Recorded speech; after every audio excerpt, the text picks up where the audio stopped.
This is Audible.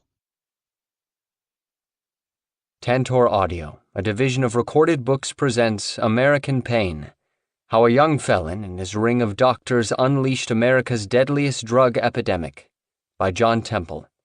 Narrated by Charlie Thurston. Prologue.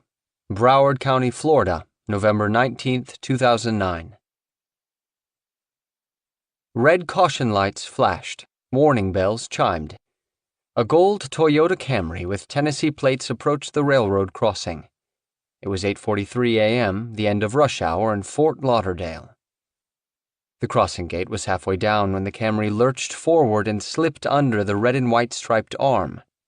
200 yards down the tracks, a train engine came into view, barreling toward the Camry at 60 miles per hour, backed by a 325-ton chain of sky-blue tri-rail commuter cars.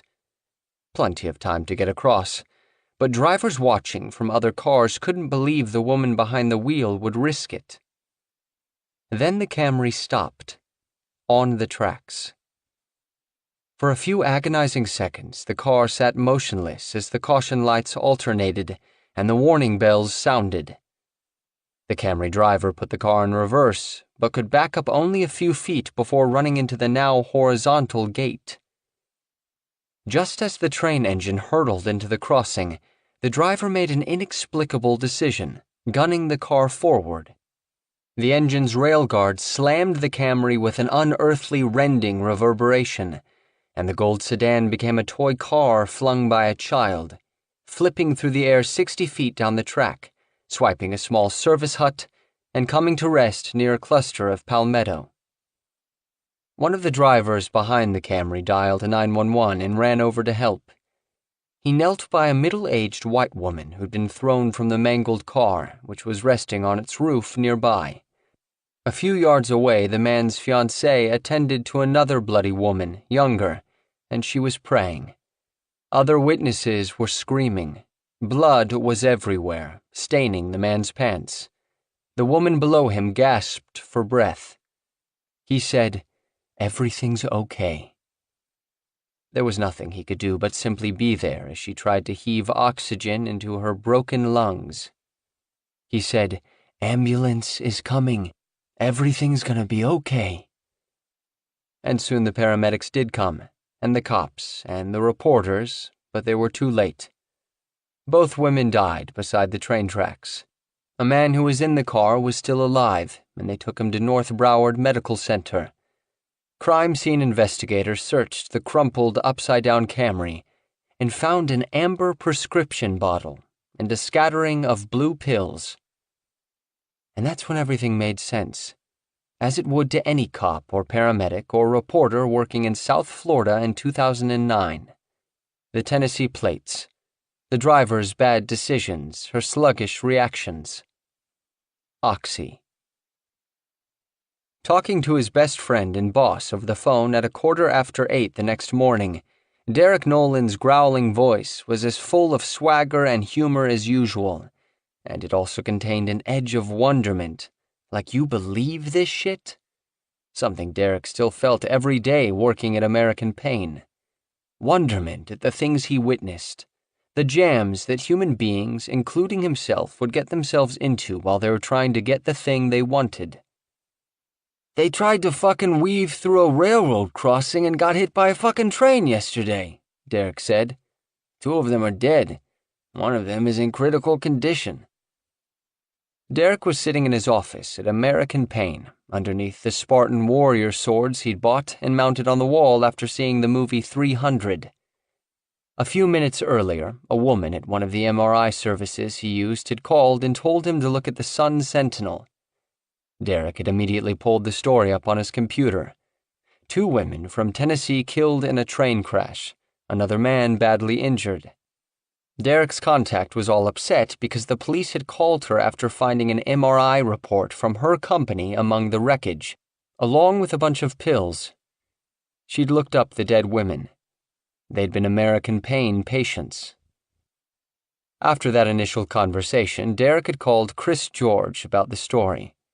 Chris had just turned 29, 3 years younger than Derek, but he was the boss. Did it say they were pain clinic people? Chris asked. No, the story doesn't say anything about pills or American Pain, but it will tomorrow, Derek predicted. Oh yeah? Chris said. It'll say tomorrow that there was Roxy scattered throughout the car. It wasn't good news, but hey, add it to the list of administrative headaches that came with running the biggest oxycodone clinic in the country. Headaches like the upstart pain clinic that was getting ready to open in Jacksonville. Those crooks were trying to steal Derek's patients, calling them up in Kentucky and saying they were a new branch of American Pain. Derek was going to have to drive up there and put the fear of God into them, show them who was top dog. Or, speaking of problems, how about the story in the Palm Beach Post 5 days earlier about a different dead patient, a guy who'd overdosed after going to a pain clinic that belonged to Chris George's twin brother, Jeff? And Jeff's dumbass quote to the reporter comparing the dead guy to his car. If I wreck my Lamborghini, am I going to hold the Lamborghini dealership responsible? The quote was funny, and Derek thought it made sense, but it was needlessly inflammatory, perfectly in keeping with Jeff's general attitude that everyone better get out of his way.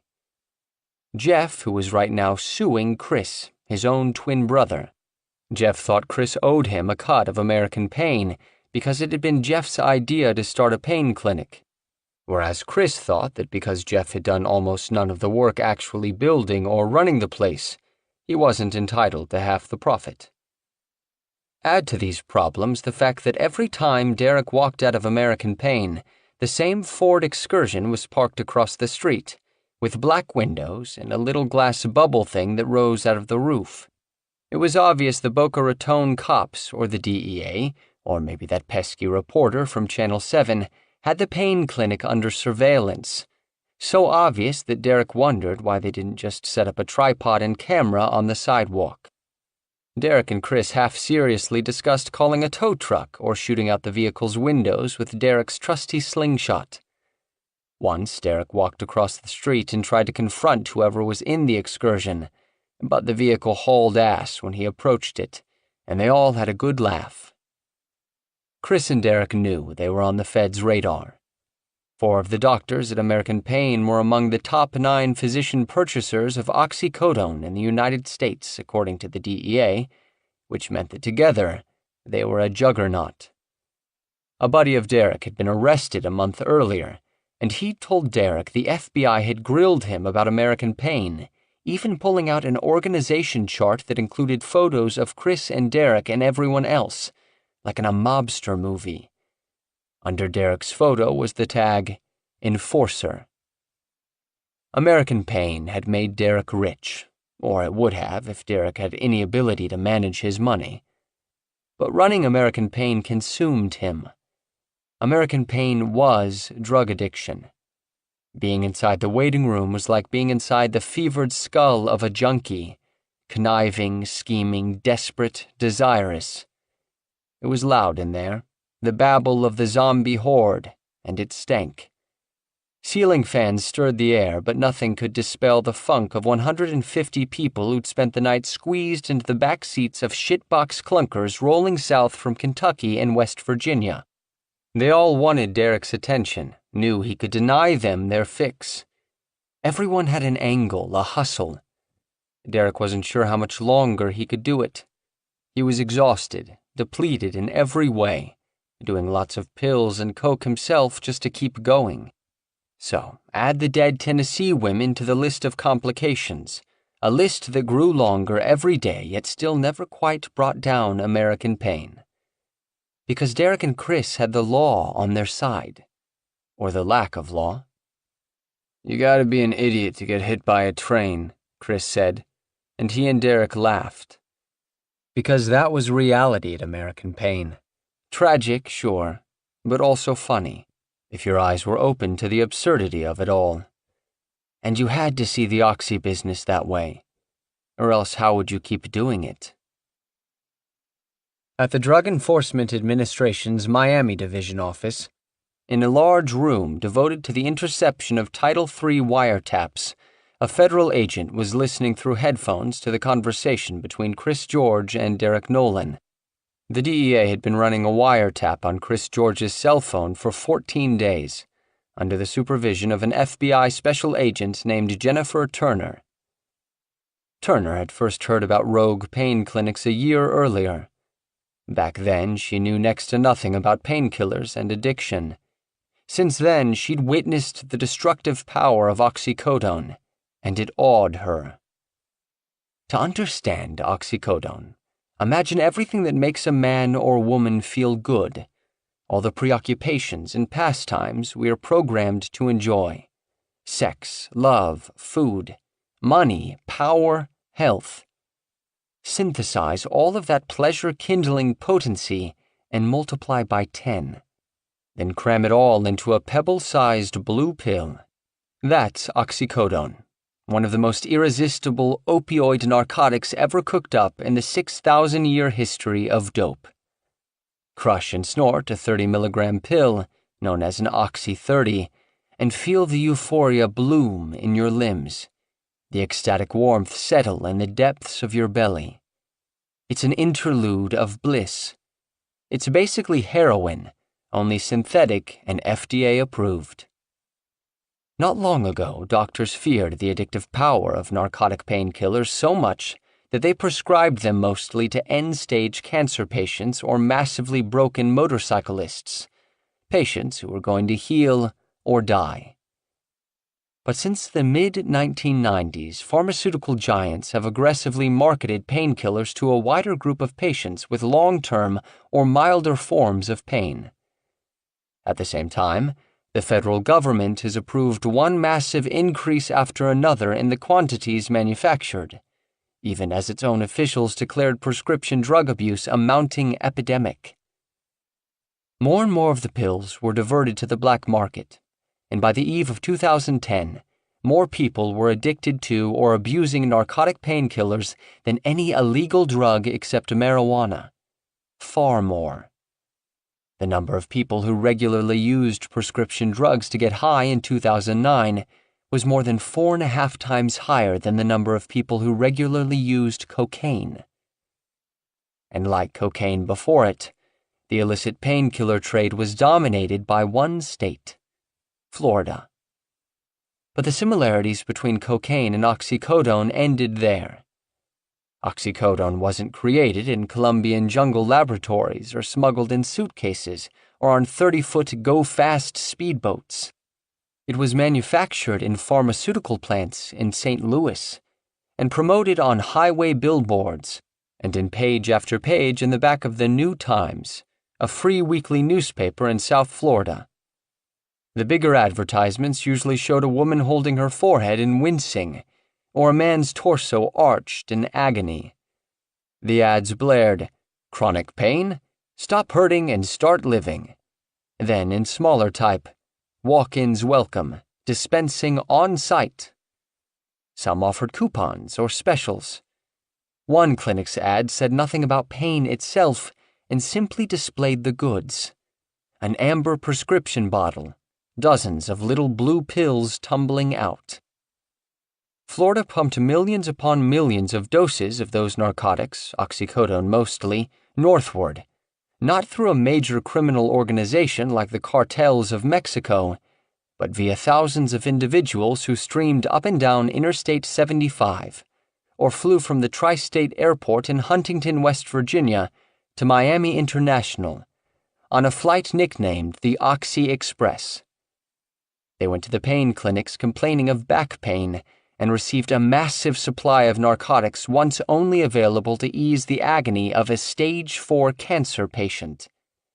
A supply that could keep even the most hardcore junkie satisfied for a couple of weeks. A supply worth $6,000 to $8,000 in the coal patches and hollows of Kentucky. Cops and reporters called these clinics pill mills, and American Pain was the king of them all. Its doctors distributed massive quantities of oxycodone to hundreds of customers a day. The clinic had already moved 3 times in less than 2 years. Its current location was a 10,000-square-foot suite in a strip mall in Boca Raton, next to a family restaurant. Outside, it looked like a bustling doctor's office, or the DMV. Inside, Derek Nolan's crew of heavily inked muscleheads and ex-strippers operated the office and pharmacy, counting out pills and stashing cash in garbage bags. Under their white lab coats, the doctors carried guns. When Chris George had opened his first clinic in February 2008, there were only a handful of other pain clinics in Broward County. But he made millions, and soon it seemed every shady operator in South Florida had witnessed George's success and wanted a piece.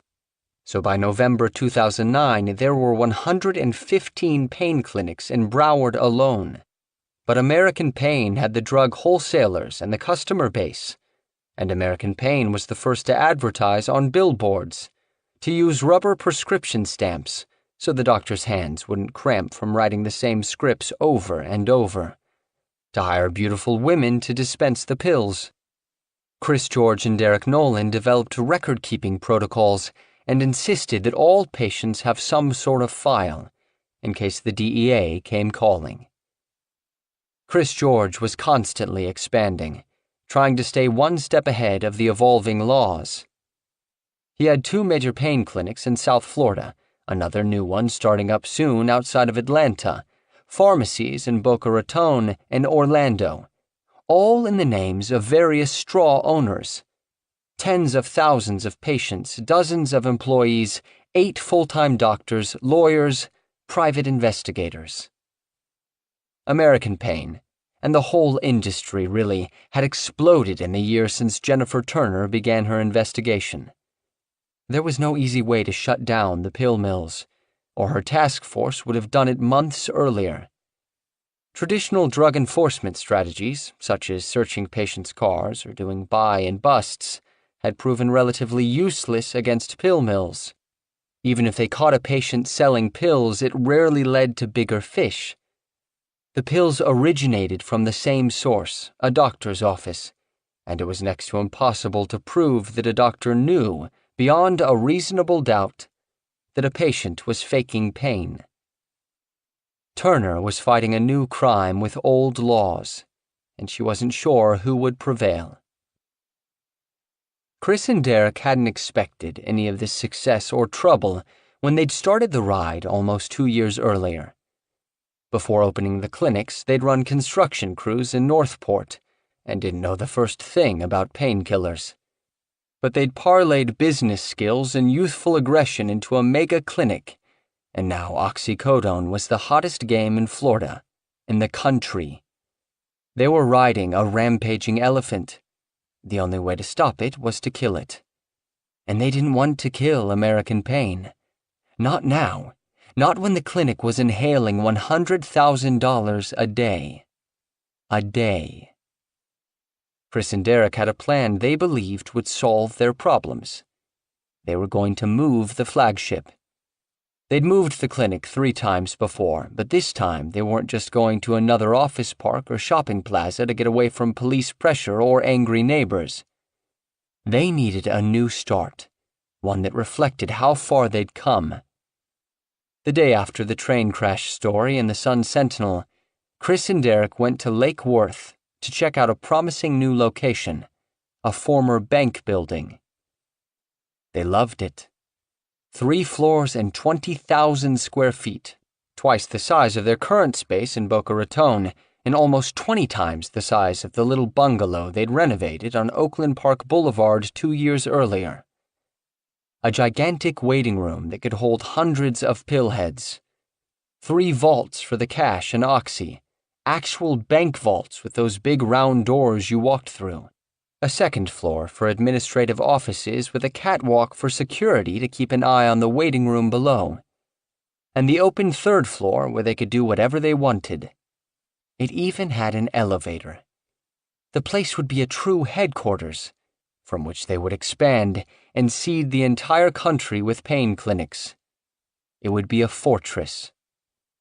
All they had to do was talk the owner, an art-collecting millionaire CEO from Palm Beach, into letting them transform his building into a Walmart of oxycodone. Derek didn't know much about the guy, but he liked their chances. Over the last 2 years, Chris and Derek had pulled off this particular sleight of hand 100 times, helping straight citizens profit from the painkiller trade. The key was to make sure nobody thought too deeply about what they were doing. And that was the power of oxycodone, a power they understood by now. Oxycodone came in amber pill bottles, not little plastic bags, and it took the form of manufactured tablets, not powder or jagged shards. Pills looked legitimate. Their precise factory-shaped contours made it easy for people to believe they weren't making money from opioid addiction, just as they made real patients believe they wouldn't become junkies. Or maybe it came down to an even simpler truth. No matter how many pillheads died in train crashes, no matter how many times cops or TV reporters set up cameras across the street from American Pain, no matter how many politicians complained about pill mills destroying Florida, one thing remained the same. Wave enough cash in an upstanding citizen's face, and he suddenly stopped worrying about whether the money had come from an addict's pocket. When Jennifer Turner heard Chris George talking on the wiretap about moving, she drove to Lake Worth to take a look at the new building. It was enormous, a 3-story gleaming white colossus that stood by itself on Dixie Highway, isolated by a buffer of 153 parking spaces. Windowless and invincible-looking, a solid block-like structure, taller than anything else in the area. Turner imagined a sea of addicts inside the massive facility, hundreds of them lined up at customer windows, receiving their bottles of narcotics, then streaming out into the Florida sunlight to wreak havoc. The vision haunted her. She had to stop this. But how? Part 1. 1. It was late 2007 when Chris George told Derek Nolan that he was going into the pain management business with his twin brother Jeff. Derek wasn't particularly surprised. The brothers already owned a place called South Beach Rejuvenation Clinic, basically a front to sell anabolic steroids. They called it a telemedicine clinic, and this meant the doctors consulted with patients over email or phone, writing prescriptions for pretty much whatever muscle builder the patients wanted. They advertised the clinic in bodybuilding magazines, and Derek was a faithful customer. So it didn't sound to him like a huge leap to open another place that involved doctors and meds. The significance of it all escaped him. Derek had met the George brothers when they were all competing to build houses in Loxahatchee in the early 2000s. Those were the boom years, when you could sell houses in Florida as fast as you could put them up, and housing prices seemed like they'd never stop rising. Derek had spent 5 years doing plumbing for someone else before investing in his own home construction company. Jeff's hurricane shutter business did some subcontracting for Derek, and they started hanging out. Derek had been pretty focused on building his business in those years, but Jeff brought out his crazy streak. They were in their 20s, guys with money in their pockets, but they still enjoyed kid stuff, mixing ammonium nitrate and flash powder, making their own quarter sticks of dynamite and tossing them out the window of Jeff's pearl yellow Lamborghini in downtown Fort Lauderdale. Then speeding away, doubled over in laughter, hearing the boom, people scared shitless. Once, stopped at a streetlight, a guy pulled up next to Jeff and Derek's car. Derek was driving, Jeff eating a piece of pizza. And Jeff just reached out the open window and put the greasy, half-eaten slice of pizza on the hood of the guy's car. Why? No reason at all except he thought it would be funny. The guy was pissed, but when he looked over at them, Jeff's neck flaring out with muscle thicker than his head, Derek sporting a multi-broken nose, he knew there was nothing he was going to do about it. A couple of times, Jeff and Derek did worse things to people who actually had it coming to them, and Derek started developing a reputation. A guy you didn't mess with. In 2006, the housing market started to teeter. Derek was overextended and went out of business. He took a job as a field superintendent with Majestic Homes, which was owned by Jeff George's father, moving around the state and finishing midstream construction jobs, closing things down. He wound up on Florida's west coast in Northport, where Jeff's twin brother Chris was running a division of Majestic Homes with half a dozen employees. Chris cropped his hair short and had a good-looking, clean-cut college boy look that Derek kind of envied, a look at odds with his police record. Chris had been 13 the first time he got arrested. He and Jeff were busted making acid bombs on the 4th of July. They did community service and took classes in fire safety. Later years brought a string of charges: possession of alcohol, fighting, disorderly conduct, obstruction of justice, and grand theft for stealing a police motorcycle when he was 19, the height of his crazy period. He never spent time behind bars until 2003, after a cop caught him picking up a package of anabolic steroids ordered from Europe. The steroids were for himself, Jeff, and a couple of friends. He pleaded guilty to felony drug possession charges and was sentenced to 8 months in Palm Beach County Jail. He served 6, most of it on work release, working for his father as a draftsman and supervisor. When he got out, he kept working for Majestic Homes. Most people, seeing Chris and Derek together, would have pegged Derek as the criminal. Derek stood out at the gym, in the mosh pits, on the party boats, on the Gulf. Tribal tattoos curly-cued down his biceps and thick forearms. Off and on, he sported a mohawk. He had a big square frame, big square brawler's fists, and a big square head sitting right on his shoulders. His nose kind of mashed to the right. He spoke with a New York rasp, talking with his hands, and his excitable cocked quizzical eyebrows. His walk was a swagger, his resting position a restless sprawl, thick arms flung wide, head tilted to the side. Derek called attention to himself, invited engagement, often the negative kind. Certain people wanted to punch him in the face. If there was booze or coke around, and sometimes even if there wasn't, Derek was going to fight. He knew he was supposed to cycle up and down on the testosterone and stanozolol, but he loved the way they made him feel. Bigger, louder, stronger than the next guy. So he took them even when he wasn't working out much. After Chris and Jeff opened South Beach Rejuvenation, Derek never paid for steroids again. He'd order whatever he wanted, and Jeff had them mailed directly to Derek's place. Chris had settled down a bit after his jail time, or at least he didn't call as much attention to his troublemaking as Jeff did. Pretty soon, Derek considered Chris to be his best friend. Derek was 3 years older than the George twins, but he looked up to Chris as much as he looked up to anyone.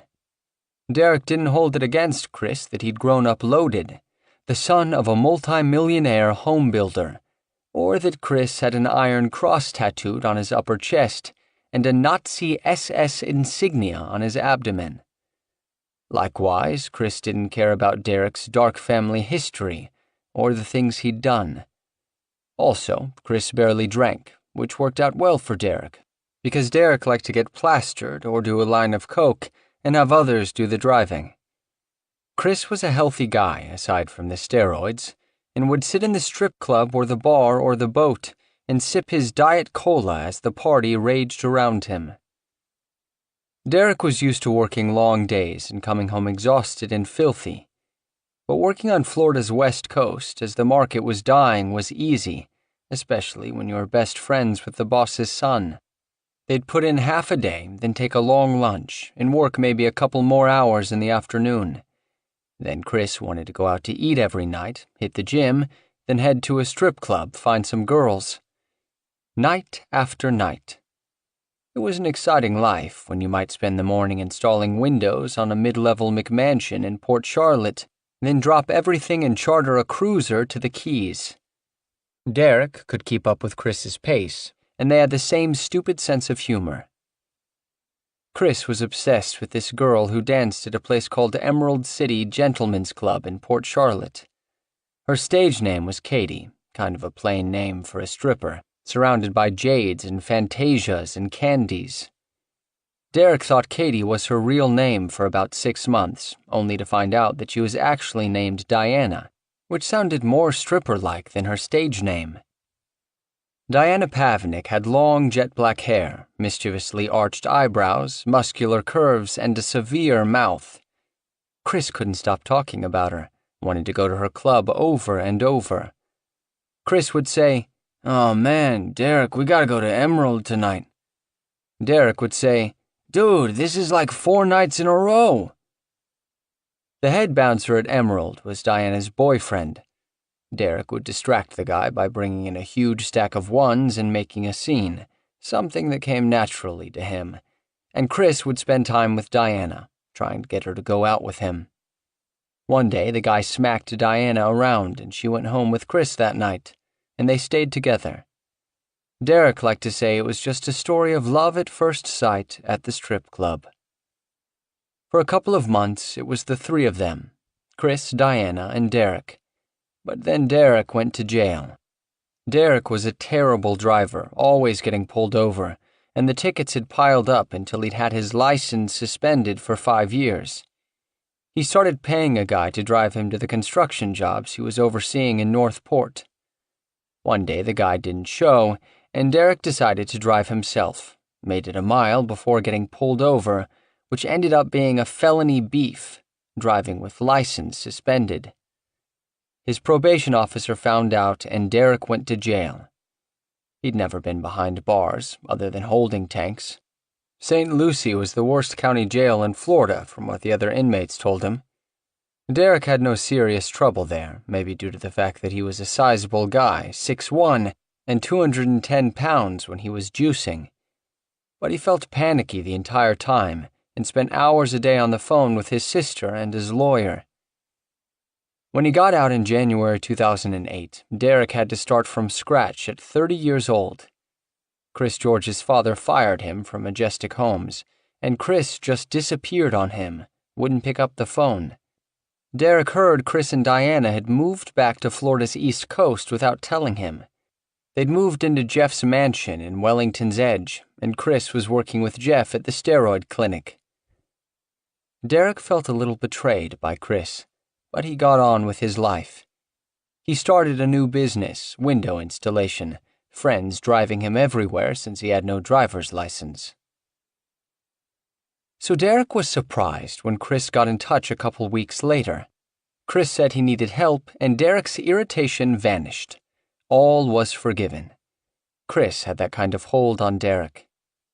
Chris told Derek about his new venture. He and Jeff were going to open a chain of small pain clinics.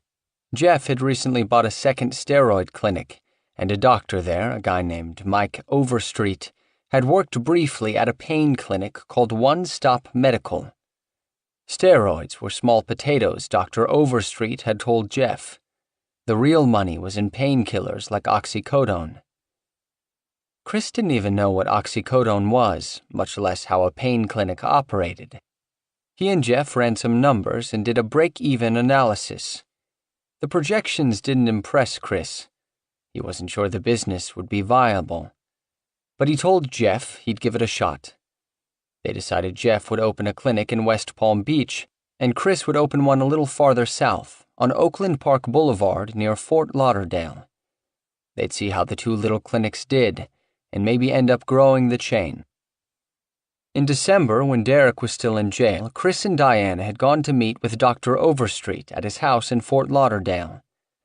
Overstreet was a nice guy, black, floppy hair, 38 years old, more laid back and irreverent than Chris expected a doctor to be. Chris liked him. He showed Chris and Diana his vintage truck and motorcycle, then took them to a shed behind the 3-bedroom house and showed them empty oxycodone bottles, meds he'd ordered when he worked at One Stop Medical. Oxycodone was a legal controlled substance, Overstreet said. Some people took it for pain relief. Others took it to get high. It was addictive, and most doctors made it difficult for patients to obtain. Those doctors drowned their patients in paperwork, drug tests, and diagnostic reports. Some did extensive physical exams, interviewed their patients at length, referred them to specialists, made them do exercises and therapies and non-pharmaceutical treatments before agreeing to medicate. Despite all the tests, no doctor could ever really be 100% sure whether a patient was in real pain. Only the patient knew for sure. The doctor had to make a judgment call before writing a prescription. People wanted a doctor who would take them at their word, wouldn't ask too many questions, wouldn't make it too hard to get the drugs. Dr. Overstreet wanted to open a clinic that catered to those people.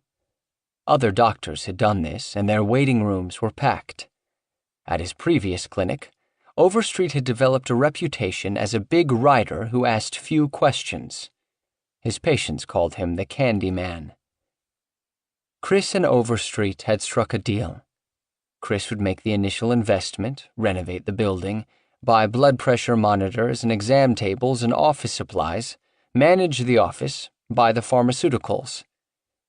Overstreet would write the scripts, and they'd split the profits 50-50. The doctor said he didn't want the responsibilities involved with running an office, so he'd leave that stuff to Chris. Jeff had found a little storefront on Oakland Park Boulevard that previously held a Mobile One store. A handful of other pain clinics were operating in Broward County, including 2 that had opened on the same street. The area was becoming known for its pain clinics, and Chris thought it made sense to open there. That's when Chris got in touch with Derek to ask if he'd help renovate the space. Chris wasn't sure if the clinic would work out, but he was confident about his business skills. He believed no physician-run operation could compete with him. Doctors didn't understand marketing, minimizing costs, maximizing efficiencies, managing people, accounting, the basics of business. Chris had studied business and construction management.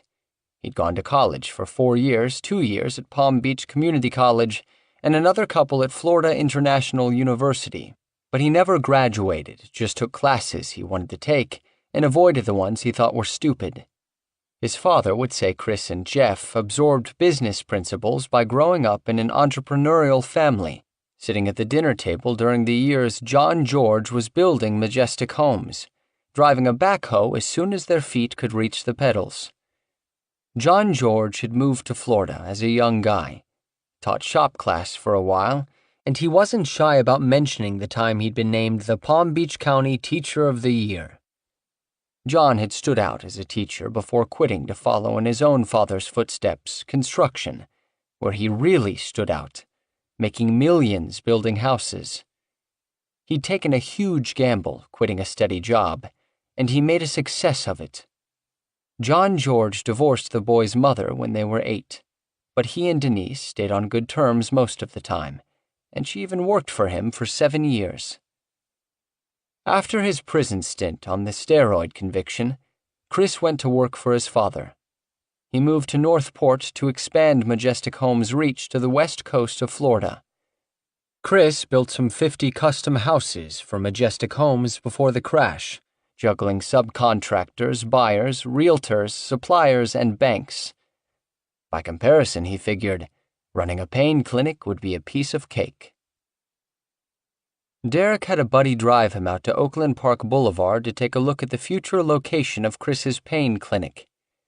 It was kind of a dump, 3 miles from the beach, and a few doors from a dive motel and a Publix supermarket. Most of the surrounding buildings, an auto insurance agency, a bridal headpiece shop, a podiatry office, were a similar size and shape as the Mobile One storefront. Single-story stucco bungalows. 4 parking spaces in the front, a few more around back. The storefront was an orangey tan with white trim. 2 dilapidated columns held up the front overhang, including one that had crumbled and detached from the roof, revealing the pole underneath the stucco shell. The brown fronds of an ungroomed palm tree spilled into the parking lot. Chris and Derek renovated the building with a couple pals, not exactly a bang-up job. Chris just wanted to get the place open. He figured it didn't much matter how it looked. So they tore all the walls down and reframed the interior, about 1,100 square feet.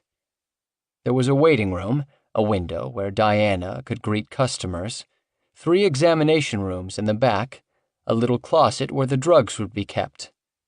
New carpet, doors, paint, the cheapest stuff they could find. A 2-week job. But one of the first things Chris did was put a sign on the big white pole out front. Big red letters on a white background. Pain Clinic. And even bigger letters on the sign on the roof of the small building. South Florida Pain Clinic. Chris bought stick-on lettering for the windows. Pain management, testosterone, weight loss, HGH, walk-ins welcome. Basically, the offerings included everything that people desperately wanted from a doctor but usually couldn't get. Drugs to make their life more enjoyable, without the usual hassle.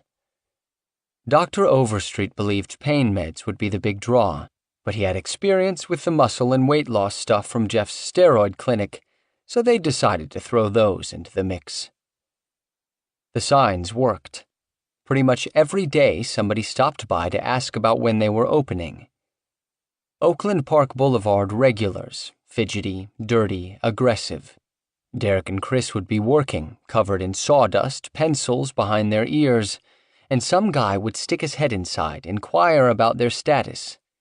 One night around 8 p.m., Derek was gluing down fresh carpeting and a guy walked in, nonchalant, or trying to act that way.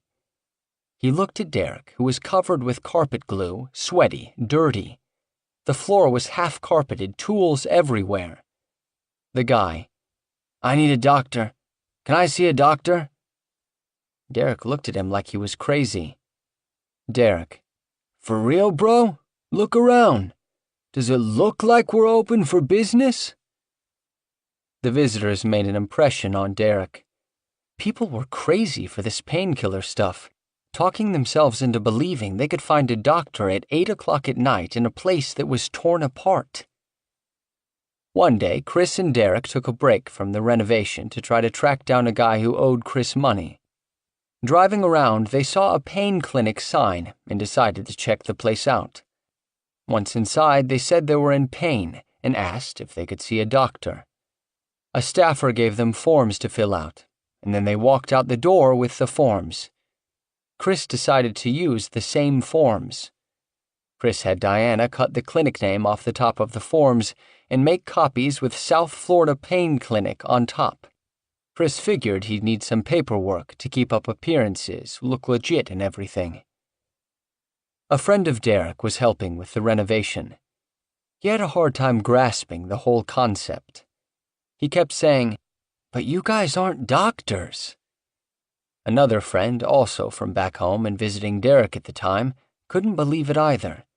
It made no sense to him that a guy who wasn't a doctor could open up a pain clinic. No way this could be above board. He said, "Yo, Derek, you're gonna get thrown in jail again." But Chris George kept telling the guys that it was all legal. As long as you had a doctor ordering the drugs and writing prescriptions, you were fine. That's how the other pain clinics in Florida did it. No one cared who owned the place. Chris told Derek that once Jeff got his West Palm Beach clinic open, Jeff might give Derek a job at the patient window. Nothing great, maybe $12 an hour or so. But they had to see how it went first, whether Jeff would take enough time away from his other ventures to get the place open, and whether the clinic would attract enough customers to survive. Derek was only mildly interested. He figured Chris and Jeff might be able to turn the pain clinics into moderately successful small businesses, something along the lines of South Beach Rejuvenation, but working in the patient window wasn't going to make Derek rich. So Derek finished the renovation and went back to his construction business, thinking that was that. Derek didn't know much about painkillers. Drugs to him meant weed or cocaine. He'd never messed with heroin or meth or Oxycontin, didn't hang out with anybody who did what he considered hard stuff. A girlfriend a few years back had always been on the hunt for Lortabs, though, and he'd noticed in recent years that some of the guys on his construction crew were too. Further back, the aunt who'd raised him in Binghamton, New York, had been taking prescription painkillers for years, doling them out when the kids had injuries, but that seemed different to Derek. Derek's family was hard to explain. Growing up, he'd lived with his aunt and uncle during the school year, then with his real father during the summers. So he had a mess of half-siblings and cousins he called his brothers and sisters. Derek didn't mind explaining why his family was so splintered, but few people ever asked for the full story of what had happened, especially if they knew something about it. Derek was an accidental pregnancy in 1977, his parents just out of high school in Sullivan County in upstate New York.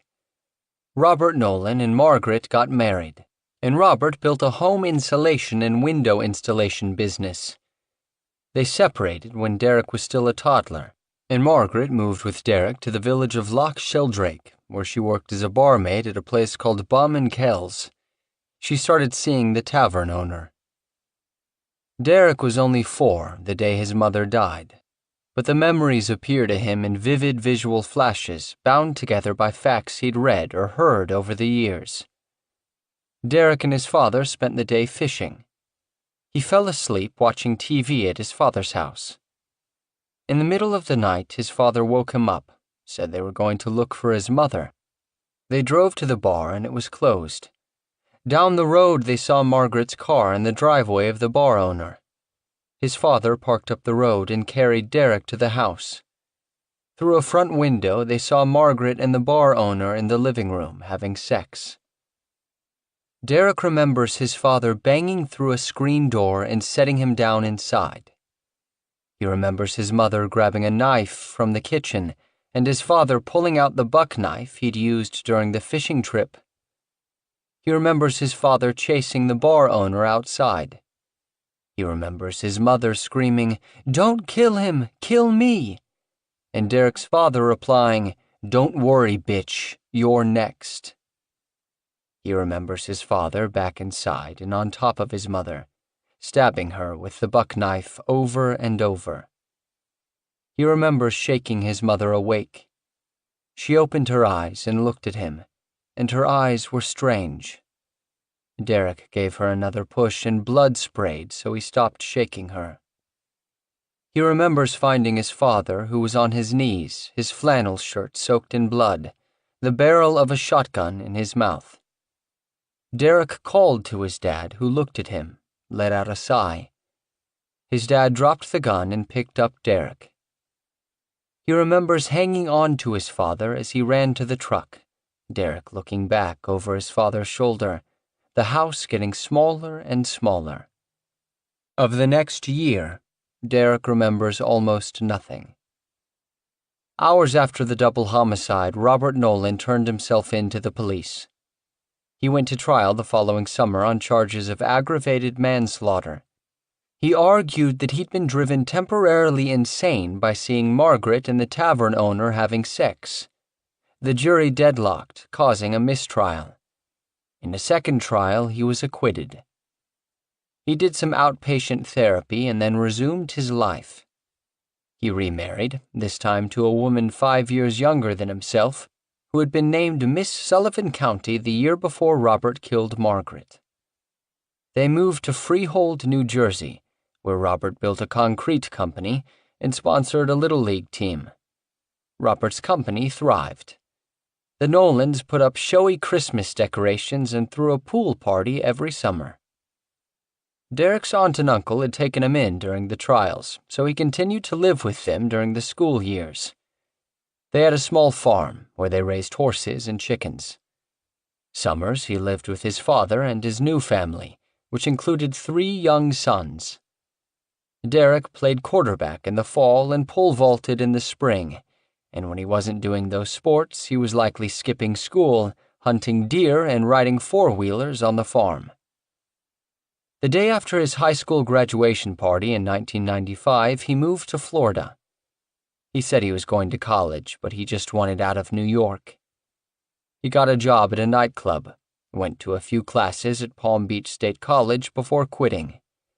He became a plumber, making good money. But the story with his father wasn't finished. Almost 3 years after Derek graduated from high school, Robert Nolan's second wife served him with divorce papers. They'd been married for 10 years. She said he was extremely cruel, though not physically abusive. The day after he got the divorce papers, Robert followed her into a walk-in closet and shot her point blank with a 20-gauge shotgun. He went out behind the pool cabana, smoked a cigarette, drank a scotch, and shot himself in the head with a .25 caliber Beretta handgun. The story of Robert Nolan's dead wives became a cautionary tale about the persistence of domestic violence, as well as the fatal flaw of the insanity defense. His first trial had taken place the same summer as would-be Reagan assassin John Hinckley Jr. was found not guilty by reason of insanity.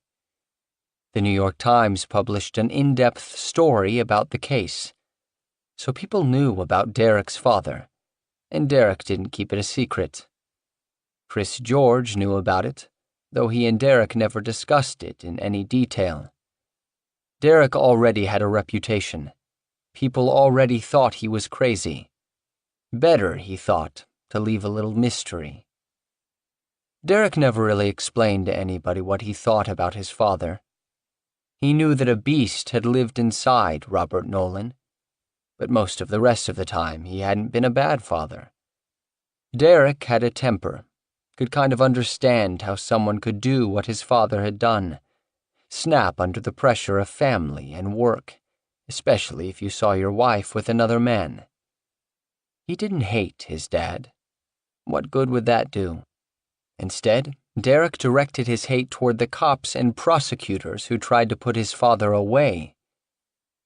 Derek grew up, but he didn't plan for the future. He was easily influenced by friends. He liked swords and slingshots and fistfights and blowing things up. People sometimes told Derek he was basically a 6'1" child, even at 30 years old. Derek didn't mind because he knew it was true, and because he felt like acting like a child was something everybody should try. It was fun. Still, he was smart enough and he worked hard. He made good money as a plumber and used it to start building houses. He believed he'd found his one gift, running a business day to day. And then Chris George came along and gave him a shot at the pain management racket. When his cell phone lit up with Chris George's phone number, Derek was crossing the Royal Park Bridge on his way home from a window job on Palm Beach. It was March 2008, a couple weeks after Derek had completed the renovation of Chris's pain clinic. Even as recession loomed, the Florida dream was everywhere around him. A cluster of sparkling white boats bobbing on the Intercoastal Marina to his left, coral and white office towers and condos of downtown West Palm standing tall straight ahead. Derek answered the call. Chris needed a favor. South Florida Pain had opened the previous week and was already pulling in decent traffic, 15 to 20 patients a day. But Chris's father needed him to go to the West Coast for the day on Majestic Homes business. So Chris asked if Derek could keep an eye on the pain clinic while Chris was gone, make sure Diana was safe. Because Chris said everyone in the place was a fucking junkie. Chris didn't want to leave Diana alone with those people, all the cash and pills lying around. He said Diana would be happy to drive Derek to the clinic, since he still had no license. $200 for the day, easy money. Derek pondered Chris's offer. He'd thought he was done with South Florida Pain when he'd finished the renovation. Derek was on probation, couldn't afford to get in trouble. And this sounded sketchy. He wasn't even supposed to leave Palm Beach County, and South Florida Pain was in Broward. Besides, Derek was a construction superintendent, not a security guard. But no one had ever accused Derek of being prudent, a good decision-maker. He had a hard time saying no to friends, especially Chris. When they were renovating the clinic building, Chris had explained to him how the place would work, and Derek was curious to see it in action. So Derek told Chris he'd do it, even though he knew it was probably a bad idea. In fact, what Derek said was this: "Man, you're gonna get me locked up again." So Derek hung out at the clinic the next day, twiddling his thumbs, helping out when he could. There wasn't much need for muscle. The patients got what they came for and went away happy. The place felt illegitimate to Derek. The exam rooms had examination tables and blood pressure cuffs and anatomical posters depicting the human spine, just enough medical stuff to be identifiable as a doctor's office. But somehow it didn't feel real. Derek doubted the patients ever actually lay down on the exam tables. It was a simple operation.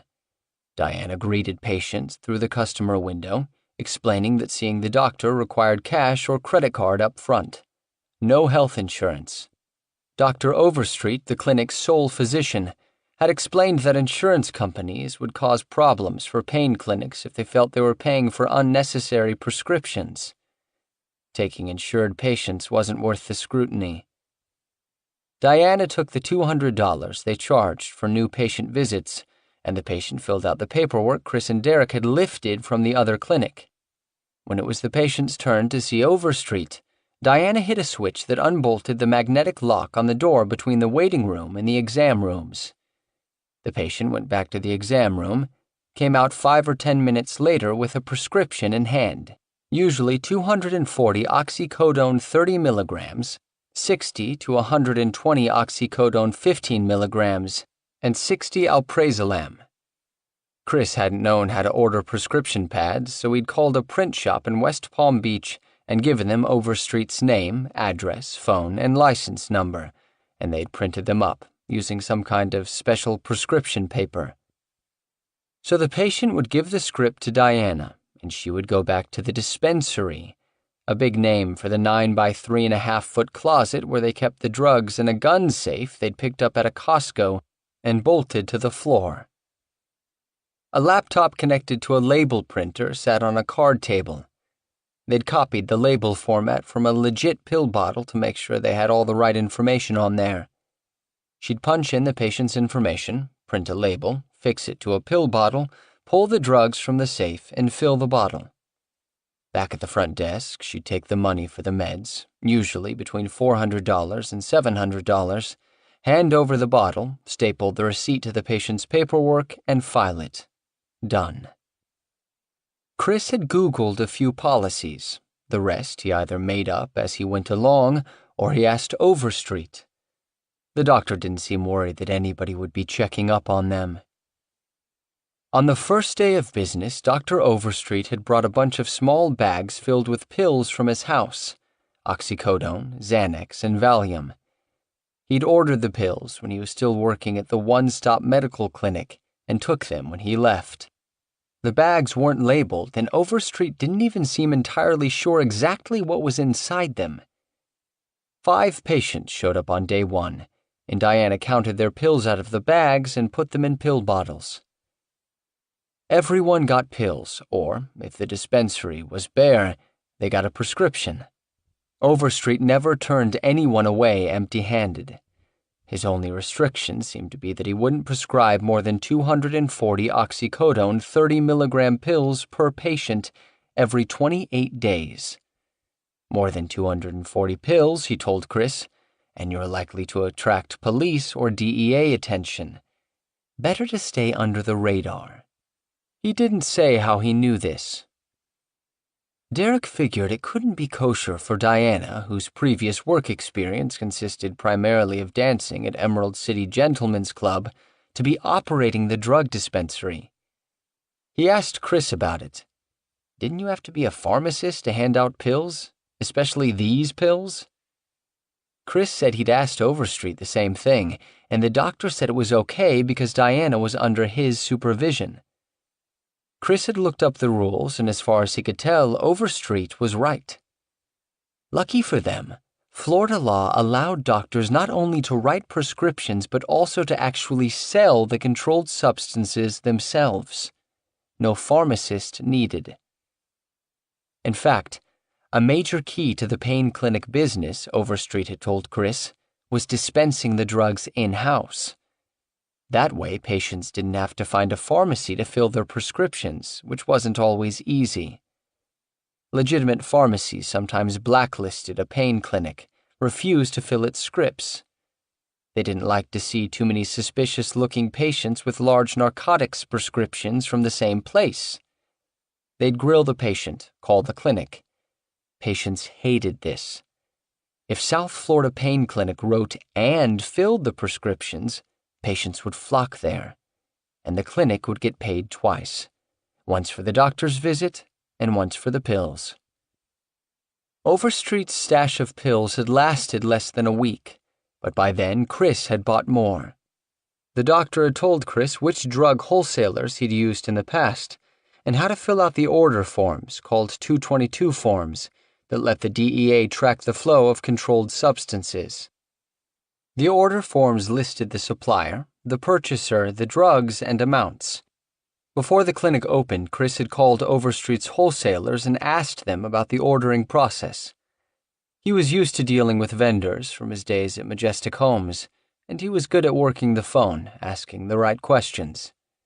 He sent in the forms, along with Overstreet's state medical license and DEA registration number, which allowed the doctor to prescribe controlled substances, and the drugs were shipped. The wholesalers didn't ask many questions about the office or Chris, though some said they would be sending someone to inspect the clinic. Basically, the wholesalers verified that Overstreet had an active DEA registration, and if the credit card number went through, they sent the drugs. It was unbelievably easy, like ordering a shipment of drywall. And that was the part that blew Derek's mind the most. How this quack Overstreet could order narcotics and no one blinked an eye.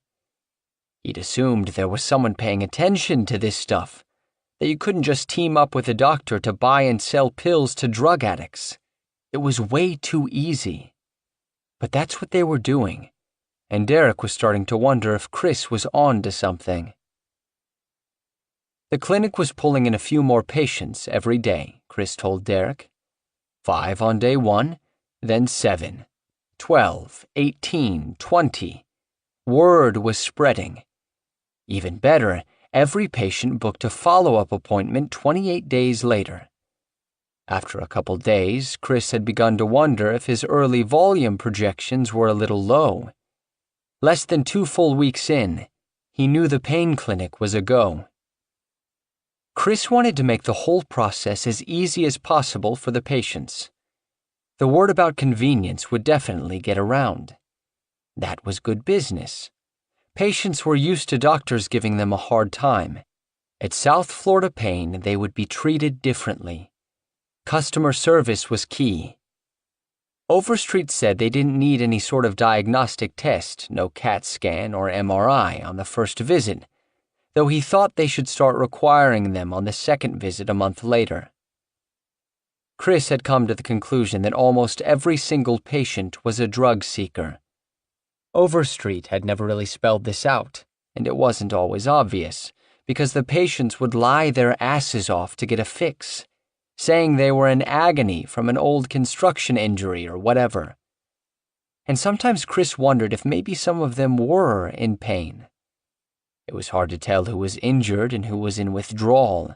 Both conditions gave people a panicky look.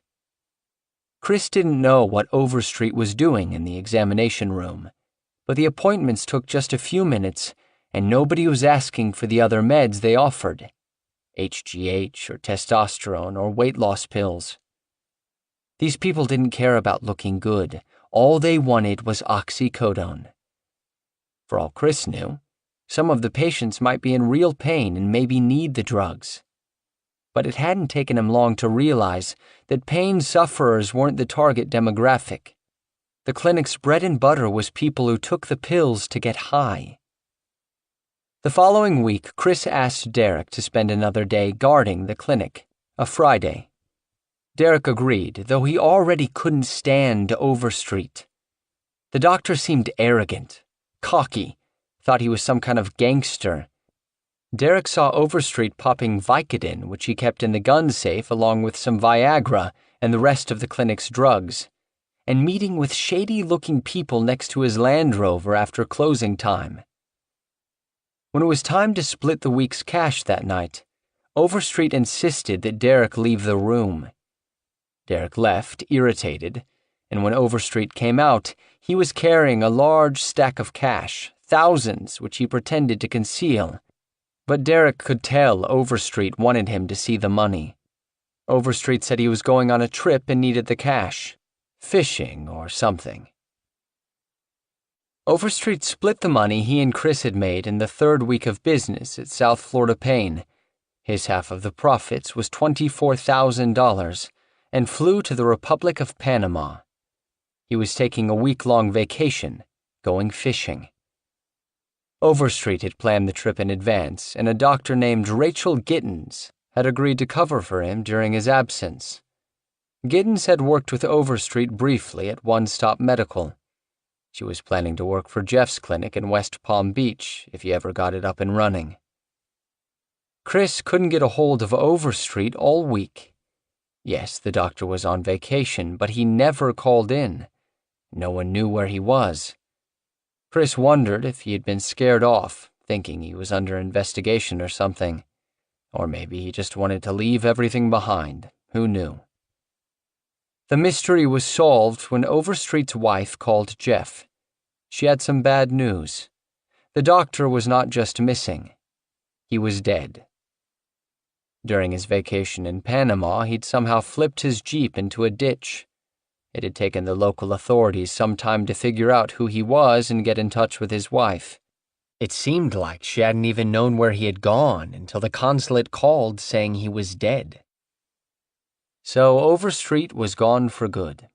A strange feeling, and bad timing. The clinic had been open only 3.5 weeks, and Chris had lost his only doctor. But Chris had no intention of closing, not when the place was just beginning to show its potential. Dr. Gittens said she was happy to just continue working at South Florida Pain. She liked it there. Rachel Gittens was a family practice doctor who had gone to med school at the State University of New York, graduating in 1998. Despite her lack of experience in pain management, she wasn't afraid to write big prescriptions. Sometimes she wrote even higher than Overstreet had, up to 360 oxycodone 30 milligrams a few times. The patients loved her. Chris wanted to expand, but he had no idea how doctors found jobs. When they'd been building houses in Northport, Derek had introduced Chris to Craigslist.org, the free classified advertisements website. Very few of the other job postings on Craigslist's medical health jobs section were for doctors. They tended to be for physician assistants, front desk staff, nurses, physical therapists. But they'd used the site to sell houses, so they figured, why not use it to hire doctors? Chris wrote and posted an advertisement, something along the lines of, MD with DEA license needed for busy pain clinic. Make up to $400 an hour.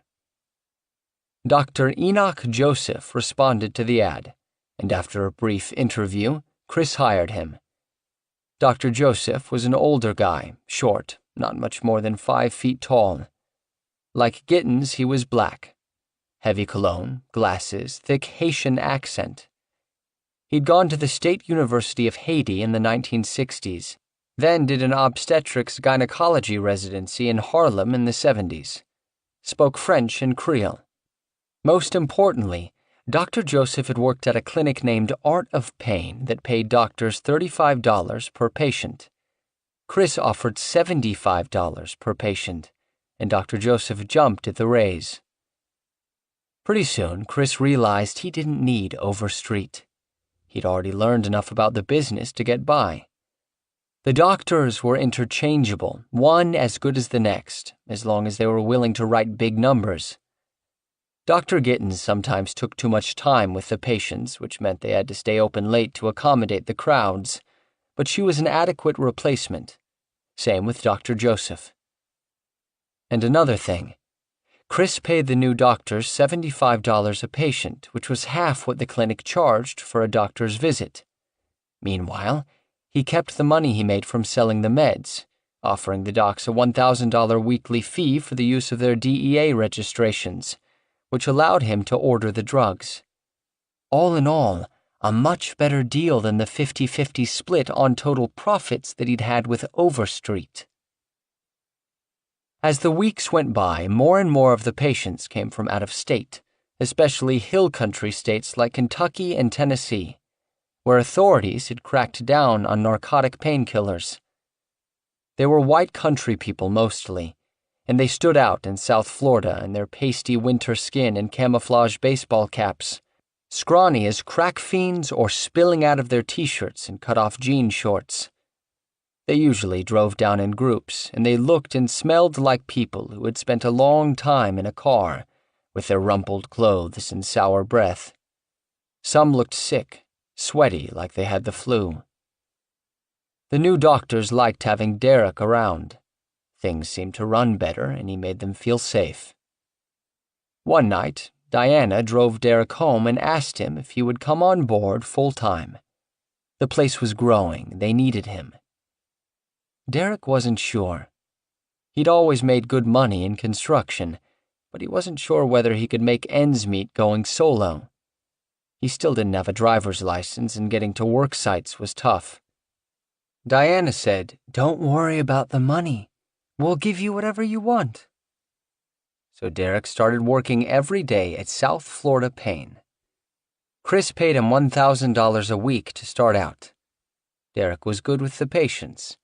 He came up with ways of dealing with the constant overflowing parking lot, kept order in the waiting room, developed systems for the paperwork. He figured it was a short-term gig. He'd make a little money and return to construction when he got his driver's license back. At first, Derek kept mixing up the name of the primary drug they were selling.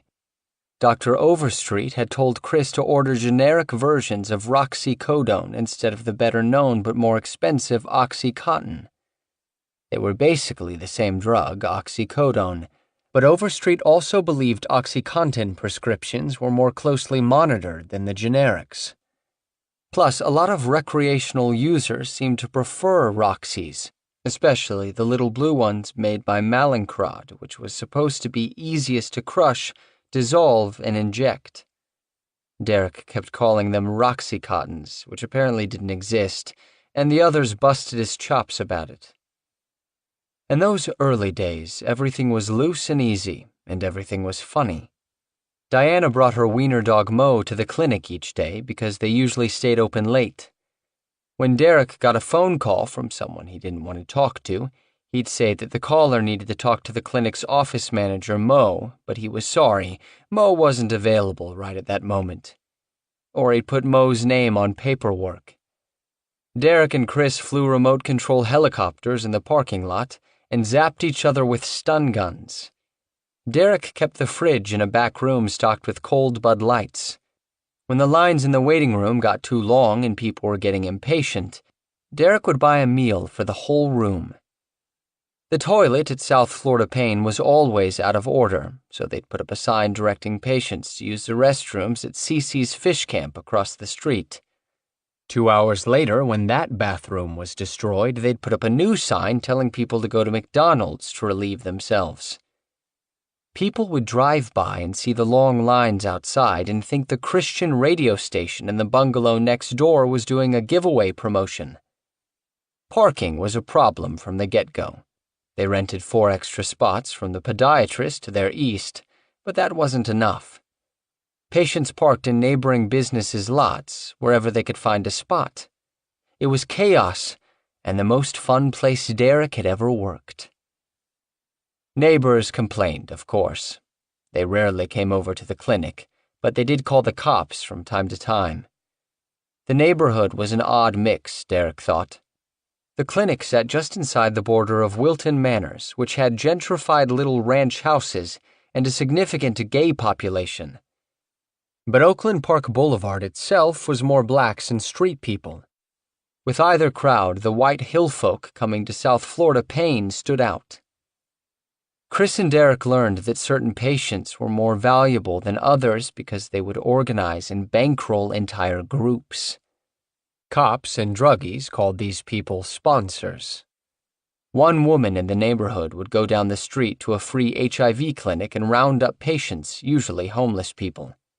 She'd haul them to the clinic and hand each of them enough money to pay for the doctor's visit and the pills. Derek would greet the woman in the waiting room, and she would tell him, "I got 10 new ones for you today, Derek." Best of all, they didn't even have to offer a group discount for her people. When everyone was done, she would just collect the patient's pills and pay them each $200. Everybody won. The clinic, the woman, her patients. It was crazy. Derek threw himself into recruiting patients and sponsors. He was at a bar or casino or strip club most nights, knew lots of people. When he ran into acquaintances or met someone new, he told them to stop by the clinic. Over the last decade, he'd worked with hundreds of contractors and subcontractors. Many were out of work now and weren't opposed to earning some money by becoming a patient at South Florida Pain and then selling their pills. They began coming in droves, dozens of them, many from Loxahatchee, where Derek had spent years. The clinic staff called them the Loxahatchee Crew. The customers kept coming. 30 a day, 50. They opened earlier, and even at 6 a.m. there'd be a line snaking down the street. They'd roll up and the patients would be roaming the neighborhood causing havoc, but as soon as they saw Derek or Chris or Diana, they'd snap to attention like dogs looking for a treat, run to grab their places in line. The line got longer every day, and the sight of it each morning amazed Derek. At the end of business hours, there'd still be dozens in the waiting room. Chris didn't want to turn anyone away, so they never seemed to close up shop before 8 p.m. Overstreet had sometimes spent 10 or 15 minutes with patients, but the visits kept shrinking until the new doctors were spending just enough time with the patients to fill out the paperwork. Derek controlled whether patients got to see the doctors, and he was learning how to turn that power into cash. If the patients wanted special treatment, it came at a price. Patients who'd driven all the way from Kentucky often didn't want to spend 3 or 4 hours waiting to see the doctor, so they'd offer Derek $50 or $100 to be moved to the front of the line. The longer the lines, the more patients were willing to pay. $50 here, $100 there. It added up to an additional $1,000 or $2,000 a week in Derek's pocket. Before long, he was making more from these payoffs than he was from his base salary. 9 o'clock one night, Derek was outside smoking a cigarette. It was one of those warm South Florida nights when the bathwater air almost dripped with possibility. Inside, the waiting room was still packed, more patients hanging out in the parking lot, more money to be made. Derek had just ordered pizza for everybody. He was feeling good, magnanimous. A truck went by, a guy checking out the action, how busy the clinic was that late at night. The guy yelled, "Gimme some Roxy's, dude!" and roared away. Like Derek was a king, the guy who had everything, the guy making the decisions, figuring out who got what. Chris and Derek laughed about it the rest of the night. Every so often, a patient went away unhappy. One day, an out-of-state patient submitted a forged medical record, and Derek kicked the guy out. A few minutes later, Derek was catching a smoke in the parking lot, and several things happened, one right after another. A smacking sound on the asphalt of the parking lot a couple feet to Derek's left, followed by a crack of gunfire from somewhere nearby. Without thinking, Derek was moving toward the building. Another bullet rapped the stucco wall behind him, shoulder height, way too close. Derek crouched behind the big plastic garbage can and saw a battered blue pickup swerve out of Cece's Fish Camp parking lot across the street. Derek realized the garbage can wasn't going to protect him. He stood up and moved toward the door. The truck sped away, no more gunfire. Derek went inside, jumpy with adrenaline, laughing his loud laugh. He told Chris and Diana what had happened. After a while, he went back outside. The slug had knocked a little stucco and paint off the wall, but the building wasn't in great shape anyway, and the bullet hole was barely noticeable. A couple of patients were standing by their cars, and they gaped at Derek. One asked, "Was someone just shooting at you?"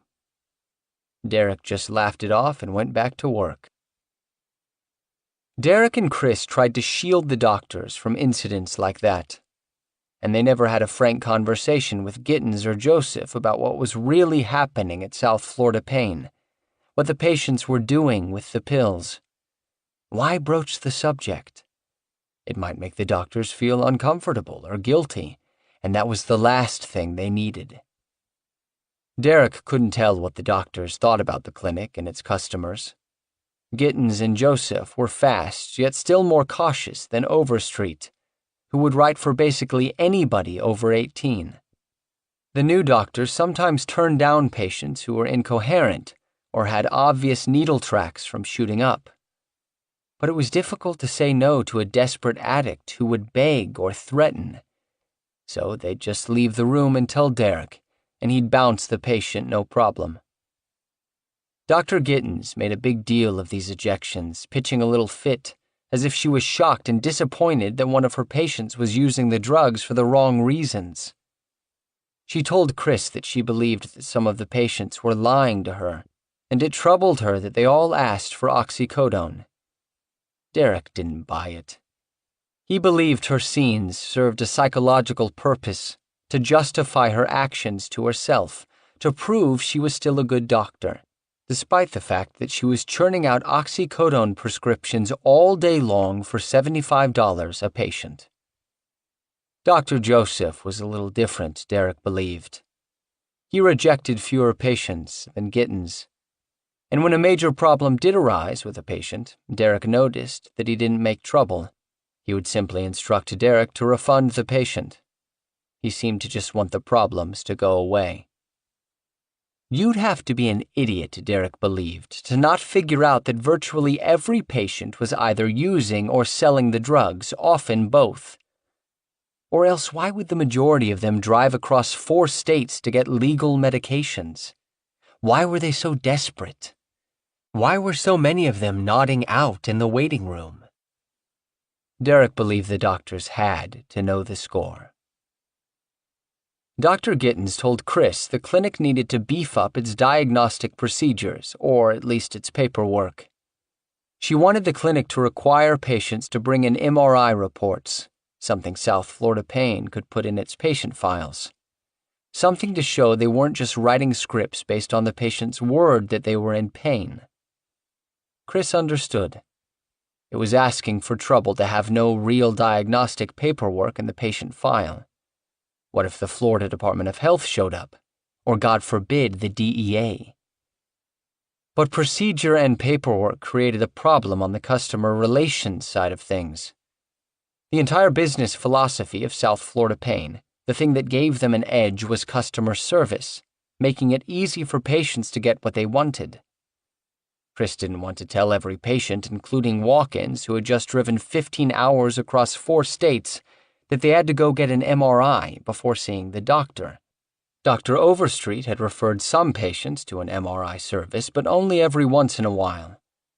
That diagnostic company took 3 days to turn around the MRI reports, which wasn't going to work for most of South Florida Pain's out-of-state patients.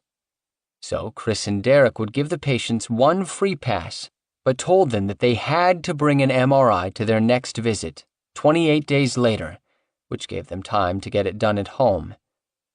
Of course, being junkies, they usually didn't do it. So they'd give the patients another month, but say that this was the last time they absolutely had to bring an MRI report to their next appointment. Derek discovered there was competition in the MRI world.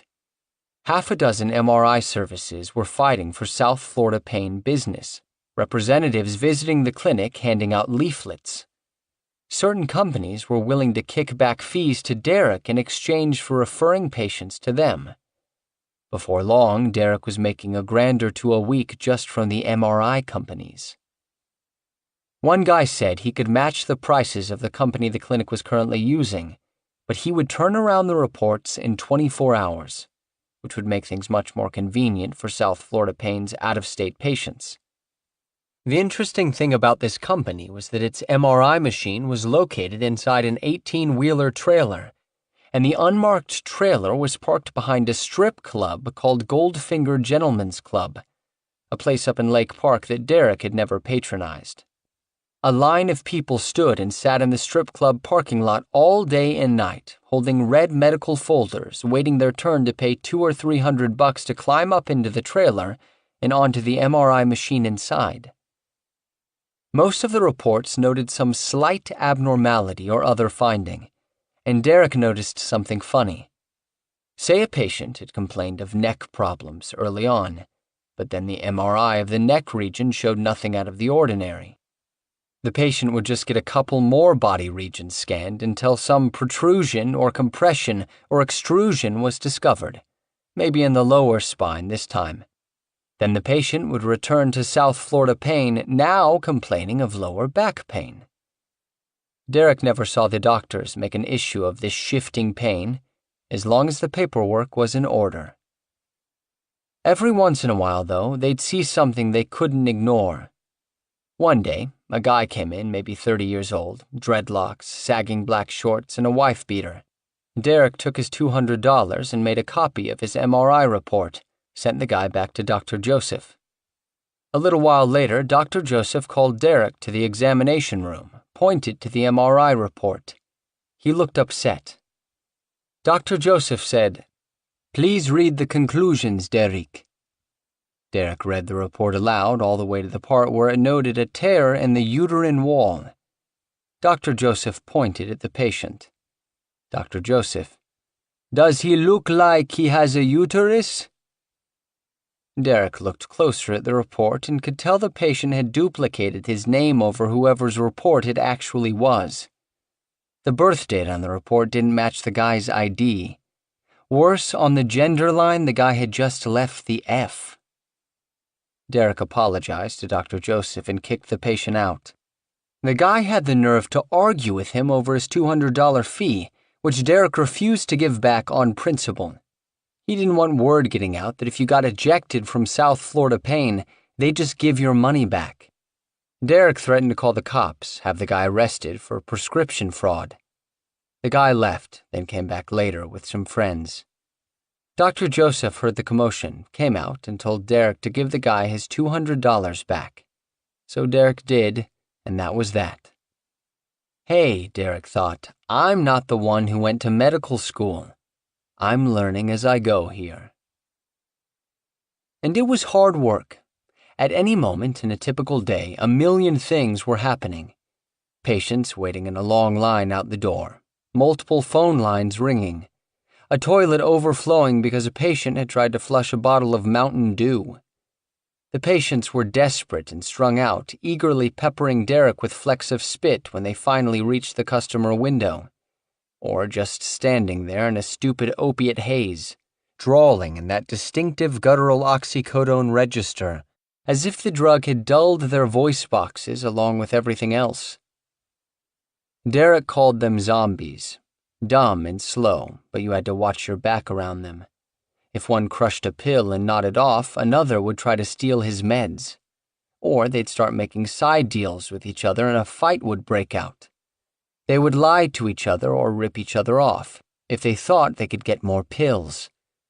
Or a guy would see someone he knew from back home in Kentucky and flare up over some old beef. One day, Derek saw two guys staring each other down and intervened. Turned out, both were carrying guns. And the parking lot. Everything you could imagine took place in that little lot, steps away from the cars on Oakland Park Boulevard.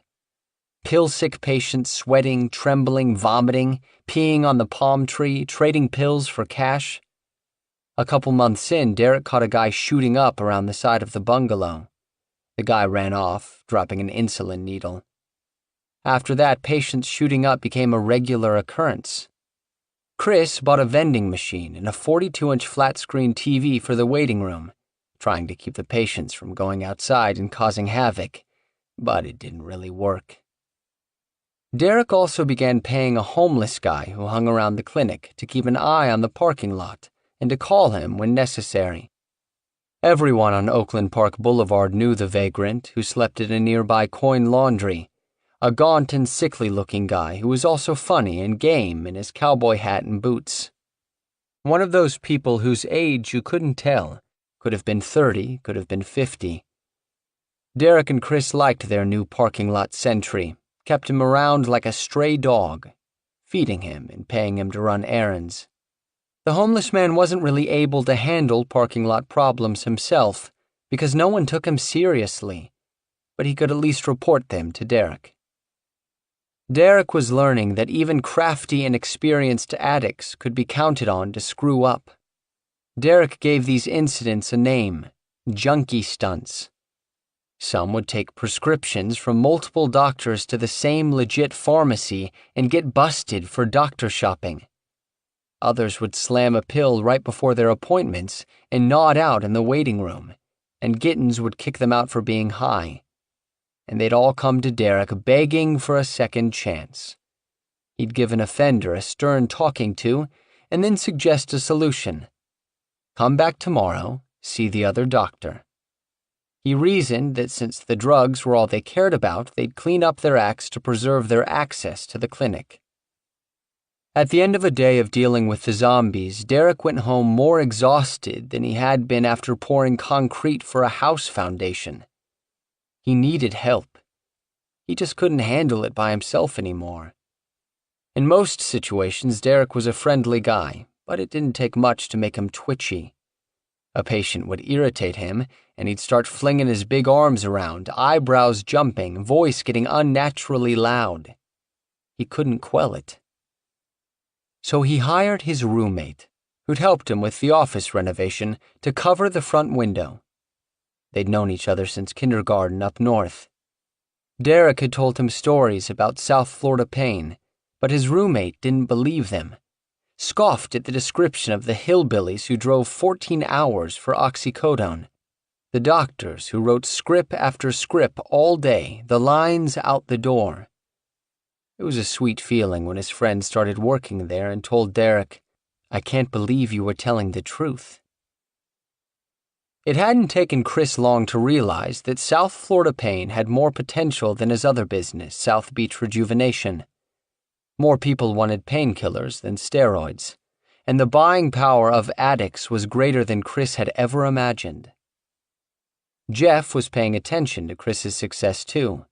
He hadn't managed to open his own clinic in West Palm yet, and after South Florida pain started making buckets of money, Chris and Derek knew he was going to cause trouble. Jeff and Chris argued about it a few times, and then Jeff brought a couple of his pals to South Florida pain one day, barged in past Derek and into Chris's office. There was lots of yelling, and at one point Jeff grabbed a pair of needle-nose pliers and waved them at Chris. When Jeff and his buddies left, things were different between the twins. A couple of months later, Jeff sued Chris over the ownership of the pain clinic. Jeff and Chris had clashed plenty of times growing up, of course, but they'd never had a serious falling out. This time felt different. Chris stopped speaking to Jeff altogether, and Derek followed Chris's lead out of loyalty.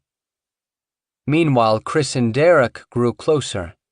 Chris started introducing Derek as his brother. Chris took what he knew from the home building trade and applied it to pain management, starting with marketing. Chris believed he was the first pain clinic to advertise by billboard, and it was the single best return on investment he made. He bought billboards for southbound drivers on I-95 and the Turnpike, all the way from the Georgia-Florida line to Fort Lauderdale. The billboards were straightforward, just huge block-letter words, pain clinic, a phone number, a half-mile east off exit 31. Later, he added one of the doctor's names. He wasn't the first to advertise in the local free weeklies, the New Times and CityLink. Those publications called him, asking if he wanted to place ads in their back pages, which was where people went to find strip clubs and escorts. There were already a sprinkling of pain clinic ads. Chris bought advertising in both papers and on the internet, and offered promotions in print and online yellow pages up and down the eastern half of the United States. He hired a search engine optimization expert to make sure that South Florida Pain's website popped up early in pain clinic searches. When people searched keywords like pain medication, oxycodone, or pain clinic, a link to South Florida Pain's website came up on the first page, often within the top 5 links. The clinic website contained stock photos of doctors in white jackets who appeared to be conducting experiments. The doctors in the pictures were in sleek laboratories, not a crumbling yellow bungalow in a sketchy stretch of South Florida. The text and format of the website was cut and pasted from other pain clinic sites, and Chris had inadvertently neglected to remove a different clinic's name from one section of text. Derek looked at the website only once and thought it was over the top and not quite believable, like something a kid would put together, trying to pass himself off as a businessman. It mentioned a bunch of official-sounding organizations: the International Association for the Study of Pain, the National Institute of Health, the American Medical Association, the American Pain Society, and said that millions of Americans suffered from chronic pain and couldn't get help. One confusing line: the majority of people suffering with chronic pain have been living with their pain for over 5 years, almost 6 days a week. No explanation of what was going on the 7th day of the week. The education page had a lot of words that sounded made up, like radiculopathy and herpetic, and splanching, stuff Chris and Derek knew nothing about. Chris spent a lot of time in his office on the phone, looking for drugs. Keeping the clinic flush with oxycodone meant additional profits. Wholesalers charged between 33 cents and $1.25 per 30-milligram oxycodone pill, prices that fluctuated with supply and demand. Chris usually charged about $2 per pill. The clinic grew more popular as word got around that South Florida Pain almost always had Mallinckrodt-made blues in stock. For patients, this meant one-stop shopping and no hassling with pharmacists who might question the flood of oxycodone scripts pouring out of South Florida Pain. But as the number of patients grew, it became harder to keep the dispensary stocked all the time. Usually, the maximum amount an individual drug wholesaler would allow Chris to order was 5,000 pills per doctor per week. Occasionally, one would agree to send 10,000 pills at one time, or to send 500 every day, which Chris assumed they did to avoid large individual shipments. But the standard weekly shipment was 5,000 per doctor. If the doctors prescribed 200 pills per patient on average, one order would meet the needs of approximately 25 customers, which would get them through maybe half a day. So Chris needed multiple wholesalers. First, he looked into major wholesalers, national suppliers like Cardinal Health and McKesson and AmerisourceBergen.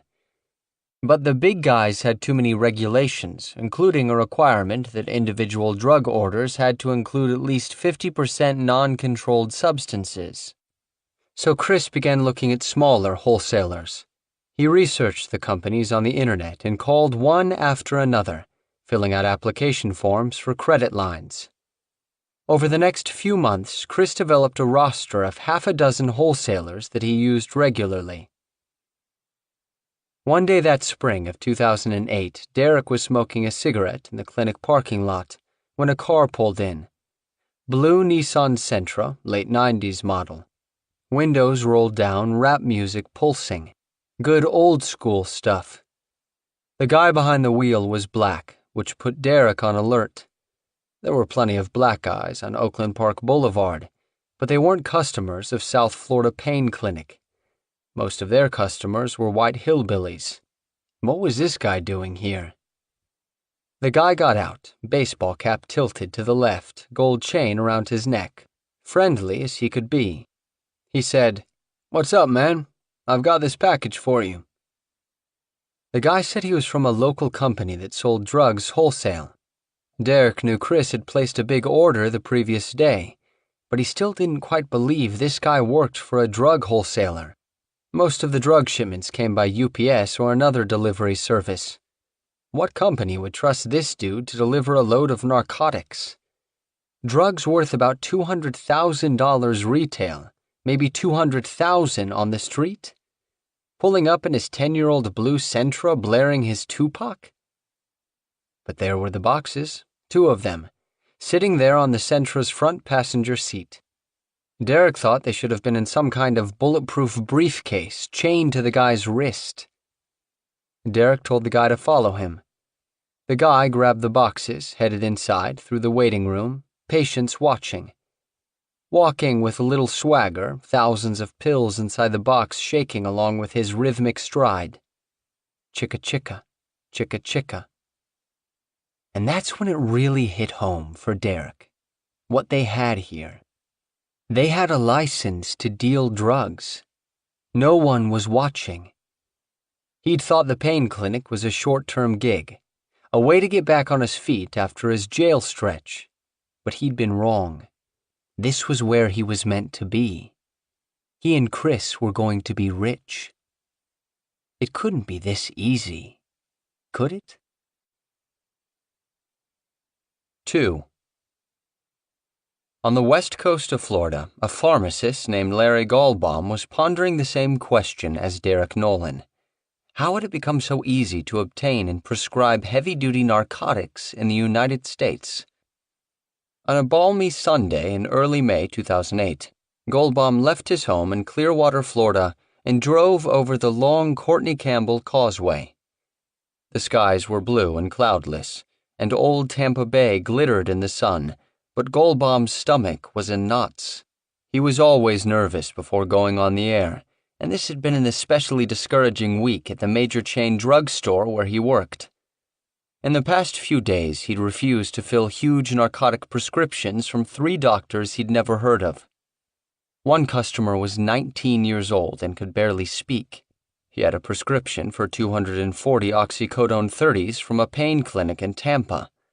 Another was in his 20s and looked fit enough to run in a track meet.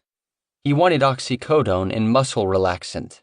Gallbaum had reported the doctors to the State Board of Pharmacy, but he wasn't holding his breath for a response. After reaching Tampa, Gallbaum pulled into a nondescript office park just off Tampa International Airport, long tresses of Spanish moss trailing from the pin oaks that surrounded it. The building was the home of WGUL-AM, a local talk radio station owned by Salem Broadcasting. Once a week, Gallbaum paid Salem $125 so he could talk about legal narcotics on the air. He'd been doing the 1-hour show called Prescription Addiction Radio for a year and a half, since the fall of 2006. Gallbaum had no idea how many people were listening. Inside, Gallbaum entered a beige studio, just 4 walls and a desk, a few computer monitors and microphones. No personal items adorned the studio, no workspace toys or ornaments. The studio was nobody's permanent home, just space rented by the hour. Tonight, Gallbaum pulled on bulky headphones and kicked off the show by playing a few lines of a 2002 rap song that described the pleasures of Oxycontin, Lortabs, and Percocets. Then the sound engineer faded the song away, and Gallbaum spoke close into the microphone, his insistent nasal drone in distinct contrast with the Memphis rapper's drawl. Again, folks, in case you missed it, that's the lyrics of the song Oxycontin by Lil White. That song's actually been around for a little while. There's no question that since the introduction of Oxycontin, our country's been experiencing what I refer to as the new opium epidemic of the 21st century. The active ingredient of oxycodone is interchangeable with heroin, and I think more and more people are beginning to understand that we have a huge medical hoax going on. Gallbaum believed he'd been an unwitting part of the hoax until the day 5 years earlier when he'd discovered that his teenage son had bought oxycodone pills from a local woman. Gallbaum had reported the woman's doctor to the Florida Board of Medicine. The subsequent investigation revealed that the patient was a textbook drug seeker. She'd altered prescriptions. She'd been charged with possession of a controlled substance. She'd claimed more than once that her medications had been stolen. She'd claimed to need drugs early so she could go on trips. Despite all these red flags, the doctor had continued to prescribe the woman high doses of opioids. In 2006, the doctor settled his case. He was fined $12,500 plus administrative costs and was ordered to do 75 hours of community service and complete 2 courses. He retained his medical license, continued practicing. To Gallbaum, it felt like nothing had been accomplished. But in the meantime, he'd educated himself about opioids. In fact, the drugs had become his obsession. He'd founded the radio show and talked on air to hundreds of people about the resurgence of opium in America, public officials, experts, addicts, and their relatives. He'd read medical texts and histories of past temperance movements. He delved deep into obscure corners of the Federal Register to find statistics about oxycodone production. He'd searched newspaper archives for information about pharmaceutical companies. He couldn't believe he hadn't figured out sooner what was going on. He'd spent more than 25 years as a pharmacist, meaning he had lived through an entire sea change in narcotics prescribing practices and never questioned it, or even realized it. It embarrassed Gallbaum, and it made him angry. If he'd been fooled, along with most other pharmacists and doctors, what chance did the average person have? Through his research, Gallbaum discovered that humans have known about the wondrous substance inside opium poppies since before the dawn of recorded time. It's not hard to extract. Just before the plant's seed pod ripens, scratch its smooth, blue-green skin and catch the tears of whitish milk that leak out. Dried until it's a sticky yellow residue, opium contains the elemental ingredients for the vast array of illegal and legal opioid narcotics made today, from heroin to oxycodone. Opioids subdue pain. They work beautifully, blocking electrical and chemical signals before they can leap the synapse from one nerve cell to the next. In 6,000 years, we've never found another painkiller that works as well. They don't cure anything. They simply mute sensations. They also change the way the brain perceives the nerve signals. Suddenly, pain doesn't cause as much panic or stress. It becomes tolerable. But opioids produce a number of additional effects. They slow the pump of heart and lungs. Bowels grow sluggish too, causing constipation. They galvanize the brain's pleasure centers, causing joy. Another thing about opioids, nerve cells become desensitized to them more quickly than any other group of drugs. Higher and higher doses are necessary to produce the same impact. They're also addictive, severely, profoundly, and quickly. Withdrawal symptoms can be detected at the cellular level after a single dose of morphine.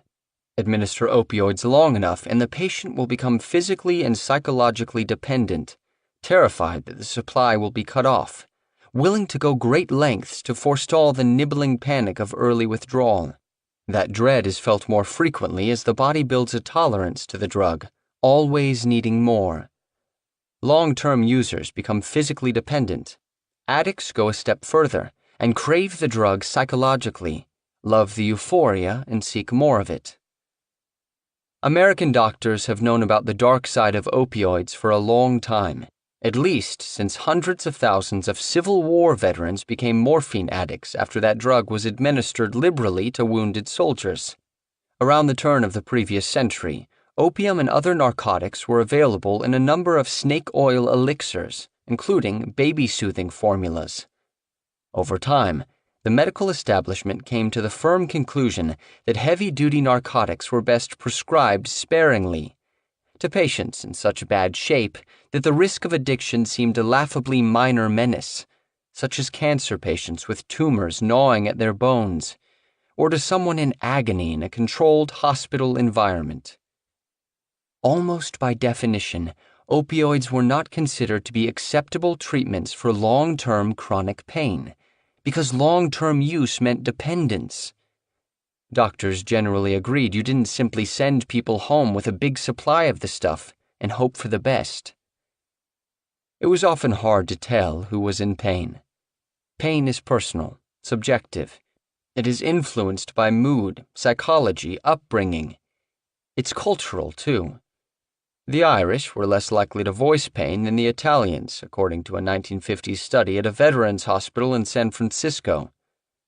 Pain had a randomness, an arbitrary nature that didn't sit well with doctors, who were, after all, scientists looking for something to measure. Over the decades, pharmaceutical companies developed and released an ever-expanding lineup of narcotics of different strains and mixtures and strengths. Vicodin, a mix of hydrocodone and acetaminophen. Percocet, oxycodone and acetaminophen. Fentanyl, usually administered through a skin patch. Misc, a long-acting morphine formulation. Sometimes researchers thought they'd found one that didn't get you high, but there was an army of junkie scientists out there who would burn and dissolve and combine until they unlocked the narcotic trove.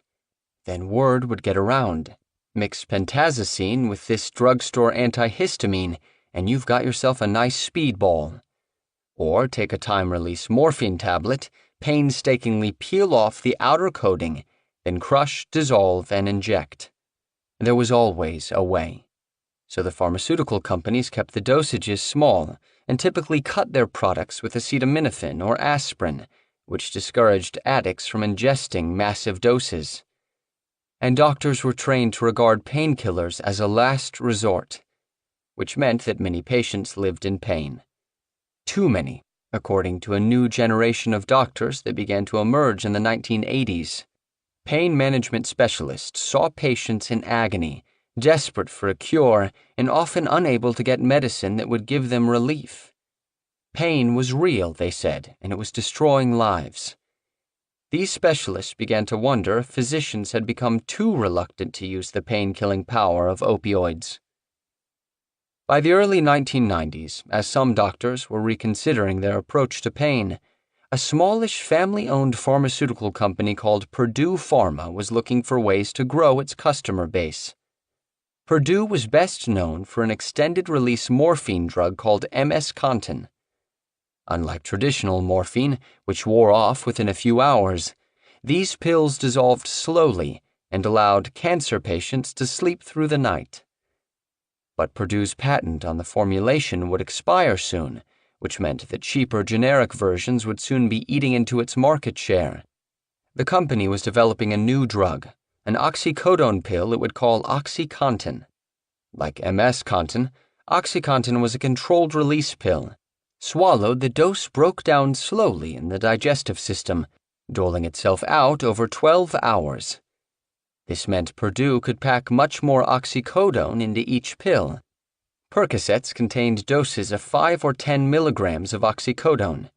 By contrast, OxyContin came in doses of 10 milligrams, 15 milligrams, 20 milligrams, 30 milligrams, 40 milligrams, 80 milligrams, and even the whopping 160 milligram horse pill, a midnight blue oblong pebble nearly an inch long. The other thing was that OxyContin was pure. It wasn't cut with acetaminophen or aspirin. The only active ingredient in the pill was oxycodone. Purdue didn't want simply to provide an alternative to Misc. That drug was used primarily to ease the suffering of cancer patients, a limited pool of consumers who typically either died or got better. Purdue wanted OxyContin to be prescribed to a much broader array of patients and for a longer period of time. The untapped marketplace was chronic pain, which could mean anything from backaches to arthritis to the crippling agony of trigeminal neuralgia. If Purdue could persuade a portion of that vast and varied market to take OxyContin, the drug would be a blockbuster. To accomplish this, Purdue had to do no less than undertake a massive, multi-pronged hearts and minds campaign to change the way American doctors and the public felt about prescription narcotics. The company needed to train people to think of opioids as benign liberators, as long as they came in pill form and with a prescription. Purdue leaders borrowed a page from the advertising industry: problem-solution marketing. They would market and publicize the problem of untreated pain. Then they'd promote the solution, OxyContin. Over the following decade, Purdue Pharma created or funded a vast network of mouthpieces to promote and justify the use of heavy-duty narcotics to ease all kinds of pain. The company's primary hurdle was to convince prescribers that their pain patients would not become addicted to OxyContin, even if they took heavy doses of it for a long period of time. This was no easy task, since it directly contradicted thousands of years of human experience with opiates. The company found and cultivated key opinion leaders, usually doctors, who were already promoting the idea that pain was undertreated and that narcotics should be more liberally prescribed. Researchers like Dr. J. David Haddix, who helped coin the term pseudo-addiction. Pseudo-addicts, Haddix said, were pain patients who displayed common drug-seeking behaviors, demanding specific drugs, hoarding drugs, seeking early refills, taking higher doses than prescribed. Pseudo-addiction looked a lot like addiction, Haddix said, but it wasn't addiction. Those patients simply needed more pills. The counterintuitive concept was based on a case study of a single cancer patient, and it hadn't been backed up by rigorous studies. Nevertheless, Purdue seized upon the new word pseudo-addiction and liberally sprinkled it throughout educational materials. The company also hired Haddix and made him a top executive. Purdue poured millions of dollars into organizations like the American Academy of Pain Medicine, the American Pain Society, and the American Pain Foundation, and those organizations backed or promoted the work of pro-opioid researchers. Some researchers dug up obscure and largely inapplicable nuggets of scientific data that seemed to support a pro-opioid hypothesis, then published and republished that data. One Purdue-funded study claimed that psychological dependence or addiction is low for chronic pain patients on narcotics. The Purdue study cited a single article from the prestigious New England Journal of Medicine. It didn't mention that the article was a letter to the editor, published in 1980, and that its conclusions were based on a simple review of the charts of hospitalized patients, not a scientific study of long-term narcotic use. But the idea was out there, published in a scientific journal. Fewer than 1% of pain patients would develop addictions. Armed with this seemingly legitimate number, Purdue got to work. Suddenly, in the late 1990s, news stories about pain began to appear. Profiles of chronic pain sufferers who couldn't get narcotic prescriptions due to doctors' fears of addiction. Trend pieces about the prevalence of pain and its undertreatment. Purdue officials themselves were rarely mentioned, but the stories were peppered with quotes from Purdue-backed consultants and researchers and doctors. The stories created the general impression that tens of millions of Americans were suffering in needless pain. Many of the stories were planted by groups like the American Pain Foundation. The foundation claimed to be a patient advocacy organization, but 90% of its money came from the drug industry, including big grants from Purdue.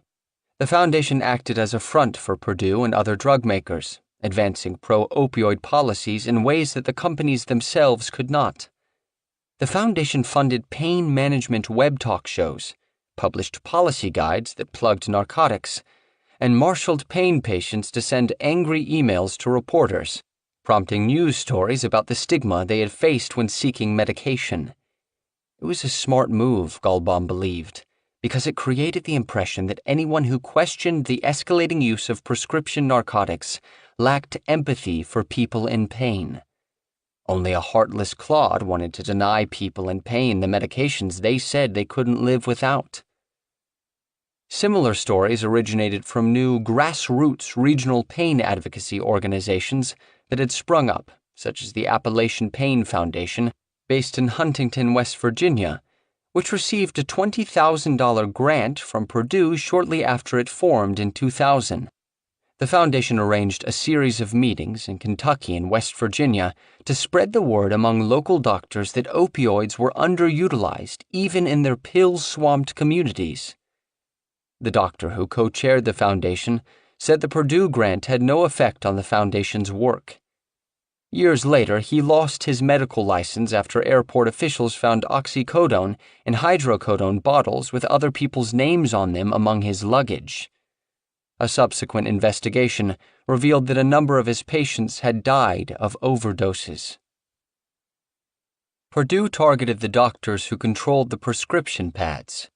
Most physicians had received maybe an hour or two of pain management training way back in med school. They needed a re-education in painkillers, and Purdue supplied it with the largest narcotics marketing campaign ever. Between 1996 and 2002, Purdue funded more than 20,000 pain-related educational programs, almost 10 a day, 7 days a week.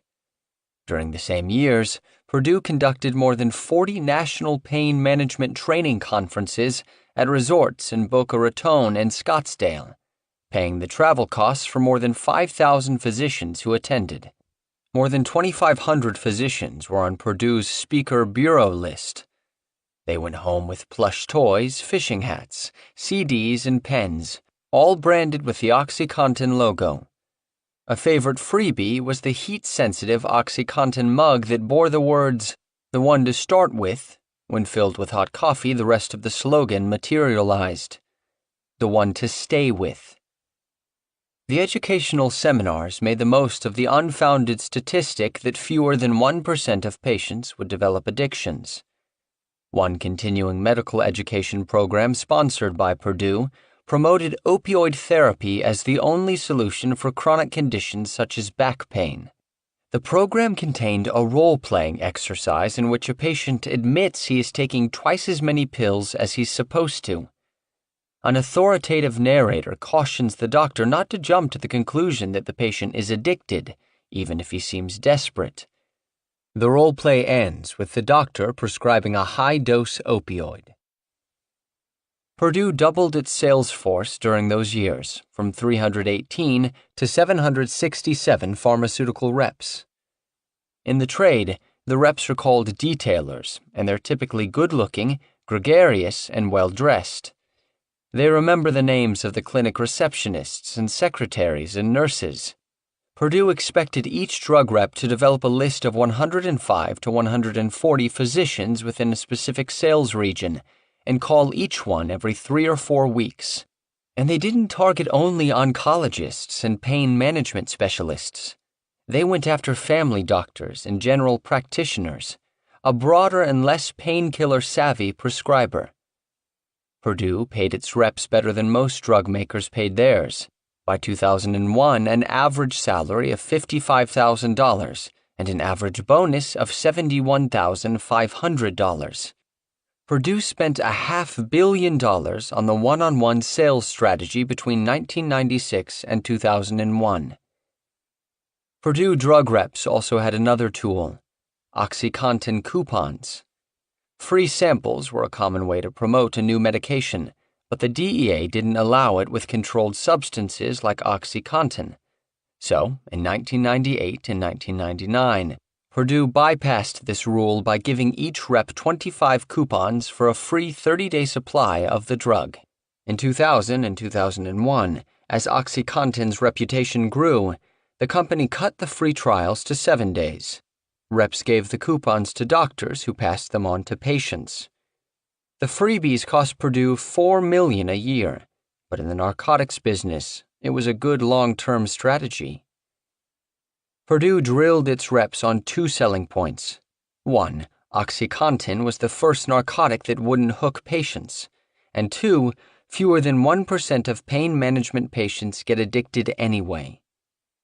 Purdue's army of drug reps reminded Gallbaum of the salesman a century earlier who peddled patent medicines like Hamlin's Wizard Oil or Hostetter's celebrated stomach bitters, men who assured their customers that a bottle of snake oil would cure everything from arthritis to kidney disease. The Heart and Minds campaign worked, beyond even Purdue's expectations. Within a few years, OxyContin became a major pharmaceutical hit, one of the top 20 brand-name medications in the United States. By 2002, 6 years after its release, Purdue was selling almost $1.5 billion of the drug each year, 8 times the volume the company had projected. The single drug represented 80% of Purdue's net sales. It was the biggest-selling brand-name controlled substance on the market. The once sleepy drug maker was now a powerhouse, and it wasn't about to concede that its star product had a major flaw. OxyContin's warning label instructed users not to crush or dissolve the pills because the entire narcotic load would be released at once. In other words, do not powderize the pill unless you want to get ecstatically euphorically high. Abusers paid attention and realized how ridiculously easy it was to beat the pill's timed-released formulation. Just crush it, and they'd get the whole thing at once. They could wrap it in foil and grind it between their molars, or take a hammer to it. Still, after ingesting it that way for a time, the knife edge of joy became just a bit blunted. So abusers would try snorting it to get it to the bloodstream faster, boost the rush. And when that dulled, they could mix the powder with water, draw it into a needle, and shoot it straight into the vessel. People began dying with OxyContin in their bloodstreams. At first, around the year 2000, the overdose reports were haphazard and anecdotal. A few dozen deaths tallied by a worried medical examiner in Virginia, or a few hundred reported by a DEA researcher. News reports detailed a wave of OxyContin abuse that originated in rural areas with a tradition of pill dependency, such as Western Virginia, Eastern Maine, and Kentucky. Purdue pushed back against the evidence. Just because oxycodone was found in a corpse's bloodstream didn't mean it came from an OxyContin pill, company spokesman said. And if there were other drugs or alcohol involved, as was often the case, how could you definitively blame oxycodone? But deaths involving prescription narcotics continued to mount until the trend was impossible to dismiss. Overdose deaths involving prescription opioids quadrupled between 1999 and 2007, from about 3,000 to 12,000 per year. By contrast, cocaine killed about 6,000 users in 2007, heroin about 2,000. Prescription narcotics were now killing more Americans than all illegal drugs combined. In fact, while the heroin years of the 1970s and the crack crisis of the 1980s had produced a frenzy of publicity, those outbreaks had barely nudged the overall drug death rate. The unintentional drug overdose death rate had hovered between 1 and 2 annual deaths per 100,000 citizens during the heydays of those drugs. By 2007, the overdose rate had shot up to about 9 deaths per 100,000. Almost entirely due to opioid-related deaths. Pills were far deadlier than crack or heroin, but they didn't create the same national hysteria. There was a reason for this lack of outrage. Gallbaum noticed that almost every story about the increasing devastation quoted a pain management doctor or expert from one of the industry fronts like the American Pain Foundation. There was always a paragraph about the under-treatment of pain, with the implication that even more opioids were needed to solve the problem. Purdue had created a truth, backed up by a body of seemingly legitimate research and publication, and few seemed to question the underlying premise that OxyContin was an effective drug for chronic pain, safe when taken as prescribed. It took Gallbaum time to fully comprehend the implications of Purdue's strategy, but once he did, he realized its brilliance. The company was selling an addictive drug that it said would not addict you as long as it was taken as prescribed.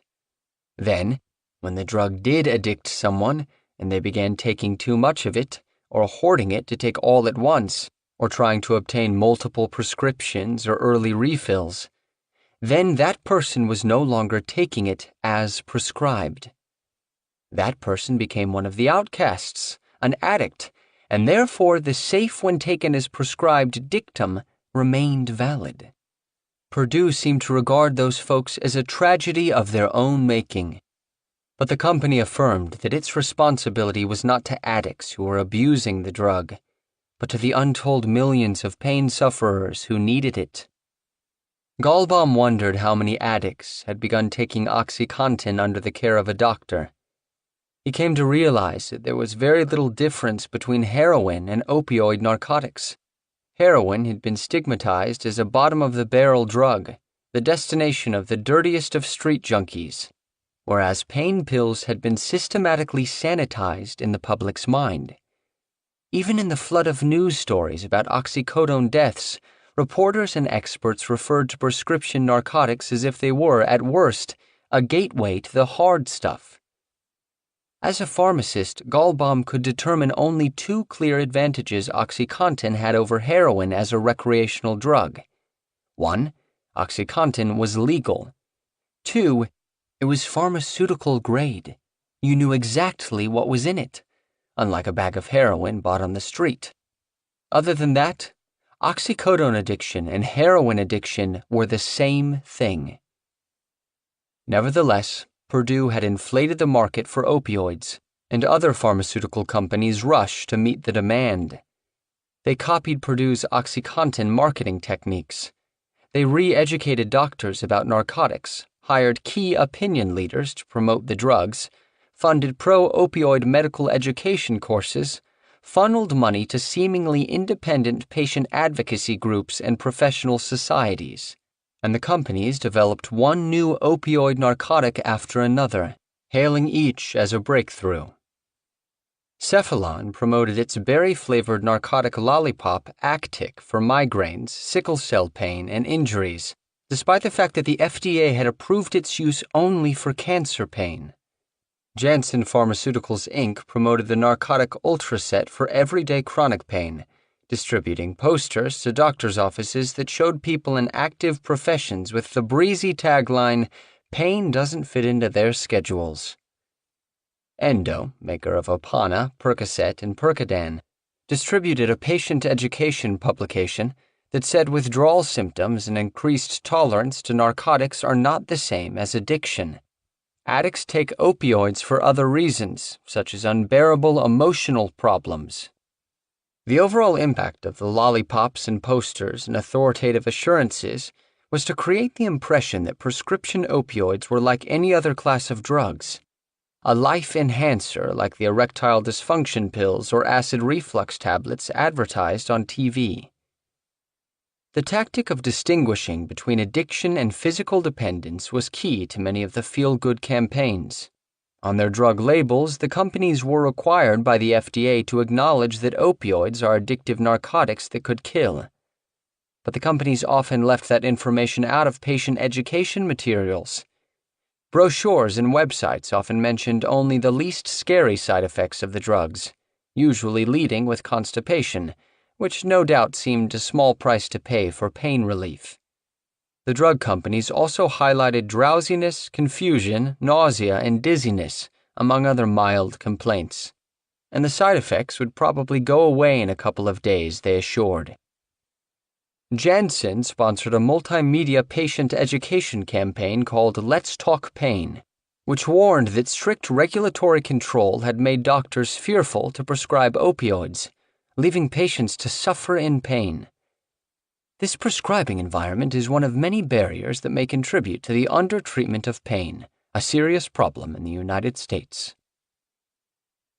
Despite the competition, Purdue continued to be the face of the opioid gold rush because it had introduced the first blockbuster narcotic. In response to the bad press, Purdue eventually did make a number of concessions. The company put additional warnings about addiction in its information about OxyContin. It stopped making the much sought-after 160 milligram megapill. It began reporting physicians it believed might be diverting drugs. Hundreds of lawsuits were filed against Purdue, mostly personal injury claims from small-town plaintiffs claiming they'd been hurt by the drug, and the drug maker was committed to winning them all. No trials, few settlements. Purdue hired big-gun corporate defense law firms in Atlanta and New York and spent $3 million a month in legal bills. The company beat back almost every lawsuit, including a number of class action cases. When Purdue finally lost a big one in 2007, it was a criminal case, not civil. The charge was led by a U.S. attorney named John Brownlee, whose district in Roanoke, Virginia, had been devastated by pharmaceutical painkillers. Brownlee had prosecuted street dealers and doctors and finally decided to investigate the top of the narcotics chain. The company pleaded guilty to federal criminal charges that it had lied about the drug's risk of addiction. 3 top executives paid $34.5 million in fines, and the company paid $600 million, one of the largest such fines ever paid by a pharmaceutical company. Gallbaum and a group of activists traveled to Virginia for the sentencing, and Gallbaum spoke at a rally outside the courthouse. Gallbaum let loose. A photographer snapped a picture of him mid-cry, his face contorted in anger, chopping a hand through the air. The anger was real, but his outbursts on the radio and at the rally were not quite genuine. His natural state was quieter, more analytical, but he was experimenting, willing to do anything to strike a chord. Gallbaum didn't want to do away with opioids. Morphine was a godsend for someone with pancreatic cancer, someone hospitalized for trauma. But over the long run, he increasingly believed few people seemed to get better on the stuff. He didn't even want new laws. He just wanted people to better understand what they were taking. And to Gallbaum, the federal government's approach to the opioid crisis was contradictory. On one hand, there was plenty of concern and action. The feds had gone after Purdue, and the Centers for Disease Control and Prevention had published report after report on painkiller deaths. Lawmakers held hearings and railed about oxycodone crime and addiction in their districts. The DEA stepped up its investigations of doctors whose patients had died after receiving huge prescriptions. On the other hand, the government was ultimately responsible for the flood of narcotics. The FDA signed off on one new opioid formulation after another. Patches, lollipops, and pills. Many observers questioned why the FDA was so compliant with the pain industry. What escaped most people's attention was that the pharmaceutical companies had an even more dependable ally in, ironically, the Drug Enforcement Administration. One of the DEA's most important and least recognized duties is to decide how much of each controlled substance can be manufactured.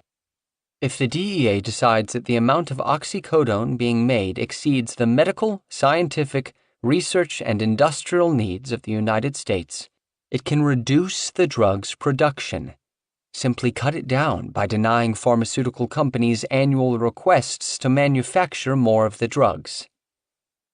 Instead, year after year, the DEA had signed off on hikes in the manufacturing quotas of all popular prescription narcotics. Gallbaum dug up the numbers, and they were stunning. In 1993, 3 years before OxyContin came out, the DEA allowed pharmaceutical companies to manufacture 3,520 kilograms of oxycodone. In 2007, the DEA signed off on the production of 70,000 kilograms of oxycodone, almost 20 times the amount manufactured just 14 years earlier. 20 times. Less than 4 tons compared to 77 tons. And it wasn't just oxycodone. Between 1996 and 2007, the DEA had nearly quadrupled the production of hydrocodone, allowed manufacturers to produce almost 10 times the amount of fentanyl, and hiked the quota of hydromorphone by 4.5 times. Despite its impact on public health, the quota-setting process was conducted in secret. Each pharmaceutical company applied to make a certain amount of a given controlled substance each year, but the DEA wouldn't reveal how many pills each wanted to produce. That was considered to be a trade secret. Then, the companies and the DEA had negotiation meetings, the content of which was restricted from the public record. The DEA then set quotas based on expected need. Essentially, The only information the DEA revealed each year was the total amounts of each drug requested by the entire industry and the total amounts the DEA allowed them to produce. The DEA said it would be unfair to the pharmaceutical companies to reveal how many pills the individual companies wanted to manufacture. Amid the uproar over painkillers and all the strategies invoked to curb abuse and overprescription, few officials or politicians seemed to consider simply reducing the supply. The idea had been brought up seriously only one time in 2001, when the country was first becoming aware of OxyContin abuse. The DEA had asked Purdue to restrict OxyContin prescribing to physicians trained in pain management, and Purdue balked. In response, during a congressional subcommittee hearing, DEA Administrator Donnie R. Marshall said he was considering rolling back those quotas to 1996 levels. The pain industry said this would be a disaster, that prices would skyrocket and pain patients would suffer. Purdue didn't budge, and the quota cut idea vanished when new administrators came in. Cutting back the quotas wasn't a radical idea. In fact, the DEA had combated drug waves by reducing quotas before. In the 1970s, when speed pills were popular, the DEA cut the quota of amphetamines by 90%, and the illicit market dried up. A decade later, sedative hypnotics like Quaaludes swept across the country, and the DEA cut the quota of the ingredient methaqualone by 74%, which effectively erased the problem. Now, prescription narcotics were killing far more people than speed or sedatives, but the government was signing off on large increases in the supply each year. It baffled previous DEA administrators like Gene Hayslip, former head of the DEA's Office of Diversion Control. Hayslip had been in charge during the methaqualone quota reduction. It hadn't been easy to buck the pharmaceutical industry, but as he told a reporter shortly before his death, "You've got to have some kind of principles." Gallbaum had come to the conclusion that a $7 billion industry had been built on marketing and bad science. By 2008, the United States was awash in prescription narcotics, enough for every American adult to pop a 5-milligram Vicodin every 4 hours for nearly a month. According to the International Narcotics Control Board, the U.S. had consumed 83% of the global supply of oxycodone in 2007, and 99% of the world's hydrocodone. No one believed that the U.S. was in that much more pain than the rest of the world. Gallbaum could see how it had happened. It wasn't the 1970s or the 1980s anymore. Pharmaceuticals were the most profitable industry in the country, and the pharmaceutical lobby was by far the biggest in Washington. He'd never considered himself prone to conspiracy theories, but now he had his own pet belief that he couldn't stop thinking about. He'd been an unwitting tool of the conspiracy for years, until it had infiltrated his home. When he came across an advertisement for radio time, "You too can be on the radio," he decided to take the leap. To Gallbaum, prescription narcotics seemed like a natural topic for a talk radio show. By now, just about everyone knew someone who had a problem with pain pills. Gallbaum spent 3 weeks writing his first hour of radio. He wrote out every word of the early shows. His stomach churned every week when he walked into the station. To protect his job and his son, he called himself Larry G on air, and he never explained in any depth why he'd begun investigating controlled substances. His personal story didn't matter. He also wouldn't reveal his employer. He needed his pharmacy job. Each week, he interviewed different drug experts, legislators, recovering addicts. There were always fresh topics to discuss. A suspicious new pain clinic in town, a new narcotic coming out, new legislation. His network of listeners kept track of trends and reported back to him. On the July 6, 2008 show, Gallbaum reported a strange new phenomenon. A pain clinic in Pinellas Park seemed to be serving customers primarily from out of state. Gallbaum told his listeners what his source had seen. One car had a Louisiana license plate, another car had a New Jersey license plate, This individual saw cash going back and forth, and they saw the deal get done. And here's what's so frightening, folks. We are now becoming the suppliers for people around the country." Gallbaum wasn't the only one who'd noticed this trend. That same summer, in Fort Lauderdale, a television news reporter named Carmel Cafiero got a tip about pain clinics that served out-of-state patients. Cafiero was an anomaly in the South Florida TV news scene, a pixie-cut red-headed grandmother among younger blown-out blondes and brunettes. She was in her early 60s and had worked for WSVN TV Channel 7 since 1973, producing a weekly investigative segment called Carmel on the Case. She specialized in jump-outs, on-camera ambushes of pimps, bad cops, crooked businessmen, after she'd gotten the goods on them. She found joy in her job at the family-owned Fox affiliate, and it showed in her big blue eyes and her he chortle. Cafiero's source said the biggest pain clinic around was located on Oakland Park Boulevard, so she and a cameraman, Anthony Pineda, drove out to take a look. The clinic was in a small bungalow, lots of people loitering outside. Cafiero and Pineda parked across the street and settled in to watch. The patients waited in a ragged line. Many went shirtless. They all seemed to drink Mountain Dew and smoke cigarettes. There was a guy riding an old bike around the parking lot. He appeared to be the security guard. He also looked like a street bum. Carmel thought, "Whoa, what is this place?" She could have put together a story right away, collected some interviews with neighboring businesses, and plugged the package into the weekly Carmel on the Case lineup. But she didn't want to do that. She had a feeling about this strange little clinic. Something big was going on here. She was going to sit on this one for a while, do some digging. For the next 3 months, every time Cafiero and Pineda were between assignments in Broward, they'd go to South Florida Pain and shoot video. They used the station's unmarked silver Dodge Caravan. Pineda had an uncanny ability to pick which pain clinic patient was most likely to do something interesting on camera. The cameraman would park next to the target's car, and he and Cafiero would move to the rear of the van and draw the curtains behind the front seat. Pineda would shoot through the van's dark-tinted windows. They got video of patients shooting up, trading cash for pills, leaving children in their cars.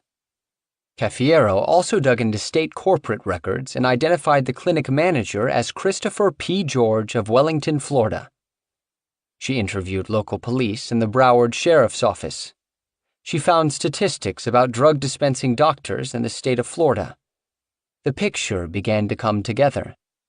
Pretty soon, Cafiero would be ready for her jump out on this Christopher P. George character. 3. To Derek Nolan, the whole thing felt like the biggest practical joke ever. 2 assholes like Chris and himself could just open a pain clinic, and nobody could do anything about it.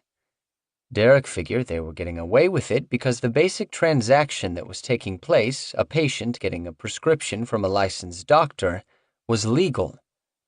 Whatever the patients did with the pills after leaving the clinic, that was on them. Same with the doctors. They might be violating the law inside their offices, not following diagnostic guidelines or something. But Chris and Derek weren't doctors. Neither of them even had a college degree, so what they didn't know couldn't hurt them. How could they be held responsible for the way people with medical degrees prescribed medicine? Besides, they weren't going to quit just as they were starting to make real money. Chris had grown up rich, and Derek had enjoyed some flush years. When Derek was 19, making good money as a plumber, he'd bought a $60,000 Mustang Cobra convertible and had his own house. Later, he'd owned his own companies, pulled down 6 figures in the good years. But this was different. They'd tapped into something big and rich and desperate here, something that made people line up around the block at 6 a.m. every morning. The clinic accepted credit cards, but almost nobody paid that way. Cash poured into the clinic so fast that they'd given up on using their register.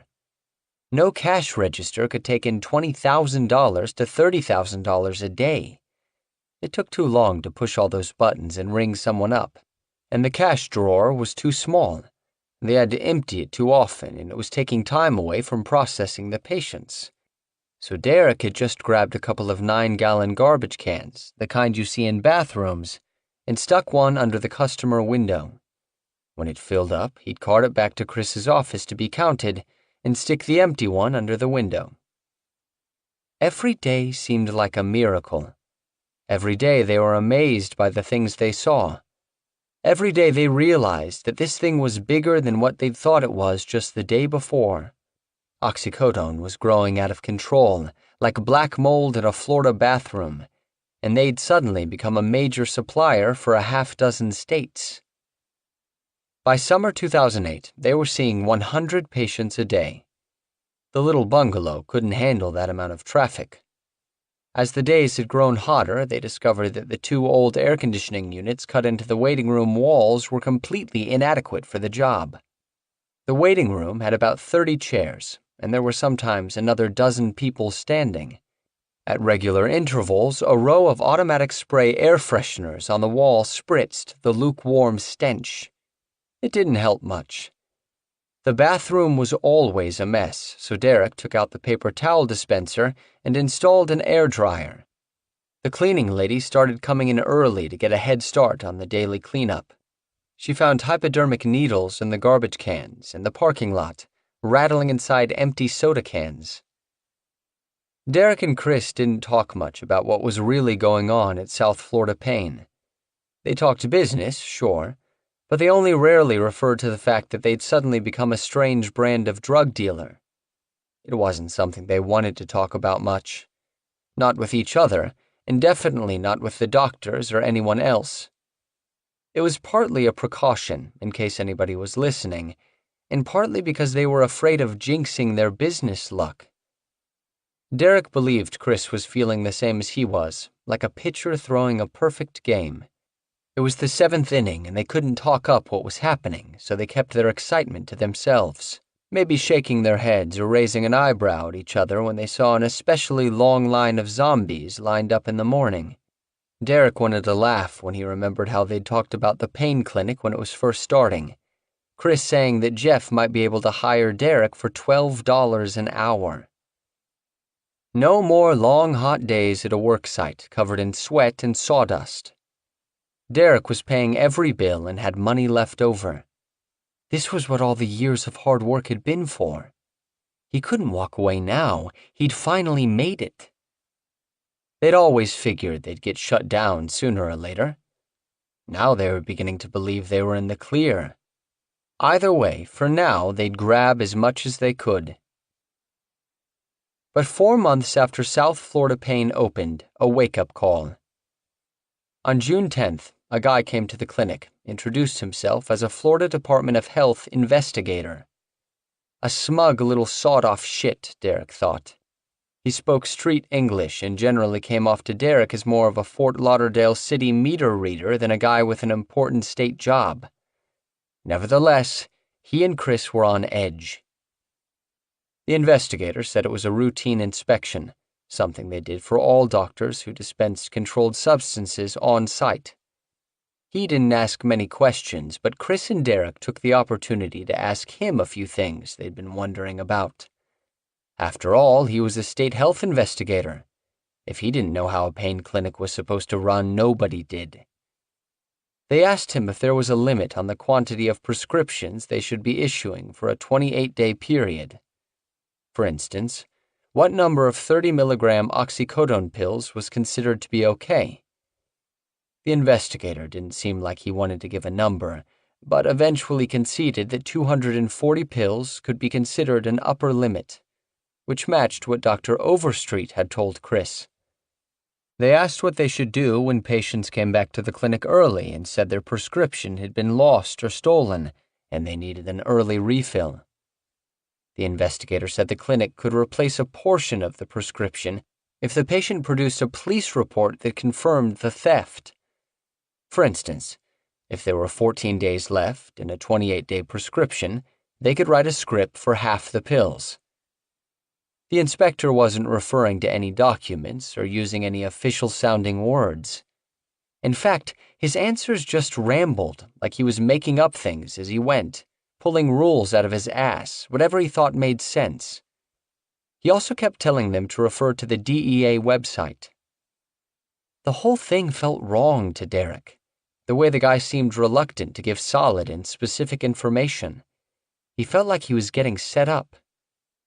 He thought to himself, "You should just walk away, now.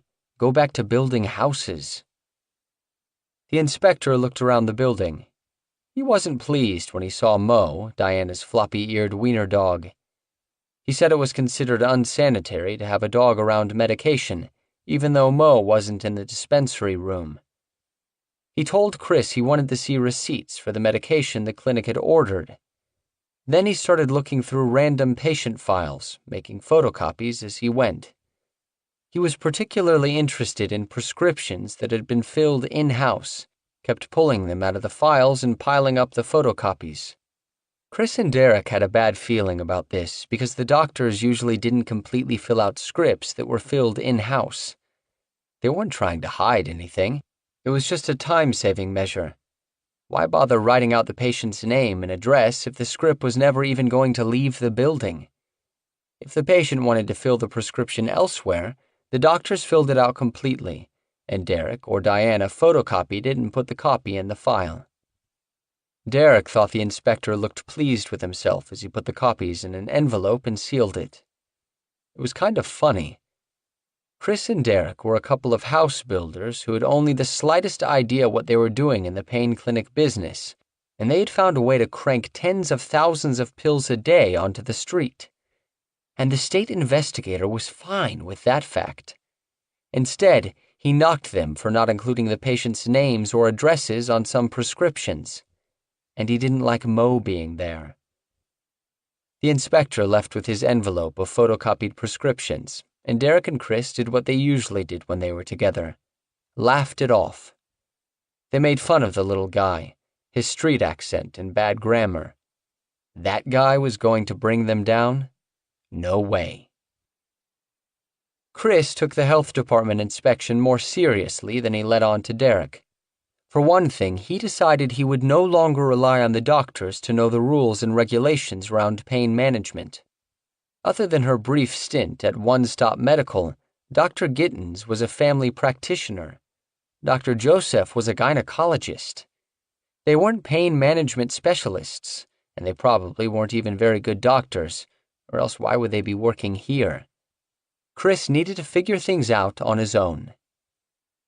After a local pharmacy began refusing to fill South Florida pain prescriptions and said it was heeding the advice of the DEA, Chris called the DEA for clarification.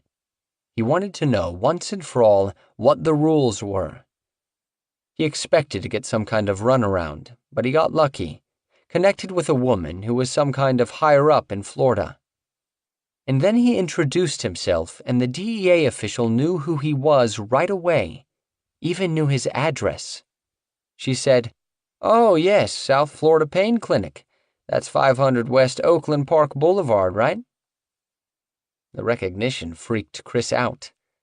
A DEA official had his clinic's address on the tip of her tongue? He asked her some questions, and she did what the state health investigator had done, told him to consult the DEA website. She couldn't tell him anything more than what was there. Chris consulted the DEA website. It contained a policy published in 2006 for dispensing pain meds.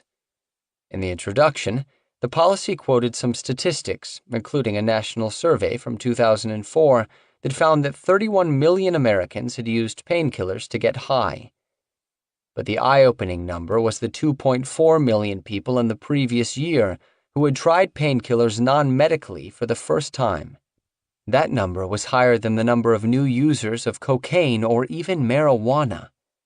Among illicit drug users, pharmaceuticals were the biggest growth market. Yet doctors hadn't reached a consensus on painkillers. When the DEA had drafted the policy, many health professionals had provided input, and they split into two groups with different primary concerns: those who felt that pain was undertreated, and those who believed that painkillers were overprescribed. The document quoted one authority who said, "It takes only a few untrained or unscrupulous physicians to create large pockets of addicts." But the document also said, "Undertreatment of pain is recognized as a serious public health problem." And Chris liked the sound of that line, filed it away to use later.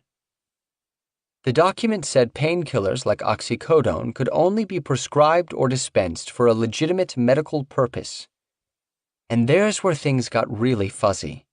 The policy said there were no specific guidelines that determined what was a legitimate medical purpose and what was not. Instead, courts must analyze the evidence surrounding each case individually, and to be found guilty of unlawful prescribing of controlled substances, a physician's illegal activity must be glaring. In 1978, a federal appeals court had created a list of actions commonly taken by doctors who were writing illegal prescriptions, and the DEA policy said that list was still relevant. Bad docs, according to the policy, tended to write lots of scripts for large numbers of pills. They gave no physical exams. They warned patients to fill their scripts at multiple drugstores. They wrote scripts too often. They called drugs by their street names and generally acted like drug dealers. The policy gave a few examples of bad doctors. Chris paid close attention to this part. But their practices were way more blatant and crooked than anything South Florida Pain was doing. One doctor in the policy had given a patient 7 to 10 prescriptions in different people's names every week. Another physician had gone to the pharmacy to help his 16-year-old patient fill a prescription. Another had driven off the road after injecting himself with Demerol. Chris reasoned that South Florida Pain's doctors could easily sidestep some of these problems by following a few simple rules.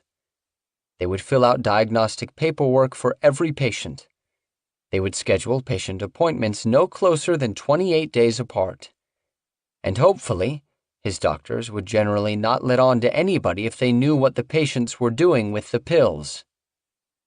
However, if Chris was going to make big money, Dr. Gittens and Dr. Joseph had to keep writing big and servicing big numbers. And one thing the policy made very clear was that the DEA reserved the right to investigate any doctor or clinic it wanted to investigate. So Chris wanted to know if there was a trigger number that would cause the DEA to red flag South Florida Pain as a possible pill mill.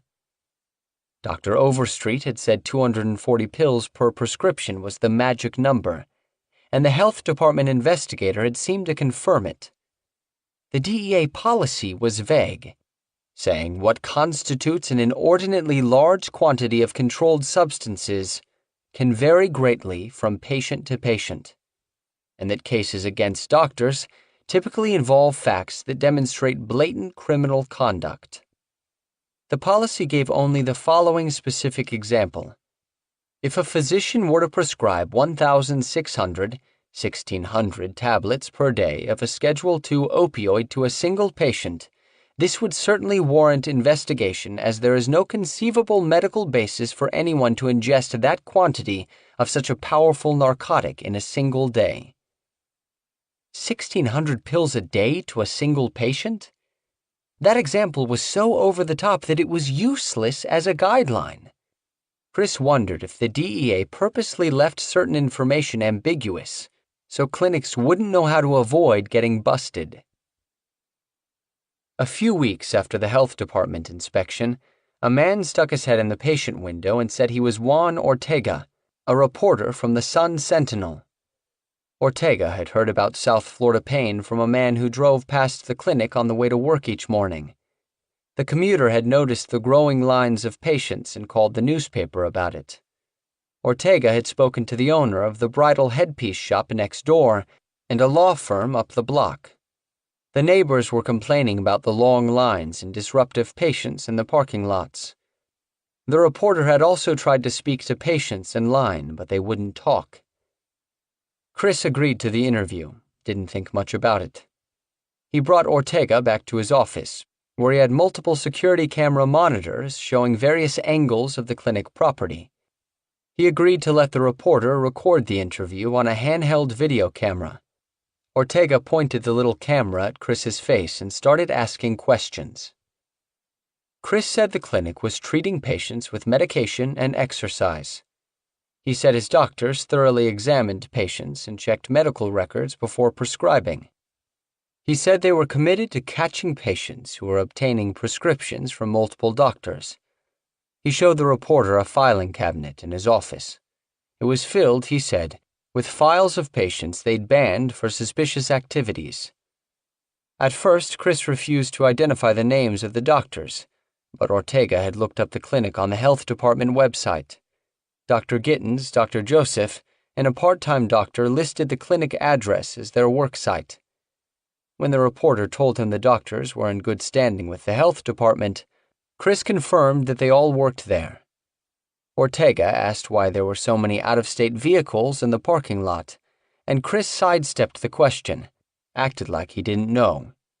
Chris also wouldn't say whether he was advertising the clinic on billboards. Chris paraphrased a line from the DEA policy on prescribing painkillers. "Pain is a big problem right now, and we're just doing our part," Chris said, his mug completely deadpan. Chris also told the reporter that he was trying to expand the parking lot in the rear of the building by demolishing the landlady's backyard. "That'll solve all of our parking problems here," he said. Ortega's story came out a day or two later, neighbors calling clinic a pain, underneath a big color photo of the front of the clinic, shot with a long lens from across Oakland Park Boulevard. The photo showed a couple dozen people loitering beneath the big red-lettered sign on the clinic's low roof, a mix of men and women who looked to be in their 30s and 40s mostly. One young guy leaned on a walking cane. The story wasn't too bad, Derek thought. It focused mostly on the neighboring businesses' complaints, one saying, "It's been horrendous. The people hang out all day." Ortega had checked police records and reported that local cops had been called to the clinic 6 times, including one time in May because someone had stolen a patient's pills. The story dropped a few hints about what was going on: the out-of-state patients, the pill thief, the fact that city leaders were looking into whether the clinic was complying with all municipal requirements. But it never mentioned painkillers or narcotics. An uninformed reader or someone giving the story a quick scan might come away thinking it was a minor dispute between a couple of local businesses over parking. Chris and Derek enjoyed the video that accompanied the story on the newspaper website, especially the part where Chris said with a straight face, "Pain is a big problem right now, and we're just doing our part." Derek loved that statement, especially since there was a random balloon bobbing in the background of the shot, like Chris was at some kid's birthday party. Derek couldn't remember where the balloon had come from, but somehow it made the whole thing even sillier. They played the video over and over, laughing. Chris had played the part well, Derek thought. He was solemn and earnest, just a well-meaning healthcare professional trying to solve the difficult problem of pain. A week after the Sun-Sentinel article came out, Derek was having a bad 31st birthday. He came to work hungover from the night before. Then 2 neighborhood thugs attacked 2 elderly patients in the parking lot, grabbed their meds, and took off. Derek chased them down some back streets past the quiet ranch houses. They splashed across a canal and got away, and Derek slogged back to the clinic, soaking wet and in a foul mood. It was Friday, a payday. After Dr. Gittens got her check, she told Derek that this would be her last day at the clinic. Derek was shocked. Dr. Gittens had always showed more interest than the other doctors in how the pain clinic was run. She was the one who said every patient needed to have an MRI. She was always asking questions about how they kept the books, how much the various medications cost, which MRI services were best. She was a nice woman, and she'd seemed invested in the clinic's future. On the other hand, she'd been acting a little different lately. Before, she'd been friendly, meeting Derek and his roommate out for drinks. Her brother, who'd helped her move to Florida 3 months earlier, had showed up again, asking questions about licensing and how they ran the office. Derek had thought it was odd when he saw her studying the price lists they'd made for medications. Still, Derek couldn't understand why she was leaving so suddenly. He asked her to stay on for a week or two, give a reasonable notice so he could find another full-time doctor. Otherwise, they'd have to go back to servicing clients until midnight. But Gittens said no. She had made up her mind.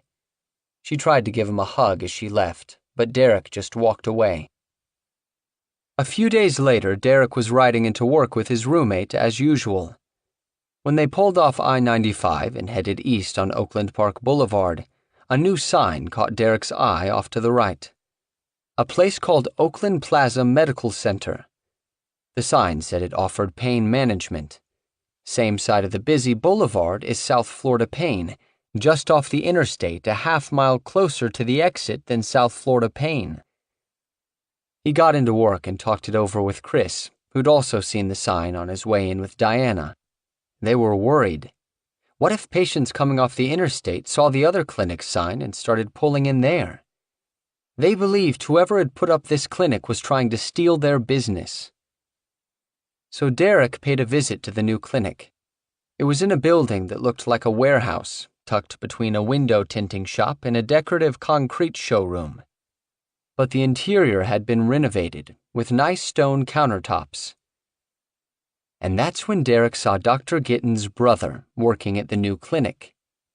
No sign of Dr. Gittens herself, but her strange recent behavior suddenly made sense. The sudden interest in the inner workings of the clinic.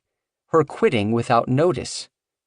She'd obviously decided to go into the business by herself, siphoning off the patient traffic from I-95. Chris and Derek knew that if Gittens could piggyback on the success of South Florida Pain, nothing was stopping anybody from doing the same thing. The word was out, that there was money to be made in pain management. To stay on top, South Florida Pain needed to grow. It needed a bigger space, more doctors. More pain clinics were popping up every day, and Chris wanted to be the biggest and the best. That was how Chris was.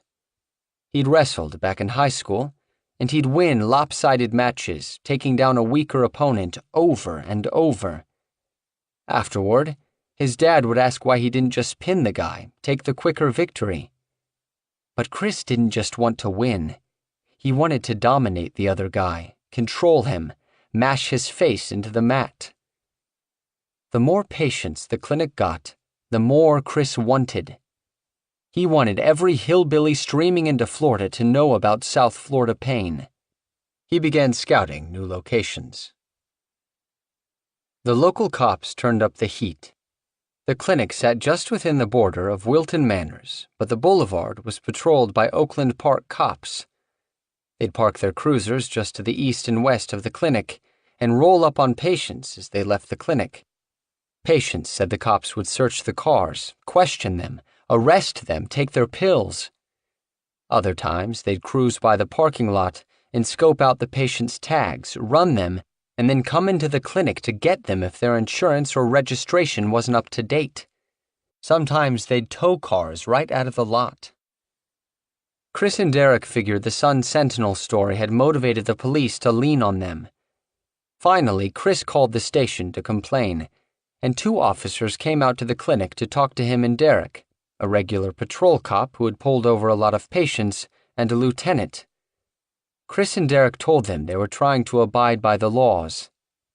Chris said, "Listen, just because they come here doesn't mean they get pills. They don't even necessarily get to see the doctor." The lieutenant seemed to get it, and Chris thought maybe he'd order the junior officer to lay off. But the very next day, the guy was still at it, pulling patients over as they left the clinic. Time for a confrontation, Chris thought. So he told a patient what was going on and hopped in the patient's car when he was leaving. Sure enough, the cop pulled them over, and Chris dialed his lawyer's cell phone to report what was happening. The patrol officer told him to get off the phone, and Chris refused. The cop got annoyed, popped Chris for resisting arrest, and took him to the gigantic concrete Broward County Jail in Fort Lauderdale. It took forever for him to get processed, so Diana and Derek shared a bottle of tequila at a downtown bar. Derek got hammered and started a fight. They were kicked out of the bar and went to the jail to post bond.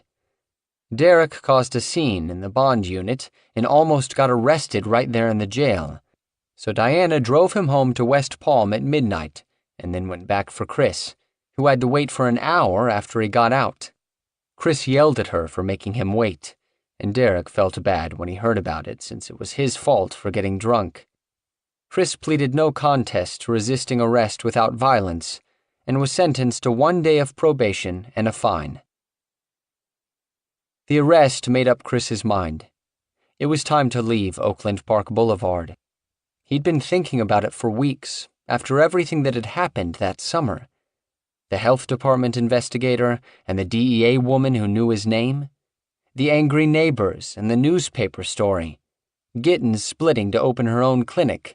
Other competitors popping up all over the place. Now local cops were turning up the heat. The clinic needed a new home. South Florida pain had the potential to be a juggernaut, but a juggernaut couldn't operate out of a shithole bungalow with 8 parking spaces. It was also time to grow and mature. Time to hire more doctors and staff, create some rules, get serious. The clinic was inhaling $40,000 to $50,000 a day, and Chris believed that $250,000 a week was just scratching the surface. Like the railroad and oil tycoons of the 19th century, or the tech billionaires of the 1990s, Chris and Derek, of all the random people, had enjoyed perfect, exquisite, history-making timing. They'd stumbled into a bizarro world, a window of opportunity in which hard drugs were for the moment legal. Because if they weren't legal, how were Chris and Derek able to conduct their business in broad daylight?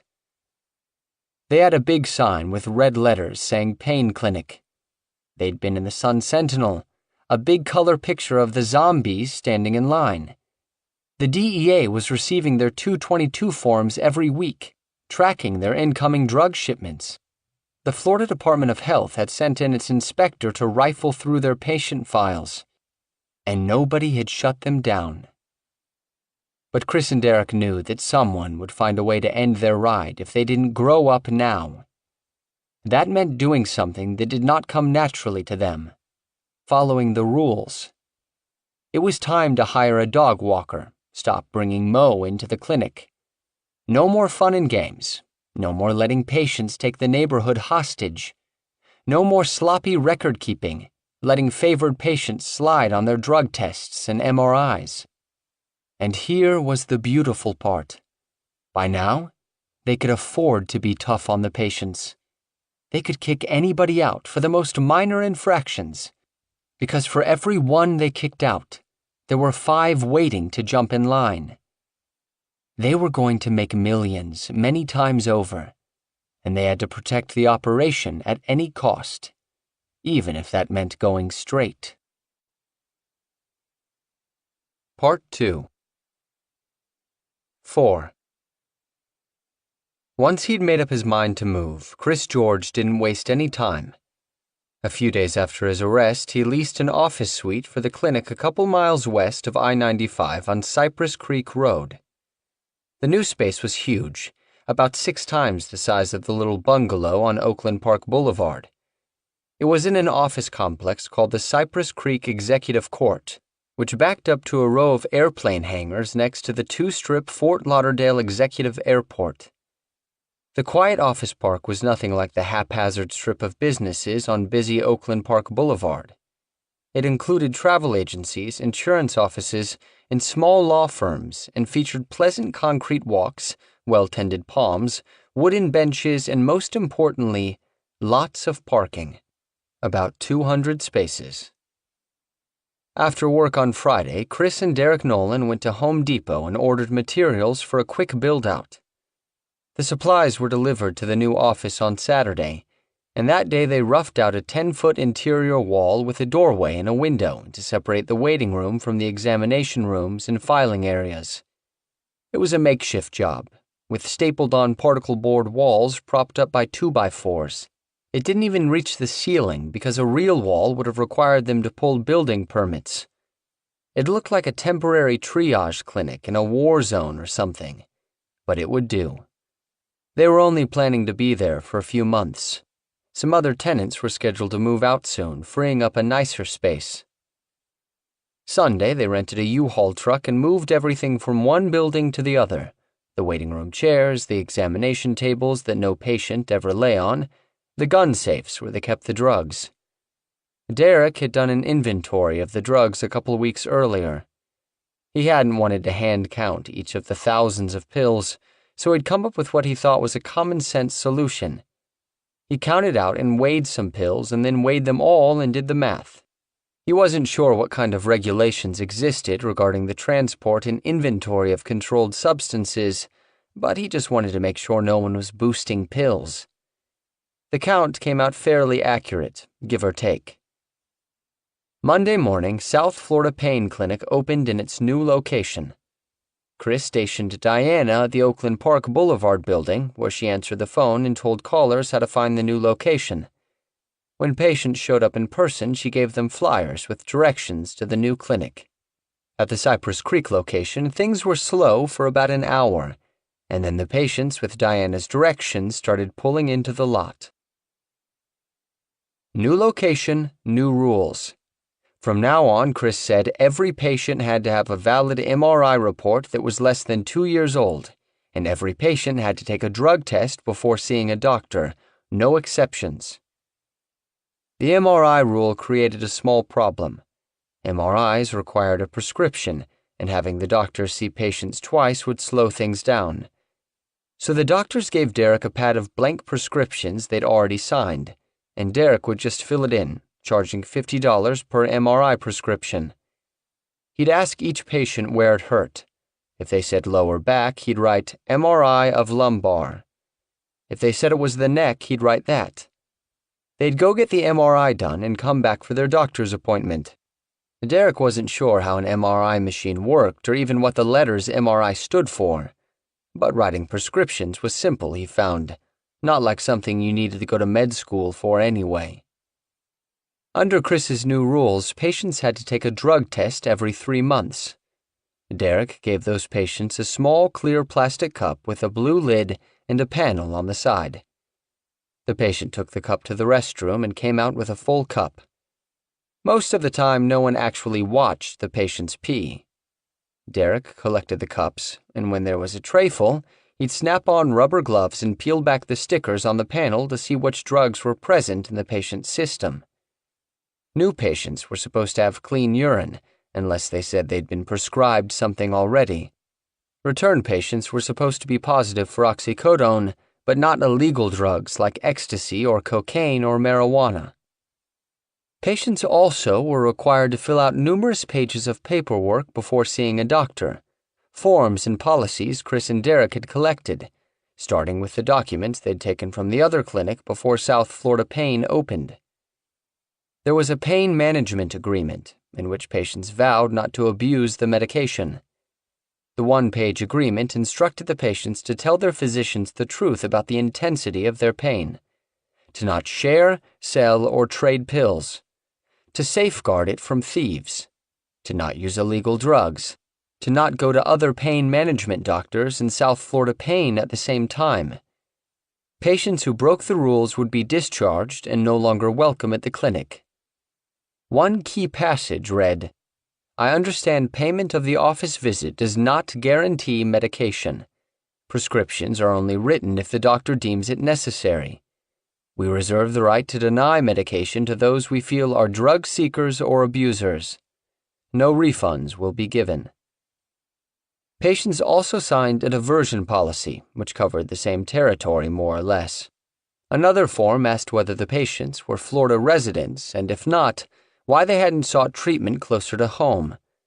A typical response: they will not give enough to help with pain, and when you ask for stronger, they look down on you. Chris created that out-of-stater form himself. If the health department showed up again and asked why they had so many non-Florida patients, he figured he could use the patient's statements to shield himself. Chris had found most of the forms and policies online, including the Patient Comfort Assessment Guide, a survey created by Purdue Pharma that asked patients to describe and rate their pain in great detail. Among other questions, it asked if the pain fit the following descriptions: stabbing, gnawing, exhausting, shooting, burning, nagging, penetrating, miserable, or unbearable, plus a few more. Some patients circled every word. Chris barely skimmed the documents and never discussed them with the doctors. He just wanted to make sure that each patient's file was stuffed with paperwork, drug screens, MRI reports, and signed policies.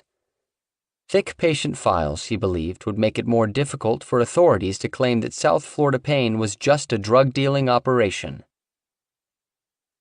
They needed more doctors. Dr. Gittens was gone, and the new office had much more space. Also, the more doctors Chris had, the more drugs the wholesalers would allow him to order. He wanted a mix of full-timers and part-timers so he could open early and stay open late, be as accommodating as possible. Chris placed another round of job ads on Craigslist, and doctors kept calling. When interviewing doctors, Chris didn't want to come off as unprofessional or criminal. He tried to speak well, look successful. But he did want the doctors to understand what they were signing up for, so he didn't exactly turn on the charm. He wore his typical outfit, torn jeans and a t-shirt. He barely looked at resumes, asked few questions about medical expertise or credentials. The interviews were brief. Chris was a mumbler, had a monotone, monosyllabic way of speaking to outsiders. He'd tell the physicians they would be working to provide services for chronic pain.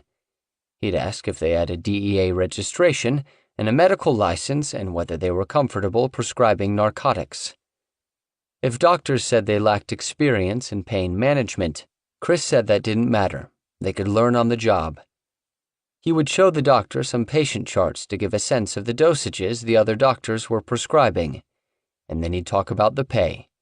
At $75 per appointment, South Florida Pain was seeing enough patients to pay doctors between $2,000 to $4,000 a day, plus $1,000 cash a week for the use of their DEA registration number to order drugs.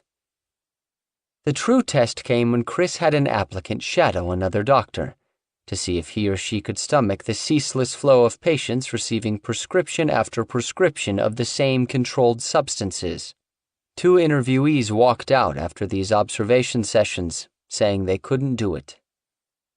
But all the other doctors who came in for interviews took the job, no matter what they saw at the clinic. It became a joke between Chris and Derek. The long lines, the desperate patients, none of it seemed to make a difference. The doctors saw what was going on at South Florida Pain, and they were okay with it once they heard they'd be making $75 a patient. The physicians were a mixed bag: male, female, young, old, black, white, Hispanic, Jewish, U.S.-born, international, gay, straight. Mixed specialties, too: gynecologists, plastic surgeons, family practitioners. The doctors tended to be a little odd. One physician wanted to see only female patients, and it turned out that he was digging into patient files and stalking the good-looking ones. Another had such bad body odor that Derek was forced to talk to him about it, which was awkward. Another left after a few months and started his own pain clinic as Dr. Gittens had done. Others had gambling problems, or drug problems, or student debt problems. One belonged to a swingers group and tried to recruit Derek. It was a great part-time gig, Derek thought, to come in for a couple hours in the evening after your real job, see a dozen patients, and walk out with $1,000 in your pocket. The part-timers clamored for as many hours as they could get, and some wanted to come aboard full-time. Derek had mixed feelings about the medical staffing. The doctors were key to the entire business, of course, but fewer doctors had meant longer lines, which meant more patients handing Derek money to jump the line. If the doctors struggled with their consciences, they kept it to themselves. except one, a part-timer, Dr. Patrick Graham, a plastic surgeon in Boca Raton who worked at the clinic in the evenings, maybe once a week. Graham was in his early 60s. He'd interviewed at the Oakland Park Boulevard location where Gittens had shown him the ropes before she quit. He'd spent half a day shadowing her as she treated about 15 patients. During the first few appointments, Graham observed, Dr. Gittens listened to the patient's heart and lungs, had them bend over, checked ears, noses, and throats, had them do some range of motion exercises. But as the morning wore on, Gittens had spent less time with the patients, her exams growing more cursory. Everybody got similarly large doses of narcotics. By the time Graham was done shadowing Gittens, he believed he understood how things were done at South Florida Pain. Around Derek, Graham would drop hints that he knew the clinic was a pill mill, that he knew the score. Around the other doctors, he played dumb. Sometimes he'd complain to Derek that Chris had hired a new doctor, worried it would cut down his patient load. Other times he'd come to Derek and say that there was nothing wrong with a patient and he couldn't write a script for him, like he'd had a sudden attack of conscience. Derek would point out that he'd already written 20 scripts that day for similar patients. Dr. Graham would continue to argue. Finally, Derek would say, "Whatever, dude. I guess I need a new doctor." That's when Dr. Graham would give up. Graham would say, "Fine then," and he'd go write the script. Graham was interesting, Derek thought. It was like he wanted a little push from Derek, to make himself feel better, like he had no choice. So Derek would give it. Derek didn't push the other doctors. If a doc wanted him to bounce a patient who had inadequate documentation or infected track marks, he bounced the patient. There was no upside to arguing with the doctors, nothing to be gained by pulling back the curtain and too openly revealing or discussing what they were doing. Chris and Derek reasoned that the number one problem at the Oakland Park Boulevard location had been the tiny waiting room, which meant the patients roamed the neighborhood, shooting up, nodding off, shoplifting, squabbling, selling pills, and generally acting like junkies. Chris and Derek hadn't minded this behavior in the early months, even encouraged it sometimes. But after a while, it was like they were begging the cops to show up, which was why they'd been forced to move. Chris didn't want the same thing to happen again, so the rule at the new location became no loitering in the parking lot.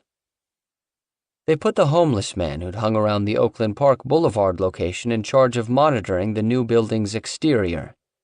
The vagrant had been arrested for crack possession and was living in a halfway house now, which was a step up from the laundry where he'd previously slept.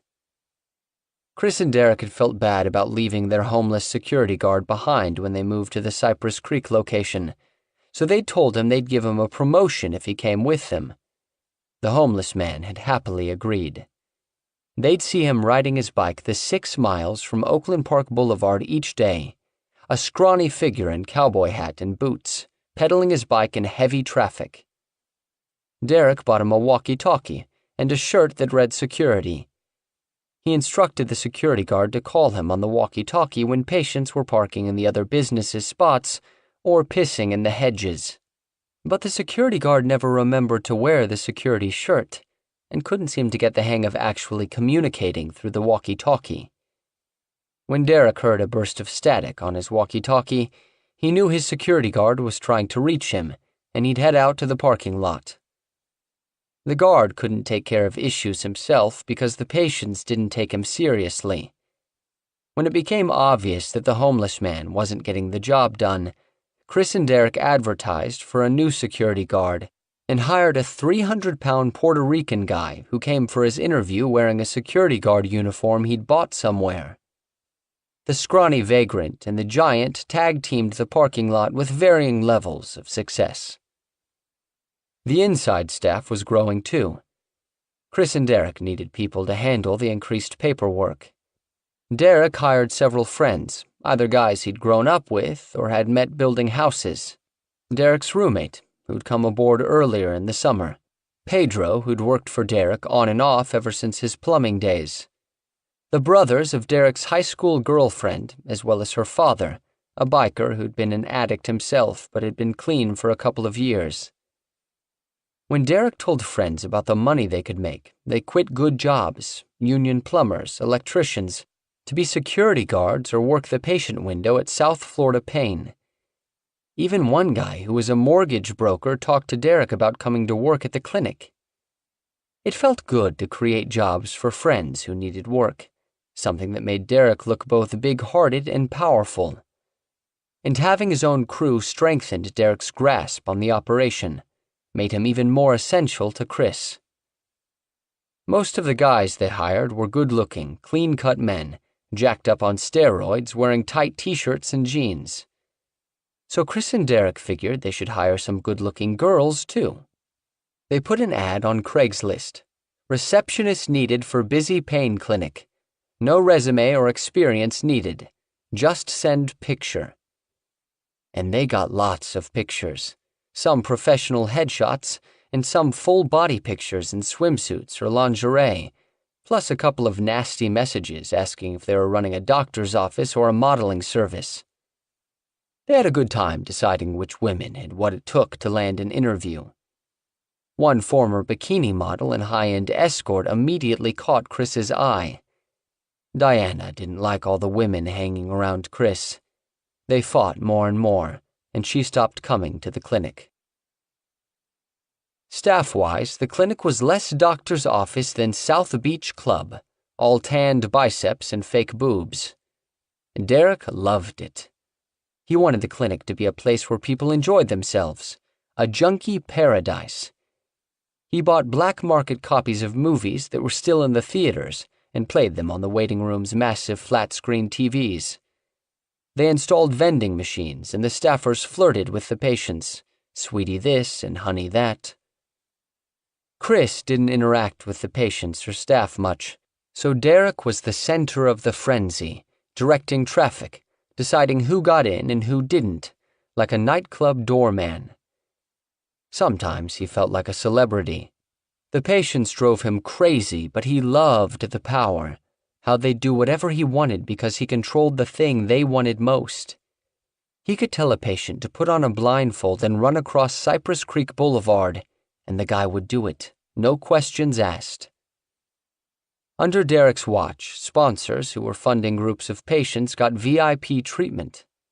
They entered through the employee entrance, got to see the doctors right away. After coming for a couple of months, patients often began to think they should be part of the clinic's inner circle.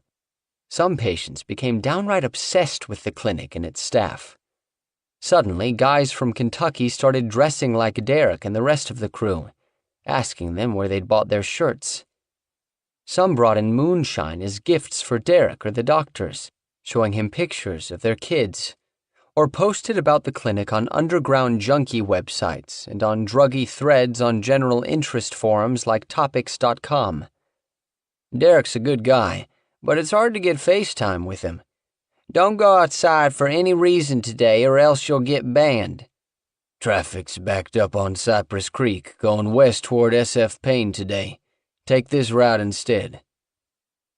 Patients told Derek the street price of Oxy 30s back home had dropped to $10, mainly because South Florida Payne was flooding the market. They said people who would have never visited Florida in the past were coming just to experience South Florida Payne. And people who used to come down just to get a prescription for themselves were sponsoring their own carloads. They got an email from a sheriff in Kentucky. The guy sounded angry. I arrested another one of your patients last night. I can't pull over a single car without finding an appointment card for your clinic. Thanks for destroying my community. South Florida Payne wasn't alone. Pain clinics were opening up all over Broward County, and patients told Derek the others were trying to copy his style, but no one had really succeeded. Derek told them nobody could match his showmanship, his panache. And it seemed to be true, judging by the lines in the waiting room. Everyone said South Florida Payne was the biggest pain clinic around. On the other hand, being honest with himself, Derek had to admit the patients weren't coming for the ambiance. The clinic was popular because it usually had pills in stock. After 6 months, Derek understood these people, knew they'd drive to a shithole in Anchorage if that was the closest place to get pills. No matter what they looked like or how they spoke, they were junkies, which meant they had no humility or pride. They were all about getting the fix. Take the women Derek and his roommate were dating, for example. The first time the girls had come into the clinic, just before the move from Oakland Park Boulevard, Derek and his roommate were all over them. One was a Marine, but cute and sweet, big blue eyes, blonde hair. She had military disability paperwork for an injury, some kind of lower spine thing. Her friend was Brazilian, great body, olive skin. She told the doctor she'd been mugged, beaten up. Early on, Derek had hooked up with female patients from time to time. Nothing serious, just a quick good time in a back room. He knew those patients were just hoping to score some extra pills, but he enjoyed himself anyway. Derek thought these women were different. They seemed out of place among the clinic patients, uncomfortable, which made Derek like them. No way these young, fresh-faced girls were junkies. The girls flirted with Derek and his roommate at the clinic and ended up going back to the guy's apartment after work. Derek ended up with the Brazilian woman, his roommate with the Marine. Derek's girl was amazing in bed, no inhibitions. Derek, always quick to jump into things, started hanging out with her every night, even met her mother. He liked her jet black hair, her Brazilian lilt. Not a week had gone by, however, before Derek realized that something was wrong with his new girl. He'd find her staring in the mirror for hours, glazed over, mesmerized by her face, picking at it. He'd take her to a restaurant with friends, and she'd cause a scene, start crying. He'd be alone with her, and she'd start going into withdrawal, begging him for pills, acting like a straight-up addict. Derek began to wonder if she was with him just because he was the man with access to the pills, if the whole relationship was just another junkie stunt. On the other hand, he couldn't believe she was as bad as the pillheads he spent all day around, people who would do anything for a fix.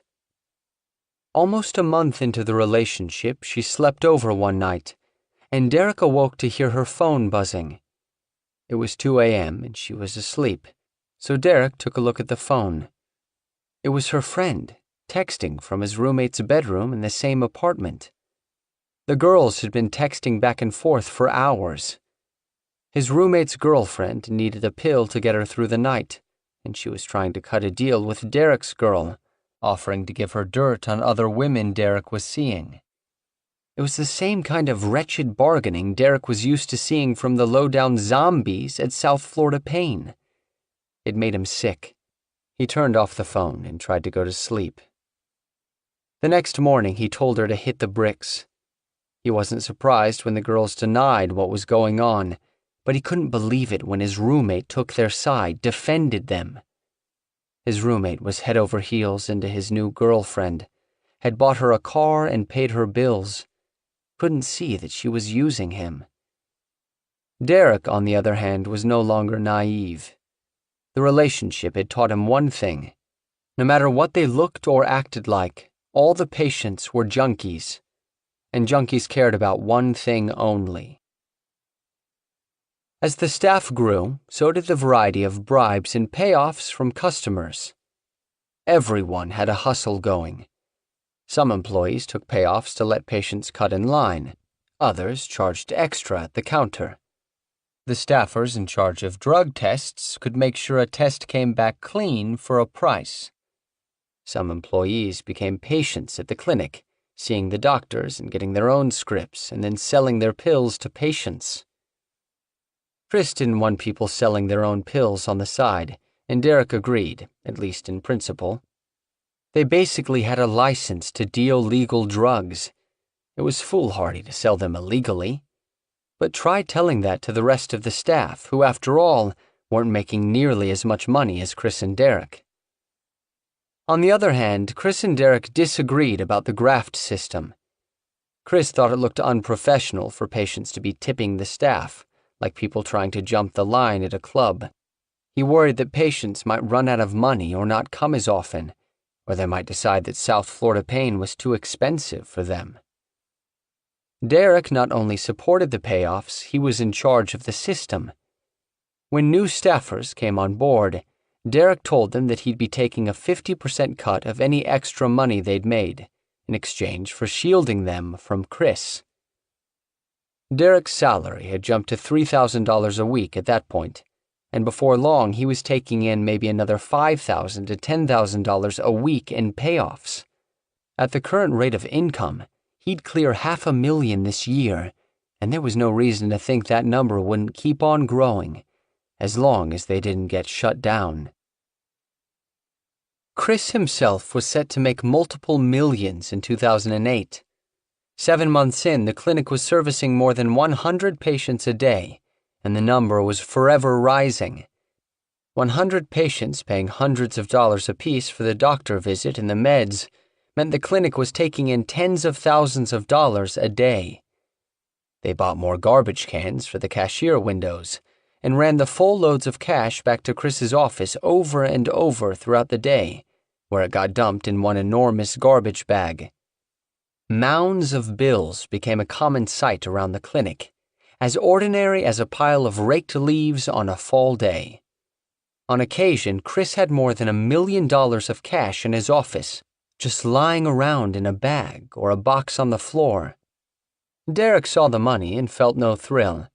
The drugs were locked up in a safe, but they didn't take major security measures to protect the money. Most of the people working at the clinic were Derek's friends, and he trusted them. Besides, everyone was making so much money from their various hustles, and in a way, Derek believed the graft system protected the larger cash flow.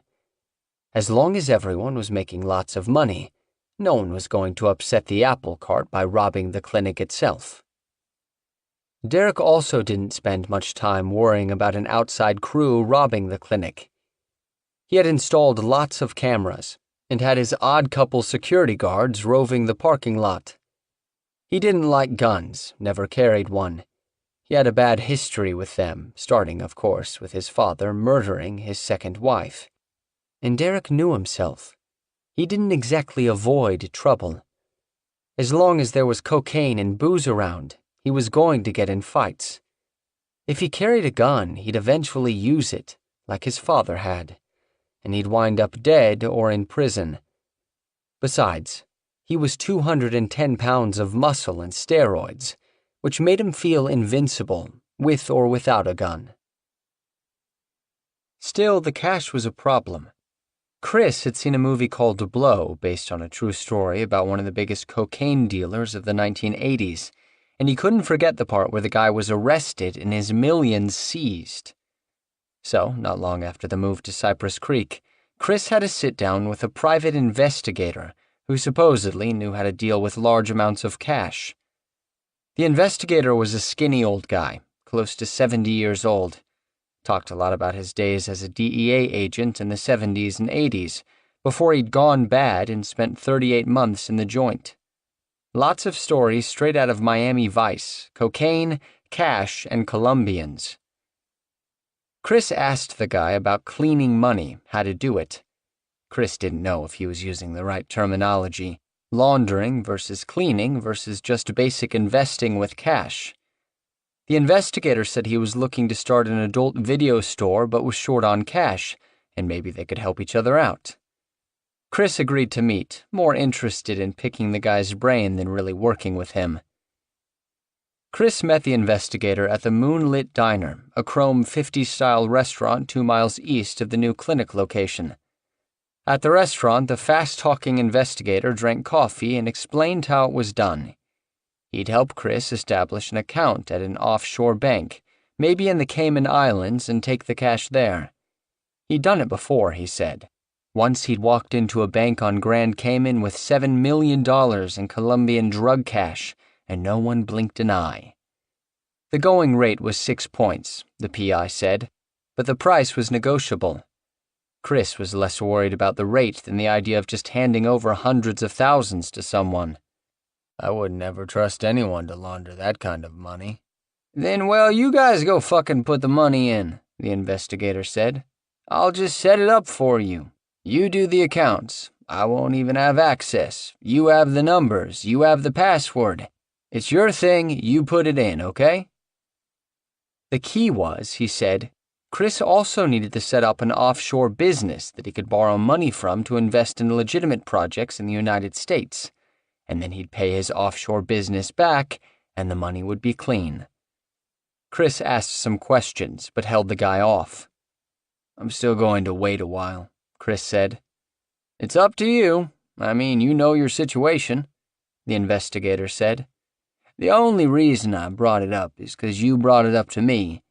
I would have never even fucking mentioned it. You could start small. You could start with 50 or 100K. Chris realized that what he wanted was not to launder his money. The pain clinic money was legitimate, and he was going to pay taxes on it. He just wanted a place to put the cash. But Derek was right. This guy couldn't be trusted. Before he cut ties with him, though, Chris wanted the ex-DEA agent's take on something. The DEA doesn't like me, Chris said. No shit, the investigator said. They don't like me much either. So what? Chris told him how he'd called the DEA offices and the woman had known the address of the Oakland Park Boulevard clinic as soon as he'd said his name. She knew it just like that, the investigator said. Yeah, Chris said. Jesus, the investigator said. But then the guy backtracked, tried to brush it off. There were lots of pain clinics and the DEA had to monitor all of them. It wasn't a big deal that the woman knew who he was. That doesn't mean you're doing anything wrong, the investigator said. It's not good, though, Chris said. No, it ain't good, the investigator said. It'd be better if she never heard of you, but it's okay. If South Florida Pain was a target, he said, Chris would have known about it already. It takes them a while, Chris said. Well, how long you been open? The investigator said. 8 months. If there was a problem, you would have heard a long time ago, he said. Just my guess. It's a legit business. There's no law against making money, you know what I'm saying? Chris was always searching for a bank willing to take the cash. He'd be with one bank for a month, but no banker wanted to take in this amount of cash day after day, even though Chris met with the management and insisted his cash flow was legitimate, and he was going to pay taxes on everything. There were just too many federal reports to fill out for large amounts of cash. Banks didn't want to deal with the currency transaction reports and suspicious activity reports and scrutiny from the IRS or the OOC or the FFIEC or the other alphabet soup agencies that keep an eye on financial crime, especially South Florida banks that had lived through the cocaine cowboy days of the 1980s. Every major bank ditched the clinic one by one and wouldn't say why. It was a constant problem because Chris had to have money in the bank to cover the doctor's payroll, though he paid employees cash whenever he could. In late September 2008, it happened again. Chris tried to deposit more than $250,000 in one of his banks, and the bank not only refused to take the money but dropped him as a customer. They wrote him a cashier's check for the balance in his account. So Chris went to the house he and Diana were renting at the Talavera development in Palm Beach County and piled the $250,000 in a kitchen cabinet. One day, in early October, Chris came home and found broken glass in the bathroom. Someone had punched through the window to get inside. He checked the kitchen cabinet. That stash was gone. Chris and Derek reasoned that the burglar was probably someone they knew, someone who knew where to find the money.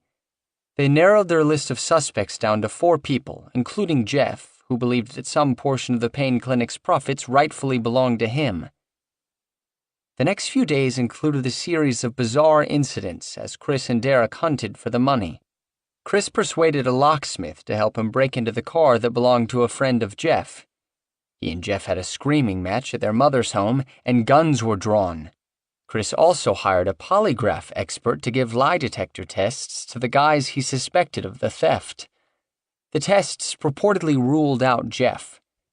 And then suspicions focused on a friend of Jeff who had worked at South Beach Rejuvenation. The twins had grown up with the man, who had a long list of arrests for carrying a concealed weapon, DUI, marijuana possession, and trespassing. Jeff was furious that his friend might have stolen the money, so he agreed to help lure him to his house one day in early October. Chris and Derek waited at Jeff's, which was located in the Versailles development where Vanilla Ice, the rapper, lived, and was soon to begin filming a new reality show about a home he was remodeling in the development. Jeff destroyed the homes he lived in, parked broken-down Lamborghinis in the yard, urinated in the pool. Derek checked out the new house, shaking his head. It was in better condition than Jeff's previous homes, but it reminded him of a kid's clubhouse. Dirty dishes in the sink, no food in the fridge, and toys everywhere. Fireworks, martial arts, throwing stars, air rifles. In one bedroom, a huge pile of cash lay under a blanket. When Jeff and his friend arrived, Derek did his thing, punching the friend and then flipping him. The man landed on his head on the hard floor. He was knocked out for a moment, his body rigid as a plank. When he came to, his eyes were screwy. Jeff pulled out a gun and a pair of handcuffs. He was always coming up with random items like that.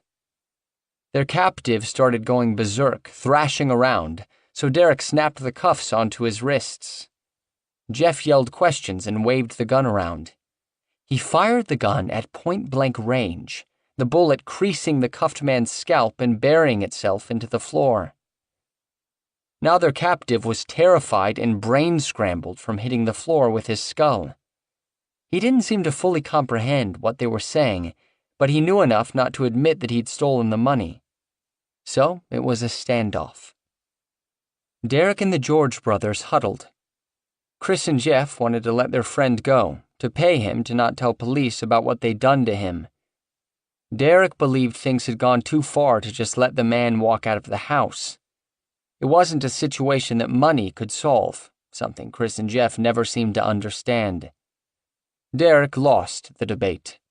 They decided to let him go, although Jeff couldn't find the handcuff key for a while. Later, Chris told Derek he'd given the man $10,000 and persuaded him to sign some sort of legal document, swearing that the incident had never happened. To Derek, it seemed like the dumbest thing he'd ever heard of. You couldn't walk both sides of the line, couldn't be a gangster and a straight citizen. You had to pick a side, and they'd already chosen theirs. On the other hand, the outlaw life was stressful, and Derek understood the need for a little normalcy. That's why he'd begun seeing the pharmacy tech at South Florida Pain. Derek wasn't as attracted to his new girlfriend as he had been to his Brazilian ex-girlfriend, but he liked her, and he loved her young daughter. He rented an apartment in Tamarack for the three of them. The relationship wasn't particularly physical, but he needed something normal to come home to after a day of running South Florida Pain. Without that, Derek knew every night would be as crazy as the days, just an endless cycle of blow and alcohol and hookers, and women like the Brazilian addict. He also didn't mind the veneer of respectability his new relationship gave him. Taking care of his girlfriend and her daughter made Derek feel like a good guy. The days were chaos. Always interesting, but always exhausting, too. Patients going into withdrawal, their bodies turning on them, skin as gray and wet as an oyster. Every so often, a patient would just slide off a chair in the waiting room and fish out, flopping around on the floor like a hooked tarpon on a boat deck.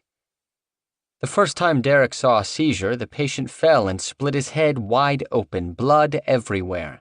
Derek and one of the doctors frantically trying to wake the guy up. As the patient numbers rose, the seizures grew more frequent. It became almost routine. Derek would yell for a doctor, run and dial 911. No one ever died right there in the office, but it was a concern, another reason to try to shield themselves legally. Derek knew junkies could die from too much dope. Everyone knew that. But the idea of patients dying of overdose was abstract. He knew it could happen, but it was easy to not think about. Some of the junkie stunts amused Derek, and some pissed him off, like when patients tried to bring their kids into the waiting room with them.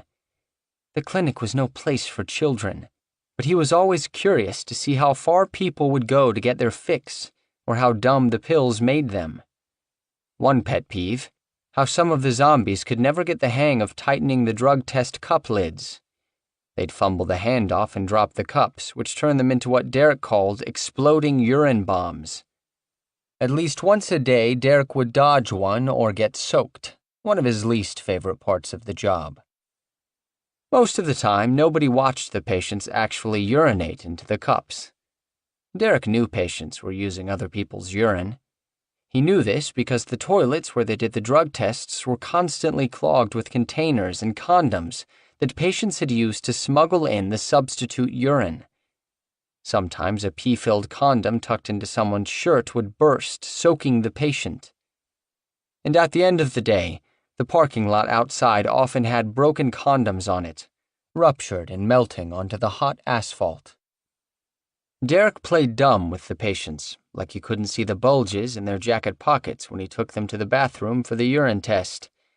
But he couldn't afford to be too accommodating with them. He could never be sure whether someone was working with the police, hoping Derek would screw up and say something incriminating.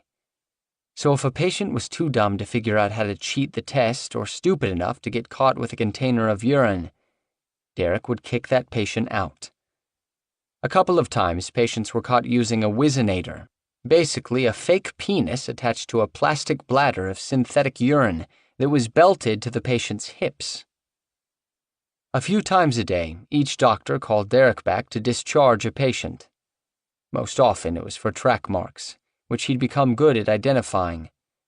The patients always had an excuse. The marks, they said, were from a recent hospital IV, or from cutting briar bushes, or the cat had scratched them.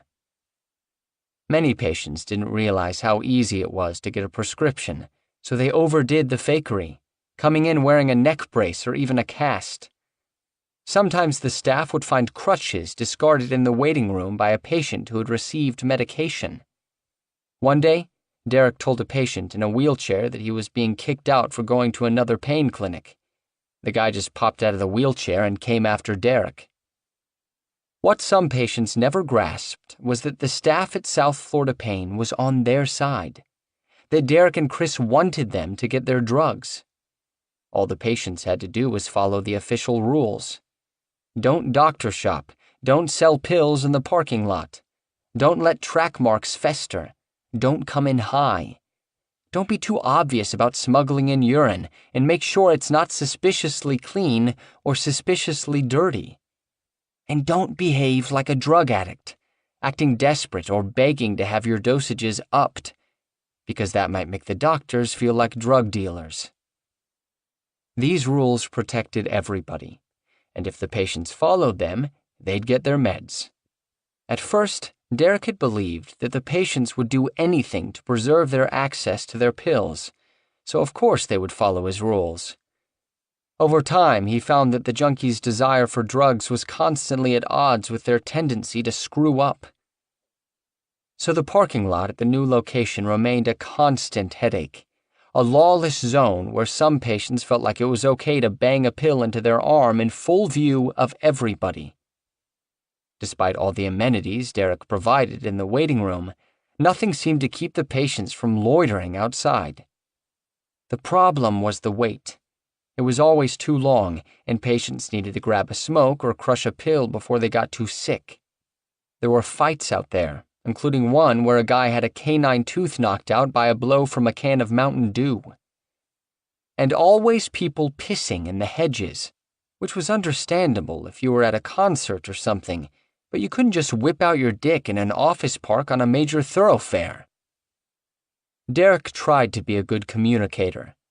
Several times a day, he would stand in the waiting room and address everybody in his raspy New York shout. "Okay, everybody. If you want to see the doctor today, here are the rules. You come here, I need you to stay inside. No hanging out in the parking lot, no shooting up outside. And then when you're done, you take off."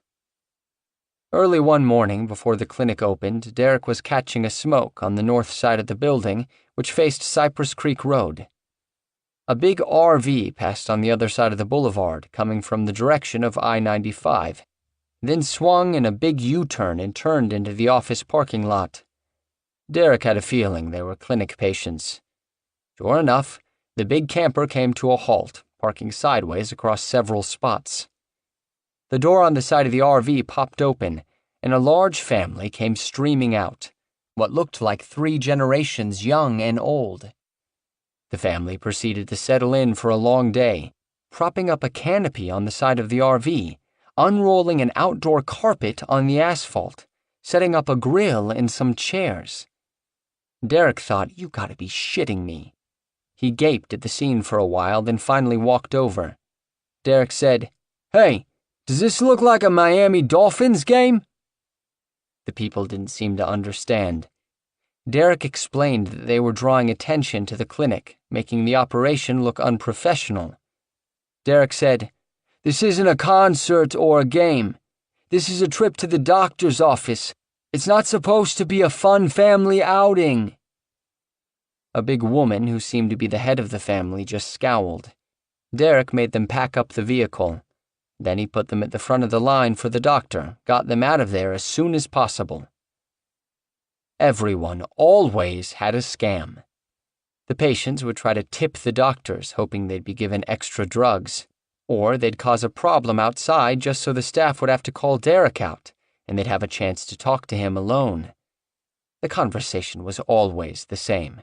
The patient would call him by his first name like they were pals. The patient would say, "Look, Derek, I've been coming here for 5 months now. I bring 3 people with me every time. I drive 20 hours one way. I follow all your rules. I don't go to any other doctors." Then the patient would bring up whatever deal he was trying to cut. Could Derek give his girlfriend a break, let her see the doctor even though she had oozing track marks? Could Derek cut the red tape, let him skip the doctor visit and just sell him, say, a couple thousand pills straight out of the pharmacy? They could never see the big picture. That Derek wasn't going to risk $1 million a month enterprise by doing a straight-up drug deal with someone he barely knew. The red tape, the bureaucracy, the rules and regulations protected everyone. He and Chris had learned this the hard way when they'd been chased off from Oakland Park Boulevard. It was a new era at the South Florida Pain Clinic, and Derek was getting used to telling people no. It went against his friendly nature and his outlaw instincts, but Derek was learning that the best way to deal drugs was to keep it impersonal and keep it legal.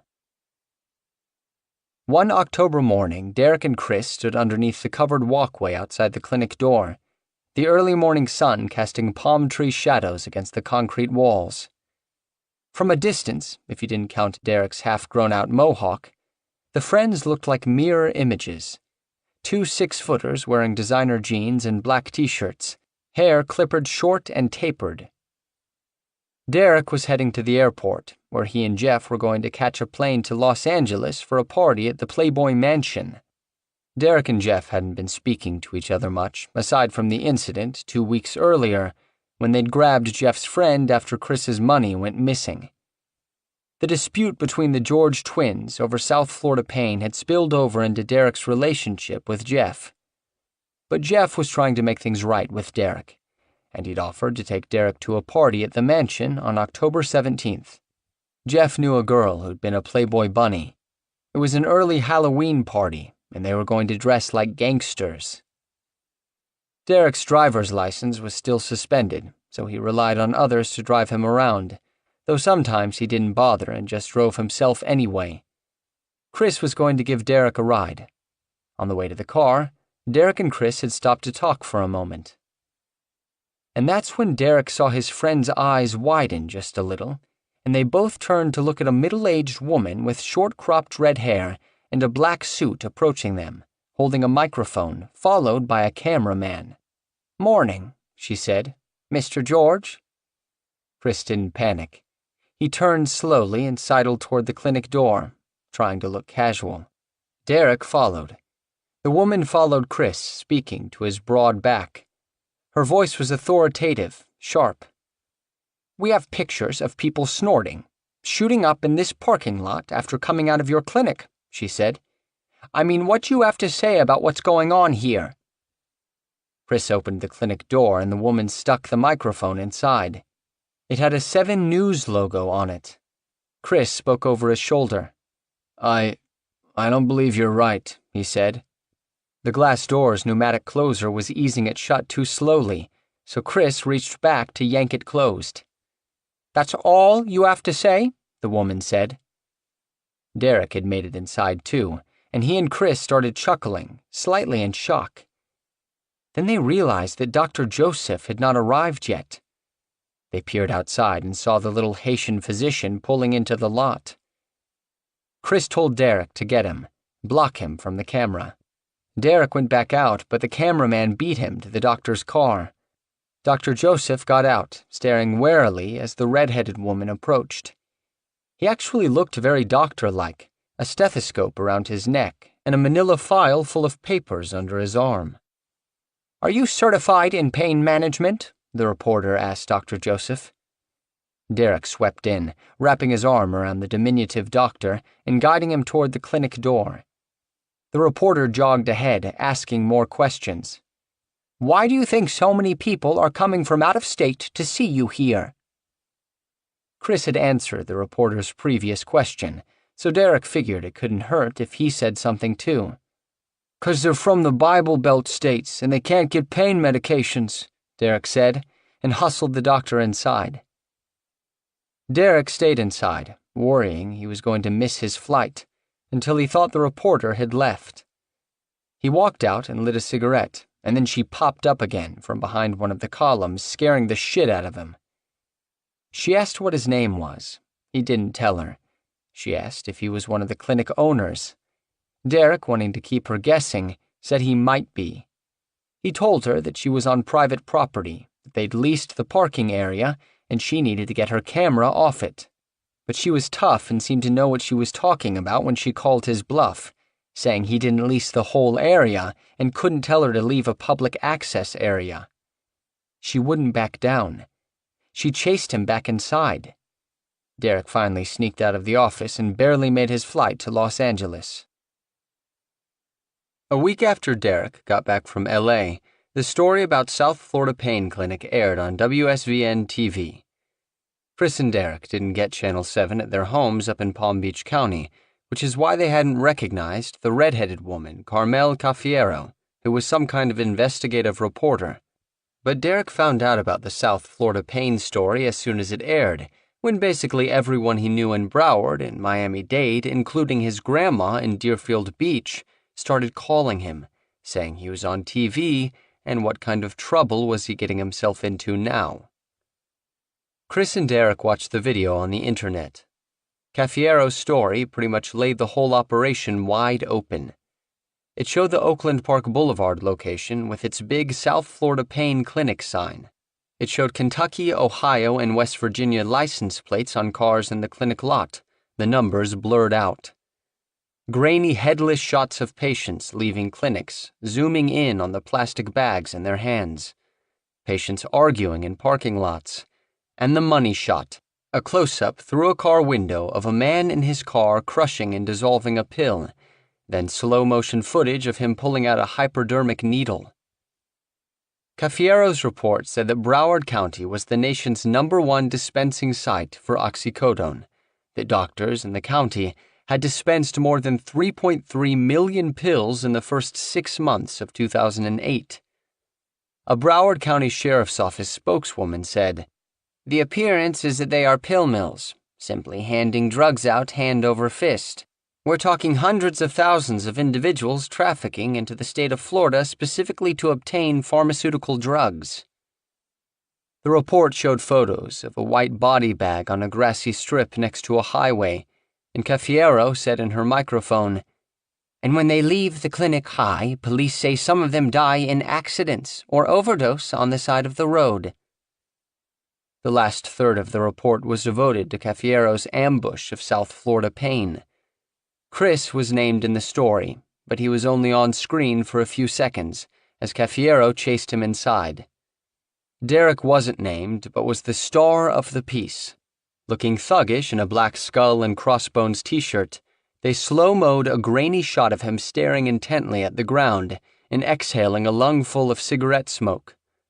Later, he rescued Dr. Joseph and ushered him inside, wrapping a tribal tattooed arm around the little doctor's shoulder. The incongruity between the compact physician and the mysterious hulking guy with the wraparound shades propped on his forehead was striking. Still, one line in Caffiero's voiceover made everyone feel better. "But the problem for law enforcement is that what these clinics are doing is perfectly legal," she said. "There you go," the guy said. "Perfectly legal." After the kidnapping incident, Chris and Jeff went back to not speaking to each other, and the lawsuits between the brothers proceeded. Jeff finally had opened his own clinic in West Palm Beach, calling it East Coast Pain and modeling it after South Florida Pain. But he was juggling South Beach Rejuvenation and other enterprises, including trying to start a strip club and running a timeshare resale business. So Jeff hadn't focused on building East Coast Pain, and his doctors saw only a fraction of the patients South Florida Pain was handling. As he and Jeff had originally planned, Chris wanted a string of clinics in multiple locations. He wanted a presence in West Palm Beach to compete with Jeff's clinic. He also wanted to get Diana out of South Florida Pain and into her own place. As they'd hired more staff, Diana sat around and did nothing, mostly. She'd been bored for months. She didn't like all the girls around the office, especially the former bikini model who liked to sit on Chris's lap in his office. So Chris talked about opening a new clinic in West Palm Beach. Diana would run it. He told her to set up a corporation in her name on Sunbiz, the Florida Department of State's website. She did it, but it went no further. Diana was increasingly unhappy. She didn't like the cash lying around the house. She didn't like how Chris was so focused on the money all the time and not her. Fixated on it, like the more he had, the more he wanted. She didn't like the way the cops had targeted the Oakland Park Boulevard clinic, and the customers at the new location scared her and grossed her out. They were even more zombie-like than before, really strung out and smelly and unkempt. She complained to Chris. It wasn't normal to make this much money, to have cops showing up all the time, to have acquaintances stealing hundreds of thousands of dollars out of your house. She'd worked in strip clubs for years and managed to avoid trouble, which wasn't easy. Now she was afraid they'd both land in prison. Chris told her not to worry so much. The pain clinic was operating in a gray area. It was frowned upon, but there was nothing the authorities could do because it was legal. That October, almost exactly 1 year after they'd hooked up in Westport, Diana left Chris and went back to the life. She lived out of her car, crashing at friends' houses, and got a job dancing at Rachel's, the strip club steakhouse in West Palm Beach. Chris put plans for his new West Palm Beach clinic on hold. One morning, about a week after the Carmel Caffiero report, one of the security guards told Derek that one of the girls was there for her interview. They needed a receptionist, so Derek had run another Just Send picture ad on Craigslist, got a bunch of modeling headshots and cheesecake photos, and set up interviews. It was early in the morning when the guard approached Derek. They hadn't even opened yet, and Derek figured the girl must be eager. Derek went to the back room, and a tall black woman greeted him. Too old for this job, Derek thought.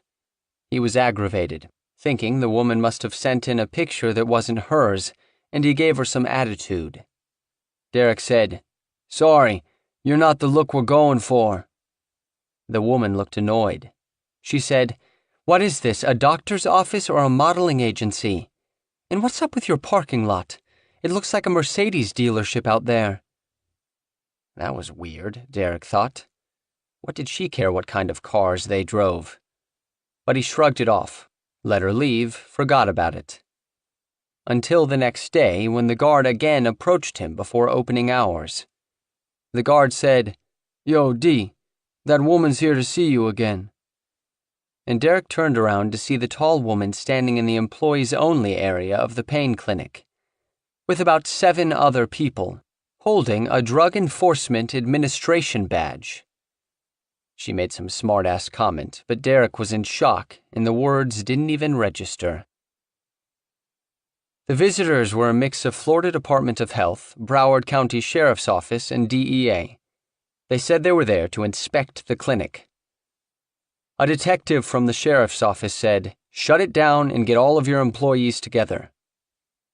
He asked everyone to produce identification, and Derek said he didn't have a driver's license, which was true.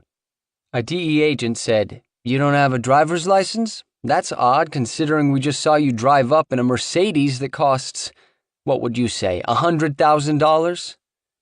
Derek said, "I guess you got me." He asked if they had a warrant, and they said they didn't need one because it was just an inspection. Derek had no idea whether this was correct, but he got the employees together and gave the agents an ID card that he had obtained after losing his license.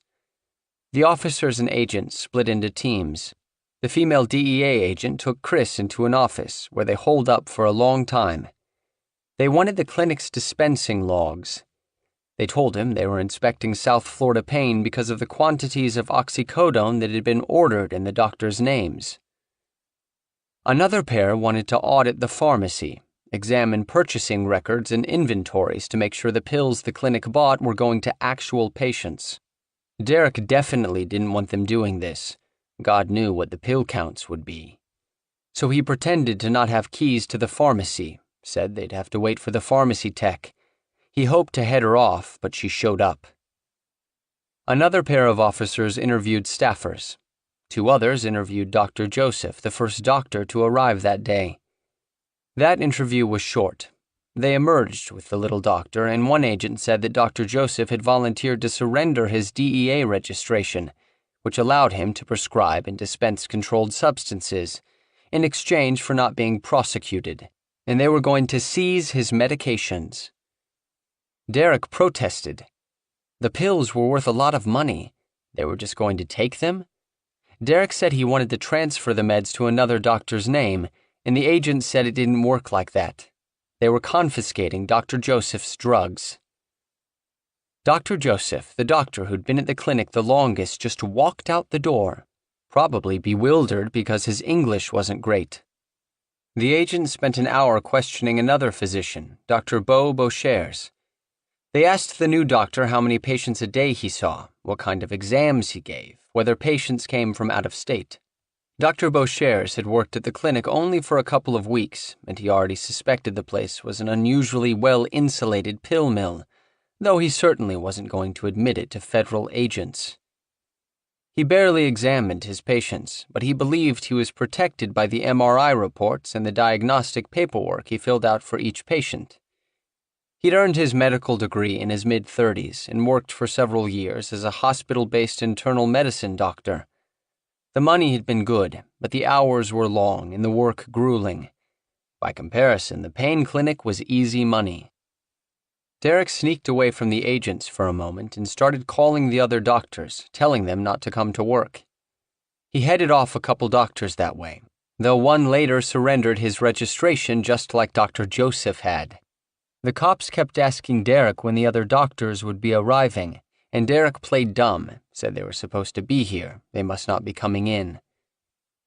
He enjoyed the cat-and-mouse game, but he was worried that the clinic's run was over. While he waited to see what would happen, Derek sat with Dr. Beauchers in the waiting room and watched TV. Rambo was playing on one of the big flat screens.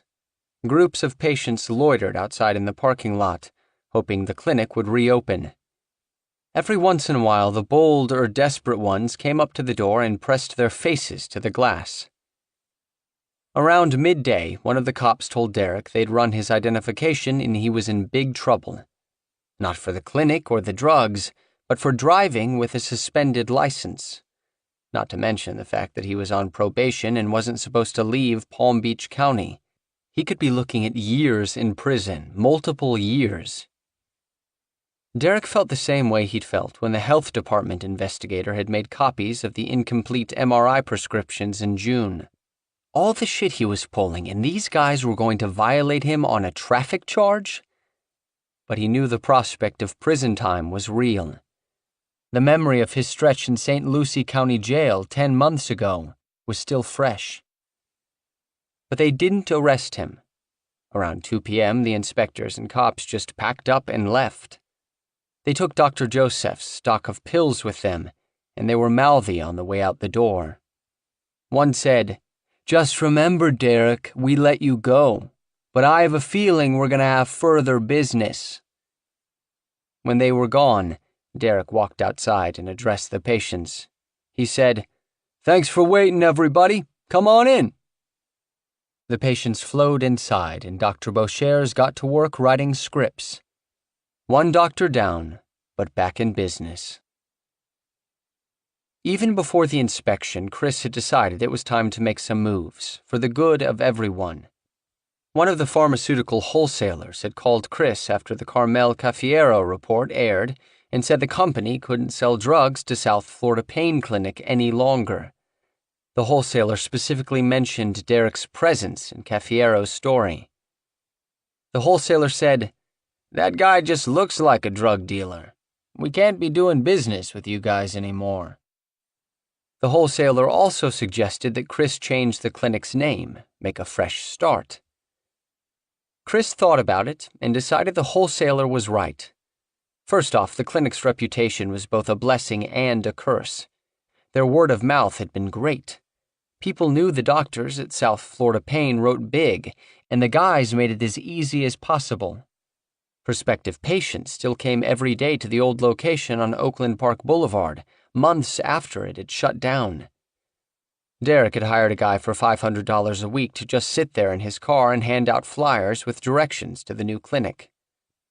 But after the Sun-Sentinel story and picture, and now the Cafiero report, the big red-lettered South Florida Pain Clinic sign on Oakland Park Boulevard had become a symbol of pill mills. They'd changed locations, but the name itself was still a target. They needed a new one. And they needed a new face. Despite the improvements they'd made to the business, Chris and Derek themselves had become liabilities. Chris would continue to own the clinic, but he needed a straw owner. It couldn't be Derek, especially after the Cafiero report. His relationship with Diana was on the rocks, so she wouldn't work either. It needed to be someone without a police record, someone respectable who could be the face of the clinic, someone who could start fresh with the wholesalers and the banks. Back in Northport, Chris had worked with a guy named Ethan Baumhoff, an ex-cop. Originally from Missouri, Ethan had spent 5 years in the Army and then a decade as a police officer in various small departments before moving to Florida and going into construction. Ethan was a grown-up, 37 years old and married with kids. He had a clean record as far as Chris knew, and his background in law enforcement would look good to anyone investigating the clinic. Chris talked to Ethan, who agreed to be the manager of the pain clinic. Chris told Derek what the wholesaler had said about him looking like a drug dealer, and Derek was offended. Derek said, "What the fuck do you want me to do? Get a facelift? Tattoos removed? Lose the New York accent?" But he was really outraged when Chris said he was hiring Ethan as manager. He'd never liked Ethan, even back in Northport. Ethan was completely different than Derek and Chris, a rules-oriented guy, a stickler with a Napoleon complex. Worst of all, he'd been a cop, which meant that he had cop instincts and cop leanings. He would ruin the freewheeling chemistry of the place that Derek had created by hiring a mixture of friends and hot girls. Chris said, "That's the point. He's a strong representative for the clinic. He'll really have no say, but we'll put him out there to make it look like he does." Derek didn't like it, but Chris's mind was made up. During his first few weeks, Ethan Baumhoff spent most of his time in Chris's office, learning about the clinic's circulatory system of drugs and money. Chris wanted him to re-establish ties with the wholesalers who had dropped them after the Cafiero story, and get the drug shipments flowing again. Chris also wanted to find some more wholesalers who would sell to him. Conveniently, the DEA website had a list of wholesalers, and Chris had Ethan call every one of them. Ethan would also handle the money, establishing accounts with the banks and hauling the money back and forth. He carried the cash in a blue duffel bag, and because it contained so much money, he also carried a gun. Derek continued to run the rest of the office, herding the patients, keeping an eye on employees, making fun of Ethan. His dislike of the new guy deepened as Ethan spent hours holed up in Chris's office. One of the first things Chris had Ethan do was create a new limited liability company under Ethan's name and address, so no one would be able to connect it to South Florida Pain. He had a lawyer write up a letter that made it clear that Chris was the real owner, but the state records would show that Ethan was the registered agent. As soon as one problem was solved, another would emerge. They'd been in the Cypress Creek Executive Court only a couple of months when the Office Park people said they wanted the pain clinic out in December. Despite Derek's efforts to keep order in the parking lots, there were too many complaints from the other tenants, and now the once sleepy office court was a target for journalists and law enforcement. The new office complex was just a mile east on Cypress Creek Road, closer to I-95. The tenants of the new location were more industrial, less customer-based, and Chris hoped that meant they'd be less concerned about the activities at the pain clinic. This time they spent more time and money on the renovation: stone counters, carpeting, artwork. Chris hired a contractor, but they needed the job done quickly, so after the clinic was closed for the night, Derek would go to the new location and work until midnight. Chris came up with a new name for the clinic, nothing that he pondered over too deeply. Ethan registered it on the Secretary of State website, and when they moved in December to another new location, they started using the new name. They didn't want or need eye-catching signs at the new location. Their customers would find them. So their new name was listed only in small print in a column, along with all the other tenants, on the red directory sign at the Office Park entrance: American Pain. In November 2008, the Florida Department of Health finally issued administrative complaints from its inspection of the Oakland Park Boulevard Clinic the previous summer. Derek and Chris remembered the little health inspector with his bad grammar, pleased with himself as he stuffed the photocopied prescriptions into an envelope. In writing, some of the violations seemed laughably minor. The investigator reported the following deficiencies: A. No generic drug sign was displayed. B. Several prescriptions were dispensed to patients but contained no patient names or addresses. C. Several prescriptions were dispensed to patients but were not initialed and dated. D. Several prescriptions were signed by respondent even though they were not for specific patients. Other charges seemed more serious, including claims that doctors had not documented any evaluations of patients before prescribing large amounts of narcotics. But the thing was, the complaints were directed at Dr. Rachel Gittins and Dr. Enoch Joseph, neither of whom even worked at the pain clinic anymore. Dr. Gittins had left to open her own clinic, and they hadn't seen Dr. Joseph since the DEA inspection, when the Haitian gynecologist had given up his DEA registration, rendering him useless to the clinic. So it was no great concern to Chris or Derek when they read that the physicians might be facing restriction of practice, imposition of an administrative fine, issuance of a reprimand, placement of the respondent on probation, corrective action, refund of fees billed or collected, remedial education and/or any other relief that the board deems appropriate. And that was it. Neither the DEA nor the health department made a move to shut down the clinic, and this fact bolstered Chris's confidence. The DEA and the state health department were targeting the doctors, not the people who owned or ran the clinic. Chris and Derek were off the hook. They could always get more doctors. And over the next few weeks, Chris did hire 2 more full-time doctors, Dr. Jacobo Dreger and Dr. Cynthia Cadet, to replace the doctors lost after the DEA inspection. Dr. Drescher was a hot-tempered Jewish guy originally from Colombia. He'd been an anesthesiologist for 30 years, which made Chris happy because it looked good to have a guy who actually had some expertise in pain management. Dr. Drescher had a son who was also a doctor, and the younger Drescher was also set to start work at the clinic in a couple of months. Ronnie Drescher had received his MD from Drexel University 4 years earlier, but he'd been booted from his surgical residency at a hospital in Philadelphia. His problems had a lot to do with his love of gambling and Percocets. He owed $300,000 in student loans and approximately $30,000 to credit card companies. His first job as a full-fledged doctor would be working for Chris George's pain clinic. Derek found this humorous, along with the fact that Ronnie Drescher's mother had driven him to and from his job interview. Derek liked all the new docs, but Dr. Cynthia Cadet was the one he connected with the most. She was a small and slender black woman with fine features. She'd attended Cornell University on an ROTC scholarship and had been a major in the Air Force. She was kind and compassionate with the patients, listening to their fears and concerns, as opposed to some of the doctors who barely spoke to them. She never seemed to be in a hurry. Even if it was late at night and everyone else wanted to go home, she'd get absorbed in conversations with patients. Derek had to knock on her door a couple of times to ask her to hurry up. But everyone, patients and Chris alike, loved the fact that she generally wrote big scripts, even on the first visit.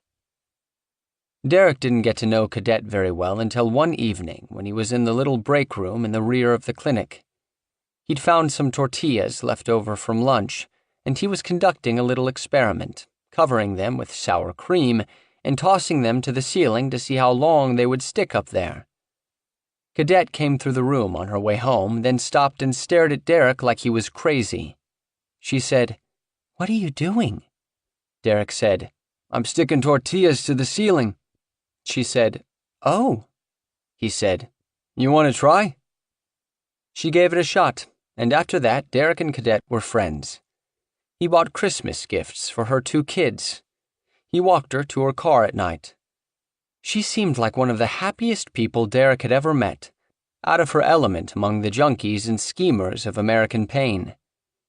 But she seemed unaware that she didn't fit in with the other doctors, who appeared to be more clued in to what they were doing, bickering with each other about patient loads. Floating into the office each morning, tottering slightly on her high heels like a girl, singing out, "Hi, Derek," as she passed his office, a big smile on her face. They didn't bring their homeless security guard along to the new location. The guard was nearly useless at preventing problems in the parking lot. He still couldn't even operate the walkie-talkie.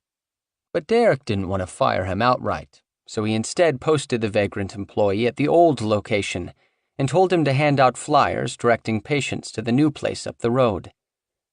The homeless man liked being in on the real action of the clinic, and he looked crushed when Derek gave him his new duties. Before long, patients began approaching Derek, irritated, asking why his guy was charging for directions from the old location to the new location, $5 a pop. Derek went down to the old location and spied on his employee from an adjacent parking lot. The vagrant man stood near the entrance of the old clinic, waving down patients as they pulled in looking for American Pain.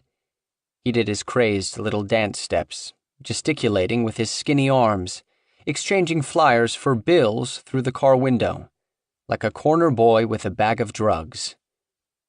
And then the final straw. He sidled over to some trash cans, extracted a pipe from its hiding place, lit it, and took a pull. He was back on crack. Derek fired the homeless man. He slipped him a few $100 and never saw him again. Later, the cleaning lady said the ex-staffer had asked her to tell Derek he was sorry and he wanted his old job back. Derek just laughed and forgot about it. The clinic wasn't the same laid-back place it had been when it was operating out of the bungalow on Oakland Park Boulevard. Chris and Derek knew the DEA was watching them now, along with the TV reporter Carmel Cafiero. Something fundamental about the operation had changed when Chris hired Ethan and changed the name. The clinic had become a place where there was too much at stake to keep a crack-addicted stray dog around for laughs. South Florida pain was gone. The future belonged to American pain. Derek took the clinic gang out for an office Christmas party at the Solid Gold Strip Club. Most of the others came, including Chris and Diana, who were back together, some staffers, and 3 of the new full-time doctors, Beau Beauchers and both Dresers, father and son. Derek didn't invite Ethan Baumhoff. After the move, Ethan had tried to assert more control over the operations, which was Derek's territory. He'd say to Derek, "We gotta get this thing more legal. This could really be big." Derek told Ethan to stay out of his business, go back to counting the money. So Ethan had started in on Chris. He wanted the staff to start dressing more professionally, dress shirts and slacks Monday through Thursday, and casual Fridays. Derek had responded to this directive by showing up for work in a nice pair of $300 jeans with a t-shirt that read "Fuck you." He didn't need Ethan at the Christmas party. Solid Gold had a high-end steakhouse inside with glittering chandeliers and tablecloths as soft and white as a fresh snowfall, so they had dinner first. Derek had the beef Wellington and picked up the $1,500 tab. Then they headed into the club for drinks. Dr. Beauchers was off the chain, buying lap dances for everybody. The younger Dreser was a party animal too. He liked cocaine and prostitutes, and once dropped $300,000 on a private poker game. It was a fun time, one of those blurred nights when the events of the previous year seemed like a colossal and astonishing practical joke. 12 months earlier, Derek had been losing his mind in St. Lucie County Jail, his life in pieces. No driver's license, no job, no friends, no prospects. Now he was running the biggest pain clinic in Florida, surrounded by friends awash in money. He'd even hired a personal driver. The DEA agent's warning about Derek's illegal driving had scared him. The thought of getting a long prison sentence for such a minor thing, especially when he was so close to being set for life. So he'd called his cousin up in New York and told him to move down to Florida. Derek's cousin liked guns, carried a couple of registered .45s in his belt everywhere he went. The cousin moved in with Derek and became his driver bodyguard. You couldn't be too careful. Derek's plans were vague but glorious. He and Chris talked about it sometimes, the future. They planned to keep going for 5-6 years, until Derek was in his mid-30s and he'd personally banked some millions, and then they'd sell the clinics. Derek would find a woman like Diana, and the 4 of them would hit the road or the open seas, travel the world together. But that was the future. Right now, South Florida was everything a man could want. It was the pink heart of a grain-fed steak fillet wrapped in a flaky, perfect pastry shell. It was pure, wonderful, fresh-off-the-boat Miami cocaine. It was beautiful women who would take off their clothes and do what you wanted, because you had a thick roll of bills to spend on them. It was the anticipation of holding primo tickets to the Dolphins game or the UFC fight. It was the supple leather passenger seat of your own purring Mercedes, driven by a strapped bodyguard who was also your cousin. It was that invincible inner hum from monster doses of steroids flowing through your bloodstream. South Florida during Christmas 2008 was all of those things to Derek. Everything that was the opposite of Binghamton, New York, and its icy winters and dark memories. South Florida was paradise, and Derek and his best friend were its kings. 5. On New Year's Day 2009 in Rockcastle County, Kentucky, Alice Mason got a call from her son's girlfriend, Lisa. Alice was, as usual, on her farm at the end of Hummingbird Lane. On the phone, Lisa said that Alice's son had up and run off. No one knew where Stacy was. The news surprised Alice.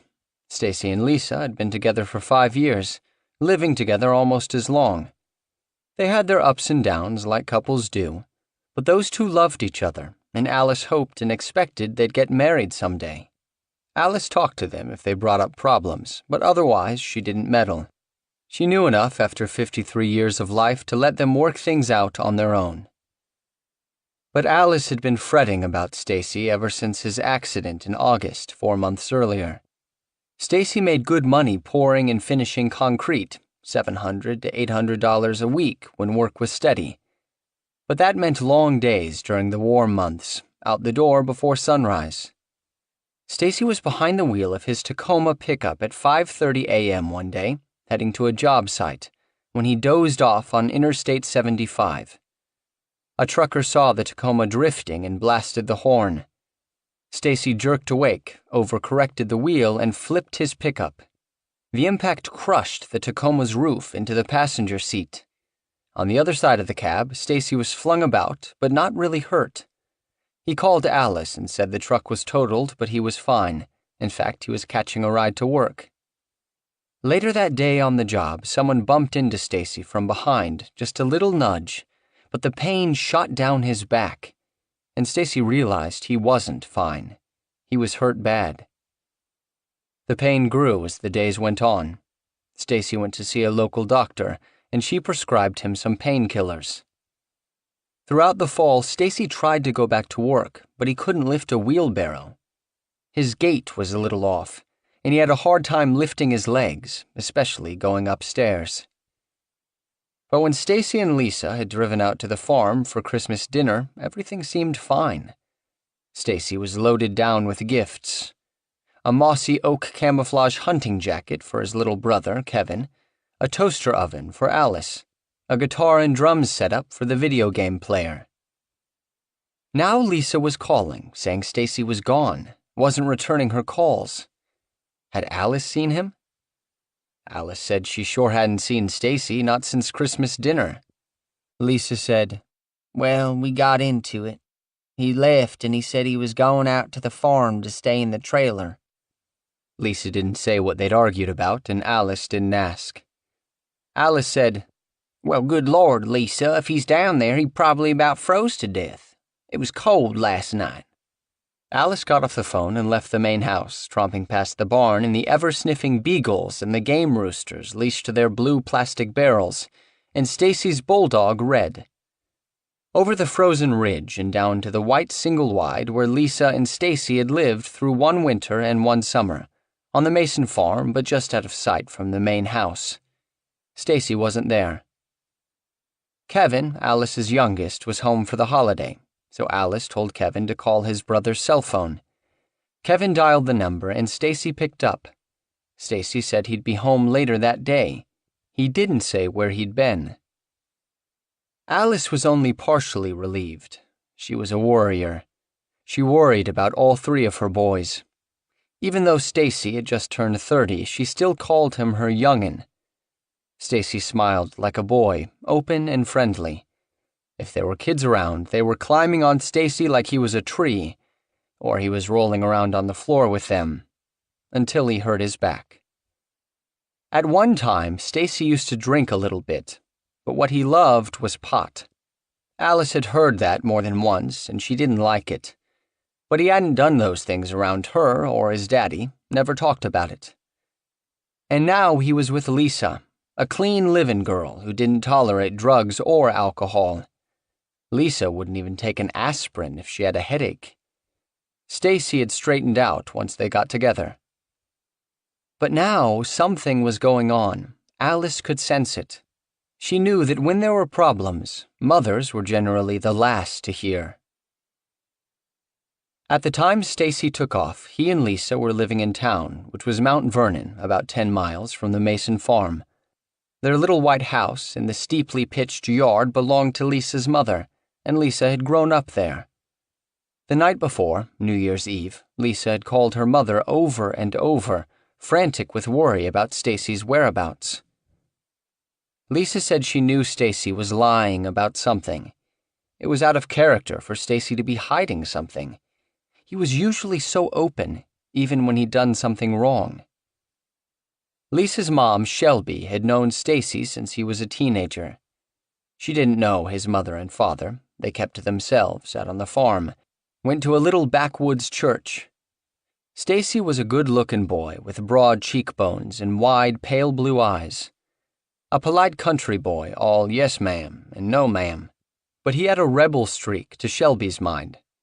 He favored t-shirts with cut-off sleeves that showed off his strong arms, pulled back his long blonde hair into a ponytail that Shelby didn't like. He created his own heavy metal band named Feel and wrote song lyrics that sounded to Shelby like devil music. He was the lead singer. The band never really took off, but Stacy kept writing songs. After he and Lisa got together, Stacy sat down with Shelby and talked to her about the lyrics, and she came to believe that the words were darkly spiritual. Shelby grew to love Stacy like he was her own son. He and Lisa were so different. Stacy had grown up with nothing but the beautiful slice of Kentucky hilltop that his family owned, and that's all he really wanted. Lisa wanted more and was willing to work hard for it. Lisa was a pretty girl with reddish-blonde ringlets, a hard worker ever since she was a teenager. She'd worked her way into a good job at a nearby tourist attraction. Somehow, she and Stacy fit each other.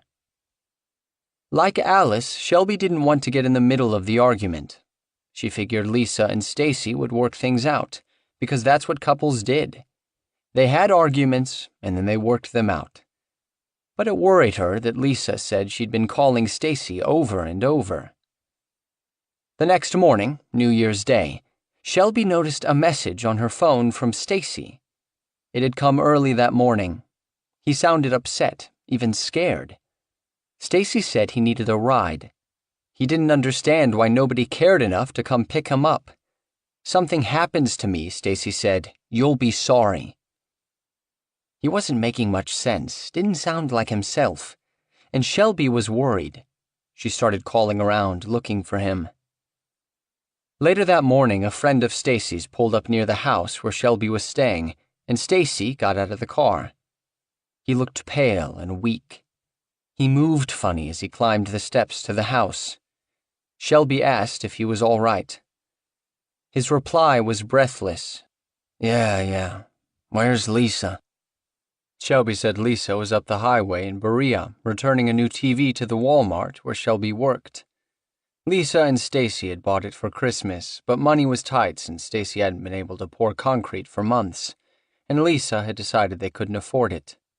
Shelby said, "Stacy, come in and sit down. You need to sit down." Stacy said, No, I'm fine." Shelby said, "Stacy, you need to get some sleep. You don't look good."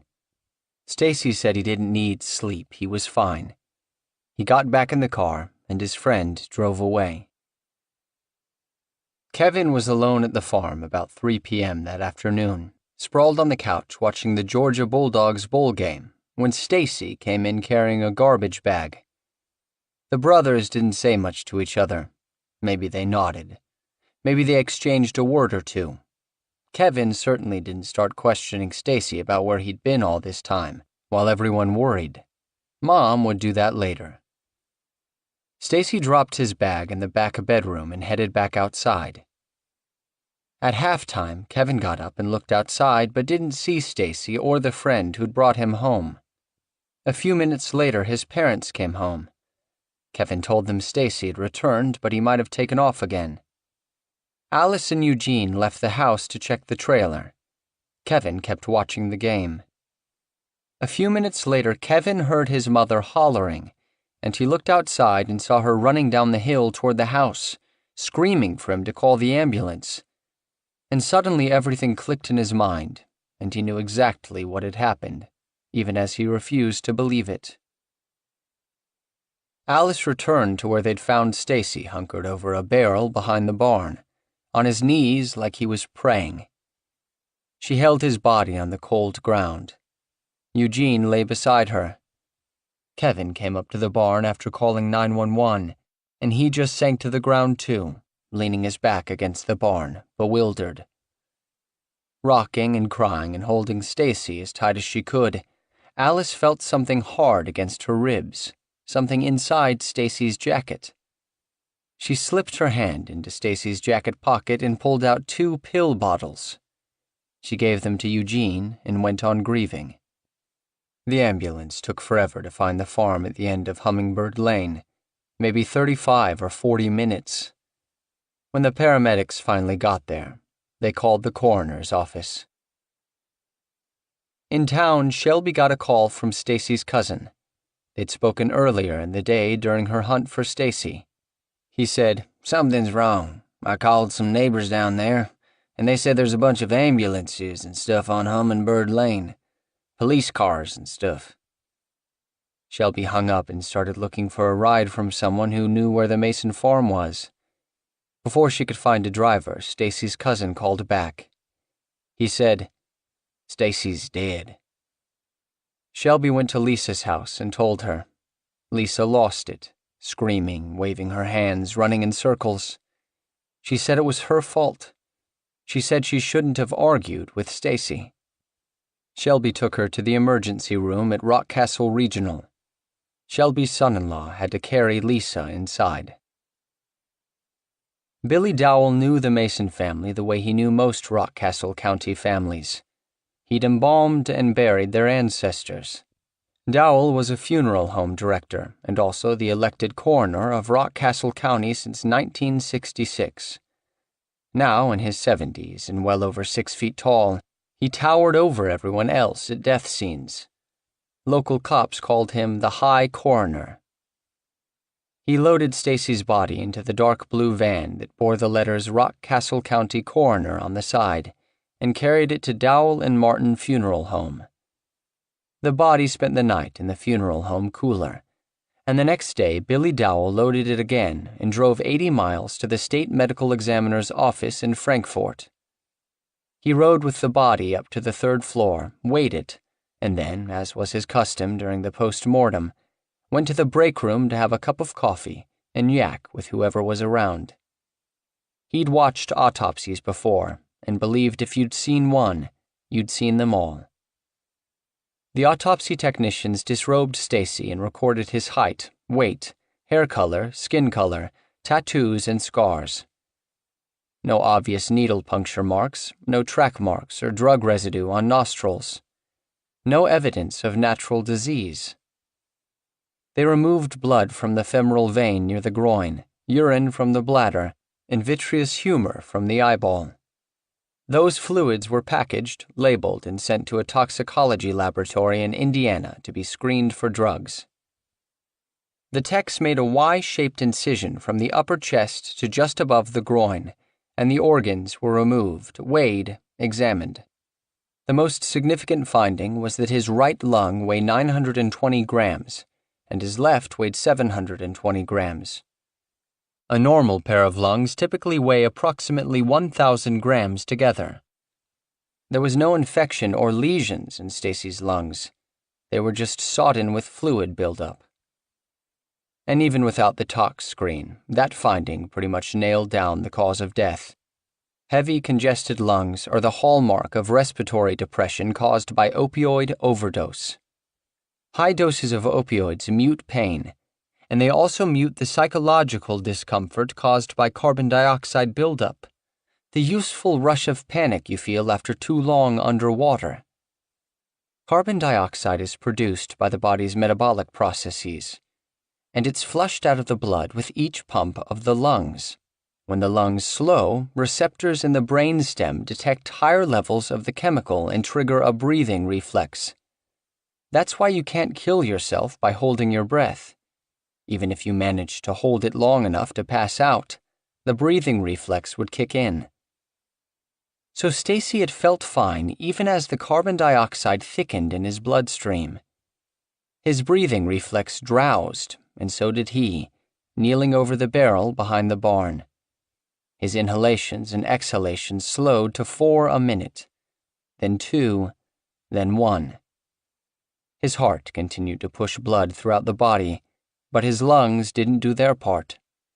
Millions of air sacs in the lungs began to flood, drowning him in his own blood serum.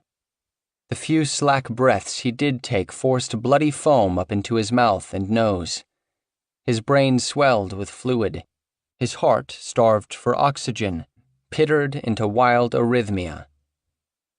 The post-mortem over, Billy Dowell zipped the corpse into a body bag, loaded it into the coroner's van, and headed back toward Rockcastle County. Alice, Lisa, and Shelby, the three women who loved Stacy. They had questions. Of course, what had killed him? But also, where had he been the last couple of days? Why was he so weak and exhausted? Why hadn't he gotten Lisa's voicemail messages? Shelby talked to Stacy's friend, the one who dropped him off at the farm. Stacy's friend said he'd picked up Stacy at Peg's, the little grocery off the interstate. Then Stacy's friend said something crazy. He said when he'd picked him up, Stacy said he'd just gotten back from Florida. Florida? This made no sense to Shelby. Stacy had never been on an airplane, never seen the ocean. He'd barely been out of Kentucky. No way he'd been to Florida. Stacy's friend said Stacy had started the argument with Lisa so he could leave and go to a pain clinic in Florida to get pills. Stacy had gone with a group of people he didn't know well, the friend said. They'd driven all night and just gotten back on New Year's morning. It was outlandish, but Lisa now believed the story. After she calmed down some, Lisa told her mother how the argument had started. Stacy had said he might go to a pain clinic to try to get some pills. His doctor in Mount Vernon had cut him off, he told Lisa, cold turkey. He needed the painkillers if he was ever going to get back to work. They argued, and he said he was leaving, going to the farm. Alice was all torn up, and people spoke carefully around her, but Lisa told her about the Florida rumor. Alice couldn't imagine it. Stacy going all the way to Florida, where he didn't know a soul. But then, a couple days after Stacy died, Alice remembered the pill bottles she'd taken out of his jacket pocket. Alice told her husband to get the bottles so she could look at them.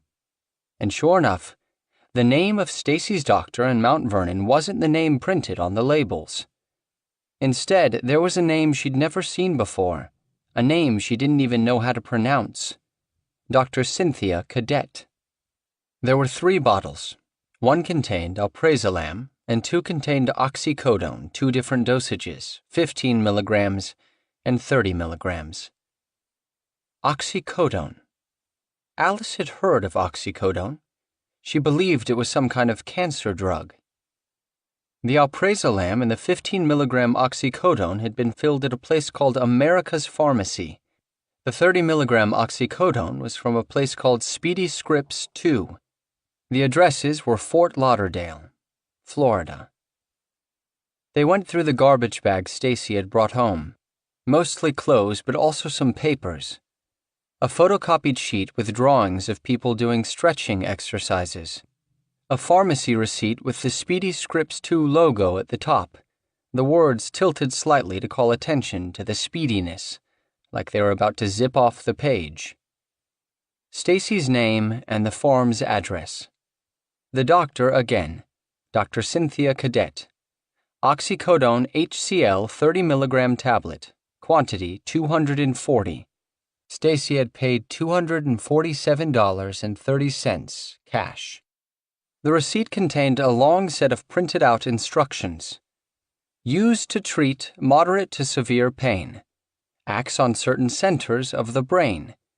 Follow your doctor's instructions exactly as prescribed. Take this medication only as needed for acute pain, e.g., pain after surgery, or on a regular schedule for chronic pain, e.g., cancer pain. Withdrawal symptoms, anxiety, irritability, sweating, trouble sleeping, diarrhea. Side effects, nausea, vomiting, constipation, mild itching, drowsiness, dry mouth, lightheadedness, loss of appetite. Then 2 more sets of receipts from America's Pharmacy. The logo, a druggist's mortar and pestle on top of an American flag, and some advertising in bold letters. Generics starting at $2.99. Buy one, get one free. Stacy had paid $20 for the alprazolam and $100 for the oxycodone. Alice also found a card, the kind the doctor's office gives patients to remind them of their next appointment. Stacy already had another appointment with Dr. Cynthia Cadet set for January 28th at 1 p.m., 3.5 weeks away, at a place called American Pain. They also found Stacy's MRI reports, the ones Stacy's doctor had ordered back in August after the accident. There were 2 of them, one for the cervical spine and one for the thoracic spine. Lots of words like reactive osteophytes at C5, C6, and diffuse bulging disc, and small left paracentral disc protrusion at T8, T9. One other thing they found with Stacy's things. A green plastic bottle, probably Mountain Dew, the label ripped away, heavy with coarse-grained sand. They reckoned Stacy had seen the ocean after all. Alice knew about the internet, of course, but she didn't mess with computers. She didn't even know how to turn one on. But young Kevin was a wonder with electronic things, excited that something he called DSL was finally making its way out to Hummingbird Lane. Kevin was glad to have a way to help. He'd known more than Alice about Stacy and the pills. He knew Stacy had begun crushing and snorting the Lortabs the doctor had prescribed him. He knew that Stacy had started going to the pharmacy a couple days before he was supposed to, trying to get refills early. He'd seen his brother high on the pills. But Stacy high wasn't too different than Stacy sober. He was the same mellow, friendly guy, maybe a little more so. So Kevin hadn't worried much about the pills. A doctor had prescribed them. How bad could they be? And anyway, Kevin was busy with college and work. Kevin was going to have his own computer shop someday, be his own boss. College and computers were things Stacy and the rest of the family didn't know much about. Stacy would have been happy to work masonry and live on the farm the rest of his life. But Stacy encouraged Kevin's ambitions. He wanted the best for Kevin. Kevin began searching for information about pain clinics in Florida. He wanted to know what his brother had seen and done on his trip. Kevin looked up American Pain. On Topics and other websites, folks from Kentucky were talking about the clinic like it was somewhere in Somerset or Lexington, instead of 17 hours away. Apparently, Kevin told his mother, lots of people from Kentucky were going down to Florida to get pills. You just took them an MRI or a CAT scan, and that's pretty much all you needed. Kevin looked up oxycodone. He read that a usual starting dose for an adult was maybe 2 10-milligram pills a day. Dr. Cadet had prescribed Stacy a 28-day supply of 240 30-milligram pills, more than 8 30-milligram pills every day. And that didn't include the 15-milligram oxycodone pills or the alprazolam. Kevin was no doctor, but this didn't sound right, not for a patient's first visit. Alice got the prescription bottles and flushed the pills down the toilet. Eugene always wanted to be buried on his land, so he and Alice decided to start a family plot on the pretty sloping meadow where the horses grazed, not far from the main house. Stacy's tombstone would be the first. But they decided it just seemed too lonely to put Stacy out there by himself, so they ordered their own stones at the same time, leaving the final dates to be engraved later. Lisa, always organized, helped Alice plan Stacy's funeral and burial. Lisa helped design the tombstone, adding a guitar and music notes. The mother and the girlfriend made arrangements, Lisa paying for things whenever Alice let her. And they talked and talked about Stacy, the trip to Florida, the pain pills. And as the initial shock dulled, what took its place was anger. Why in the world, Alice wondered, had that Dr. Cynthia Cadet prescribed Stacy so much medication? She couldn't get her head around it. That lady doctor giving him not 1, but 2 bottles of the exact same kind of medication. The question was never far from her mind. Why in the world would a doctor do that? Lisa came out to the farm, bringing news stories she'd found on the internet about people dying of overdoses after receiving drugs from Florida pain clinics. She showed the articles to Alice and Kevin. People were dying in Florida, too. Even if the police in Kentucky couldn't do anything, maybe someone down there in Florida could. The funeral home brought Stacy's body to Sand Hill Baptist Church the evening before the funeral.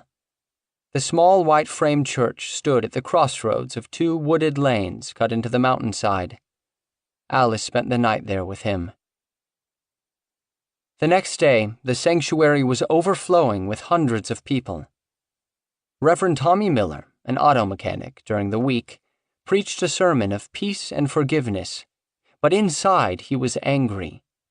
If you asked him to speak his mind, he'd tell you he was hearing more and more about the pills, to the point where it seemed every family had a tragic story to tell. And the government was doing little that he could see. Oh, they had money to bust hard-working coal truck drivers for speeding, an easy form of local revenue. But they didn't bust drug dealers unless they had $200,000 in the bank, an amount of money worth the trouble of seizing. Shelby, Lisa's mother, came to the funeral. While Lisa and Stacy had been living together all these years, more or less common law married, Shelby had been out to the farm on Hummingbird Lane only once before. The property contained a scattering of dwellings, the clean-swept and simple main house, 2 trailer homes for various Mason kin, a row of rooster hutches fashioned from barrels, the rust-streaked tin barn, a milk cow, 3 skinny mares, and a gelding. The Masons were hill country people, meaning they took their time getting to know you. You were lucky to hear 2 words out of Eugene. On that single visit, Shelby had seen but not really met Alice. Stacy's mother was maybe not quite 5 feet tall, shaped like a beanbag, face reddened by sun and wind, some teeth gone, the rest stained brown by the chaw of tobacco usually lodged in her gums. During warm months, she preferred to get around her farm on grubby bare feet, an oversized Stars and Stripes baseball cap perched backward over her chopped-off white hair. At the funeral, Shelby met a different Alice. Grief had demolished her barriers. The little woman grabbed Shelby and hugged her close, wanting Lisa's mother to feel at home even on this day. Alice had Stacy's pale eyes like a girl's, showing exactly what she was feeling. One minute they were all mischief, the next a hard look of wrath. Then, over and over, on this day, crumpling into deep wells of sorrow. Shelby saw Lisa and Alice fueling each other's fire, and she worried about it. Lisa was so stubborn once she set her mind on something. And Lisa was the one who said it first. Lisa told Alice, "We have to find out what happened. We have to go to Florida." Sheriff Mike Peters had been called out to Hummingbird Lane on the day Stacy died. He didn't know the Mason family, who kept to themselves out in the woods and presumably obeyed the law. Alice Mason was completely torn up, as was to be expected.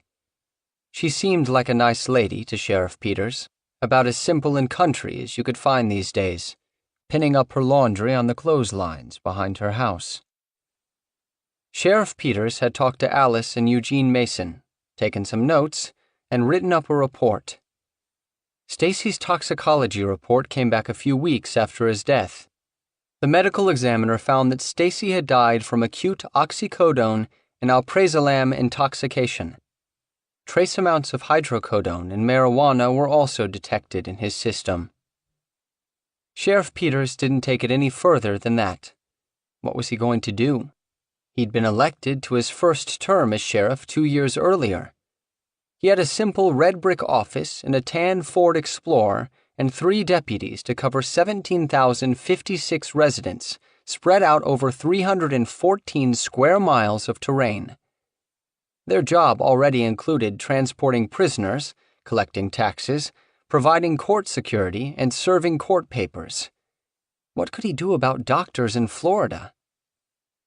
When Sheriff Peters was a boy, which wasn't yesterday, the biggest drug problem in Rockcastle County was the town drunk. A sheriff could do something about that problem. Throw the drunk in the tank now and again. And then came marijuana.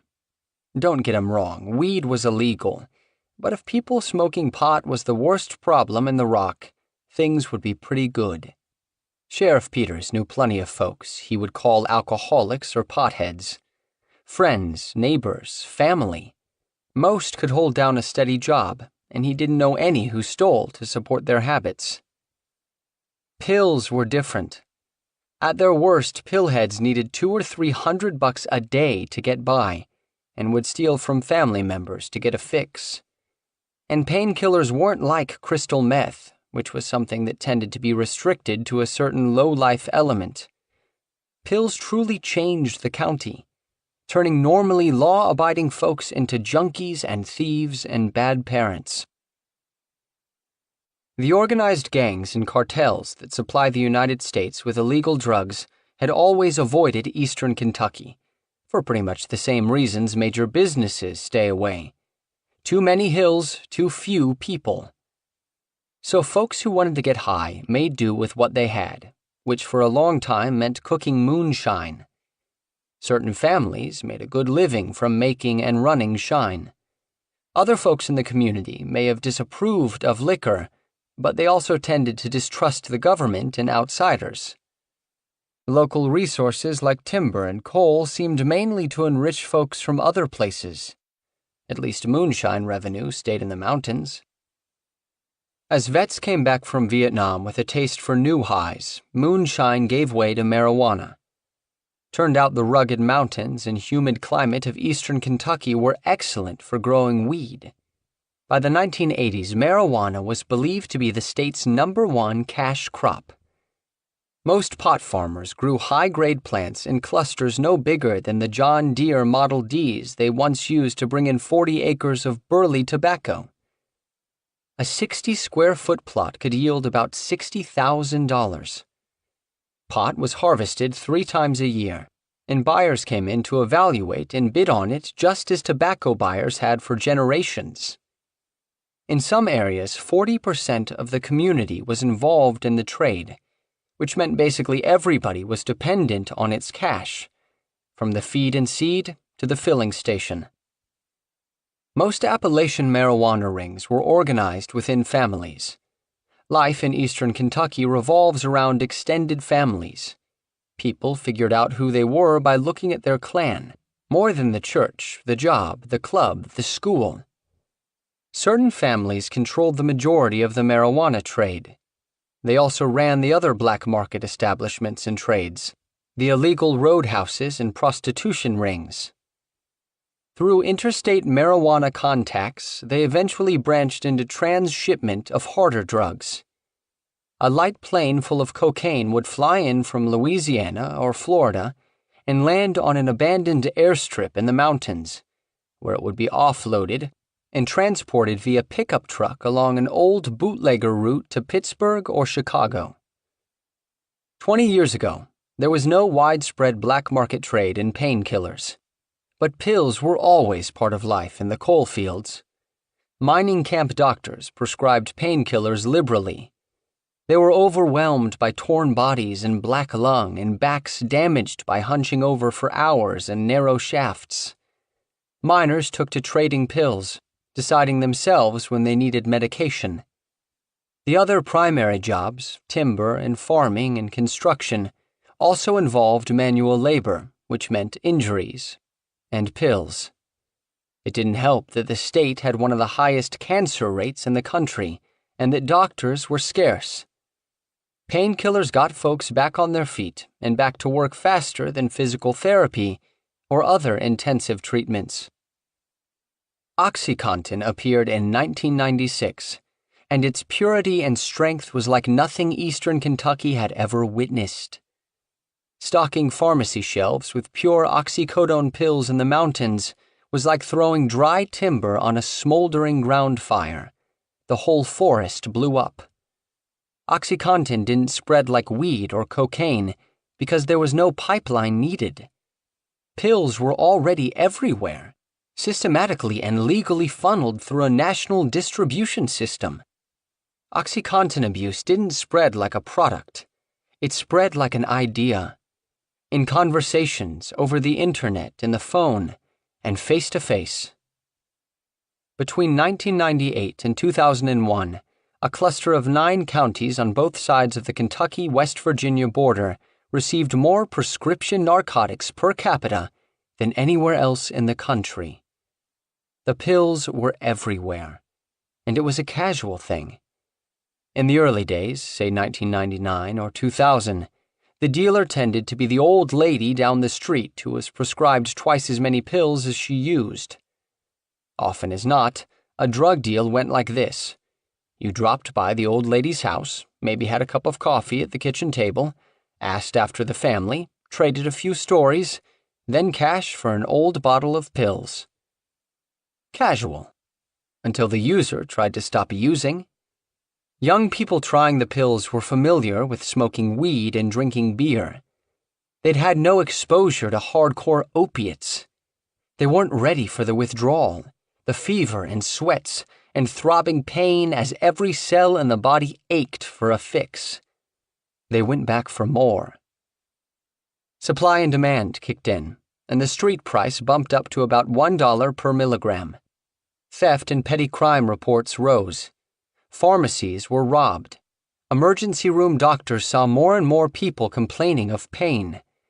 In a matter of months, police departments went from receiving an OxyContin-related call every couple of months to 3 or 4 phone calls a day. Perry County Park, a wooded roadside recreation area with a walking track and a mini golf course, turned into an open-air pill market. They nicknamed it Pillville. In 2003, the Lexington Herald-Leader released a trove of stories about how painkillers were crippling eastern Kentucky. The series included dozens of stories about how the drug had turned eastern Kentucky into the Wild West, sketches of backwoods judges and their connections to drug defendants, nuggets about how the Kentucky State Police didn't trust local law or prosecutors. The package detailed how no less than 4 former sheriffs who'd been removed from office due to criminal charges, mostly drug-related, had run for office again in eastern Kentucky in 2002. How 2 sheriffs' candidates in different counties had been murdered that election season, again, drug-related. One piece reported on the state's biggest pill mill, a clinic located in a tiny Greenup County town 40 miles down the Ohio River from Huntington, West Virginia. 5 doctors there eventually pleaded guilty to churning out prescription after prescription. Hal Rogers, the U.S. representative from eastern Kentucky since 1980, read the Herald-Leader series and reacted like the 12-term congressman he was. 2 months later, he unveiled a regional drug task force called Operation Unite. The organization, funded by federal grants, would combine law enforcement, treatment, and education under one umbrella. Over the next 3 years, Unite's officers confiscated more than 50,000 pills and arrested some 1,800 people. The state also passed tighter controls on doctors and painkillers. Purdue Pharma was also changing how it did business in Kentucky. In 2001, Purdue retooled its sales pitch for drug reps in 15 Kentucky counties. Those reps were told to discuss only abuse prevention with their doctors. Purdue also told its reps that the company would no longer pay them bonuses on OxyContin sold to doctors who were arrested for improper prescribing. And the measures worked, sort of. After 2003, the number of painkillers prescribed and sold in Kentucky plateaued. Reporters turned to other matters. But officials soon noticed contradictory trends. Despite the leveling off of sales figures in Kentucky and outright decreases in eastern Kentucky, the number of fatal drug overdoses in the state continued to rise, steeply. In 2001, there were 339. The next year, 435. Year after that, 551. In 2006, 711. Same went for babies born addicted to drugs. In 2001, 62 Kentucky newborns were hospitalized for neonatal abstinence syndrome. The next year, 93. 2 years after that, 166. By 2007, 275. Most overdose deaths in Kentucky involved a mixture of drugs. The most common drugs by far were alprazolam and oxycodone. There might be 30 or 40 cocaine-related deaths in a typical year, maybe one heroin death, often none. So where were the drugs coming from? What gradually became clear in 2005 and 2006 and 2007 was that Kentucky users were leaving the state for their drugs. 7 states border Kentucky, with 7 different sets of drug laws and regulations and 7 different levels of prescription drug scrutiny. Few states kept track of prescriptions as closely as Kentucky. Eastern Kentuckians were arrested with pills from doctors in Detroit, Philadelphia, Cincinnati, Slidell, Louisiana. But increasingly, the destination for painkillers was Florida, which didn't track prescriptions of controlled substances at all. One early Florida pill runner was a 64-year-old Kentucky grandmother named Jewel Paget. 24 people were traveling from Kentucky to Florida to buy pills, and Paget paid for expenses and kept a portion of the pills. After Paget was arrested in 2006, her son blamed the whole thing on Kentucky doctors who were afraid to prescribe painkillers since the crackdown. His ailing mother was forced to travel to Florida. He said, "They wouldn't give her medication she needed. They're scared up here." Around that time, another go-to candy man for several Kentucky oxycodone rings was Dr. Roger Brown, who had a practice in Coral Springs, Florida. Dr. Brown made the mistake of getting too close to his patients. First, a girlfriend got arrested for selling pills back home in Carter County. She told the feds in Lexington about Dr. Brown. Another patient started working with the feds and wore a wire one night when he met the doctor for drinks. The informant told the doctor that he'd bring some buddies on his next trip to Florida. "That'll work," Dr. Brown said. The buddies were federal drug agents. In April 2008, they raided Dr. Brown's clinic and found the medical records of almost 500 Kentucky residents. Dr. Brown pleaded guilty to conspiring to distribute oxycodone and was sentenced to 2.5 years in prison. Didn't matter. By mid-2008, the word was out all over eastern Kentucky. New pain clinics were opening every week in Broward County. Kentuckians began traveling to Florida by the van load. In Rockcastle County, Sheriff Peters was just beginning to learn about the pill pipeline in early 2009. That's around the time his friend Shelby told him about the trip she and her daughter and Alice Mason had made to Florida to confront some pill mill doctor. The sheriff knew Lisa's mother pretty well. They'd worked together years ago at Renfro Valley, the country music concert venue. He wasn't happy that she'd put herself in harm's way like that. But he wasn't surprised. That was Shelby. No, what surprised him was that Alice Mason had traveled that far from Hummingbird Lane. He couldn't believe Shelby was talking about the same gap-toothed farm woman he'd met. Folks like Alice Mason didn't travel to Lexington, let alone Fort Lauderdale. Sheriff Peters was right. Only once had Alice spent more than a day outside of Kentucky. The big trip had happened around 1969. Alice had been 13 or 14. Her mother's sister had moved down to Winter Haven, Florida, and one day she came back to Kentucky and picked up the whole family, except Alice's father, and took them to Florida for 2 weeks. Alice told her sons about the experience sometimes, how flat it was in Florida, the strange weather, how one time she saw the sky pouring rain on one side of her aunt's house and nary a drop on the other side. It was exciting.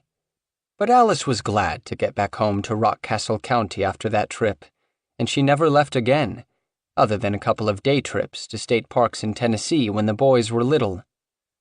She went to Mount Vernon a couple of times a week to pick up groceries, and that was about it.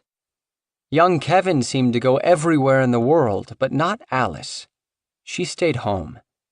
Florida had so many people, and not people she knew. But she had to understand what happened to Stacy, why the doctor had prescribed him so many oxycodones. She thought about this question all the time, what she would say to Dr. Cadet, wondering what Dr. Cadet would say. There had to be a reason. So when Lisa said they should go to Florida, Alice surprised herself by saying yes, she wanted to go. Almost 4 weeks after Stacy died, a massive storm moved south through Kentucky. Driving rain fell through an upper layer of warm air, then froze in the colder layer below. Shelby woke to find all of Mount Vernon coated in a half-inch sheath of ice. Every surface was glazed over and glittering, twigs, power lines, fences, mailboxes. Shelby got in her car to head to her shift at Walmart, and just made it off her hill before sliding backward into someone's yard. She called the store to let them know she wouldn't be in. No answer. She called another number and someone picked up and said the ice storm had pulled off an impossible feat. It had shut down Walmart. Shelby called Lisa. Shelby told her daughter, "I'm off work so I can go if we go now. If you and Alice are bound and determined to go, I got the money and the time off. Let's go to Florida." Somehow, the 3 women made it out of ice-covered Kentucky, heading south in Lisa's little white Suzuki sedan, Lisa driving, Shelby in the passenger seat, Alice alone with her thoughts in the back seat. Alice reckoned Stacy also had taken I-75 to Florida a month earlier. Tracing his last trip made the journey even harder. The women didn't talk much. Alice cried more than once.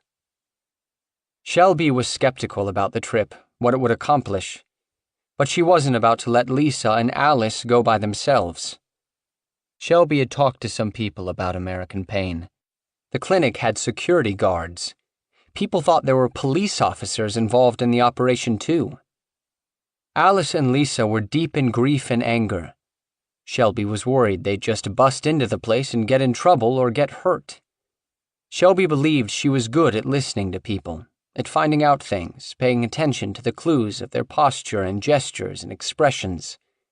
She had experience with security, both at Renfro Valley and Walmart. She figured she could help. They left in the early afternoon and drove straight through the night, stopping only for fuel and McDonald's. In Georgia, a tire went flat, and they put on the feeble-looking spare donut tire.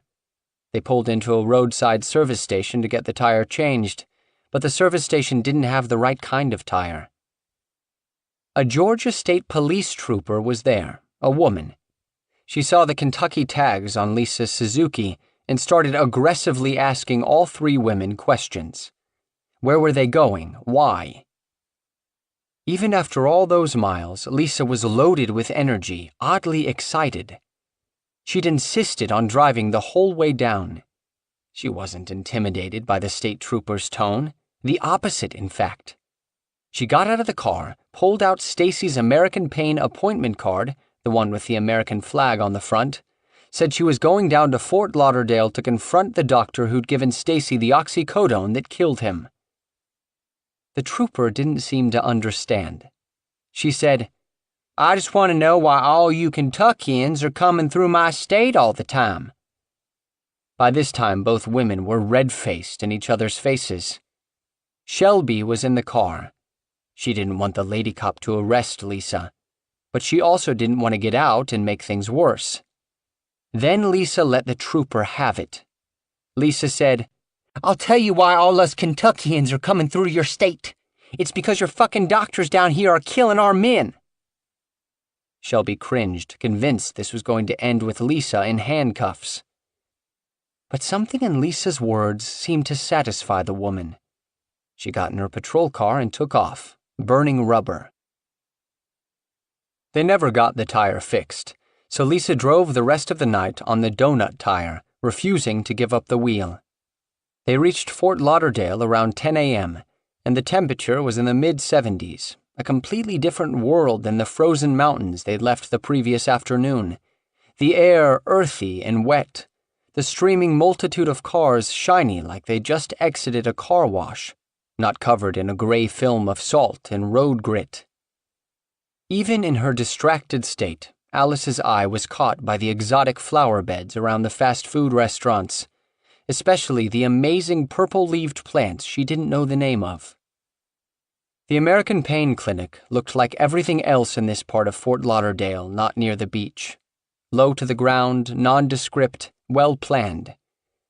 It was just another business in a complex of tan and featureless office buildings, surrounded by geometric plots of green Bermuda grass and perfect rows of identical palms, like telephone poles on a highway.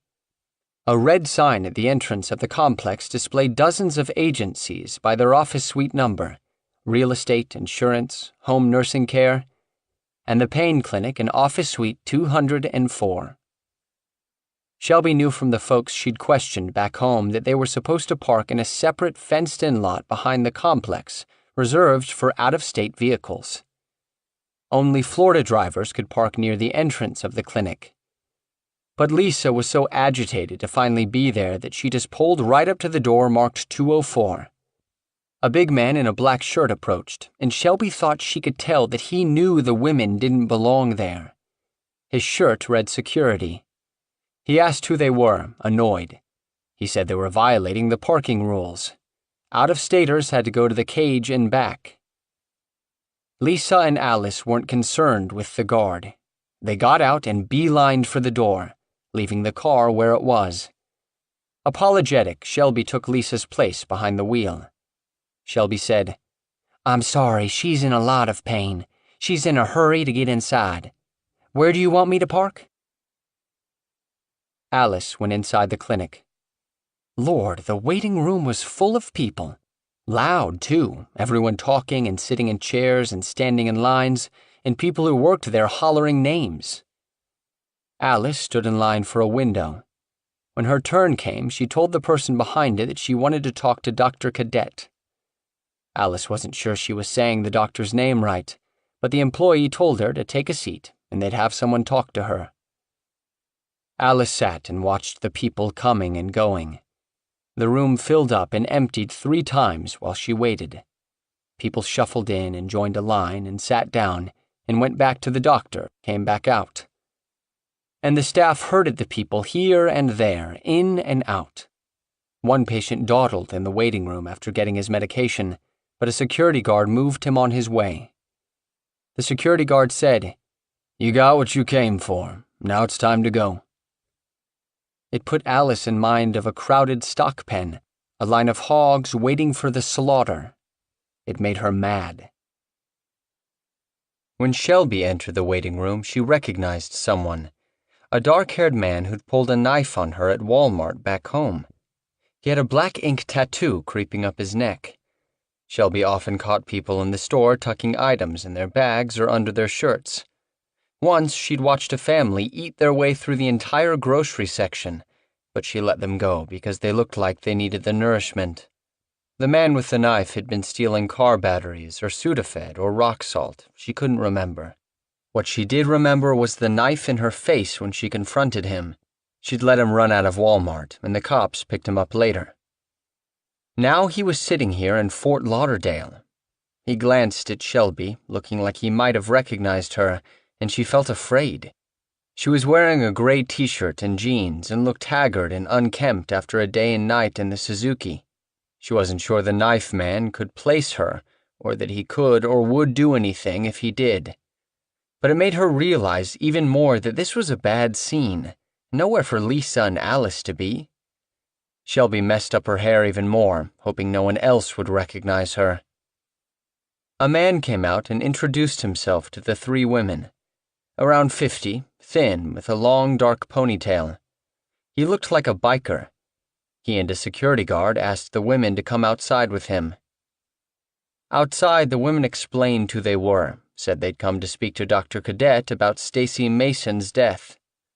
The man with the ponytail said he remembered Stacy, the musician. He'd spoken to him. Stacy was a nice guy, he said. He was sorry to hear that Stacy had passed away. Stacy was in a lot of pain, the man said, and if the doctors in Kentucky had helped him, he wouldn't have had to come all the way to Florida. But he said he couldn't let all 3 women talk to Dr. Cadet. Only Stacy's mother. Shelby wasn't happy about this. She didn't think Alice would get much information, but it didn't seem right to tell Stacy's mother that she thought she or Lisa should be the one to confront Dr. Cadet.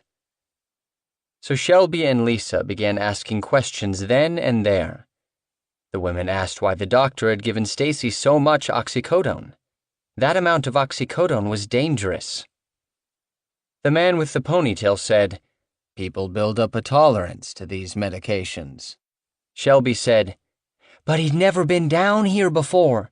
If you read his file, you'd know that." She asked the man if he was a doctor, and he said no. Shelby said, "That would explain why you don't know what you're talking about. You're used to giving prescriptions to drug dealers who are selling it and know what it'll do. We want to talk to the doctor." The ponytailed man said, "Well, I'm sorry, but not all of you can go back there." A police cruiser drifted up to the clinic door, and an officer stuck his head out the window. He said, "Y'all got a problem here?" The ponytailed man said no and explained what was going on. Shelby thought the officer would take her side, but he didn't. The officer told the women, "You need to go on back to Kentucky." Even the police are against us, Shelby thought. Shelby and Lisa went back inside to wait with Alice. A couple other faces in the waiting room looked familiar to Shelby, but she wasn't certain that she knew them. Shelby noticed the towering stack of filing cabinets behind the clerks, drawers and drawers full of patient files, and each of those files was a person, Shelby thought. Someone who maybe had a mother and a girlfriend who was worried about them. All those people, all that misery filed away in those cabinets. Finally, they called Alice's name, and they took her back to Dr. Cadet's office. Dr. Cadet came in and introduced herself, and Alice was surprised that she was a black woman, and so young and small and quiet. Alice finally asked the question she'd been wondering every moment for the past month. She said, "I want to know why in the world you gave my son 2 bottles of oxycodone, the same kind of medicine." Dr. Cadet just stared at the floor. 2 men entered the room. They said they were doctors at the clinic. They did the talking for Dr. Cadet, like the little doctor needed to be protected from Alice. Alice repeated her question, and the men doctors answered, not Cadet. They seemed to know about Stacy, like they'd read his paperwork. They said he was in bad shape with his back and needed medication, but they didn't say why he needed so much. Alice asked if they could make a copy of Stacy's file for her. The doctors said no. Alice said, "That's all right. I got all the proof I need at home anyway." And she left. Shelby knew the trip was a failure when she saw Alice coming out only a few minutes after she'd gone back to talk to the doctor.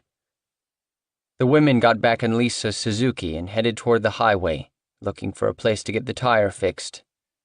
Alice cried and told the other women what had happened.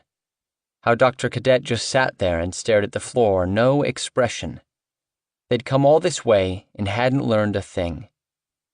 Alice said, "It'd be different if the doctor had cried, or if she'd been upset about what happened to Stacy, but she didn't care." Nobody in Kentucky could do anything about Dr. Cynthia Cadet, and nobody in Florida seemed to care. But just a 20-minute drive away, a woman named Jennifer Turner was zeroing in on American pain. Turner, a special agent of the FBI, was stationed in an unmarked 3-story building somewhere in Broward County. The building contained a couple hundred police officers and federal agents of every stripe. The covert multi-agency facility was supposed to provide a physical location where the missions and data and expertise of varied law enforcement organizations could collide and spark. It was a place where a special agent from the Bureau of Alcohol, Tobacco, Firearms, and Explosives could easily share coffee with a police detective from Pompano Beach, where a Broward deputy sheriff could just walk over to the next office suite to pick the brain of an analyst from the Department of Homeland Security. Until a few months earlier, Turner had investigated healthcare fraud. Because of its retiree population, South Florida was the center of the universe for this type of crime. Turner had spent years chasing medical equipment manufacturers who offered free products to seniors in exchange for their Medicare numbers, or surveilling corrupt doctors who billed health insurers for services never rendered. Turner was 38, tall and athletic, with blonde, shoulder-length hair. She loved being an FBI agent, which had been her goal since she was a young girl. She was talkative and ardent, perhaps even idealistic in her devotion to the Bureau. She knew the rules and believed in them, but to both her partners and her targets, she came off as someone who could understand opposing points of view, someone who maybe could be counted on to be in their corner if they did the right thing. She could be harsh in the interrogation room, but then follow it up with a compliment or nice gesture, straightening the tie of a government witness about to testify. She was nice. But her eyes, weary and shrewd, kept you guessing. Turner had recently transferred from healthcare fraud to organized crime, Russian organized crime specifically, and she hadn't quite found her footing in the new assignment. She was helping with a few investigations, but she wanted to find something she could really put her arms around, something that would take advantage of her skills and experience. A case of her own. One day in late 2008, Turner was in the break room of the multi-agency building, half listening to a conversation between police officers from Davie and Hollywood in the Broward Sheriff's Office. They were standing near a water cooler, talking about pain clinics. New clinics were popping up all over the place, they said, causing lots of problems. A police captain said, "You know, some of these clinics have Russian doctors in them." Russian doctors? Turner turned to the group. She said, "Excuse me?" The captain said, "I thought that might get your attention." Turner pumped him for more information. He said the patients were selling pills, urinating on public property, shoplifting from nearby stores. Many of the patients were from other states. Often, when they got pulled over, the patients had not only pills but marijuana and cocaine in the car. Local police were trying to crack down on these activities, focusing on the patients, but they weren't equipped to look into the clinics themselves. Local police had talked also to the DEA about the pain clinics, but the drug agency considered legal opioids to be the purview of the DEA's regulatory branch, the Office of Diversion Control. DEA special agents were primarily focused on cocaine and heroin, not pills manufactured by pharmaceutical companies and prescribed by doctors. Turner was intrigued but skeptical. This could be an investigation that would take advantage of her healthcare experience, but still fit into her current assignment. But where was the crime? Oxycodone was legal, and doctors were allowed to prescribe it. At first blush, the whole thing sounded to her like an exaggeration, a problem that had been blown out of proportion. How big could this possibly be? Yes, it was interstate drug trafficking, but was it truly organized crime or just a few individuals? And how many people would really travel from Kentucky or West Virginia just to go to a doctor? She decided to look into it. She talked to some local police departments for background and began doing surveillance of the biggest problem clinics. She saw long lines outside the buildings, zombie-like patients wandering around the neighborhoods. She watched Carmel Cafiero's reports on a place called South Florida Pain and was surprised by the guys who seemed to be running the place. They were so young. She saw billboards advertising pain clinics, notices in the free weekly newspapers. Turner took her information to an assistant U.S. attorney. Like Turner, the prosecutor wasn't sure whether a federal case could be built around pill mills, but he encouraged her anyway. He said, "Someone's making a ton of money here. Let's keep digging." 6. By early 2009, Chris George was worried. His secret was out. American Pain was still the top dog, but the pack was now a herd. That was the problem with the legitimate business, Chris realized. It was transparent. Everyone could see what you were doing and just copy it. There'd always been individual candy men in Florida, the doctors who'd built a reputation for being loose with the prescription pad. But American Pain had helped turn a handful of clinics into a major growth industry, inspiring shady entrepreneurs and basically handing them a template for the pain pill business. Some of the new pain clinic owners had started out as sponsors at American Pain. They'd bring dozens of people to the clinic every month, funding their visits and then collecting half the pills, making a nice profit, but it was never enough. Pretty soon, they'd start thinking about opening their own places. The new clinics borrowed Chris's aggressive marketing techniques, search engine optimization, out-of-state Yellow Pages promotions, advertisements in the New Times and CityLink. Before long, every other billboard seemed to be plugging pain management, as if an epidemic of agony had swept across the state. The pain clinics kept an eye on each other. One would start promoting half-off specials on certain days of the week, and then a slew of them would do the same in the following week's New Times. Some clinics paid patients $25 for bringing in a new patient. Others rewarded new patients directly with $25 gasoline cards. For a while, Chris offered free initial visits to attract new patients, but when others started doing it, patients began simply moving around from clinic to clinic, taking advantage of the special offers on initial visits. So Chris started offering a free second visit. A new clinic was opening every 3 days on average, and Chris spent a lot of time driving around, checking out the new guys, trying to figure out who was behind each clinic and whether it was a real threat. Most of the offices were tiny, with a single doctor. Others were strictly small-time, the doctor fearful to hand out narcotics in quantities that would keep patients coming back. Many didn't have strong wholesaler connections and couldn't dispense pills themselves. Chris wanted American Pain to appear more legitimate than the horde of upstarts. He gave Baumhoff a new title, Compliance Officer, and sent him to Florida Board of Medicine meetings so they could monitor the latest policies and laws about pain management.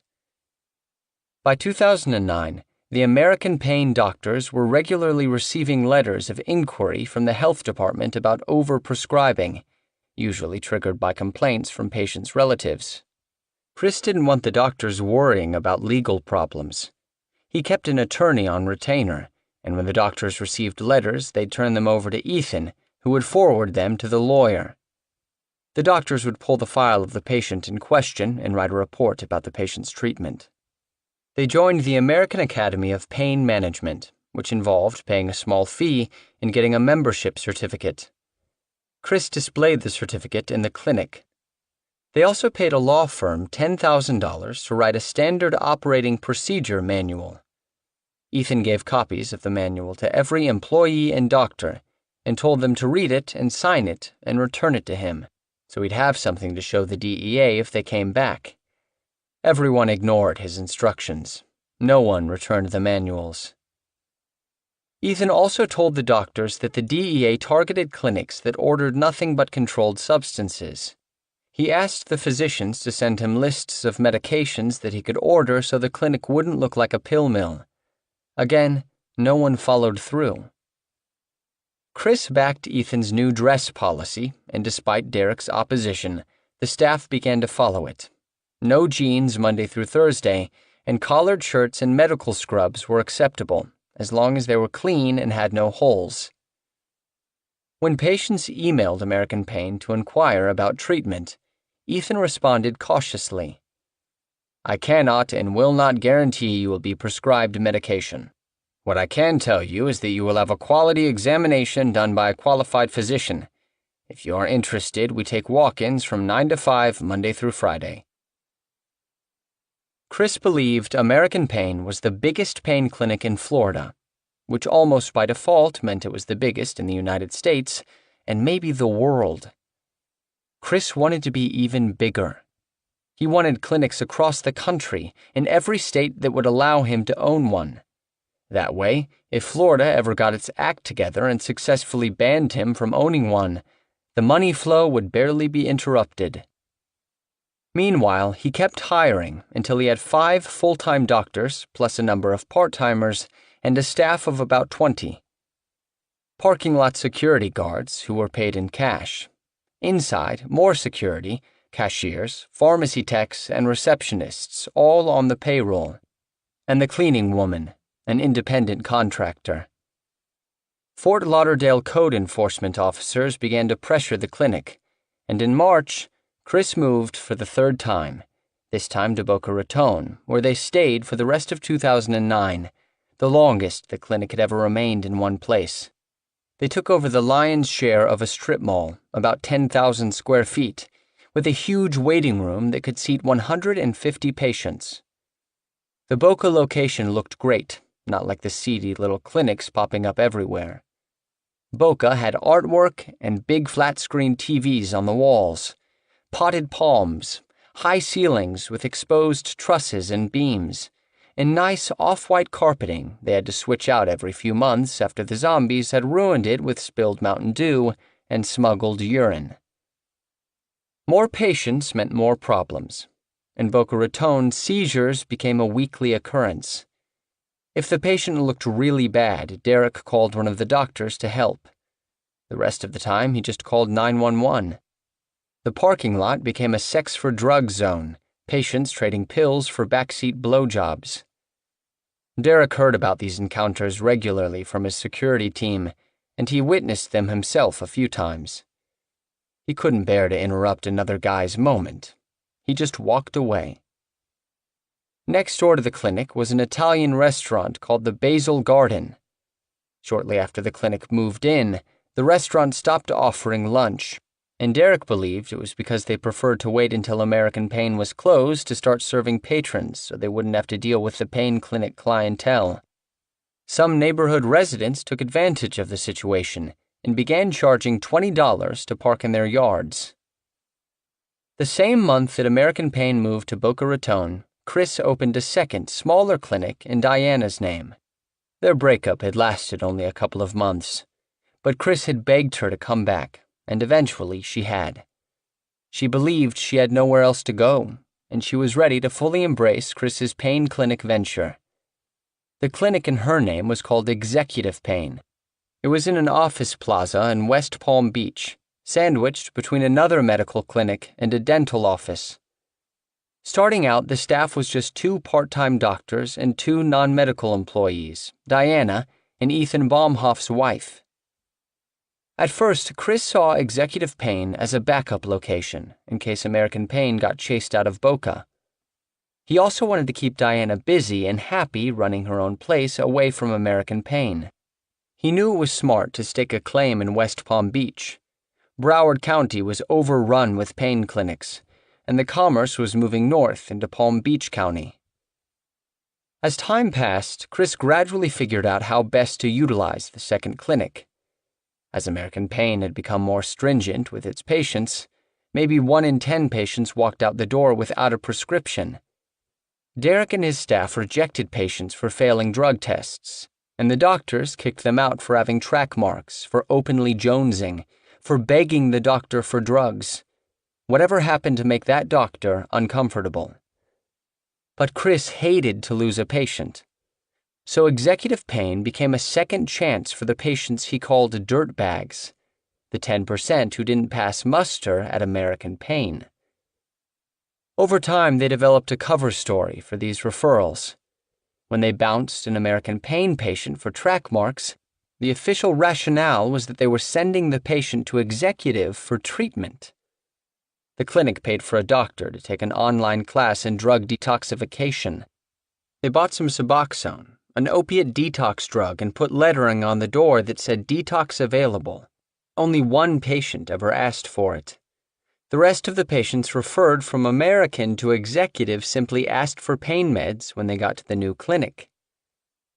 By the end of 2009, Executive Pain had hired several more doctors and was servicing 80 patients or more a day, pulling in between $15,000 and $40,000 a day, much less than American Pain, but still one of the bigger clinics around. The atmosphere at Executive Pain was loose. Some of the doctors called the patients pillbillies and joked about the ones with lots of track marks. They came up with a nickname for the flow of patients from American to Executive, The pain train.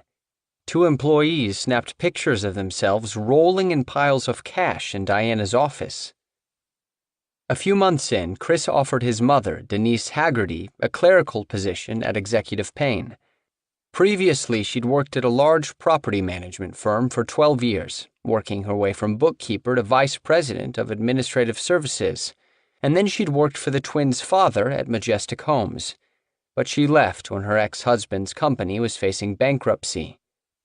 Since then, she'd been bored at home, so she took the job at Executive.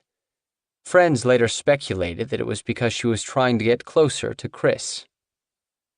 Derek almost never went to Executive, but he had a hard time picturing Denise there, a pleasant middle-aged Wellington housewife type among all the dirt bags. Derek knew he didn't have the most normal family, but he thought of Denise as the classic mom figure. Nicest lady in the world, even if she drank a few too many glasses of wine at night.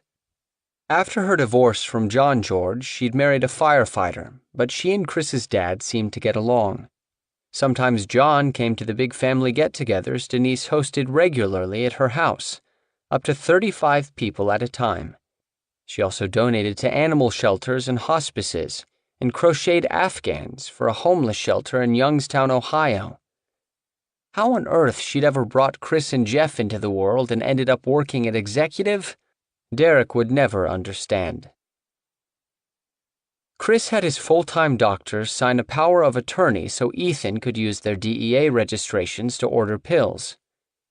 Ethan bought pills as fast as he could, but it was never enough for Chris. American Payne had a year's head start on most of the new clinics, and he and Ethan had developed relationships with a dozen or so wholesalers. Chris had realized his access to pills was his key advantage over other pain clinics, and he told Ethan to protect his relationships with the wholesalers and keep them to himself. In early 2009, the wholesalers were saying their supplies of oxycodone were running low due to the glut of new pain clinics in South Florida, which meant that American Payne's dispensary was dry more often. When that happened, Chris took it out on Ethan, shouting, "You're costing me $5,000 a day." When they did have to send patients to outside pharmacies, they tried to direct them to ones that wouldn't cause problems. Pharmacists, especially those in other states, constantly called the clinic to make sure the prescriptions were from a legitimate doctor and not a stolen prescription pad.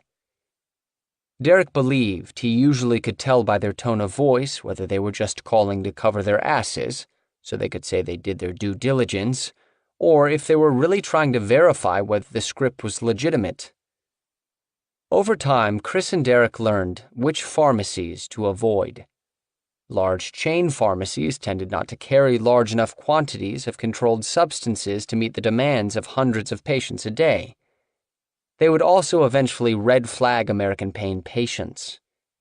Independent mom-and-pop pharmacies were hit and miss, so Derek was always keeping an ear out for the ones that stocked a lot of oxy and would fill painkiller scripts without asking questions. Derek put up signs in the clinic ordering patients not to fill scripts at Walgreens and CVS. He went down through the listings and the phone book, calling pharmacy after pharmacy and asking if they stocked oxycodone and accepted patients from other states. If those questions didn't seem to raise a red flag with the pharmacist, it was a safe bet that patients wouldn't run into problems there. But it was a lot of work, and Chris began thinking about investing in a larger chunk of the pharmaceutical supply chain. Sending patients to outside pharmacies was not only a pain in the ass, it was lost revenue. Also, he assumed Florida would eventually outlaw the dispensing of drugs from pain clinics. All of these factors led him to a conclusion. He wanted his own pharmacy. He found one for sale in Orlando, a place called Quick Farm. The pharmacy had a DEA license and a staff pharmacist who wanted to stay on. Best of all was the location. Patients driving back home to Kentucky, Tennessee, and West Virginia passed through Orlando on the Florida Turnpike, so it was a convenient place to send them to get their scripts filled. The pharmacy wasn't making much money, but Chris wasn't worried. American Pain would supply the patients. Chris met with the owner of Quick Farm and agreed to pay $120,000 for the business, plus power of attorney to use the owner's DEA license, so he could begin ordering and selling drugs immediately. Chris registered Ethan Baumhoff's brother-in-law, Darrell Stewart, as the president of the company. Chris also began building out a second pharmacy in Boca Raton, a 900-square-foot space. It took 6 months to start the store from scratch because he lacked a license, a process that involved state and DEA inspections. He didn't want to be connected to the pharmacy, so he put that one in the name of an old friend, Andrew Harrington. Drew had been begging Chris for a job at American Pain, and he had no criminal record. Chris would put in the money, Drew would do the work, and they'd split the profits down the middle. The next rung of the industry, the pharmaceutical wholesaler business, also interested Chris. From what he could tell, it was a tough racket to break into. He was told the 2 main generic oxycodone manufacturers were not selling to new wholesalers. So he looked into buying a pre-existing wholesale company. He had his eye on one in St. Petersburg that had begun selling him oxy a few months earlier. It was called Medical Arts and was run by a pharmacist named Stephen Goodman, who'd been in the profession since 1966. Chris made an offer, but Goodman was beginning to realize how much money he could make from selling to pain clinics and rejected it. Chris didn't tell Derek about these plans ahead of time. He just walked into American Pain one day in March and announced that he'd bought a pharmacy and that they should start directing all out-of-state patients to Quick Farm in Orlando. Derek was taken aback, but only for a moment. Nothing really surprised him anymore. As the flow of patients and cash had continued to rise, Ethan was spending up to 6 hours each night counting the money. He'd sort it by denomination and wrap bank bands around the stacks. Chris didn't want to bother with counting $1 bills, so he instructed the cashiers to round up all fees to the nearest $10. Eventually, Ethan began to check the proceeds from each window against the patient numbers to make sure the cashiers weren't just pocketing bills. Ethan carried the cash home each night in a blue duffel bag and then deposited it in one of Chris's 3 banks the next morning. One bank was nervous about him holding such large amounts of cash in the waiting room, so they'd usher him to a private room in the back, where he'd count the money and make his deposit. One day, during his daily deposit at Bank of America, Ethan noticed the bank's cutting-edge cash-counting machine. He noted the make and model and bought one for the clinic. The cash counter was the size of a toaster oven, lots of buttons, and a little digital screen. Everyone enjoyed watching it work. It was a miracle of efficiency, riffling through hundreds of bills in seconds, sorting and counting, and occasionally spitting out a note that was damaged or counterfeit. The moment Derek realized that price had basically lost its meaning for him was Super Bowl Sunday in 2009. 3 days before the big game, he and Chris decided to go, to just wing it, never mind the cost. The game was in Tampa, only 3.5 hours away, but even so, it wasn't cheap to go to the biggest sporting event in the country, especially at the last minute. Chris found tickets, $5,000 apiece. One of the American Pain clerks rented them a floor of a hotel in Tampa, $2,500 a night for 3 nights. They tried to charter a private jet but couldn't find one at the last minute, so they just drove. They hit Tampa's notorious strip clubs, saw comedians, and participated in the NFL experience at Raymond James Stadium. During the game, Derek had $10,000 in his pocket. By the time the weekend was over, they'd blown more than $20,000. It just didn't matter. By now, Chris could afford to blow through $20,000 every weekend and have plenty left over.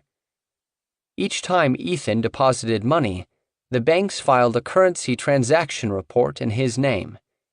During 2009, the 3 banks filed 147 reports for American Pain deposits in the amount of $14,094,979. And that's just what the banks took in. Chris had begun stashing cash in his mother's attic, where he had installed several safes. He had millions up there. Chris bought Range Rovers, Mercedes, BMWs, and boats.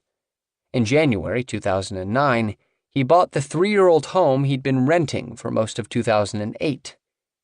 The property was in receivership, the bank suing the developer, so Chris got a great deal. He paid a flat $500,000 for the 5,600-square-foot mansion with its pale yellow stucco exterior, gourmet kitchen, marble countertops, crown molding, and kidney-shaped pool. Later in the year, Chris bought 2 more unfinished homes in the same development. They were also in receivership, one next door and one down the street, for a total of $420,000. Over 2009, Derek made a lot of money too. Maybe $1 million, though it was tough to pinpoint because so much was under-the-table cash, and he spent as quickly as he made it. He dropped a lot on clothes, maybe 20 pairs of jeans from True Religion and Diesel. Basically every shirt from the Stone Rose collection, luxury threads for the discerning gentleman, $150 or so a piece. A Rolex. Nights he basically lived in strip clubs in the Hard Rock Hollywood. In March, he and his girlfriend moved from their crappy apartment in Tamarack to a nice townhouse in Boynton Beach. Derek went to a furniture store and picked out an entire house's worth of furniture and had it delivered to the townhouse. Trips to Italy, Vegas, Bahamas, Puerto Rico. Sizable loans for friends and family, money he knew he'd never see again. $5,000 cash as a wedding gift for an old friend. Breast enhancements for his girlfriend.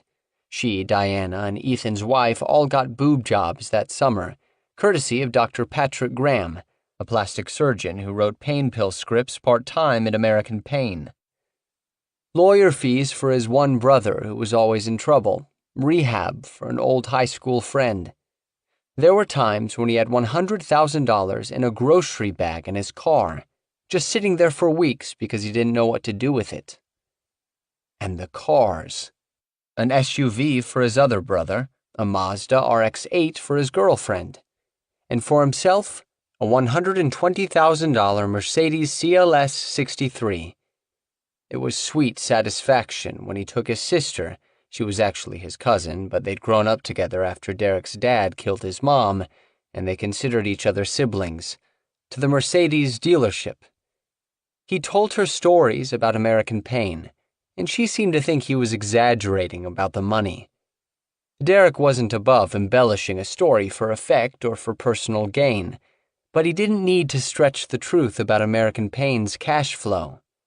When he plunked down $25,000 as a down payment on a convertible, his sister started to believe.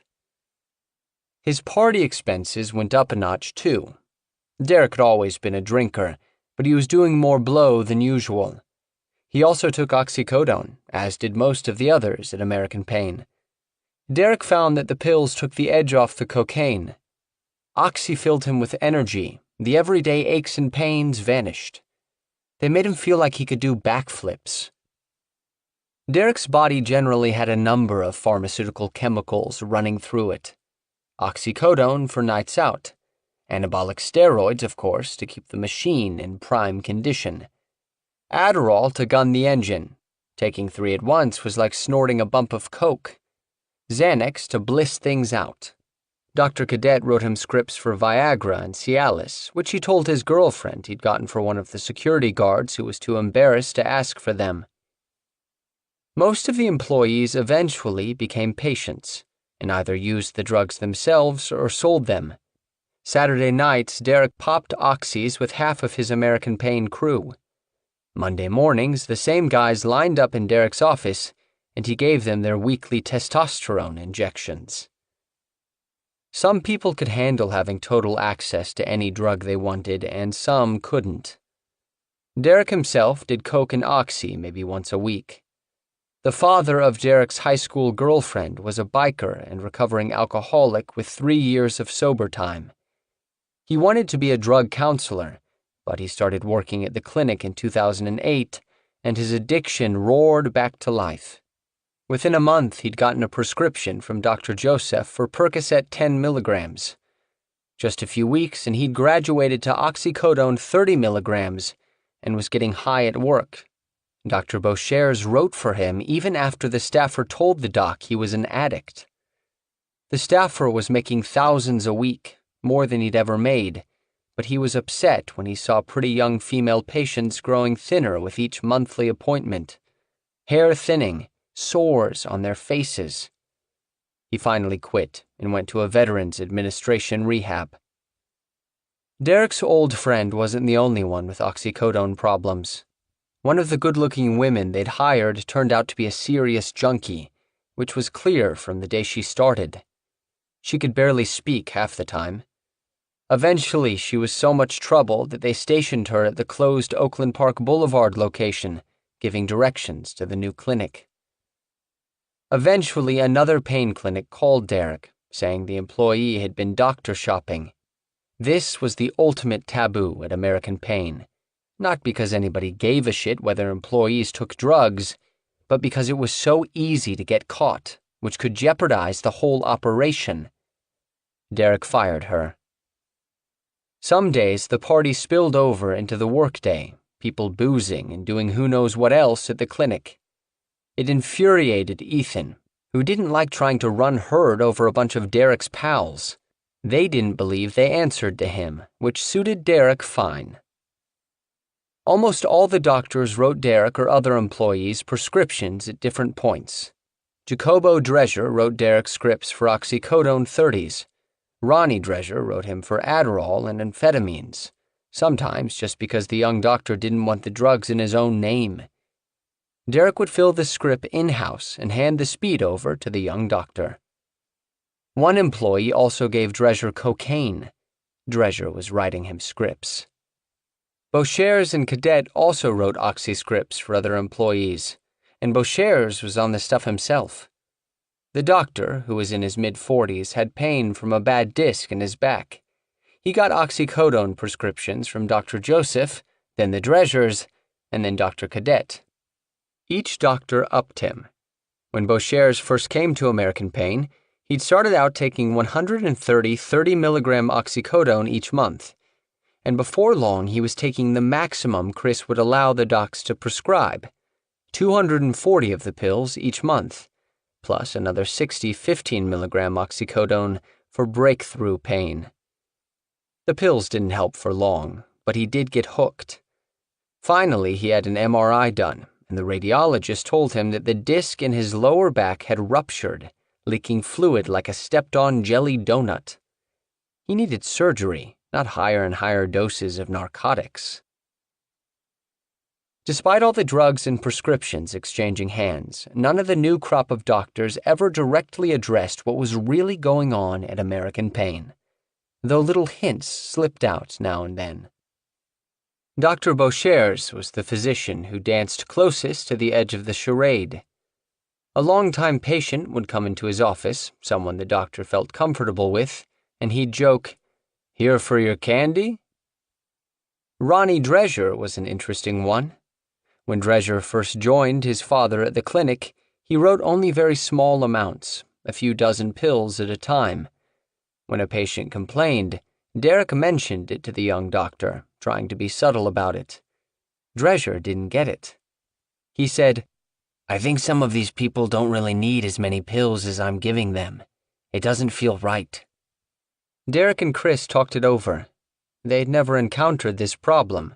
Every other doctor who made it through the interview process seemed to get the picture right away. Chris called the young doctor to his office. Chris said, "I can't tell you what to do, but people are leaving the clinic unhappy, and you really can't work here if you're not going to treat the patients as they want to be treated." After that, Ronnie Drescher wrote higher. He rarely prescribed more than 180 pills a month, but that was enough to satisfy most patients. Drescher was kind of like Dr. Beauchers, Derek thought. It didn't seem to bother him when patients asked for more meds or referred to the pills as blues or mollies or roxys. though he did complain to the other doctors when patients offered him bribes. And Drescher shared Derek's sense of humor about the whole phony medical scene at American Pain. One day, the young doctor emerged from his office and called out to Derek. He said, Dr. Nolan, I need a consult. Can you take a look at this patient?" Derek played along, followed Drescher into his office. A male patient was there. Drescher asked the man to drop his shorts, revealing a scrotum swollen to the size of a softball. Derek recoiled. Drescher said, "What do you think of this, Dr. Nolan? What's your professional opinion?" Derek, I don't know. What's your professional opinion?" Drescher, "Well, I think he's retaining some fluids in his scrotum." Derek, "Yes, I think you are correct, Dr. Drescher. He's retaining fluids." Ronnie Drescher's father took the job more seriously. The elder Dr. Drescher would kick patients out if they asked to be upped or if they called the drugs by their street names. He didn't seem to like any direct acknowledgement of what American Pain was. He took pride in the fact that he'd had a long career as an anesthesiologist and was actually somewhat qualified to work in a pain clinic. Chris was never satisfied, but he knew he couldn't push the doctors too much. He'd look at Dr. Cadet's patient intake box, stuffed with patient files, and say to the other doctors, "If you wrote the amounts she does, your patient box would look like hers." Or he'd tell the docs they needed to see more patients, 50, 75, 85 a day. The numbers kept growing, and the elder Dr. Drescher, always excitable, pushed back. He said, "I am a human being, not a machine. If you don't stop this, I will have to leave." Still, the elder Drescher burned through patients as quickly as the other docs, and like the rest of them, he preferred return patients to new patients. Return patients took 5 minutes or less. New patients required a lot more introductory paperwork, so it took 10 or 15 minutes to process them, and the pay was the same. Some of the doctors asked Chris and the staff to give them only return patients. To speed things up, Derek had a set of prescription stamps made for each doctor. That way they wouldn't have to take the time to handwrite the same scripts over and over all day. He ordered stamps for Xanax, Percocet, Valium, and Soma, a muscle relaxant, as well as 4 stamps with different dosages of oxycodone 30 milligrams, 150 pills, 180 pills, 210 pills, and 240 pills. Derek had a catered lunch delivered to the clinic each day so the doctors could get back to work more quickly. He also hired a company to wash the physicians' cars so they would focus on working instead of running errands. These conveniences also had the added benefit of limiting the doctor's exposure to the patients. Better they saw as little as possible of activities in the waiting room and parking lot. Chris wanted the docs in their offices, writing scripts. The $75 per patient pay system encouraged competitiveness. Once, Dr. Michael Arruda saw Dr. Jacobo Drescher take a patient file out of Dr. Boucher's bin and call that patient back. Dr. Arruda considered this stealing, and he confronted Dr. Drescher. The old man started yelling about how Dr. Arruda was a hack who couldn't make it in plastic surgery and didn't care about the patients. The younger Dr. Drescher held back his father from attacking Arruda, but he told Arruda that he needed to start taking a bigger load of new patients instead of grabbing all the follow-ups. Derek stepped in and split up the doctors, and Arruda and Drescher were enemies from that point on. This atmosphere of greed at American Pain bothered Dr. Arruda, but the pay made up for it. Arruda needed money. Since 2003, he'd operated his own anti-aging vein care and appearance enhancement practice in Fort Lauderdale. He invested heavily in the business in 2007, which proved to be a mistake when the economy tanked. A year later, he closed the business more than $200,000 in debt. While searching for a job, he kept running across ads for pain clinics. They were popping up on every corner in South Florida. He knew some pain clinics had been shut down, and he wasn't sure they were legal, so he didn't pursue any of the positions at first. But after several months of looking for work, he took a job at a pain clinic called A Pain in Hollywood. Seeing and prescribing for pain patients was easy, too easy. He saw only 8 to 12 patients a day at $50 a pop.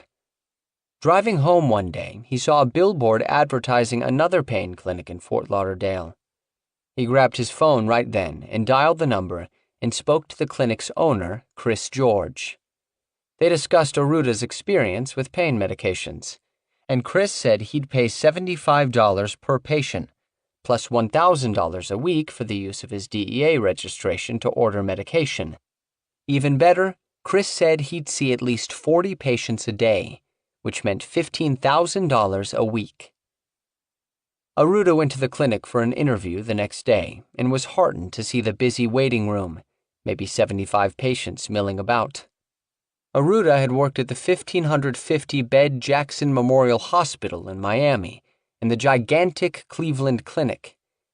He was used to a lot of patients. He needed lots of patients. His interview with Chris George took about 10 minutes. Chris glanced at Aruta's medical license and DEA registration, but spent most of the time looking at the security camera monitors in his office. Chris then handed him off to other staffers, who explained the medication ordering process and gave him a tour of the pharmacy. Aruta also shadowed one of the doctors and saw that the procedures were similar to A Pain's. But Aruta realized pretty quickly that it wasn't a typical medical practice. For one thing, the staff was juvenile, a bunch of kids in their 20s constantly causing drama and pulling pranks. Their leader was Derek Nolan, who affected a loudmouth tough guy exterior, especially with the patients. But Aruta liked him anyway. Underneath, Derek was funny and affable and intelligent, and when he wanted to be, surprisingly articulate. He was also very skilled at getting rid of problem patients, which Aruta appreciated. Aruta had heard of patients attacking pain clinic doctors who wouldn't give them a prescription. He began carrying a gun to the clinic, as did Dr. Beauchere's. They wore their guns under their physicians' coats as they attended to patients. Aruta was a careful man and kept an eye out for problems around the clinic. He called it situational awareness. So when Aruta wanted to get rid of somebody without writing a prescription, he simply excused himself and found Derek, who took care of it from there with minimal drama. Derek was always making the rounds of the clinic, but Chris George was aloof and typically stayed in his office. When Chris did talk to the doctors, it was usually something critical. Early on, Aruta sometimes told overweight patients that they should improve their diets, stop drinking Mountain Dew, that losing weight helps with many pain problems. Chris told Aruta to knock it off, that patients were complaining and a couple of women had left his office in tears. Aruta knew Chris didn't want patients switching to another clinic, but it irked him that Chris would try to stop him from giving basic medical advice. 3 times, Aruta was called out to the waiting room to treat patients who were going into spasms. Once, before the doctors could act, a staffer unzipped a convulsing patient's pants and dumped ice cubes down his underpants, thinking the cold shock would jolt him out of the seizure. Ethan talked to the doctors about assembling a crash cart for these seizure episodes, but it never got done. Sometimes there was talk of patients who had died of overdoses, though Aruta hadn't heard of it happening to any of his patients. There was the man who died in Kentucky before Aruta started working at the clinic, the one whose mother and girlfriend had confronted Dr. Cadet. Any medical practice carried risks, Aruta told himself. Over and over, Aruta thought about his procedures and convinced himself he was providing appropriate medical care.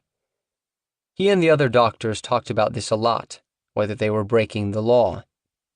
They repeatedly assured each other that they were not. Sure, they saw lots of patients and the visits were short, but that was because the doctors weren't doing complicated diagnoses. They were simply treating pain. Nobody could ever tell for sure whether someone else was in true pain, so it wasn't the doctor's fault if the patients lied. Furthermore, they regularly discharged patients who had track marks, sometimes several a day. The staff also discharged patients if they found they were going to other clinics. The doctors told each other that it was inevitable that some patients would abuse the medications. They were doing what they could to prevent it. If there were illegal activities occurring at the clinic, that it was Chris George's problem. The doctors absolved themselves. The worst thing Aruda foresaw happening was police shutting down the clinic, leaving him out of work again. Which would be bad, because the money was even better than George had promised. Aruda was making more than $20,000 a week. He'd never earned more than $140,000 in a year, and now he was making more than that every 2 months. He paid off his debts and started thinking about retirement. It was a great feeling. Dr. Cadet was the one Derek couldn't figure out. On one hand, she generally wrote the highest, maybe because she hated to disappoint anybody. But she was a mixed bag because she also took the longest with each patient, would get deep into conversation with them, perhaps less aware than the other docs of the $75 she was earning per patient. She seemed to care genuinely about their well-being, yet somehow she also justified giving them massive doses of addictive drugs. One day, Dr. Cadet called Derek back to her office and introduced him to a female patient. Cadet said the woman was 3 months pregnant and scared to death she was damaging her fetus. This wasn't the first time American Pain had dealt with this issue. Relatives of pregnant patients had called Derek in the past, furious that the doctors were prescribing heavy narcotics to women about to give birth. A couple of times, cops had called him with the same complaint, saying they just arrested a pregnant woman with a script from the clinic, asking Derek how he could live with himself. The answer, of course, was that he thought about it as little as possible. And when he did think about it, he knew what he was doing was wrong, but he told himself that he'd quit as soon as he'd saved up $1 million or so. And anyway, it wasn't his fault. The patients were hooked because they weren't taking the medicine as prescribed. But this patient was different. She wanted to detox from the oxy. Cadet asked Derek to research drug treatment centers and specialists and help the patient wean herself from the drugs. Derek did as Cadet asked, calling the woman's obstetrician, forwarding medical records, putting in a lot of time helping this one patient. And then he created a new policy that every female patient younger than 45 years old had to take a pregnancy test. It was a nice thing to do for the patient and her baby, and Derek did feel good about the new policy. But he didn't fool himself. It wasn't like helping this one woman made up for everything else they were doing. This was Dr. Cadet's thing. She would write scripts for addicts all day long, but then she would call him back to her office and show him a nice card that some coal miner had given her, thanking her for helping him get back on his feet. Or she'd introduce him to a patient and tell him a sad story about a problem the patient was dealing with, ask Derek for some kind of help. Derek would comply, and then he'd head back out into the sea of junkie desperation in the waiting room, shaking his head and wondering if Dr. Cadet was for real, actually oblivious to the shitstorm of misery they were unleashing on these people. Derek could laugh about it all, but he couldn't completely fool himself into thinking he was doing some sort of humanitarian service at American Pain. Like Dr. Cadet, Chris George sometimes came to the aid of certain patients. Usually this happened when Derek had decided to kick someone out for doctor shopping or trying to sneak into an appointment early or failing a drug test or something. If the patient somehow managed to get Chris's attention, Chris would often side with the patient. He'd say Derek was heartless and didn't understand what it was like to be in severe pain. But Chris didn't spend much time dealing with patients. Derek did, and he'd heard too many sad stories, seen too many junkie stunts. He knew exactly what these people were. All of them, no exceptions. Derek was losing his patience with the zombies, not that he'd ever had a whole lot. He didn't think of them as human beings. The Brazilian girl he dated the previous year had taught him that a junkie was a junkie, no matter what she looked like. And the lesson had been reinforced in December, when an elderly couple from Kentucky had come to the clinic 2 weeks before their appointment. Patients were always trying to scam their way into an early appointment because they couldn't make their pills last 28 days. But this couple was different. They weren't desperate. They seemed like regular folks, nice. A grandfather and grandmother. They said they'd brought their grandkids to Disney, which was why they were early. Someone back home was sick, which was why they'd taken the grandkids on this last-minute trip. Their schedule wouldn't allow them to come back for their regular appointment, and they asked Derek to help them out. The doctor agreed to write their scripts early, as long as they didn't fill them for 2 weeks. To ensure this, the doctor dated the scripts 2 weeks from the current date. The couple thanked him over and over, said he'd helped their family out during a tough time. Less than an hour later, a pharmacy called. The old folks were trying to fill their prescriptions, and the pharmacist was suspicious because the dates were torn off. Derek called the couple, told them off, said he was turning them into the cops. They seemed scared, but 2 weeks later, they had the nerve to try to come back on their regular appointment date. Derek told them to beat it. From then on, he thought of all patients in the same way. No matter how they looked or spoke or dressed, they were all junkies to him, which made the whole thing easier to stomach. Junkies were going to get their pills, somehow, some way. The bigger it got, the more money that poured into Chris's bank accounts, the harder he'd become to deal with. Over the year, he'd gone from monosyllabic and standoffish to downright mean sometimes, barking at the doctors for being too slow, chewing out Ethan for not keeping the place stocked with drugs, and yelling at Diana for just about everything. He took to studying patient files each night to make sure the doctors were prescribing high enough. He seemed especially tough on the female doctors. One woman who worked part-time quit after he berated her. Chris also got on Dr. Cadet's case because she often took time off and left early, 3:30 or 4 p.m., to take care of her 2 young children. Usually, she was a model big writer, but once in front of staffers he blew up after looking at Cadet's file. He said, "I'm going to fix that bitch once and for all." He stalked over to her office and told Cadet that she needed to get her numbers back up. Derek smoothed things over with Cadet. Derek liked Cadet, and she liked him. She laughed at his antics, called him the original gangster.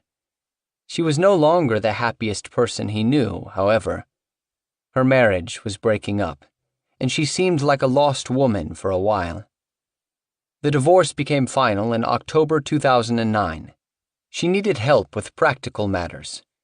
Derek helped her find a new car similar to his, a Mercedes CLS 550, arranging the test drive with the salesman at Mercedes-Benz of Delray and going with her.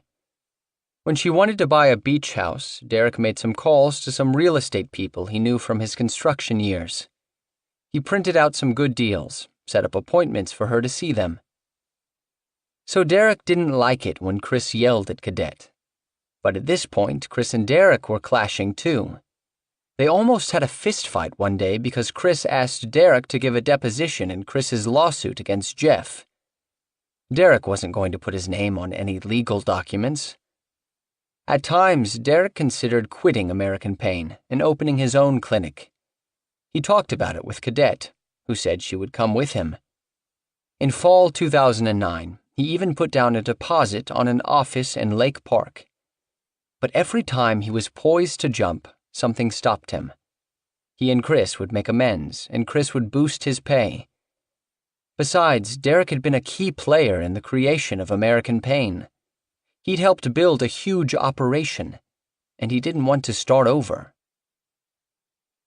No matter what they called the clinic or where they moved, Carmel Cafiero from Channel 7 would eventually show up. Her cameraman had a knack for getting grainy, ominous B-roll footage of the clinic exterior. Customers counting $100 bills before heading inside, or sitting in their cars wielding hypodermic needles. Security guards lumbering thuggishly through the parking lot in their black t-shirts, spitting slow motion into the grass. When cameras showed up, Chris and Derek snuck out the back door. They didn't need a repeat of the Caffiero report the previous fall, which had been a disaster. Wholesalers had dropped them, forcing Chris to change the clinic name and hire Ethan as his frontman. Chris and Derek couldn't afford to be directly linked with American Pain. Still, Derek believed it was his right to know who was in his parking lot, to ask questions about what they were doing, so he occasionally violated his policy of making himself scarce when a camera was around. Sometimes it was hard to tell who was a reporter and who was just nosy. There were the amateurs, unaffiliated with any news organization, who would park outside the clinic and shoot video on their cell phones, including one woman who wore a wig and a hat so she wouldn't be recognized. Sometimes they'd even come inside and snap some pictures or shoot a short video of the crowded waiting room. One day, Derek's crew chased off a woman who was cruising through the American Pain parking lot, shooting video on her cell phone. Turned out she was posting the videos on her YouTube account, narrating her adventures as she went. And now we got 2 security guys that are gonna come and tell me to get off their lot maybe, I don't know. She shot video of Tennessee and Kentucky license plates, tisk-tisking until someone tapped on her window. "Get away from my car! Get away from my car!" Later, Caffiero interviewed the woman for a segment on pain clinics, identifying her as a citizen journalist. The citizen journalist looked delighted to be in the studio, a big smile on her face, and told a story about being waylaid by American Pain guards. "One has a knife, and the other has a set of keys in between his knuckles. He goes," scowling and deepening her voice, "You don't want any of this. You better come with us." One day at the clinic, some staffers who hadn't seen Carmel Caffiero's reports asked Derek about them. Derek found one of the Caffiero videos online and played it for the staff on his laptop. Aruda and Cadet were there too. Aruda was aghast when he saw a patient shooting up in the clinic parking lot. Aruda discussed it with Cadet afterward. They both said they hoped the pharmaceutical companies would come up with a narcotic painkiller that couldn't be abused. But Aruda believed that drug diversion was a problem for the police. The patients were the ones who were violating the instructions printed right there on the pill bottle. How could he be held responsible? He and Cadet agreed. They had no control over what patients did with medication after they left the clinic. And in a way, the news coverage and the proliferation of pain clinics made everyone feel more secure. The clinics were everywhere, ads blanketing page after page of the New Times, billboards up and down I-95. They were operating out in the open, safely above board. Another time, Derek was walking to the convenience store across Federal Highway and saw a blonde woman and 2 men videotaping the clinic. Derek approached, and all 3 strangers jumped into a maroon sedan and peeled out of the parking lot. Derek was suspicious and curious. Chris was leaving the office right at that moment, so Derek flagged him down and they followed the blonde woman's car in a black Range Rover. Chris called 911 and explained what was happening, and the dispatcher told him to stop following the people. Chris kept going. The car stopped at a gas station and Derek got out, and the threesome took off again. Finally, headed south on I-95, the car pulled over to the side of the road. Cops showed up and told Chris and Derek that the people in the car were media and to leave them alone. And that was that, until a few months later, when the whole scene played out on a 47-minute documentary called The OxyContin Express, which Derek and Chris watched on Hulu.com. The blonde woman was a documentary filmmaker named Mariana von Zeller. For the first 15 minutes of her story, she shadowed a pill addict whose brother had died of an overdose. The guy, who looked familiar to Derek, let the camera follow him as he was rejected from a pain clinic and finally bought pills from a street dealer. He even let her shoot him crushing and smoking a pill off a scrap of tinfoil. Then the focus shifted to American Pain. The blonde woman shot video of the old South Florida Pain location on Oakland Park Boulevard. It had been closed down for almost a year, but the big red-lettered signs were still up, and old customers still came by. Derek kept a guy parked out front to direct patients to the Boca location. "So we came here to check out this pain clinic because a lot of the law enforcement and doctors told us that a lot of the prescriptions are actually coming from this one pain clinic," Von Zeller said to the camera. She got a map from Derek's guy, who sat in a tan Ford Ranger, a towel draped over his window to block the blazing South Florida sun. She followed the map to the clinic in Boca Raton, and that's when Derek spotted her. As Derek and Chris followed her, Von Zeller drove and narrated at the same time, glancing nervously at the rearview mirror. "So we were filming a pain clinic from across the street and essentially had the camera out for 5 minutes, and this huge black SUV comes up with a guy all tattooed, a huge guy, and starts asking us, 'What the fuck are you doing? What are you filming?'" Derek didn't remember being quite that aggressive. He thought he actually smiled, raised his hands in peace, and he considered himself neither huge nor covered in tattoos. But saying a 210-pound man with some ink had approached her wouldn't have made for good TV. Or won a Peabody Award, like the OxyContin Express did that year. Still, it could have been worse. At least the blonde woman hadn't named him or Chris, and had blurred out their faces on the video.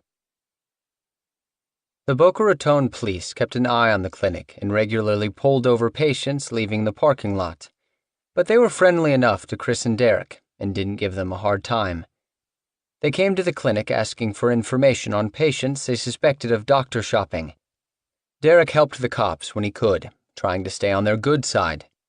Still, sometimes Derek would look around at the hundreds of drug seekers in the waiting room and feel a stab of panic. There was no way they'd get away with this. Derek would say, "Chris, we gotta calm it down." Chris would say, "Nah, we're good, we'll be okay. Until they change the laws, we're legit." Other times it would be Derek telling Chris there was nothing to worry about. Sometimes they would agree they needed to be more cautious. But then, over the course of the conversation, they'd talk themselves out of their own fears. Caution wasn't natural to either of them. In October, Derek flew to Italy for a friend's wedding. While he was there, he got a phone call from his cousin. A former American Pain employee had been arrested on cocaine and gun charges, a guy named Pedro Martinez, who had worked for Derek on and off for years, ever since Derek's plumbing days. Derek had fired him from American Pain after finding out he was selling pills. When Derek got back home, he went to Pedro's house. Pedro was acting odd. He turned the TV volume up high and whispered as he told Derek what happened after his arrest. Pedro said he'd been held at a police station in Royal Palm Beach until another cop showed up, a deputy sheriff from Palm Beach County. Derek knew the deputy's name. He knew him well, actually. The cop had come to American Pain a number of times while investigating patients for doctor shopping. Derek had always been cooperative and handed over patients' medical records. The deputy was a friendly guy, always asking questions about the clinic. Pedro said the deputy sheriff was some kind of DEA task force member, and he'd shown Pedro a big board with Chris and Derek's photos on it, along with half the American Pain staff. Like something out of a gangster movie, Pedro said. All these mugshots and arrows pointing from one guy to the next. Magnets with titles on them. Derek's title was Enforcer. Derek was surprised and a little hurt that the cop had been just posing as his buddy, even asking him to go out for a beer. Pedro said, "Well, these guys got you all marked up like you're going down like some big organized crime ring." Derek said, "Man, these guys are taking this shit a little too seriously." Pedro's story didn't seem quite real, but it lingered in the back of Derek's mind. The Mafia movie poster with his mugshot on it, and the title Enforcer. Was the DEA really investigating American Pain?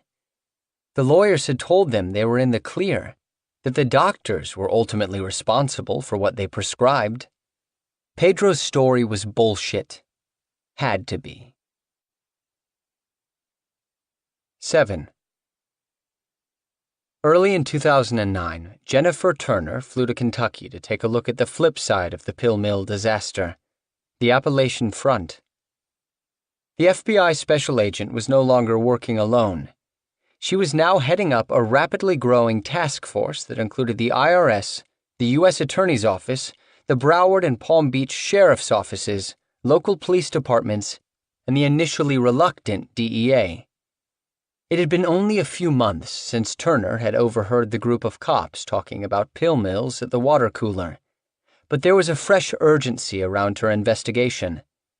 The state's prescription drug overdose death rate had risen to 11 a day, topping cocaine's.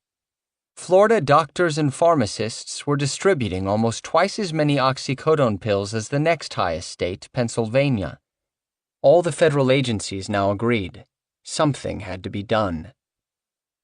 Turner's partner on the Kentucky trip was a broad-shouldered DEA special agent named Mike Burt, a former cop with an expertise in wiretaps. In Lexington, Turner and Burt met with members of the Appalachia High-Intensity Drug Trafficking Area, HIDTA, task force to trade information and discuss their shared problem. They decided that the HIDTA team would focus on sponsors and traffickers in their area, and the Florida task force would go after the biggest pill mills. The special agents also interviewed anyone who could tell them more about the Beach to Mountains pill pipeline. They met with people like Barry Adams, a HIDTA member, and a deputy sheriff of Rockcastle County. Adams was a farmer when he wasn't working, and he looked the part in boots, jeans, and flannel. Like any Kentucky lawman, Adams was long familiar with 10 milligram Lortabs and 40 milligram or 80 milligram OxyContin. But the first time the sheriff's office had run across Oxy 30s from Florida was the first day of 2009, when a young fellow named Stacy Mason had died on the Mason family farm. Then, one cold afternoon 10 days after Stacy Mason died, Adams was off duty when he saw two men exchange something in the parking lot of Rose's one-stop gas station in Broadhead. One of the men drove away in a gray pickup truck, and Adams followed him. The truck wove across the center line, other cars swerving to avoid it, before it slammed into a ditch. Adams tried to conduct a sobriety test, but the driver could barely stand. Adams searched him and found a magnetic key holder containing a bunch of pills, including some he'd never come across before. 25 round white tablets marked with 446 ETH. He looked them up and found they were 30 milligram oxycodone pills, manufactured by FX Corporation in St. Louis, same dosage as the ones Stacy Mason's mother had found on his body. Oxy 30s were new to Rockcastle County, and now the sheriff's office had come across them twice in less than 2 weeks. That was the beginning. Adams and the other HIDTA members kept hearing more and more information about what they began calling that Florida dope. Details about the new pill pipeline kept piling up, arrest by arrest, interrogation by interrogation. The pill smuggling spread like a contagion, most often through family relationships, though police in West Virginia said Detroit gangs had moved into Huntington to take over the oxy trade. To Adams's mind, the rural trafficking networks grew like a spider's legs. One person, usually the head of a marijuana-growing or meth-dealing family, would begin sponsoring pill runs to Florida. The runners themselves were usually addicted to the pills. This gave the sponsors a hold over the runners because addicts were always out of money in pills and would therefore make any deal. But junkies were terrible employees, always getting arrested or overdosing on the road or claiming the pills had been stolen. A few of the most enterprising runners would eventually save a little money and begin sponsoring their own mules. Because the drugs were legal, the pill-running business didn't have the same barriers to entry as, say, the cocaine trade, where you had to know a supplier. Anyone with a car and a few $100 could make a pill run, and profits from one run were enough to sponsor a carful of mules. The pipeline inspired its own lingo. For self-evident reasons, The junkies called the oxycodone 30-milligram pills made by Mallinckrodt blues, and the traffickers began calling I-75 the Blue Highway. State police staked out the Tennessee-Kentucky border, pulling over multi-passenger cars in what they termed pill stops. Allegiant Air offered a multitude of cheap round trips between the mountains and South Florida, and the planes were so packed with drug runners that the flight was nicknamed the Oxy Express. Observers found it interesting that the Allegiant planes were the same powder blue as the oxycodone pills. Police in the states between Kentucky and Florida began to figure it out. If a multi-passenger car with Kentucky tags was heading north through Georgia, state troopers would find a reason to pull it over.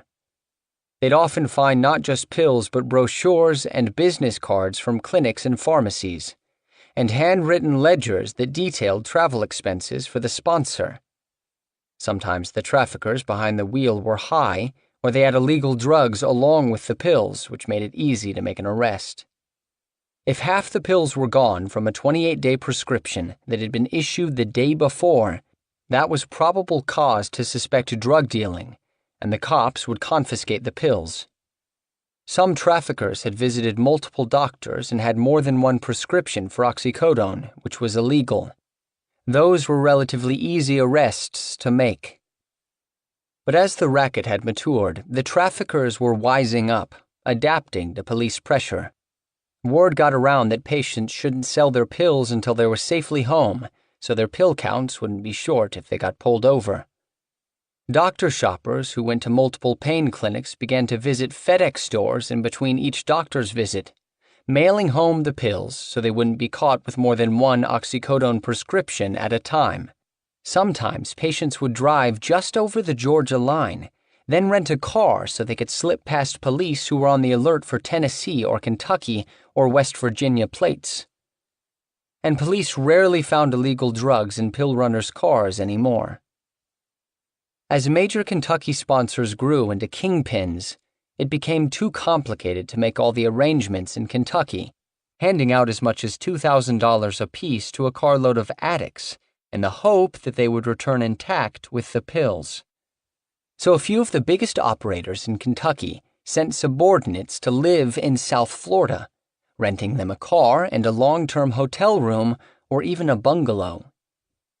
The sponsor in Kentucky would organize and send down the groups, and the coordinator in South Florida would take over from there, meeting the groups, giving them directions and cash, telling them which clinic employees to connect with, the peculiarities of specific doctors, explaining the unwritten and written rules of the pain clinics, guiding them through the process. The pill runners would meet the coordinator in the clinic waiting room. Sometimes they hadn't met the coordinator before, so one coordinator took to wearing a court jester hat or a Rastafarian hat with fake dreadlocks, so he'd be easy to pick out in the waiting room. The runners were told, "Look for the guy in the funny hat. He'll hook you up." One day, during their trip to Kentucky, Turner and Burt learned that a group of pill runners had wrecked while driving back from Florida.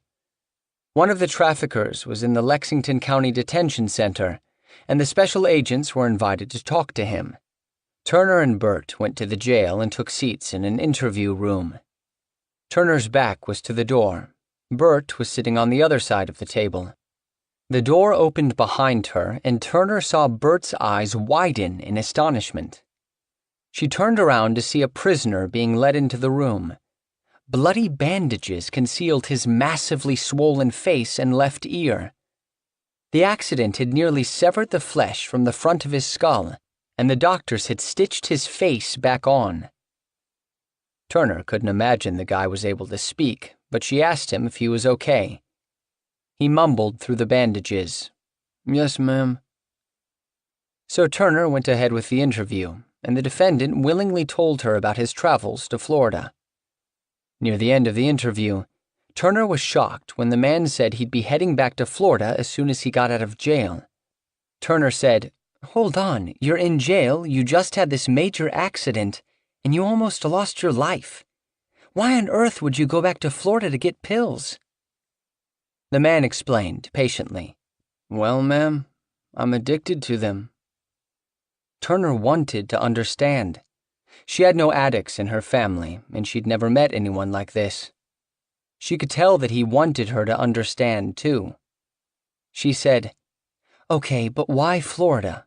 Why not just go somewhere closer?" The man turned to face her more directly. He said, "Because it's so easy to get pills there. Florida is the candy store." When she left the jail, Turner was shaking. She thought, how are we ever going to stop this? It's so much more powerful than we are. Whitney Summit was 17 the first time she made the run to American Pain. Her mother was an addict, her father in prison, and Whitney herself had started using drugs when she was 14. Her aunt, Pat Sandlin, had raised her, so when Aunt Pat had told her to drive some folks from Louisville to Florida and back, Whitney did it. The doctors at American Pain wouldn't write for a minor, so during Whitney's first runs, she just drove and collected the pills afterward. Whitney had dropped out of school after the 9th grade, a young, doughy girl with a moon face, but she was bold and businesslike. She made the 17-hour drive with as few stops as possible, and she told the 3 adults in the car exactly what their cut would be. Their choice between 50 Oxy 30s or $500. Most took the drugs. Over the next few months, Whitney made the long drive about once a week with carloads of uncles, aunts, cousins, friends, even her father. She got to know the American Pain staff, knew she could slip the clerk at the window $50 and ask him to rush a patient, knew Dr. Graham and Dr. Cadet were considered to be the biggest writers. She showed her passengers how to tilt their hips in the MRI machine so their spines would look out of whack. If she didn't have a passenger who had clean urine that everyone could share, she brought a bottle of clean urine. Clean-ish, actually.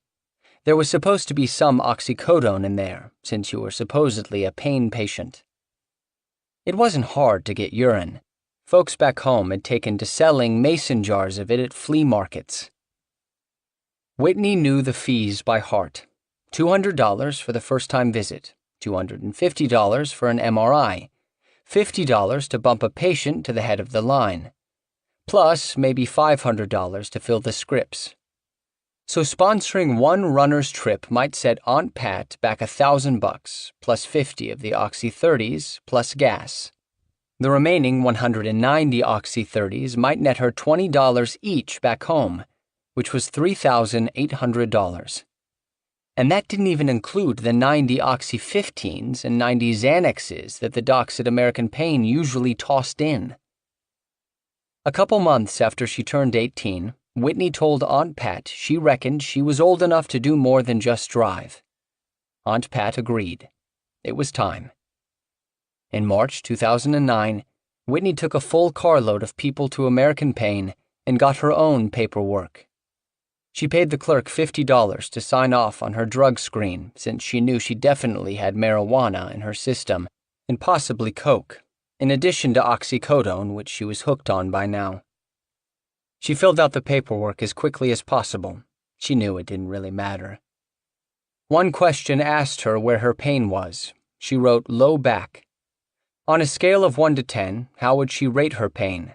This was a no-brainer. Whitney circled 10. She circled a bunch of words that sounded painful.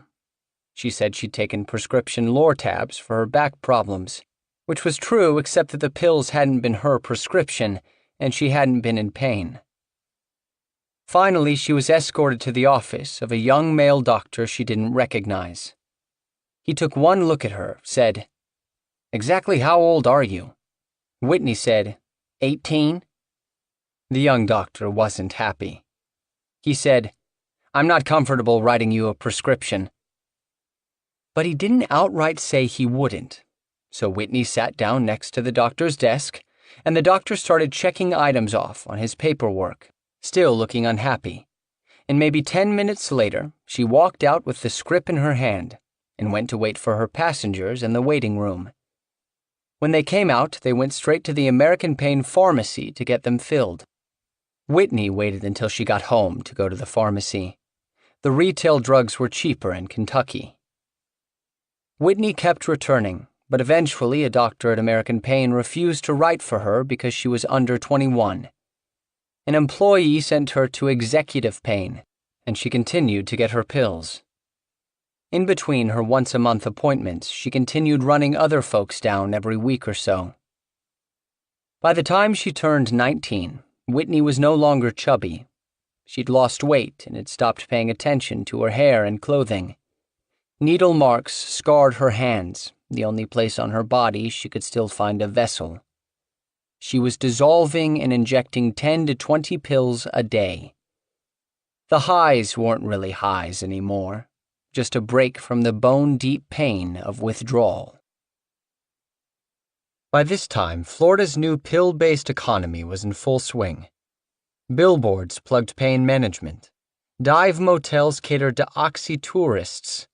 Drugstores and MRI facilities flourished, and the pain clinics' parking lots were clogged with out-of-state vehicles.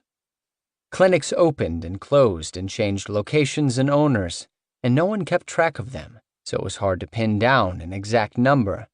But officers in the Broward Sheriff's Office Pharmaceutical Drug Diversion Unit said the county had been home to 4 pain clinics in 2007. Now, 2 years later, the unit tallied 115 pain clinics. Odd connections had begun to emerge between flat, scorching, teeming South Florida and the green hills and slow brown rivers of the Appalachian Mountains. Broward County drug court judges saw defendants from places like Harlan County or Hazard at nearly every arraignment. Pain clinic staffers kept an eye on weather patterns in Kentucky and West Virginia.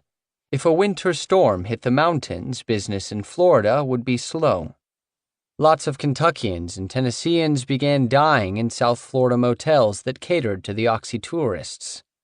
Likewise, coroners and ER doctors and airport security in Kentucky began recognizing the names of certain South Florida physicians after seeing them repeatedly on amber pill bottles they'd confiscated. Sandwiched between Miami-Dade and Palm Beach counties, Broward County was the epicenter of the new painkiller trade. The newspapers were catching on to the story. Board of Medicine members had been calling reporters at the major South Florida papers for some time, trying to get them to write about the proliferation of pain clinics, to little avail. The phrase prescription drug abuse sounded lackluster, especially to reporters who were used to covering huge international illegal cocaine busts. But suddenly the pill mills were everywhere, and business owners and residents in oxy hotspots seethed, and politicians mulled legislation. A Broward County grand jury was appointed to study pill mills. And reporters at the Palm Beach Post and the Sun-Sentinel began to pay attention.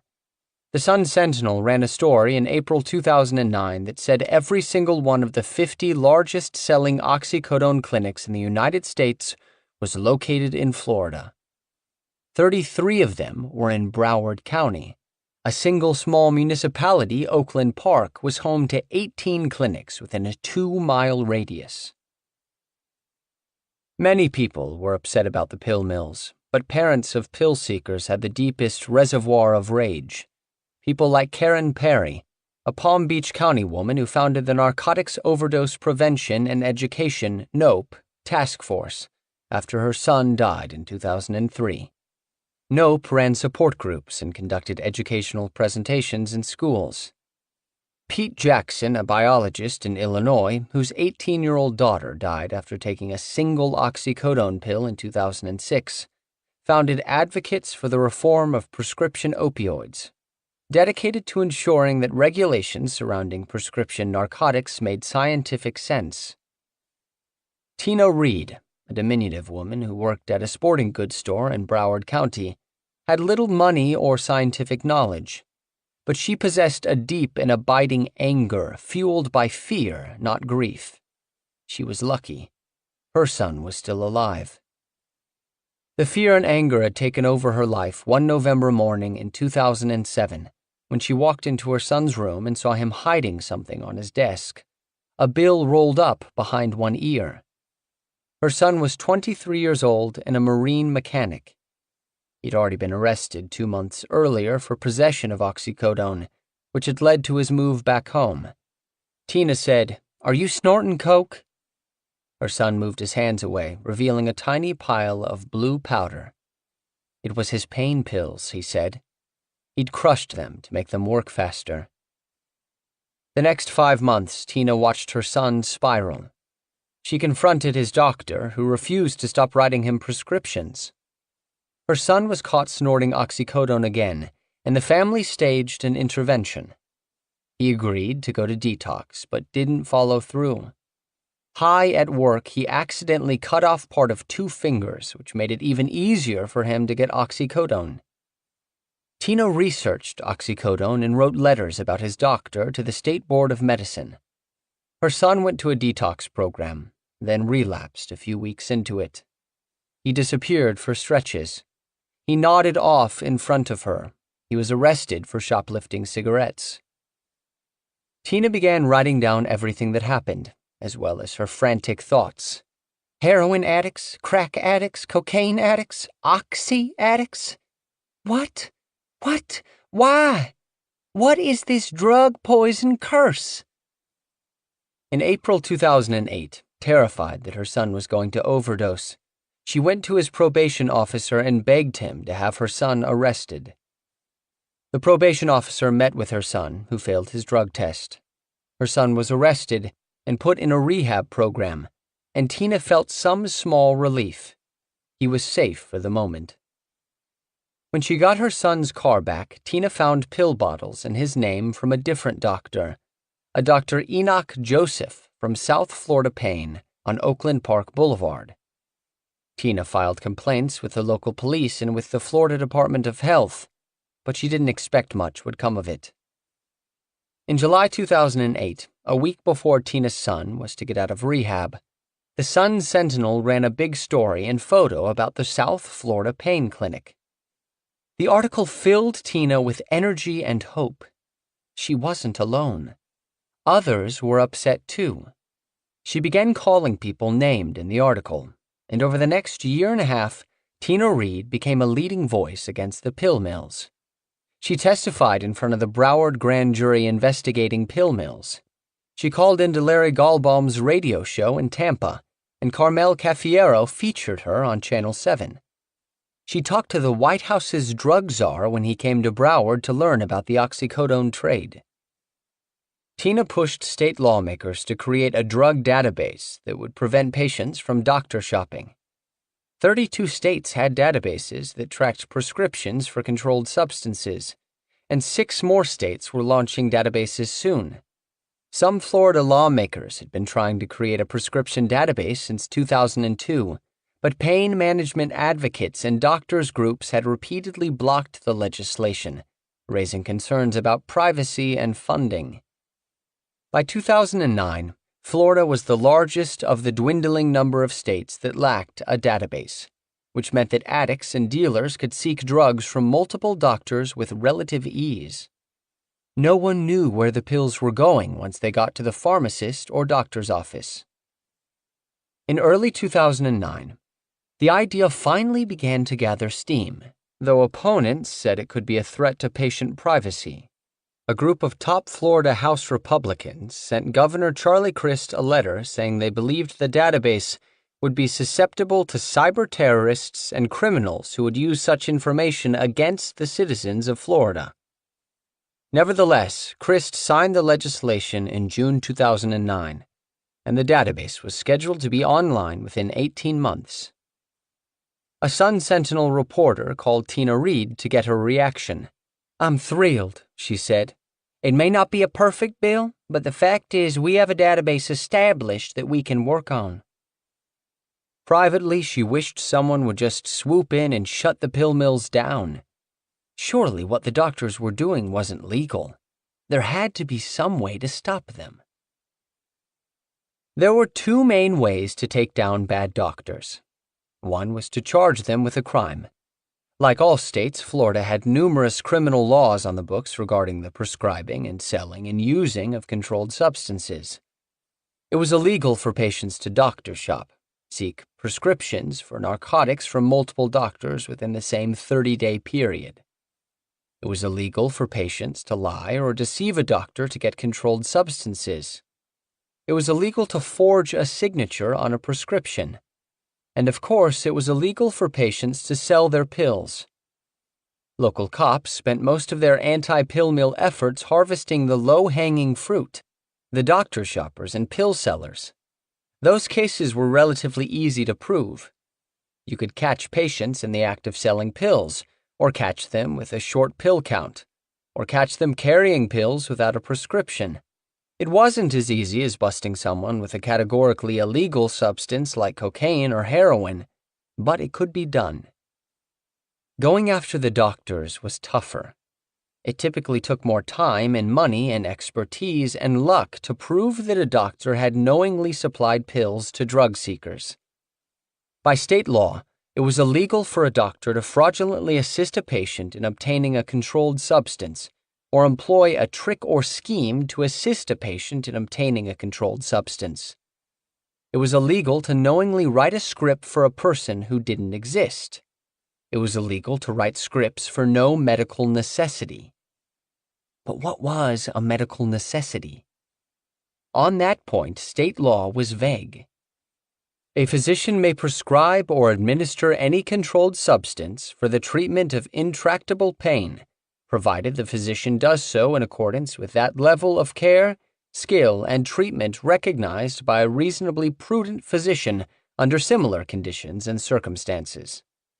The problem was it was hard to determine what was going on behind the closed door of a doctor's office, especially if the doctor took a few basic precautions, such as requiring some diagnostic tests, MRIs, and drug screens, and maintaining some paperwork.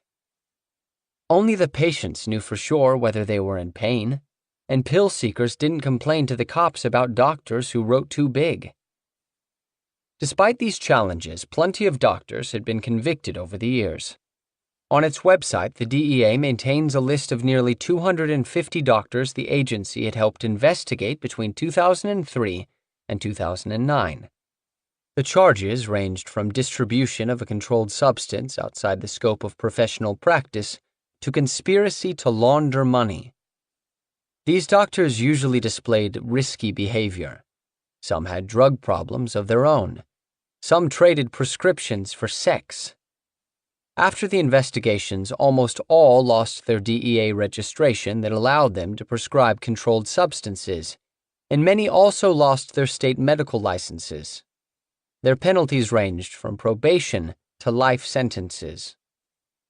When investigators turned up dead patients, state or federal prosecutors often threatened to file homicide charges, from first-degree murder to distribution of controlled substances resulting in death. But those cases were tough to win. It was hard to convince a jury that even an egregiously bad doctor should be held responsible for a patient's death when the patient had violated the instructions on the pill bottle.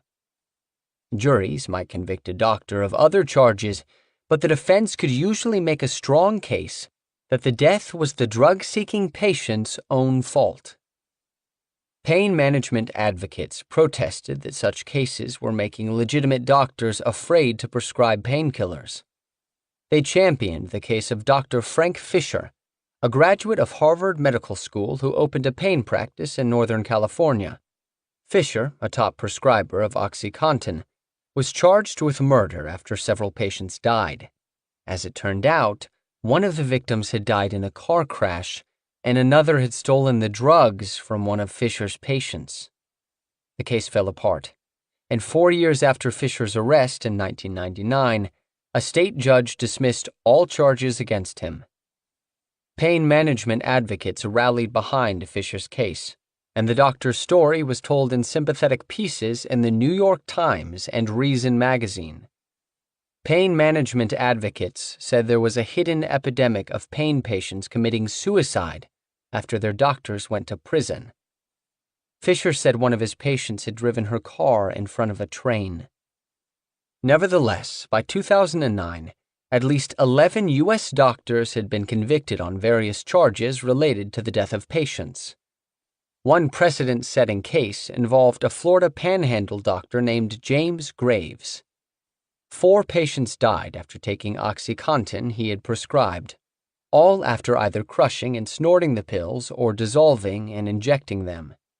The jury heard evidence that Graves ignored pharmacists and family members of drug-seeking patients who pleaded with him to cut back on his prescriptions. In 2002, Graves was convicted of manslaughter and sentenced to more than 60 years in prison. But Graves's case was unusual. More typically, prosecutors used overdose deaths as leverage, eventually discarding them in exchange for a guilty plea to a lesser charge. The other way to stop pill mill doctors was to suspend or terminate their licenses through the Florida Department of Health. The Health Department enforced the Florida Administrative Code, which spelled out how doctors should prescribe opioids. The code said doctors should conduct a complete medical history and physical examination, documenting the nature and intensity of the pain and the patient's history of substance abuse. Doctors should write treatment plans and adjust drug therapy according to individual medical needs of the patient. Doctors should tell patients that the drugs are highly addictive. Doctors should periodically review patients' courses of treatment. Doctors should refer the patient to specialists, if appropriate. Doctors should keep thorough medical records. In other words, doctors who prescribed addictive narcotics should diligently and continuously assess the effects of the drugs on the patients, tweaking the treatments as needed and seeking alternative solutions whenever possible.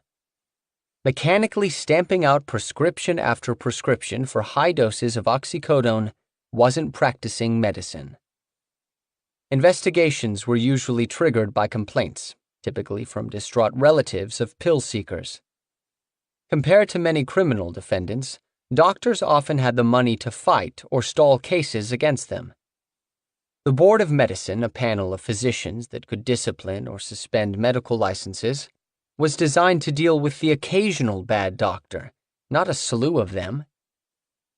Reporters at the St. Petersburg Times reviewed almost 200 cases of doctors accused by the health department of inappropriately prescribing pain medications. 99 overdose deaths were linked to the accused doctors. More than a fourth of the doctors who had been disciplined still possessed clear and active licenses, the newspaper discovered, even some who had spent time in prison. 62 doctors had lost their licenses, and usually they had relinquished them voluntarily in exchange for not having to face further board action. Cases tended to plod through the system, taking 18 months on average. Larry Gallbaum, the Clearwater pharmacist, radio host, discovered just how slow the system could be when he complained to the health department about the doctor who'd prescribed drugs that ended up in his son's hands. That case took 27 months, and might have gone longer if the doctor had not settled, paying a $12,500 fine and doing some community service. That doctor kept his medical license. At that time in 2006, such doctors were still rare. But 2 years later, a wealthy young felon met a steroid-dealing physician and through trial and error, created a template for a new industry. Chris George's personal history and characteristics made him perfectly suited to conquer the oxycodone game. He was capable of straddling two worlds. He looked plausible in a business suit, was good at making calls about zoning bylaws and small business loans. But he also had none of the straight businessman's qualms about breaking the law when necessary. He possessed both the lubricating influence of money and the reckless aggression of youth. He was an entrepreneur who had few misgivings about selling a deadly product. Chris George had stumbled into the business, skeptical at first that it would prove lucrative. But over time he learned to exploit 3 loopholes in Florida law and regulations. The first was the state's lack of a prescription database. Pill seekers and their doctors found it easy to operate in Florida because cops and pharmacists had no way to track the flow of prescription narcotics. Meanwhile, Kentucky and other Appalachian states had developed databases and cracked down on their own pill mills. Drug-running clans began trekking to Florida for pills. The second loophole.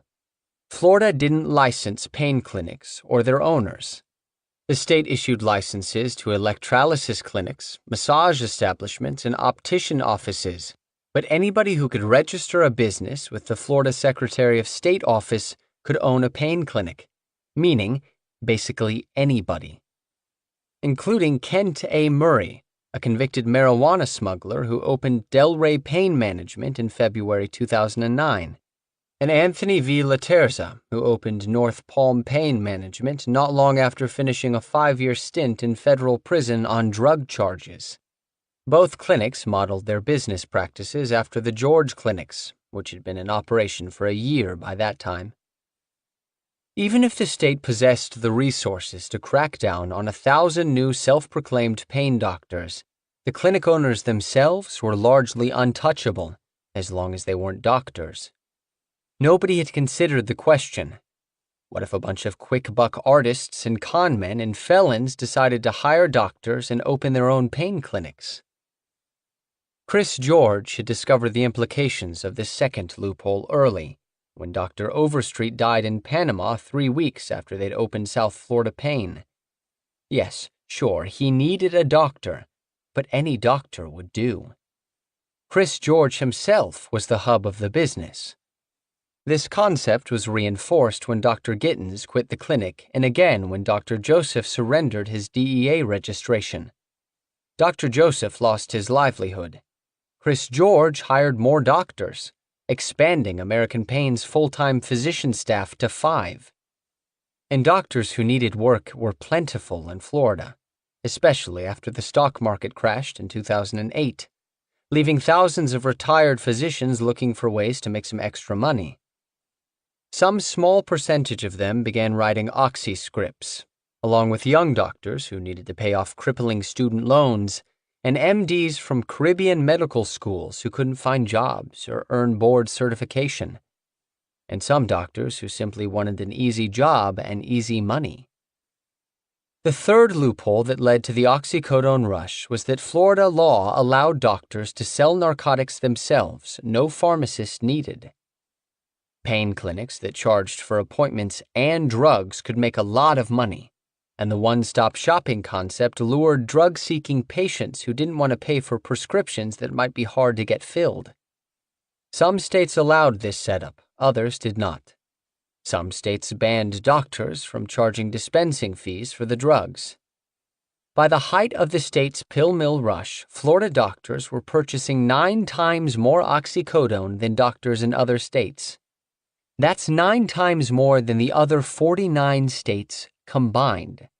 In one 6-month period, according to DEA records, Florida doctors bought 41.2 million doses, while every other physician in the country collectively purchased 4.8 million doses. Ohio was the second-ranked state in this category of physician purchasers. Its doctors bought about 1 million doses of oxycodone in 2009. The same year, through his doctors, Chris George bought more than twice as much oxy as every single doctor in Ohio. 4 of American Pain's full-time doctors ranked among the top 9 physician purchasers of oxycodone in the country. When Jennifer Turner saw those numbers, she knew she'd found her target.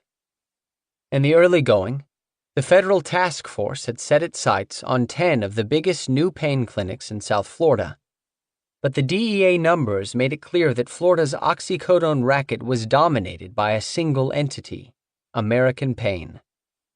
Other agents agreed with Turner that bringing down the biggest, boldest pill mill of them all would be a statement that might do more than any law to deter shady operators from the pain clinic business.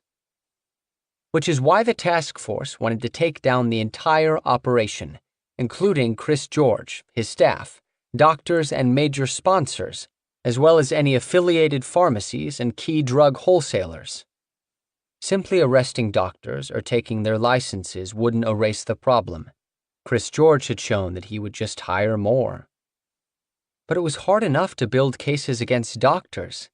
To take the next step and federally prosecute Chris George and his entire organization would require the use of a tool originally devised as a way to bring down mafia organizations: RICO, The Racketeer-Influenced Corrupt Organizations Act could allow the government to bring Chris George to trial on the grounds that he operated and managed a criminal enterprise.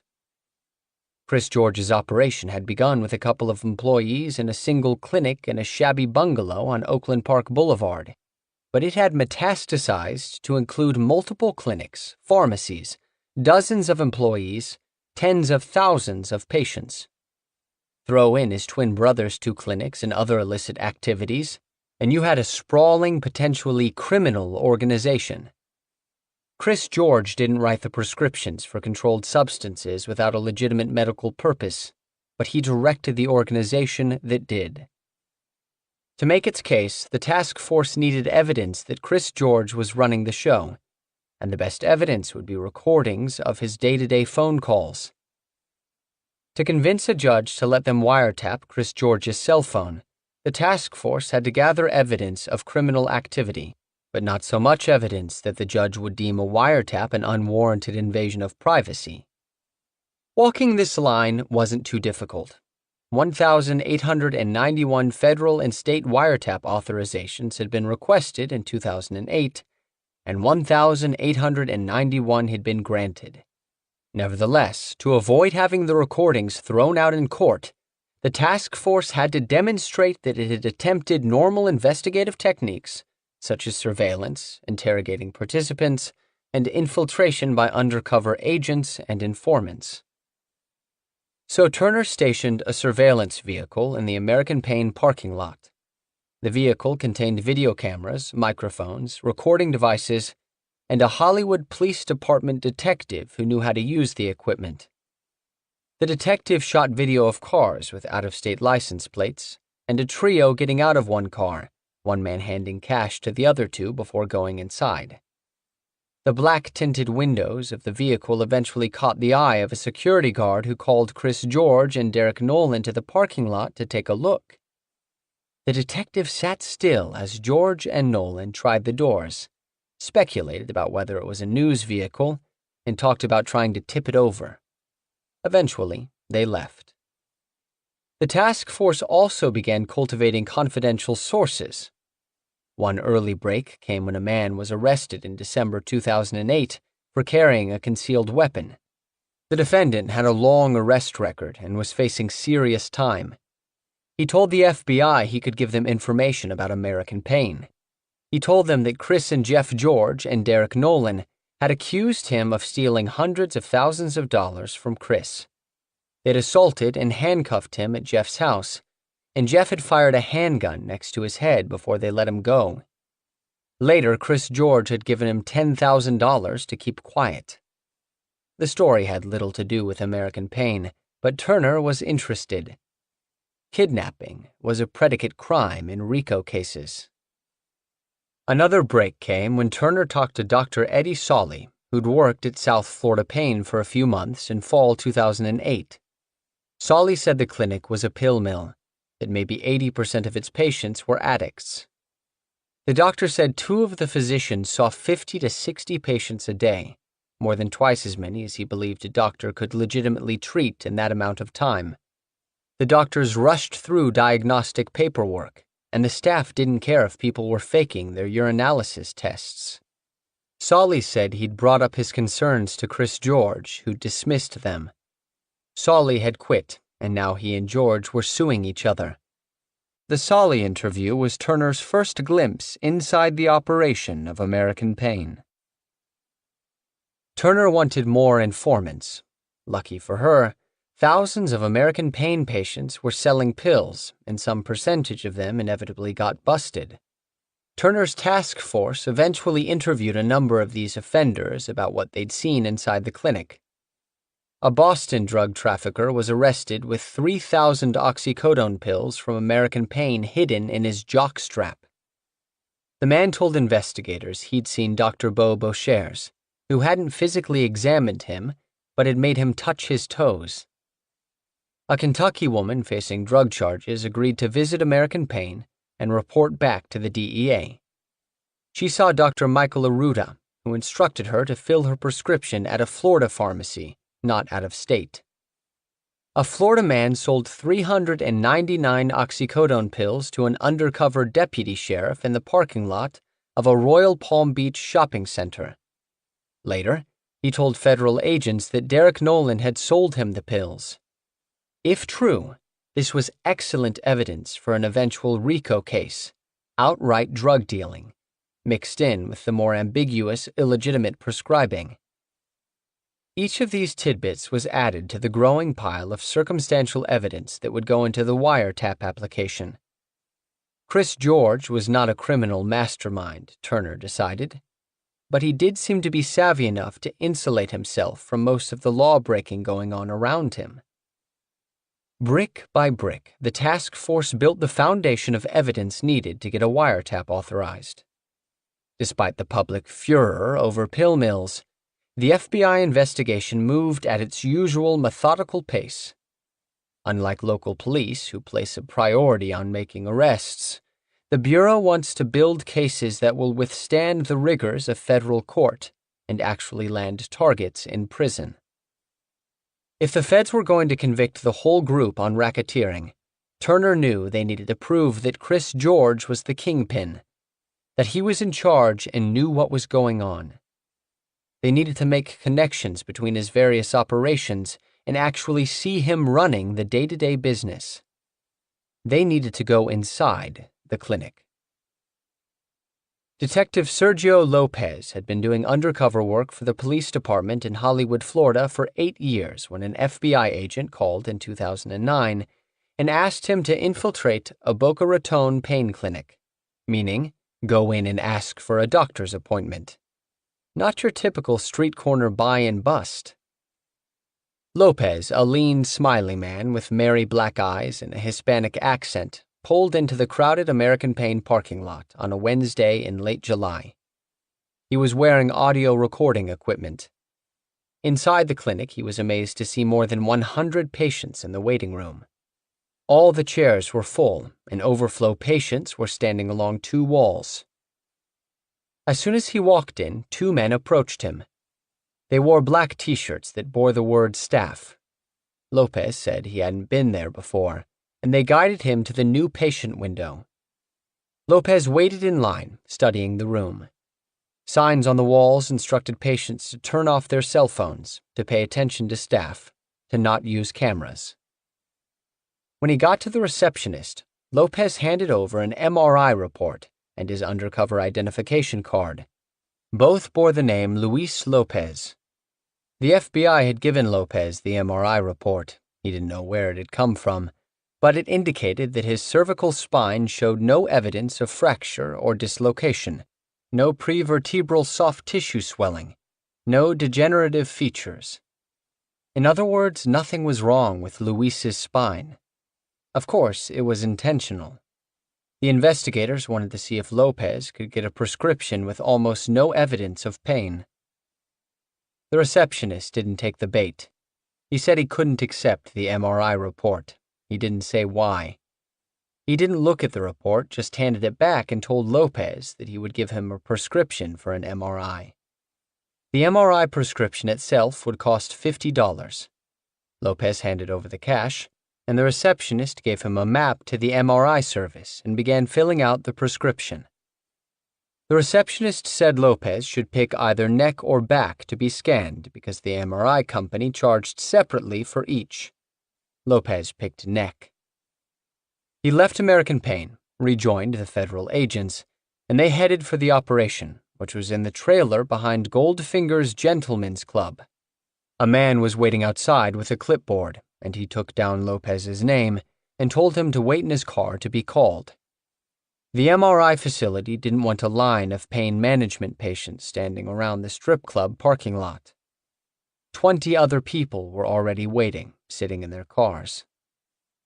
When Lopez's name was called, he went inside the trailer, where a woman took his $250 and said that she could rush the MRI results for an extra $200. Lopez paid the extra money. However, there were 20 people ahead of him, so it would be several hours before he could get scanned, she said. Lopez made an appointment to return to the trailer at 1 a.m. When he returned for his middle-of-the-night appointment, the woman instructed him to take off his clothes and put them in a locker. He did so. He was reluctant to lie down on the MRI machine, because the pillow bore a head-shaped shadow of grime from all the people who'd lain on it. He said, "Are you going to change the pillowcase?" She said, "Don't worry about it. You'll be done quickly." Lopez lay down. The scan took 45 minutes. The next day, he went back to American Pain and handed the receptionist a computer disk with his MRI scan. The MRI report was already complete, and it reported a small disc protrusion at C5, C6, a mild bulging of the annulus, and mild scoliosis, all of which was news to Lopez, who had no neck pain. He collected a urine sample in a filthy bathroom with an overflowing toilet, filled out some forms, and was eventually called back to see Dr. Beauchers. Beauchers asked him to rank his pain level on a scale of 1 to 10, and Lopez said it was a 3 or 4, intentionally shooting for a lowish number to see what the doctor would do.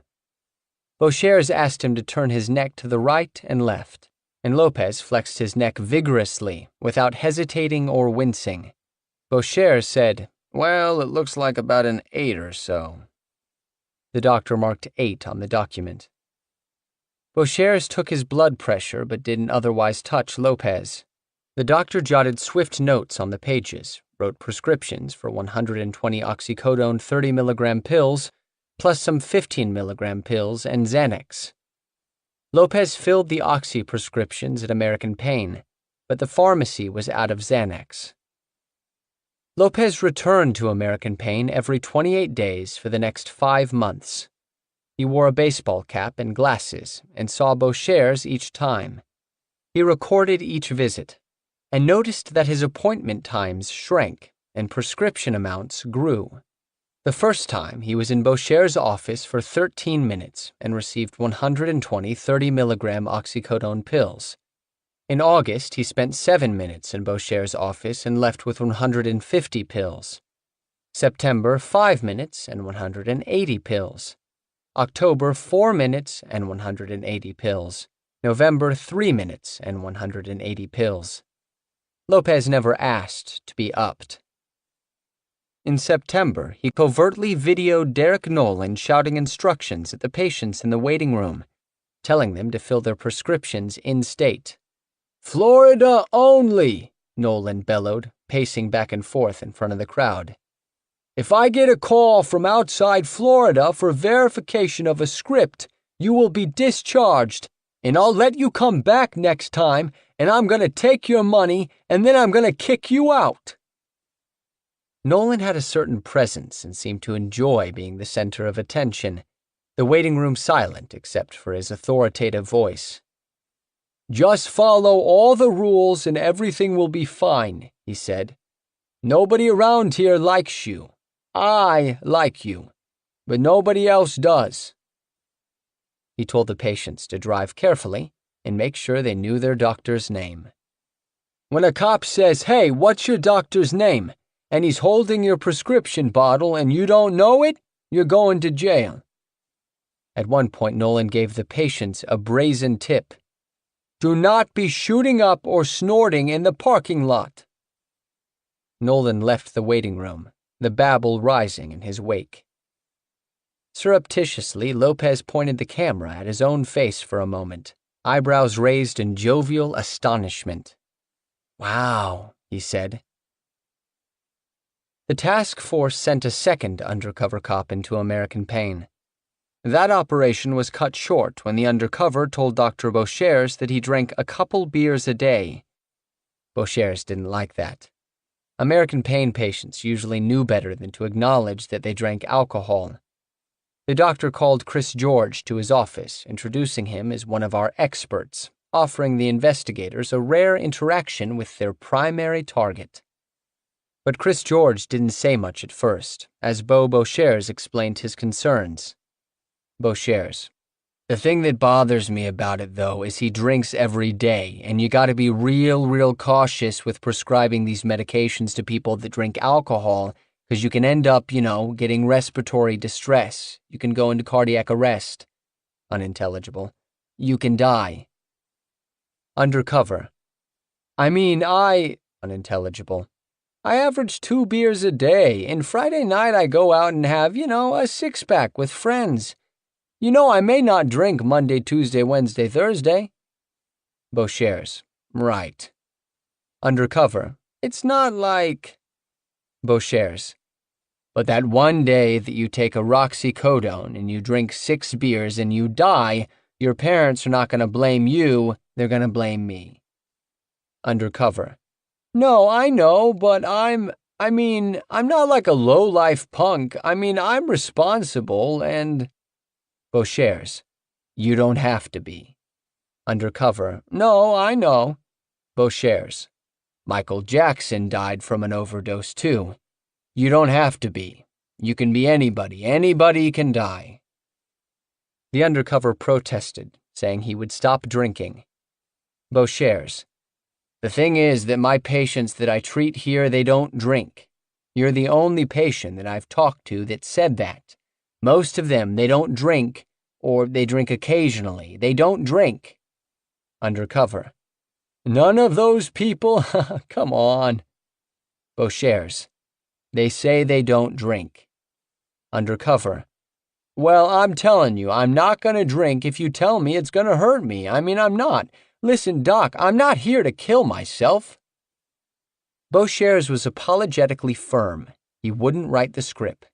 Chris George weighed in, saying that he'd give the patient his money back and refer him to a different clinic. Undercover. Well, are they going to do the same thing? George. No. Chris George and the undercover left Beauchers' office, and George gave him directions to executive pain and told him to ask for Diana. She'd get him in front of a doctor within 20 minutes, he said. George. If he, unintelligible, doesn't feel comfortable, there's nothing I can do about that. The undercover left the clinic without drugs, but Turner knew the operation had been a major success. The recording contained evidence that Chris George was in charge of executive pain as well as American pain. It had also revealed how complex the relationships were at American Pain. Beauchers had seemed apologetic, but he still wouldn't write the script, if only because the man had violated an unwritten rule by saying he drank alcohol. And Chris George said he couldn't pressure the doctor into writing it. On the other hand, Beauchers had agreed to the boss's plan to send the patient to another clinic that was clearly under Chris George's control. And the doctor was okay with giving the man his money back, even though he'd seen a doctor, which implied that the drugs, not the medical evaluation, were what was being purchased. The recording contained good evidence that Chris George was running an illegal operation. Everyone in the undercover operation understood the significance of the brush with Chris George. When the undercover rejoined Turner and the other agents after the operation, a cheer erupted. A year after Turner's water cooler introduction to the pill mill problem, her task force prepared to submit its wiretap application to a federal judge. Pill mills were a front-page problem by now, and Turner's task force meetings were crowded with supervisors from the FBI and DEA. 50 local police officers had been deputized to work on the federal investigation. Mike Burt, the DEA special agent, wrote an affidavit that would form the foundation of the wiretap application. It included evidence obtained from the undercover operations, from the various patients who'd been arrested selling pills, from the kidnapping of the friend who the Georges suspected had stolen Chris's money, from surveillance video, and from the doctor who'd formerly worked there. It also included information about Stacey Mason's death in Kentucky. As expected, on November 6, 2009, the judge granted permission to listen in on Chris George's cell phone calls. They flipped the switch immediately. The wire room was located in DEA offices, in a big room with a number of computer terminals recording multiple wires simultaneously. In the early days of the Chris George wiretap, the room was crowded. It was exciting to finally hear their target's voice. No one wanted to leave, least of all Jennifer Turner. Turner felt a certain reverence for the wire. It had taken a year of work to obtain, and it was the greatest privacy intrusion she was allowed by law, except for a search warrant. She'd been thinking about Chris George for months, and now she would hear him conducting his life and work. It was a chance not only to gather evidence, but also to learn how his mind worked. The listeners wore headphones, and the computer screen signaled when there were incoming or outgoing calls or texts. You could hear the phone ringing. They had surveillance vehicles following George much of the time. When George talked with his lawyer, the agents flagged the phone number and marked the call as privileged. Some of the recordings made the targets seem like frat boy pranksters, as when Chris George and Derek Nolan discussed what to do about a suspicious vehicle in their parking lot on November 9th. Nolan: "Should I put a mask on and go cover it up or something?" George: "No." Nolan: "Should I change my clothes and put a mask on and go slash the tires?" George: "The best thing to do is have a slingshot far away and shoot out some of the windows." Nolan: "You want me to do that? I can go get one. I got a slingshot at my house."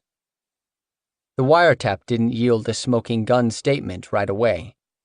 If George was selling drugs out the back door, or dealing directly with sponsors, or ordering the doctors to prescribe narcotics without a legitimate medical purpose, he was careful enough not to do it on the phone.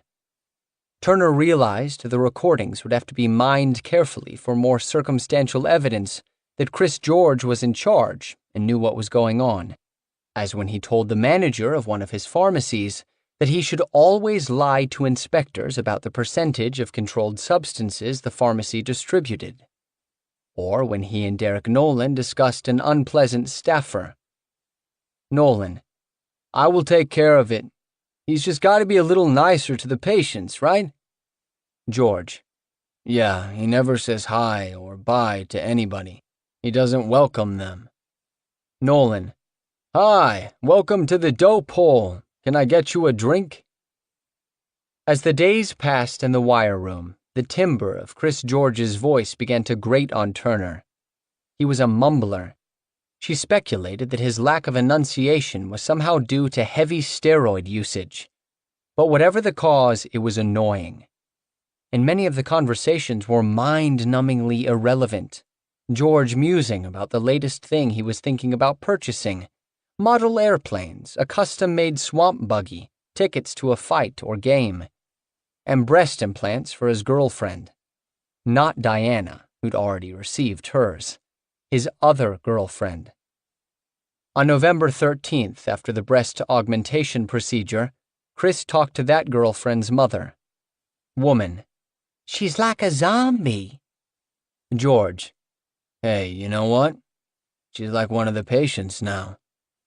Woman: "And why does she take all those pills? She wants to be a drug addict? What happens if she likes that garbage?" George: "I won't let her. Don't worry."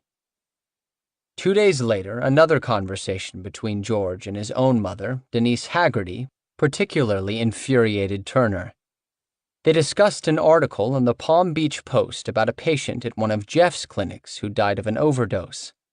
The article mentioned Jeff's clinics and also American Pain.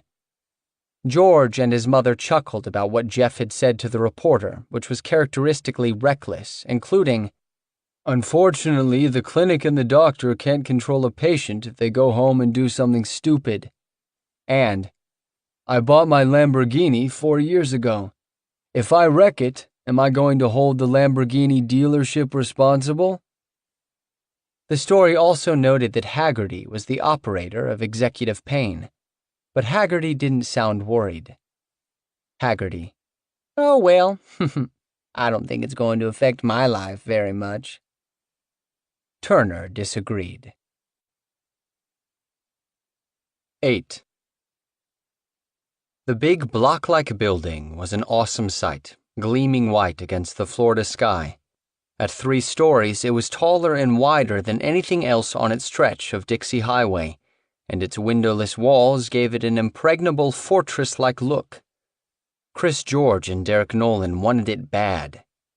They wanted out of shopping plazas and industrial parks, away from restaurants and angry neighbors. They wanted a stronghold. Chris and Derek checked out the new building the day after the Palm Beach Post ran its November 20th, 2009 story about the train wreck that killed 2 patients. It was time to get out of Broward County, which was overrun with clinics. The huge Boca Raton office, where they'd been for almost a year, was feeling cramped. They'd topped 500 patients on many days. As it happened everywhere else, the police were stepping up their harassment of patients, and the complaints from neighbors were getting more strident. Chris wanted to find a place with enough of a buffer that the patients wouldn't be constantly disrupting other businesses and residents. He also thought about changing the name again, moving away from calling it a pain clinic. He talked to the property manager for the Boca location about whether he should rename the clinic, using words like family-oriented or general practice. Something innocuous, bland, like Park Ridge Medical Center.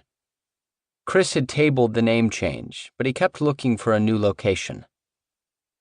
The bank building was in Lake Worth, just up the road from Boca Raton. The area was populated by antiques shops and high-end home furnishings outlets frequented by the society types just north on Palm Beach.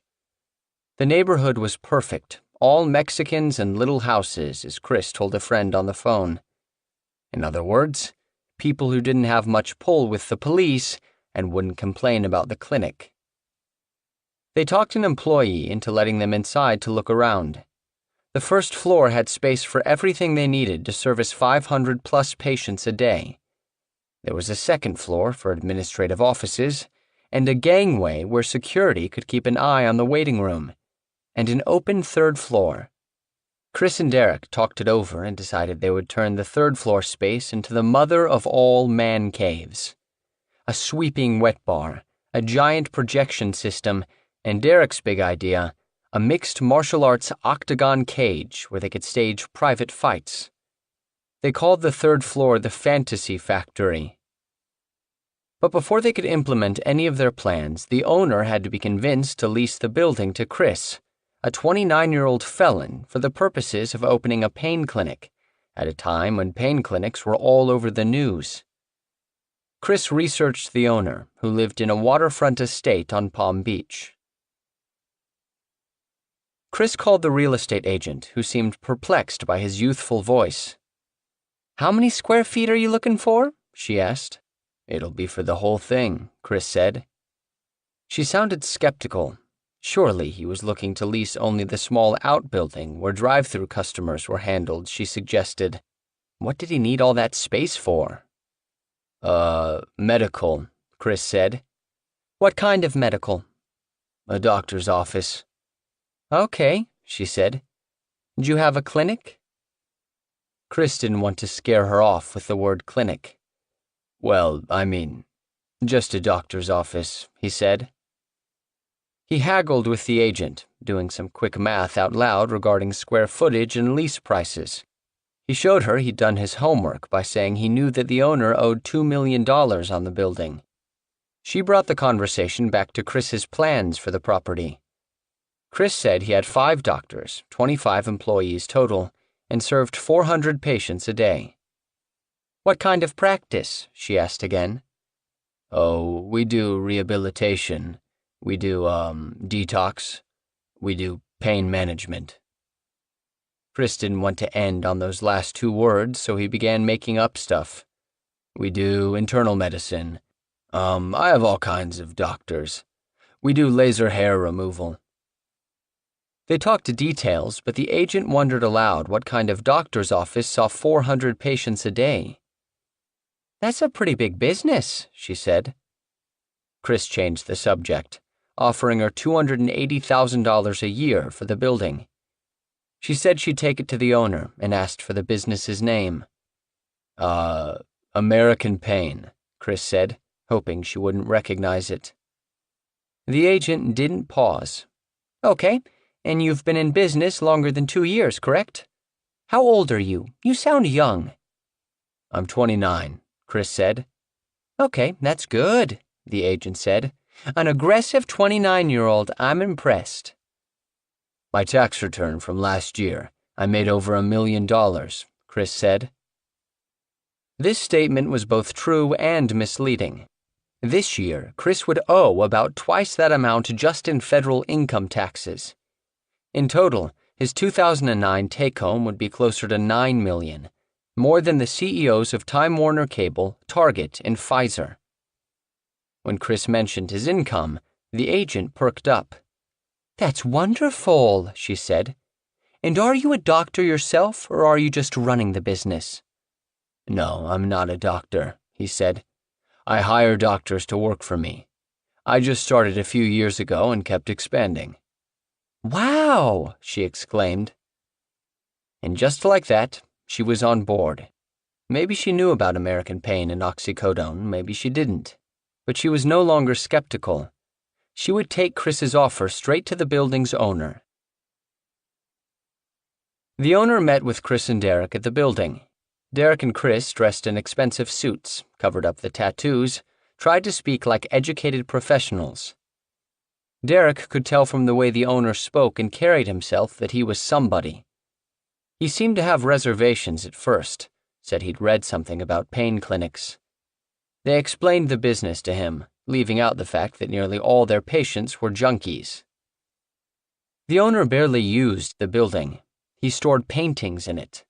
They were scattered all over the interior, but the collection was soon going to museums in New York and London. Derek thought this was interesting, especially when the owner said he had one painting locked away in the bank vault that was worth more than $1 million. The owner gave Chris and Derek copies of a book he'd commissioned someone to write about this genre of painting. Derek dealt every day with scumbags who thought of him as a high-level drug dealer. This was a nice contrast. It was a coffee table book, so Derek took it home and put it on his coffee table, though he never actually opened it. The owner wanted to see the Boca Raton operation before signing off on the lease. He did a walkthrough one day, toured the packed waiting room and the back offices. By that time, Derek and Chris had things running pretty smoothly. The owner seemed impressed and agreed to lease his building to American Pain. It was a good feeling to have a connection to a businessman of this caliber. Derek believed it meant that he was able to do business with a more legitimate crowd, operate on both sides of the street. Proof that he'd become truly successful despite everything. On the other hand, Derek knew that the building's owner probably didn't have too many people beating down his door to pay more than $23,000 a month on a multi-year lease, and when Chris heard those terms, he hadn't blinked an eye. At the same time Chris and Derek were cultivating the new building's owner, they were also fighting off other pain clinics. Palm Beach Pain was a clinic run by some guys from North Miami who had several small operations. They had set up shop 1 mile north of American Pain, on the same side of Federal Highway. It was closer to I-95, which meant it was no doubt siphoning off some patients who were looking for American Pain. Even more provoking, Palm Beach Pain had hired a guy to stand in the middle of Federal Highway and wave a sign, diverting traffic to their clinic. Derek had sent a staffer to scope out the clinic, but the Palm Beach Pain guys identified him as an American Pain employee and kicked him out. Next, Derek chased off a guy who was handing out Palm Beach Pain cards in the American Pain parking lot. Derek went to the clinic and threw a handful of the cards in the manager's face. Derek said, "Keep it up, and you're gonna need pain management." Derek was proud of the line, thought it was witty, and repeated it to Chris on the phone later in the day. It must have made an impression on the Palm Beach Pain guy, too, because he just sat there without saying anything, and then came running out to apologize as Derek was pulling out of his lot. So Derek was really pissed when a couple hours later, he caught another guy handing out Palm Beach Pain cards 1 block away from American Pain. Now it was on. Derek stationed an employee in the offending clinic's parking lot, handing out free visits to any patient who switched to American Pain. He called MRI companies and pressured them to not take Palm Beach Pain patients. When he heard about an American Pain patient who had been lured to Palm Beach Pain, Derek promptly called the cops and earnestly explained that he'd found a doctor shopper. It didn't matter to Derek and Chris that Palm Beach Pain pulled in maybe a couple dozen patients a day, while American Pain was servicing hundreds. The guys from Palm Beach Pain were upstarts and needed to be crushed, if for no other reason that that's what the top dog does. In late 2009, a patient came in and asked Derek when the new Jacksonville office would be open. Chris and Derek were looking at new locations up north, but it wasn't something that a patient would know about yet, so Derek said he didn't know what the guy was talking about. "The office in Jacksonville," the patient said. "The one you called me about." Derek chalked it up to junkie confusion until another patient asked him about the Jacksonville office, and another. Everyone saying Derek had called them and said they were opening a new American Pain in Jacksonville. Derek and Chris started looking into it. They put out word with the staff that they wanted to talk to any patient who mentioned anything about Jacksonville or getting a call from Derek. After quizzing a number of those patients, it turned out that someone posing as Derek had been calling them, telling them about a new branch of American Pain that would be opening in Jacksonville in the middle of December. Unlike Palm Beach Pain, this was a serious threat. By car, Jacksonville was 4 hours closer to Kentucky than Boca Raton. If patients believed they could get American Pain service in quantities that much closer to home, they'd go there in droves.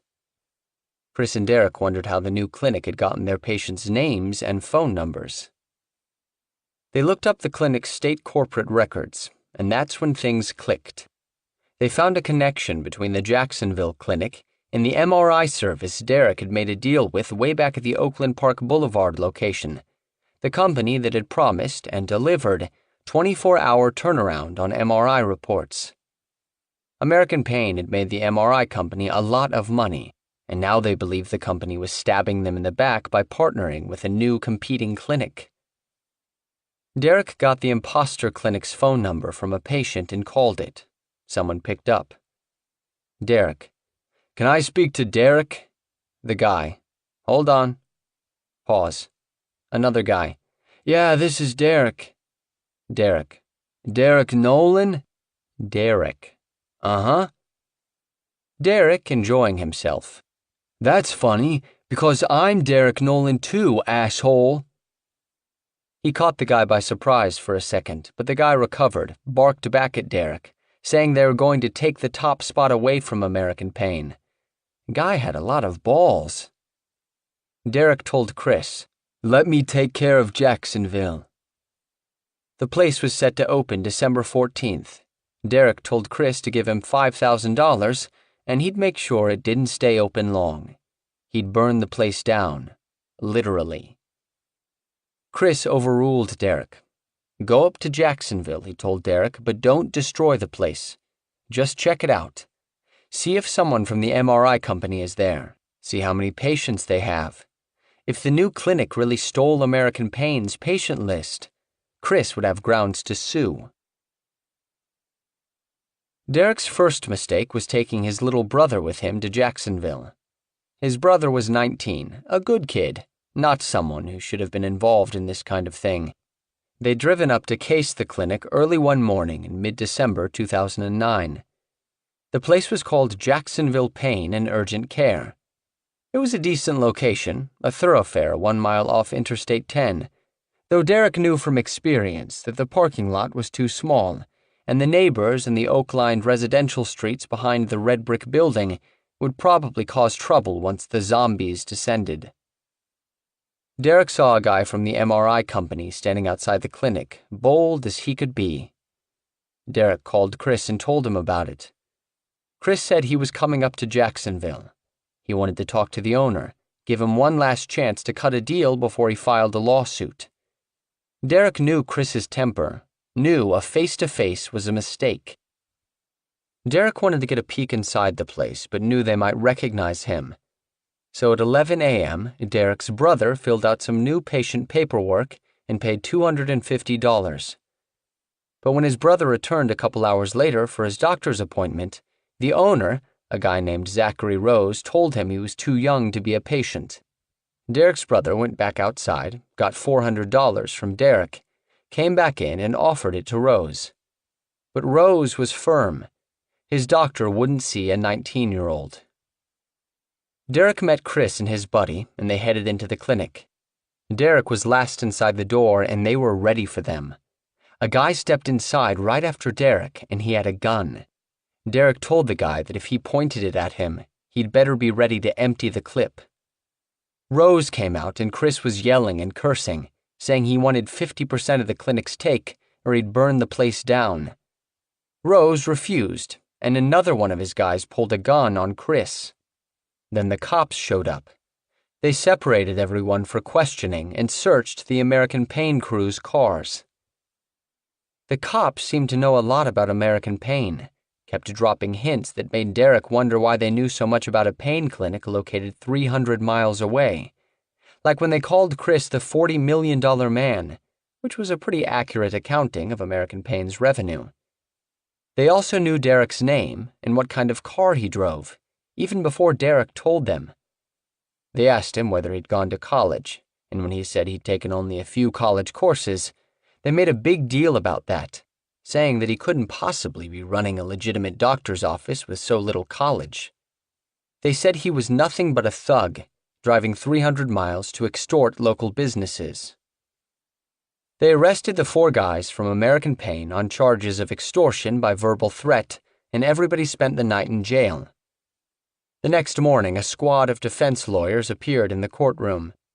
Derek was surprised to hear that Jeff George, who hadn't been speaking to Chris for a year and a half, had called his attorney, who'd sent the legal reinforcements. High-powered attorneys showing up for an initial court appearance was unusual, something usually reserved for mobsters or the sons of tycoons, and it reinforced Derek's feeling that he'd be able to buy himself out of this mess too. Diana drove up, bringing a change of clothing for everybody. She bailed them out and got everybody rooms at the Hyatt Regency on the riverfront. They all went out that night for a nice steak dinner. The arrests happened on a Monday. The following Saturday, December 19, 2009, everyone went to the clinic's Christmas party at the Breakers Resort. Derek wore a $4,000 outfit, a 2-toned black custom-tailored suit from Neiman Marcus, black shirt, black shoes. All black, except for the blood-red pocket square and silver skull-shaped cufflinks with glittering crimson rubies set in the skull eyes. Underneath his pants, he wore an itchy black ankle monitor, courtesy of the Jacksonville Sheriff's Office. Chris had a matching ankle bracelet. The Breakers was a 140-acre oceanfront resort in Palm Beach. It looked kind of like a mega version of the Italianate Floridian dream homes Derek and Chris had been building for Majestic Homes 2 years earlier. Soaring tawny-hued towers, floodlit palm trees, ornate fountains, vaulted ceilings. Ethan Baumhoff had arranged the party, and it was a more highbrow affair than Derek's strip club holiday celebration the year before. If Chris had put Derek in charge of the party, he would have just chartered a yacht, hired a herd of hookers, and bought a pile of cocaine. But Ethan was always trying to legitimize the clinic, with his dress code and policy manuals and casual Fridays. So he put his wife in charge of the party planning, and she hired a photographer, and everyone had their pictures taken in front of a snowflake backdrop, like it was the prom or something, Derek thought. There was a disc jockey, but no one danced except Derek. The party had a Vegas theme, and Ethan's wife had also hired a gaming company to set up blackjack and roulette tables, which could have been fun, but Derek lost interest when he found out you couldn't win real money. They gave everybody a stack of fake dollar bills to play with. Instead of George Washington's stern-mouthed mug, the bills bore a picture of a grinning Chris George. They had decided to give employee awards at the Christmas party, including a Doctor of the Year award. The selection process didn't involve secret ballots or patient surveys or anything. Ethan had just told Derek about it one day, and they'd both snickered a bit as they considered the options. Politically, they couldn't go with the elder Dr. Drescher or Dr. Arruda, since they hated each other, which more or less ruled out the younger Drescher, too. That left Dr. Beauchers and Dr. Cadet, and the choice was obvious. Dr. Cadet was consistently nice to everyone, and no one felt threatened by her. She was the one they had new doctors shadow. Most importantly, she was the patient favorite for her caring manner and enormous scripts. So Ethan had ordered a small gold-bordered wooden plaque that read, "Recognizing 2009 Doctor of the Year, Dr. Cynthia Cadet, American Pain." Derek gave a cornball speech, thanking everybody for their hard work. Dr. Cadet seemed touched by the honor. Derek couldn't believe she was dumb enough to take the award seriously. But it was always hard to tell with Dr. Cadet. Did she believe she was helping people in pain? Or did she get that it was just a money-for-drugs operation? Sometimes she seemed to understand that things weren't quite right at American Pain. Like when she asked Derek if she was going to get in trouble for her patient load, which was topping 70 a day.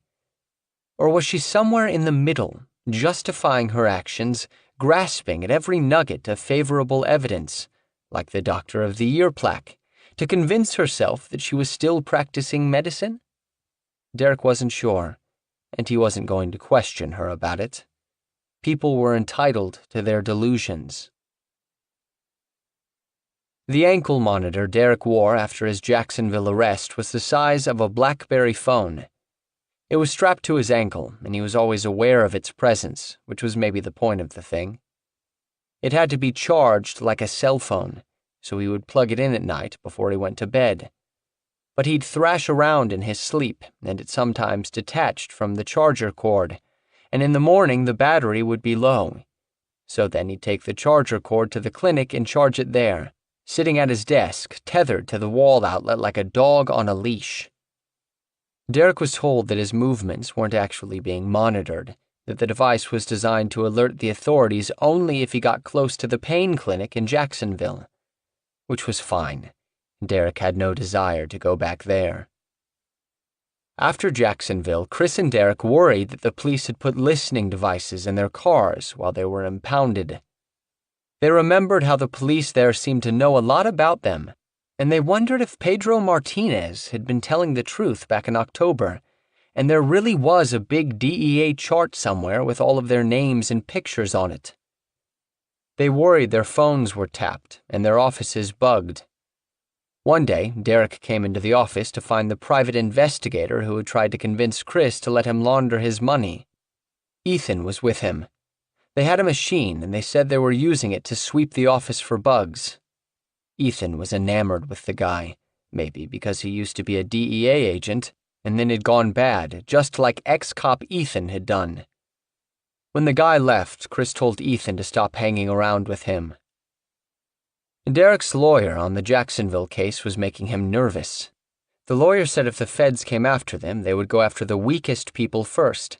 Probably the people who were most connected to society and felt they had the most to lose. Derek figured this meant Ethan and the doctors. The feds would scare the weak ones with the threat of long sentences, hard time, hammer them until they agreed to testify.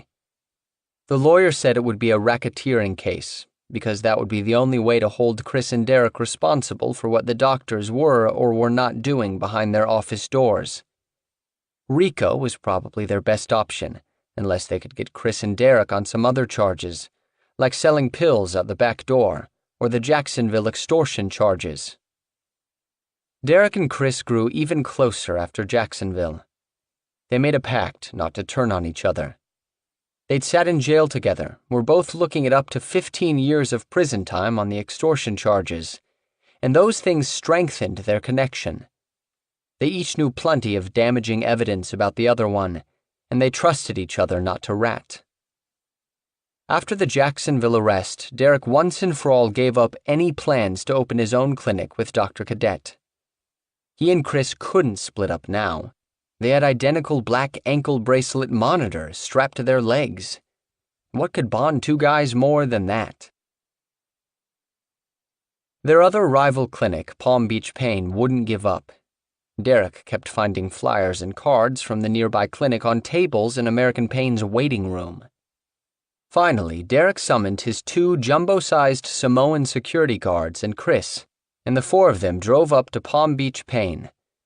Maybe it was because the Jacksonville criminal charges were hanging over their heads, but the confrontation was all talk and no action. After a while, the Palm Beach Pain guys just called the cops, and the American Pain crew left. The aggravation continued. The upstart clinic hired people to pose as American Pain patients, sit in the waiting room, and talk to people, hand out cards for Palm Beach Pain. The imposters would say, "Look how crowded this place is. Don't wait here, go see this guy. He'll get you in right away." Late one night, that January 2010, Jeff George called Derek. Jeff said he was bored. Derek said, "Want to go fuck up Palm Beach Pain?" Jeff picked up Derek, who brought along a slingshot and a bag of ball bearings. In the dark parking lot of Palm Beach Pain, they began blasting away at the plate glass windows with the slingshot. The ball bearings punched holes in the glass until the windows started crashing down in huge, jagged sheets. After destroying every window, Derek and Jeff shot up the copy machines. Finally, the slingshot broke and they took off. Palm Beach Pain was out of business for a week or so, but Chris couldn't let it go. He was obsessed. He hired a private investigator to put a GPS device on the clinic owner's cars. He'd get up early in the morning and look at the tracker on his computer, see where they'd been promoting the clinic the previous night. Then he and Derek would go there and steal any Palm Beach Pain signs and flyers. Once, they stuck all the clinic signs in front of a police station. None of it made much sense, but that was Chris. He couldn't let anyone else win. Not even a little. By the early months of 2010, as he and Chris prepared for the move to the big bank building on Dixie Highway, Derek was exhausted. He was overseeing about 20 people, most of whom were funneling parts of their payoffs to him. For the most part, they did what he wanted because he was in charge of them. The hardest part of the job was working with the people who didn't directly report to him. And there were more and more of them as the network servicing American Pain patients grew. MRI and lab work companies, pharmacies, the other pain clinics. The largest portion of Derek's income came from kickbacks from MRI companies, so staying on top of that flow of patients was a priority. Chris and Jeff were starting to work together after their reconciliation in the aftermath of Jacksonville. While a good thing, it meant that Derek had to keep the pain train running between 4 clinics, working with Executive Pain, as well as Jeff's 2 clinics, East Coast Pain and Hallandale Pain. Patients who were kicked out of American Pain got a second shot at Executive, maybe a third at East Coast, and so on to Hallandale. And this process had to be coordinated. If things got too busy at American Pain, Derek would send the overflow to the other clinics. In addition to all of that, police departments and pharmacists were constantly calling American Pain, asking for paperwork on doctor shoppers. Derek was always running, trying to keep everyone happy. The clinic was a beehive of suspicion, patients and employees buzzing with rumors and lies about who was wearing a wire, who'd been arrested, who was selling their pills on the street, who was opening their own clinic, who was stealing patients. Derek had to create and run a network of spies. He'd send a Confederate to an MRI company and test its loyalties, try to bribe someone to release the medical records of American Pain patients to a different pain clinic. He'd hire guerrilla marketers to chase down patients leaving other clinics and give them free visits or medication if they switched to American Pain. Derek was still living with his girlfriend, the pharmacy tech at American Pain. She needed him to take care of her, and she didn't ask a lot of questions, and that was enough. A family dinner with her and her little girl, a nice meal and conversation, or going to 4th of July fireworks with his little makeshift family, sandwiched between the insanity of a workday at American Pain and a coked-up night at Solid Gold. These little breaks were a chance to pretend he was a normal person. Derek had a plan to escape the soul-deadening grind. After they moved to the Dixie Highway building, he was going to ask Chris if he could become kind of a roving consultant to the entire empire, leapfrogging from one pharmacy or clinic to the next, making sure things were shipshape. He had to get out of the waiting room. Derek knew patients were dying. Once, he'd asked Dr. Arruda about oxycodone. Was it easy to overdose on? Was it hard to get off? Derek recalled Arruda saying that detox was no big deal, that oxycodone was the safest painkiller out there. Derek figured Arruda didn't know what he was talking about, because he kept hearing about clinic patients overdosing. A medical examiner had called American Pain the previous summer, looking for records for one of Dr. Cadet's patients who died of an overdose. In November, there had been the front-page story in the Palm Beach Post about the guy who'd overdosed earlier in the year on a prescription from Jeff's East Coast pain clinic. Then, 5 days after the Lamborghini story, 2 women from Tennessee died in a train crash, patients at Executive Pain, though Chris and Derek had never heard from the cops about that one. And in January came a malpractice suit against Jacobo Dreger, filed by the relative of another patient who died after only one visit to American Pain. Chris joked to a girlfriend, "First visit, he couldn't handle pain management." Derek didn't sit around feeling sorry for the patients either. He wasn't holding a gun to their heads, forcing them to crush and snort monster quantities of oxycodone. They sought him out.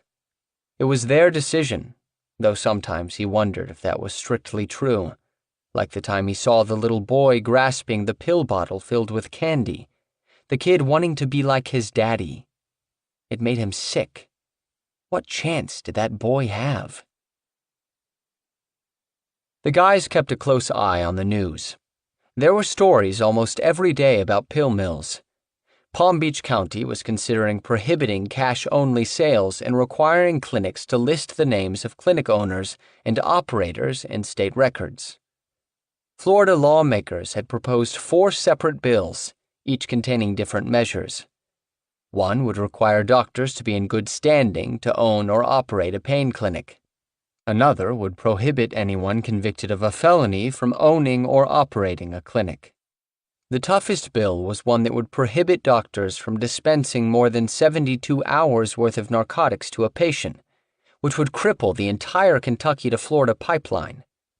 Luckily for Chris and Derek, the Florida Medical Association and pain management advocates were fighting the 72-hour idea.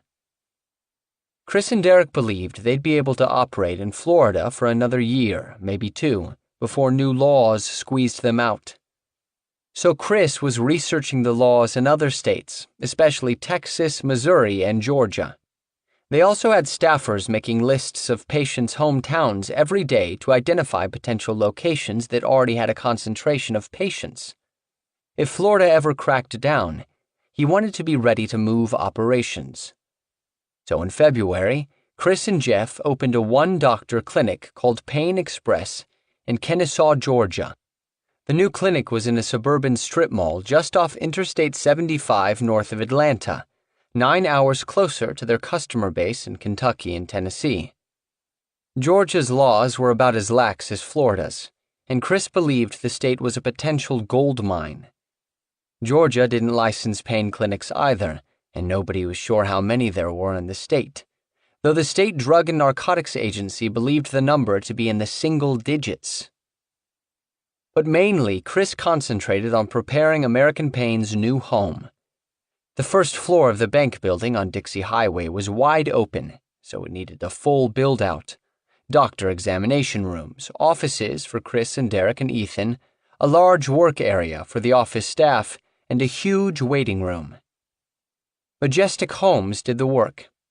They built a DMV-like system of patient windows, 2 for new patients, 4 for follow-up patients, and 1 where patients would get their medicine. The staff area had desks and banks of file cabinets and 20 phone lines. They bought 200 nice leather chairs for the waiting room, 6 flat-screen TVs, and vending machines. They built a service area so Del Rey Diagnostics could station someone there to arrange MRI appointments for patients on site. The biggest problem was that there was only one bathroom on the first floor, but they decided to figure that out later. Derek loved the second-floor catwalk that would allow him to keep an eye on the waiting room below without actually having to mingle with the zombies all the time. The second floor was connected to an outside porch area with a grill for barbecuing. You could climb up a ladder to the roof from there and survey Dixie Highway and the long, flat inland landscape. Derek put 25 plastic chairs outside so patients could catch a smoke. A tall chain-link fence encircled the lot, and he had plastic slats put in to keep people from seeing what was going on inside. They would finally have the parking spaces and privacy they needed. A month before the move, the staff began telling patients about the new location, giving them flyers with the new address and directions for their next visit. Derek wanted to get off on the right foot with the neighbors, so he went to the junk shop across the street and introduced himself, dropped a couple grand on a few items. He tried to explain what the business would be, using the phrase he and Chris always used. "We're in the medical field." People responded the way they always did, by asking if Derek was a doctor. Derek would say, "Do you know any doctors who own hospitals? No, because they are owned by investors. This is the same thing." Derek wasn't too sure of these facts, but he gave the spiel many times, to cops, to neighbors, to guys next to him in bars, and people seemed to buy it. Mainly, though, he wanted to prepare the Lake Worth shopkeepers for the deluge without scaring them too much. Derek said if they had problems with traffic or patients, please call him before calling the cops. He would take care of it. They opened on Dixie Highway on February 1st, 2010. Chris continued to pay the lease on the Boca location even though it was empty. He figured if he stopped renting the space, Palm Beach Pain would swoop in there and try to lure patients who were looking for American pain. Similar to the previous moves, business was slower for a day or so at the new location, but by the end of the week, Dixie Highway was jammed 2 blocks south, a line of patients trying to pull into the lot, right turn blinkers on. Derek hired a team of traffic handlers to flag patients into specific parking spots, like concert venues did. Security guards roved the 2.5-acre lot on golf carts. Derek stationed guards on the roof to keep an eye on the perimeter of the building, looking for cops and media vehicles. The parking lot exited onto a one-way alley, which then took the traffic through a residential neighborhood. Derek didn't want patients nodding off and running over people. He pondered the problem, then simply took down the one-way signs and had the traffic handlers direct people the other way. Inside, they taped arrows on the floor to direct the foot traffic. The building worked beautifully, except for the bathroom problem. The single toilet on the first floor was laughably inadequate, especially since they were trying to process dozens of urine tests at any moment. After a week or two, Derek developed a system in which the employees took 5 or 10 patients at a time to the bathrooms on the second floor to produce their urine samples. Bigger place, same deal. A patient tried to sneak in a bottle full of urine for his drug test, swearing it was Mountain Dew. Derek told him to prove it. The guy grimaced and gulped, and Derek, impressed, moved him to the front of the line. Another patient made the mistake of calling Diana a bitch. Derek slammed the guy into a wall, grabbed his neck, and started to squeeze. The guy went limp and collapsed, and Derek's 6'4" Finnish bouncer, who looked like the Russian boxer from Rocky IV, dragged him out. A couple of patients fished out on the floor, just collapsed and started convulsing, and the staff called 911. The woman who owned the junk store on the other side of Dixie Highway, initially friendly, took to screaming across the street at Derek's security guys. Patients were parking in her small lot, using her restroom to shoot up. Sometimes patients would go into the store and just stand there, glazed over, staring blankly at the same knick-knack for 5 minutes. Once, a middle-aged woman nodded off in her minivan and dropped a lit cigarette in her lap. It burned through her shorts, but she didn't wake up until the shopkeeper pounded on her window. Derek and his guys tried to be responsive, zipping across Dixie Highway on a golf cart to talk to her. The shopkeeper told Derek about the problems, showed him blood spurts on the wall of her bathroom. Derek said his guys would take care of things, but the zombies didn't listen, and the shopkeeper started calling tow trucks as well as the cops. A doctor at another big pain clinic quit, which sent a flood of new patients to American Pain. That was their biggest day yet. They serviced more than 700 patients that day, around $400,000 going into the trash cans and back to the money room. Derek and Chris liked to climb up to the rooftop to shoot Derek's slingshot at unlucky cars and survey their empire, the flat Florida landscape to the west, the oceanfront condominium towers of Palm Beach to the east. From there, the American Pain employee parking lot glittered in the sun, looking like an exotic car dealership, Maseratis and Porsches and Range Rovers. On the roof one day, Derek looked across the street and saw a gray sedan parked in the alley next to the junk shop.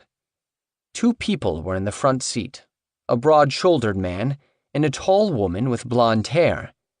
They wore regular street clothes, but Derek could tell they were cops. Derek said to Chris, "Look at those 2 idiots." Derek and Chris laughed at the pair, thought about pegging them with the slingshot. They wondered why the cops were even bothering to do surveillance. What were they going to gain?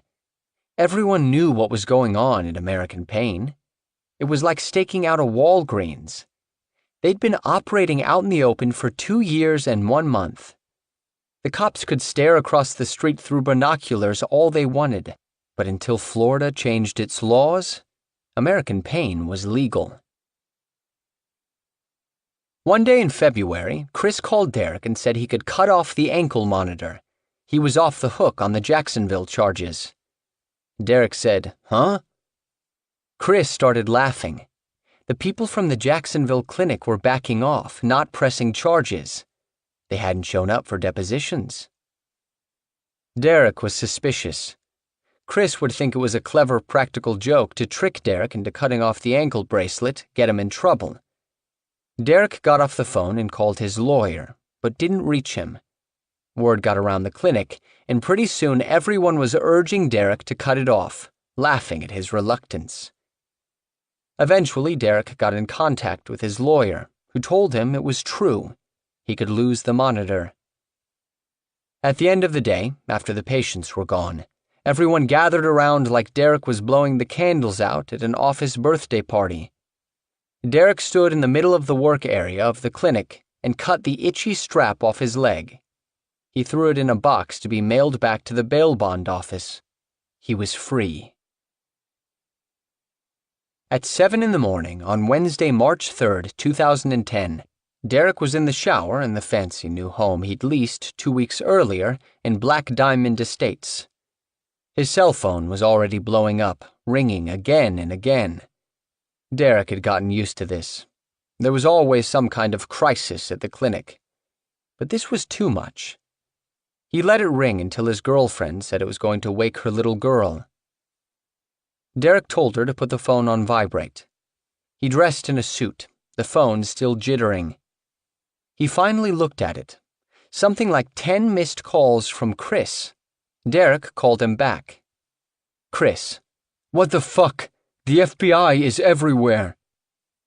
Later, Derek would talk himself down, assure himself that everything would be okay. But he knew right then that the ride was over. Part 3. 9. FBI Special Agent Jennifer Turner wanted the takedown of American Pain to be an awesome display of federal power. According to her plan, more than 400 officers and agents would hit American Pain and 6 other locations, and fan out across South Florida to track down and interrogate approximately 50 associates of Chris George. The goal of the onslaught would be the immediate shutdown of the nation's largest pain clinic, plus 2 others, and the seizure of any documents, drugs, and money inside. They also planned to seize Chris George's assets, including multiple cars, houses, and a boat, plus 9 bank accounts associated with George or his businesses. Turner hoped this show of force would convince some targets to cooperate immediately. Chris George might hold out, but at least he'd know how serious the feds were about taking him down. She wanted to frighten other pill mills as well, so it wouldn't hurt to attract as much news media attention as possible. Planning for the raids was already well underway by the time the DEA submitted a search warrant application in late February 2010. Personnel and resources were brought in from FBI divisions around the country. Computer analysis experts stood by. Dogs trained to sniff out drugs and cash were readied. 2 days before the raid, participants were briefed at a Boca Raton police facility, where federal agents broke down step by step how they expected the day to unfold. The task force wasn't planning to make arrests. The search warrants were simply the next step in the investigation. Most participants were assigned to 3 types of teams: SWAT, search, or interview. The DEA would continue running the wiretap, reporting any relevant calls Chris George made. Supervisors would coordinate from a command post in Miami. The search warrant targeted the homes of Chris George, Denise Haggerty, and Ethan Baumhoff, as well as South Beach Rejuvenation, East Coast Pain, Executive Pain, and of course, American Pain. Turner didn't sleep much the night before the raids. She was too keyed up and had too much to do. She wished she could be at every search location as well as the command post and the wire room. She didn't want to miss anything. But she had decided to join the team searching Ethan Baumhoff's house. After listening to the wiretaps, she believed the former police officer would be the most likely to cooperate, and she wanted to lead that interview. Ethan was the odd man out at American Pain, the only one who wasn't an old friend of Chris or Derek. She'd considered approaching him even before the search warrants to see if he'd cooperate, but had held off. She knew Chris George kept American Pain money and drugs inside the old bank vaults in the Dixie Highway building, and she assumed Baumhoff would know the vault passcodes. Without the codes, opening those vaults would be difficult, to say the least. Breaching Chris George's house, on the other hand, would be simple. The feds decided to use a local police SWAT team, equipped with an industrial-strength pry bar to snap the front door deadbolt. It was crucial to hit all of the locations and targets simultaneously, so nobody would be alerted to destroy evidence or dump assets or fight back. They'd go at first light, just before 7 a.m., when everybody would still be at home. When the SWAT team came pouring through his broken front door, Chris George would feel the full weight of the federal government. Chris wasn't home. He and Diana had left the house separately at 6 a.m. on one of Chris's obsessive missions to destroy Palm Beach Pain. Chris was still monitoring the GPS tracker he'd put on his rival's car. The clinic operator had been to a Fleabag motel the night before, a cheap dump popular with the Oxy tourists. The Palm Beach Pain guys visited motels like this one, putting flyers on cars with out-of-state tags. Then, Chris would wake up at the crack of dawn, check the GPS monitor, and go wherever the guy had been the night before so he could remove all the flyers. Today, Diana was staking out the motel. On Chris's orders, she was going undercover, planning to catch the Palm Beach Pain guys on video. She would talk to them, posing as a sponsor staying at the motel. Chris wanted some video he could take to the DEA. At 6:51 a.m., he called Diana to coach her through the operation. He was following the Palm Beach Pain operator's car. "Remember, you gotta hold that camera in your hand and not cover it up too much. It's gotta aim at them, you know?" Chris said. "Yeah," Diana said. "I'm gonna do my best on that." Then say, "Listen, I bring a lot of people down here. What's the price per pill?" He'll tell you. Chris hung up. A moment later, his phone rang. The caller said he was a sergeant with the sheriff's office. He said he was in Chris's house along with the DEA and the FBI, and they had a search warrant. They needed to talk to him. Chris could hear a strangely familiar sound in the background, like dogs barking. Chris was bewildered. Why were the cops at his house? And why'd they have dogs? Chris hung up and started calling everyone. Derek, Jeff, his lawyer. Nobody answered. It was 7 a.m. He called Diana back. "Babe, I'm fucked," he said. "They have a search warrant. The cops are inside the house." "What?" Diana shrieked. "You need to go there and see what's going on," Chris said. "Listen, there's 2 guns in the garage. You're gonna have to say they're yours. I mean that you just brought them there, and I wasn't there when you brought them there. Do you have any drugs there?" "Probably like a little bit of pot, but nothing crazy," Diana said. "I'll get rid of them." "Baby, you might have to take the blame for some of this stuff," Chris said. "That's fine," Diana said. "You know, I think I'm in a lot of trouble," Chris said. They disconnected, and Diana gunned her car toward the Talavera house, cutting off other drivers, going up on the curb. Every few minutes, Chris called her back, more upset each time. "Babe, I'm fucked," Chris said. "I'm not going to deal with it. I'm just going to kill myself." "Don't do this," Diana said. "Don't be stupid. Don't talk shit. You don't know what's going on. Let them do their investigation, okay?" "Baby, you know I love you," Chris said. "Yeah, I do," Diana said. "I know you do. You just need to relax, Chris. And you need to think of a fucking plan. You're smarter than this, okay? Your brain works really hard." "I don't know why they're there, though," Chris said. "Think of a plan, Chris. Think of a fucking plan." "I don't know what to plan for," Chris said. "You need to think of something," Diana said. "Killing yourself is not the answer. You cannot leave me here by my fucking self to deal with your dirt." "Babe, where are you at now?" he said. "Where exactly are you at?" "I'll be at the house in 2 minutes," she said. He was crying. "Stay on the phone with me," he said. "Stay on the phone, will ya? I'm fucked, babe. They're gonna put me in jail for a long time, babe. A long fucking time." "I'll take the fall for it," Diana said. "I'll take the fall for everything, okay?" "Baby, no matter what happens, if they arrest you for anything illegal at the house, don't worry. I'll get you out," Chris said. "You promise?" "Baby, I got a lot of people," Chris said. "I'll get you out. Don't worry about that.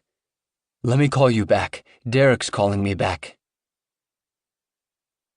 After prying open Chris George's front door, it took the search team less than a minute to clear the house room by room. No sign of Chris George or Diana Pavnik.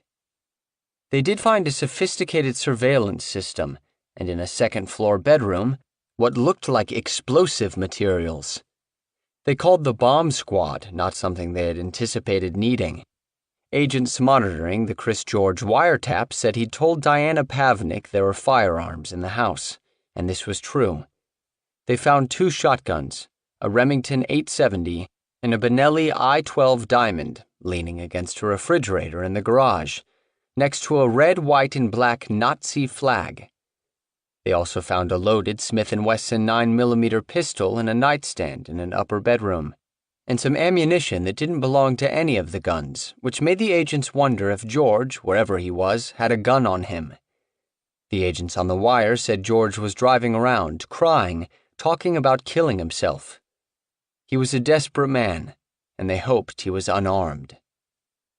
At 7:24, Diana Pavnik pulled up to the house, which was still being ransacked by dozens of agents. She seemed terrified. She agreed to talk to 3 people, the DEA's Mike Burt, a DEA intelligence research specialist, and a local police detective. They put her in an unmarked police vehicle and talked to her, taking notes. Pavnik said she was the owner of Executive Pain. She said she knew nothing about American Pain. She said patients traveled from so far away because MRIs cost more in those states, and doctors there were scared to prescribe controlled substances. Patients traveled together to share costs. She didn't know what a sponsor was. She'd never heard of patients selling their pills in the parking lot. She said executive pain provided detox services. When they pressed her on this, she said she could remember only 2 patients who'd gone through detox. She acknowledged there were 2 shotguns in the 3-car garage and said they belonged to her. The guns were old. She wasn't sure they worked. She'd used them in the past to shoot skeet. The agents asked if Chris George was making bombs. Pavnik said the materials in the upstairs bedroom were for homemade fireworks, something George and his friends enjoyed. Then they showed her the pictures of George and another woman in the back of his truck. Still damp from his morning shower, Derek had called Chris back. Chris was freaking out, saying his home was being raided. "Dude," Chris said. "It's over, dude. Hear me?" Derek peeked out of his own window. His street in Black Diamond Estates was quiet, not a cop in sight. Chris asked Derek to meet him at their usual breakfast spot, a bagel joint next to Walmart. Derek's first thought, this couldn't have happened at a worse time. He'd loaned some serious money to friends, money he doubted he'd ever see again, and the last 2 weekends had drained him. 2 weeks earlier, he'd taken his girlfriend on a cruise to the Bahamas, bought her diamond earrings, did lots of coke, and dropped probably $20,000 in a Paradise Island casino. The next weekend, he spent at the Hard Rock Hotel and Casino in Hollywood. More coke and whiskey, and his losing streak continued. He'd blown maybe $100,000 over the 2 weekends, and now he felt sick about it. At the very least, he was going to need some serious lawyering, which cost money. He'd probably earned $2 million in the past 2 years, mostly under the table, and now he was short on cash. Derek's cousin drove him to Starbucks and then the bagel place, and Chris kept calling Derek with more news, more places getting shut down. Derek said he was thinking about going to American Pain to confront the agents. Chris vetoed the idea, vehemently. "They're gonna question you like a motherfucker, dude," Chris said. "About who deals with the money, who owns the place. Fucking all kinds of shit, dude." At the same time the SWAT team poured through Chris George's front door, a large truck pulled into the American Pain parking lot. The back doors opened and a team of police officers with shields and masks poured out. A staffer who'd gone to high school in upstate New York with Derek was the first American Pain employee to arrive at the clinic that day. The employee was 31, a former Marine who had previously worked for a plumbing company before he started doing paperwork and counting out pills in the American Pain pharmacy. He'd started at $500 a week, but his salary was boosted to about $1,500 plus another $5,000 from patient bribes. At the Christmas party where Dr. Cadet won the Doctor of the Year award, this employee had won Staffer of the Year. The staffer pulled into the parking lot, then saw a deputy sheriff at the door. Then dozens of agents swarmed him, yelling at him, "Get out of the car! Do you have a weapon?" They put him in a police car as they ransacked the building. His cell phone rang over and over, but he didn't answer. A steady stream of early bird patients pulled into the lot, saw the cluster of police vehicles, then got out of there looking confused. The cops eventually put a barrier over the parking lot entrance. 2 DEA special agents took the employee inside to grill him in an empty office. He talked about the patients, about the staff, the quirks and reputations of the doctors. Cops and agents were packing patient files into cardboard boxes, studying the surveillance camera system, taking photos of everything. Outside, neighbors watched from across Dixie Highway as cops wheeled carts and dollies bearing stacks of boxes out of the big white building, loading them into a Broward County Sheriff's Office truck. At the bagel joint, Chris was flushed and frantic. He told Derek the FBI and DEA and Sheriff's Office were searching everybody's houses, and they were going to find guns at his house. Derek sent his cousin back to his house in Black Diamond Estates to get the cousin's guns and Derek's money and anything else he could find that would get Derek in trouble if the feds showed up. Chris and Derek sat in Chris's truck in the parking lot and started calling everybody, doctors and staff, checking in. Derek talked to Dr. Aruda, who said he'd headed into work as usual that morning, then had seen the police barrier at the clinic and kept on driving. Derek said, "Take off. Go to Costa Rica. Go somewhere. Just take off." Everyone Chris talked to was panicked. Jeff, "The cops come after me. I'm fucked." Ethan, "Dude, I told you this day was going to come. Remember when I asked you to put some fucking money away in a trust account with an attorney for a defense fund?" Chris got a hold of Dr. Cadet. They speculated about what the charges might be. "What did we do wrong that we're racketeering about?" Chris asked. "I know, right? What?" Cadet said. "Like we're doing a service and getting money for it." "I'll try to call you back unless I'm fucking in jail," he said. "Okay," she said. "If you guys aren't in jail," Chris added. "Oh God, I know," Cadet said. Chris called Dr. Beauchers. If any patients or staffers asked him to write a prescription, Chris said, Beauchers should treat them like cops. Chris said he'd gone to a gas station and tried to use a debit card linked to his bank account, and it was declined. Then he'd gone to one of his banks. They said his accounts were frozen. "You gotta get the money out of your account," Chris told Beauchers. "Okay," Beauchers said. "What are they gonna indict you guys for?" "Most likely it'll be either conspiracy or racketeering or something like that," Chris said. "Yeah, okay. It's just, I don't ever want to go through it. But it looks like I'm in the middle of this crap," Beauchers said. Chris called a representative from a drug wholesaler just to vent. "They're taking down every pain clinic, and they're going to go after the wholesalers afterwards," he said. So what you're giving us is a heads up, you're saying?" the rep said. The feds kept calling Chris, telling him they wanted him to come home, talk to them. Chris had no intention of doing that. For one thing, he knew they'd probably seize his Range Rover the moment he drove up. Diana called too, crying.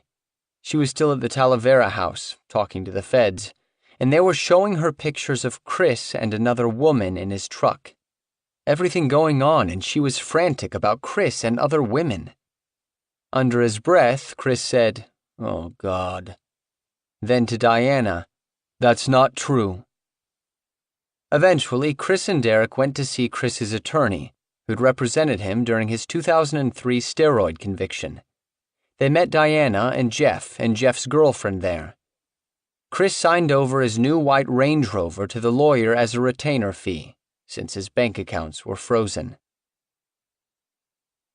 Turner waited outside as the SWAT team invaded Ethan Baumhoff's house. After a few moments, the team re-emerged with the clinic manager and led him to a van, where Turner grilled him. Baumhoff didn't seem surprised about the raid. He was resigned and respectful, and as Turner had suspected, he was an open book. As a former cop who had testified in court many times, he knew that the first person to cooperate was likely to get the biggest break. Baumhoff gave them the previous day's cash proceeds, the money counting machine, and the all-important combinations to the clinic safes. He explained the pain train, how rejected American pain patients were referred to executive pain.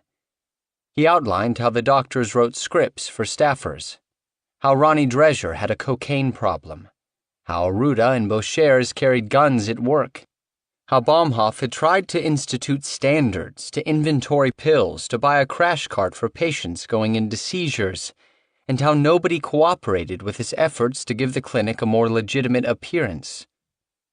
He said he believed the doctors knew what they were doing, with the possible exception of Cadet. She was naive, the one most likely to have been duped. Baumhoff talked for hours, a mixture of fact and opinion and rumor. It was like he'd been waiting for months for the feds to arrive. Derek visited a couple of acquaintances who owed him money. He collected an emergency fund of about $20,000. People kept calling Derek, asking him what to do, and Derek told them to go to his house, since the cops weren't there. His girlfriend ordered pizza and sandwiches to be brought in. Derek called Chris with what he knew.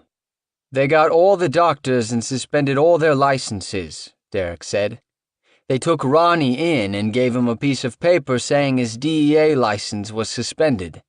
He's got a hearing in a month. They went to Cynthia's house, gave her a piece of paper, said her license was suspended for a month. Jacob also." Derek was thinking the feds might be listening to their calls, so he bought a bunch of burners, cheap cell phones with prepaid minutes, and went back to his house so his girlfriend could activate them. Still no cops in Black Diamond Estates. Derek assumed they didn't know where he lived since he'd moved there only 2 weeks earlier. A bunch of staffers were waiting at Derek's house, panicked, and Derek gave them all burners. People kept coming, and Derek's house became an impromptu headquarters, since everywhere else was under siege. Derek was pretty well moved in by that time, a few boxes still unpacked in the garage. Every time the guard at the gate called him to say there was a visitor, Derek figured it was the cops, but they never showed up. The visitors all told their stories. Ethan, with a long tale about how the cops had him in cuffs all day at his house, interrogating him. Another staffer had been getting breakfast at Dunkin' Donuts when federal agents walked up to him, wanting to talk. Another had been at home in the shower when the cops showed up. One was freaking out because agents had seized her Range Rover. Most of the employees said the cops and agents who'd interviewed them seemed unfamiliar with the details of the case, like they'd been brought in just for the raids. Some of the agents it seemed like they were used to dealing with gangs and cartels and didn't understand why they were interrogating people who worked at a doctor's office. Chris and Jeff and their women arrived later in Chris's other Range Rover, bringing a bag of steroids they didn't want the feds to find. For some reason, the feds had let Diana take the black Range Rover, which was a few years older. They were focused on the new white one Chris had signed over to his lawyer. Late that afternoon, sitting on Derek's couch, Chris and Jeff and Derek watched the local news. The first 6.5 minutes of the program were devoted to the raid. The video showed a Palm Beach County Sheriff's Office cruiser parked across the entrance of the American Pain parking lot gate. The camera peered through slats in the gate to show cops and agents strolling around the parking lot in masks and black jumpsuits.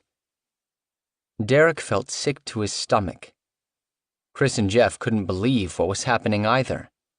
The feds seemed to think the American Pain crew was equivalent to the Gambino crime family.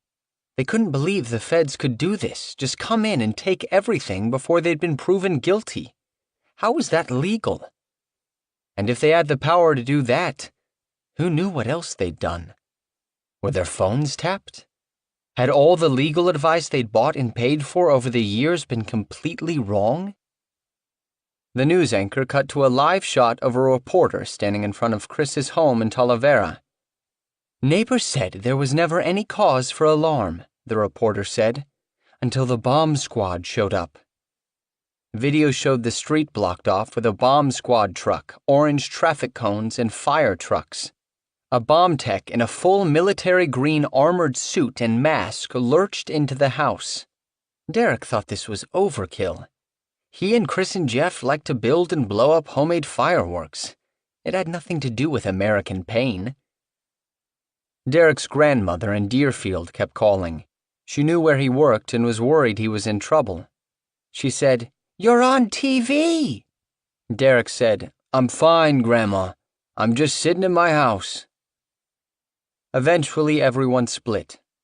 Chris left behind the steroids, an older Range Rover, and asked Derek to take care of them.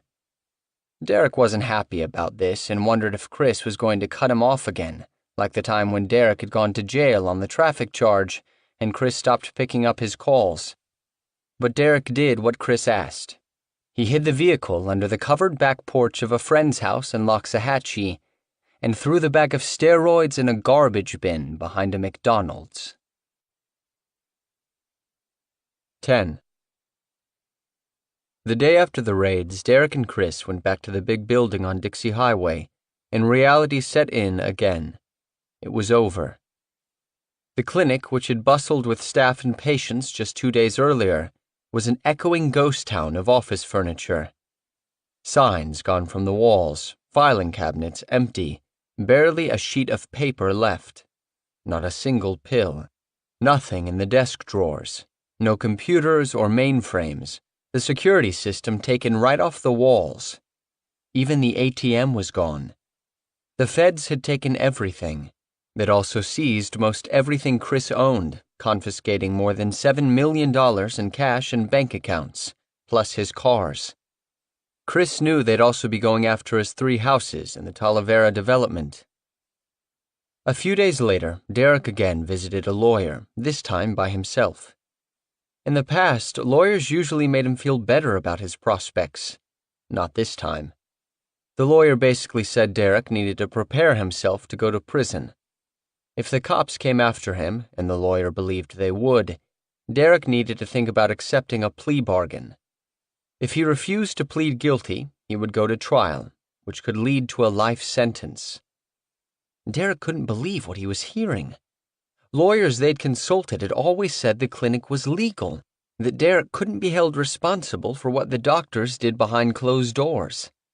Derek couldn't understand what had changed. He remembered his weeks in St. Lucie County Jail on the probation violation, how jumpy he'd felt the whole time. No way could he risk a life sentence. But he also remembered the prosecutors going after his father. He'd learned then that it was wrong to work with the cops, even if your mother had been stabbed to death.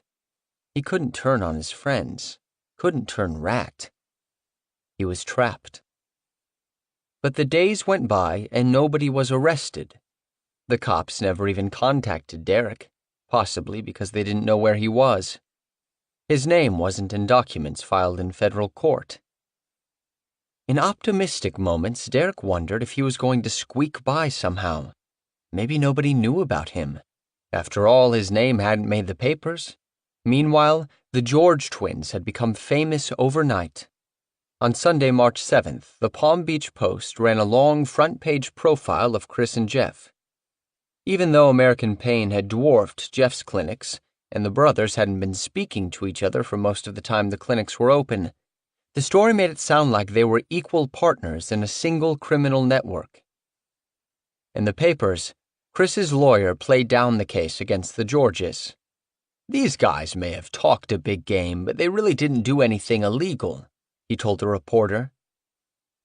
Privately, the lawyer told Chris that if he married Diana, it would give them something called spousal privilege, which meant they couldn't be forced to testify against each other. 5 days after the raid, Chris and Diana applied for a marriage license, and 4 days after that, a deputy clerk of court married them in the Palm Beach County Courthouse. Derek didn't go to the ceremony.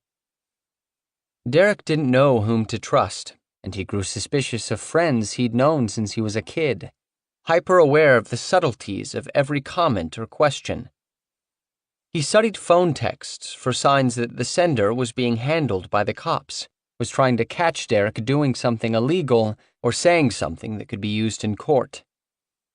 Derek spent a lot of time talking to his former co-workers at American Pain, cajoling everyone to stick together, not to give the feds anything. The fewer people talked, the better. I ain't fucking signing nothing. I ain't cooperating. I ain't talking, Derek told Chris. The only time they're gonna see me is when they put me in handcuffs. The George brothers' inner circle discussed the situation during dinners at the Bonefish Grill and at their mother's house. During the meetings, they left their cell phones in their cars because they figured the feds might have the technology to somehow turn on the phones and listen in on their conversations. The guys assured each other they wouldn't break and speculated about who was most likely to cooperate with the feds. Jeff wanted to obtain depositions from everybody, so they would all be locked into statements. Everyone agreed they should try to shift all the blame to the doctors. Another pain clinic owner asked Derek if Chris was willing to sell American Pain's phone number to her. Thousands of American Pain patients were finding out that their oxy supply had suddenly disappeared. They were no doubt panicking, calling the number. Derek asked Chris about it, and Chris said yes, he needed cash. The woman paid $50,000 for it. Derek also needed money. He was kicking himself for blowing everything. When the clinic owner who bought American Pain's phone number offered him a job doing the same thing he'd done at American Pain, he took it. He lasted 1 day. The clinic was depressing. The doctors were low riders, wouldn't prescribe more than 180 Oxy-30s a month. They didn't know how to play the game, and everybody was spooked after the American Pain raids. The feds had not raided Pain Express, the clinic Chris and Jeff had launched a month earlier in Georgia. Nevertheless, it shut down shortly after the raids. The doctor just quit, no doubt alarmed by what had happened in South Florida. A few weeks after the raid, Derek pulled together a little money and financed another pain clinic in Vero Beach with Dr. Cadet's boyfriend, a doctor who'd worked for a few weeks at American Pain. But Derek couldn't spend much time there because he didn't want to tip off the feds that he'd started another operation. Within 2 weeks, the doctor quit, saying there weren't enough patients to make it worth the risk. The place just folded, and Derek lost his stake. Derek believed if he could have been present, he could have kept it going. But with a federal investigation hanging over his head, no one respected or feared him any longer. And after the Vero Beach clinic closed, no one wanted to work with him. Derek waited to get arrested, growing depressed and anxious. He popped more and more Xanax. He barely ventured outside the big house and Black Diamond Estates. The search warrants changed everything for the American Pain Task Force, too. Information, once so scarce, now threatened to inundate. The raids gave Jennifer Turner and her colleagues a massive document trove to explore, including more than 27,000 patient files from American Pain alone. They had video from the clinic surveillance system and photos the agents had taken of all the clinics and homes they'd raided. And then there was everything stored on the hard drives of the computers they'd confiscated. Chris George's money was stashed in 9 different bank accounts, but the largest haul had been in several safes in the attic of his mother's house on Primrose Lane, where the search team had found $4,553,400 in cash. Working 10 hours a day for 2 months, a team of agents and lawyers began combing through the patient files, trying to quantify the scope of the George operation. They reviewed 10,000 files by hand and found they were all essentially the same. Between July 2008 and the raid, the doctors of South Florida Pain and American Pain wrote 66,871 prescriptions for various medications. 96% of the prescriptions were for oxycodone or alprazolam. More than 80% of the patients were from out of state. The 5 American Pain doctors under investigation wrote prescriptions for 14 million oxycodone pills. Executive Pain's 6 doctors wrote for almost 4 million oxycodone pills. Beauchere's was the biggest writer, personally responsible for prescribing 3,601,860 oxycodone 30-milligram pills. Altogether, doctors targeted at both clinics had prescribed enough oxycodone to have given every man, woman, and child in Florida a pill. Then there was the wiretap. The task force had intercepted approximately 4,000 of Chris George's cell phone calls between November 2009 and March 2010, plus twice as many text messages. The wiretap recordings had to be mined for exchanges that could be used as evidence that Chris George was in charge of American Pain and understood the clinic's impact. That meant listening to dozens and dozens of phone calls during which Chris George mumbled interminably with a buddy about something stupid. But here and there, among the idle chatter, a nugget of conversation illuminated the operation and mindsets at work, something they could use to show a connection between parties or to establish culpability. In January 2010, for instance, 2 months before the raids, Chris George and Ethan Baumhoff had a series of discussions about a questionnaire sent to them by the Harvard Drug Group. The Michigan drug wholesaler, no connection to the university, was one of American Pain's oxycodone suppliers. Baumhoff had lied on the forms about how many patients they saw and what percentage were from out of state. Then he'd asked the doctors to sign the forms. George: was it hard for the doctors to sign those, or did they just sign them right away? Baumhoff: oh, they signed them right away. George: signed them right away. Well, what did you tell them they were? Baumhoff: I told them it was a questionnaire for a wholesaler. George: wholesaler. Did they even read over it? Baumhoff: no. Aruda looked at it and he goes, is this number really accurate? And I said, probably not. On January 3rd, Chris George and a friend discussed a timeshare operation that Jeff was running. Friend: but that scam's gonna end. I mean, people are onto that one. That makes the news almost as much as pain clinics. George: unintelligible. It's not killing anybody, though. That's the difference. The agents also took note of this text message exchange between Chris George and Diana Pavnik 2 months before the raids. Pavnik: I'm scared to go away for a long time, but I keep going for you. George: going where? Pavnik: prison. For a time after the search warrants were executed, the wiretap on Chris George's phone was still operational, though George was suddenly more guarded on the phone. 3 weeks afterward, Dr. Cadet sent George a text. Cadet: hang in there, Chris. Let's hope this will all be resolved in time. George: well, it will take time for sure, probably while I'm in jail and hopefully no one else with me. An assistant U.S. attorney named Paul Schwartz was assigned to lead the case.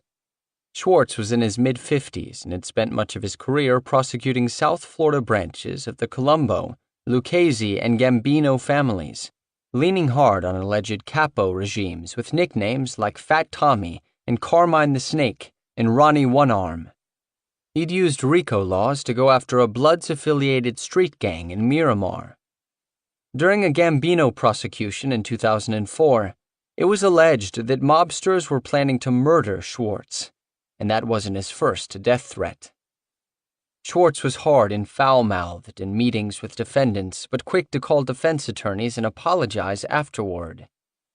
In court, he fired his cross-examination questions in semi-automatic staccato bursts.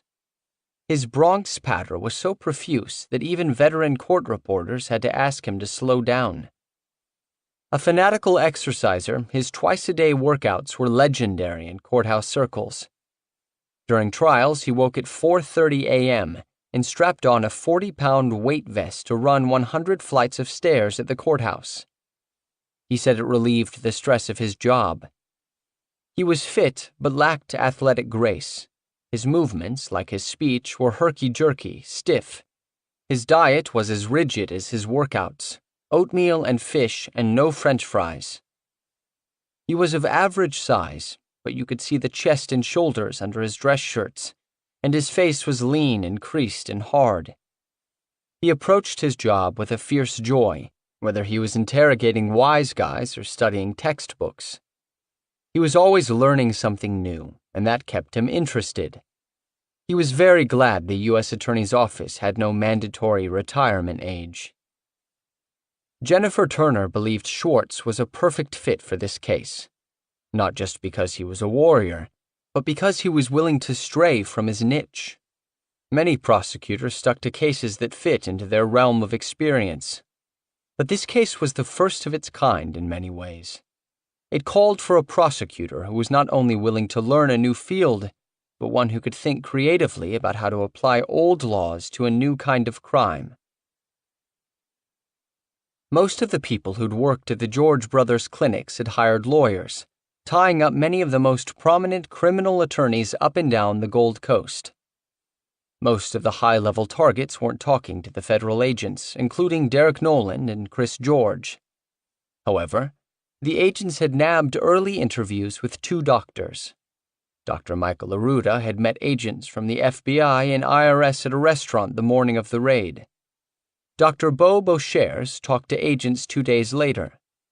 They both said they weren't aware of illegal activities at the clinic, that they ejected patients they suspected of abusing drugs.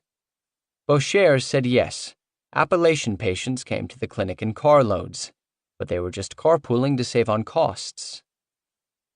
The doctors seemed to believe they'd broken no laws.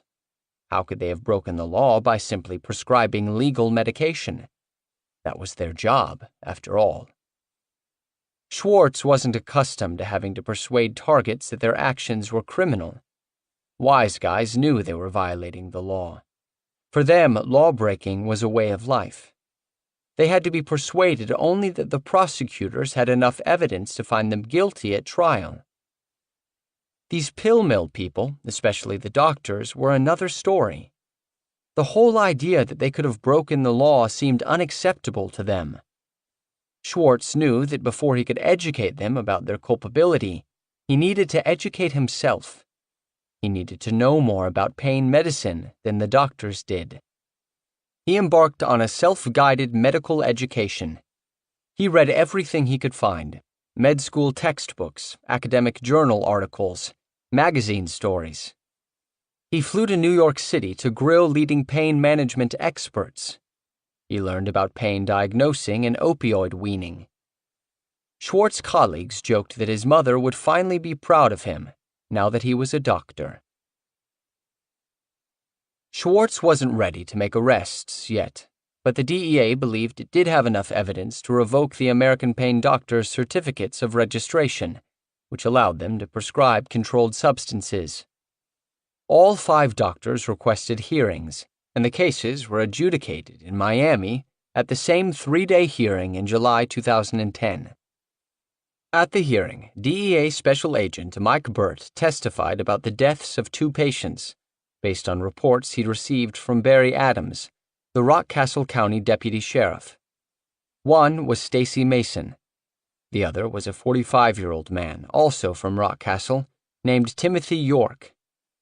Early in January 2010, York had seen Dr. Beauchers at American Pain. On the way home, he began to overdose in a car somewhere on I-75 in Tennessee. Panicked, the 2 women in the front seat tried to find a medical center on their GPS device. The device instead routed them to the Williamsburg Police Department, where police found York in the back seat, dead. The hearing's primary witness was Dr. L. Douglas Kennedy, an expert in pain medicine from the University of Miami. He'd reviewed 78 patient files selected at random, plus the files of Stacy Mason and Luis Lopez, the undercover pseudonym of Detective Sergio Lopez. Good pain doctors, Kennedy said, conducted thorough medical histories and physical exams, sought past medical records, modified and reviewed initial diagnoses. But the American pain charts he reviewed, while stuffed with documents, showed no signs that these activities were occurring. The doctors did take cursory histories, but the operation was a prescription assembly line. His report recommended the DEA bar all 5 doctors from prescribing controlled substances. Drug diversion most likely caused a mushroom effect of increased drug abuse, drug addiction, drug overdoses, serious bodily injury, and death in those communities spread over several different states, he wrote. The doctor's continued ability to prescribe controlled substances will only perpetuate the suffering and be a threat to the public. The DEA also went after wholesalers, shutting down 2 distributors that had supplied American Pain with oxycodone: Sunrise Wholesale from Florida and Harvard Drug Group from Michigan. Sunrise surrendered its DEA license. Harvard, one of the 10 largest wholesalers of generic drugs in the country, didn't give up so easily and began to work with the DEA to revise its oversight methods. Spooked, many other drug wholesalers immediately stopped selling to Florida pain clinics.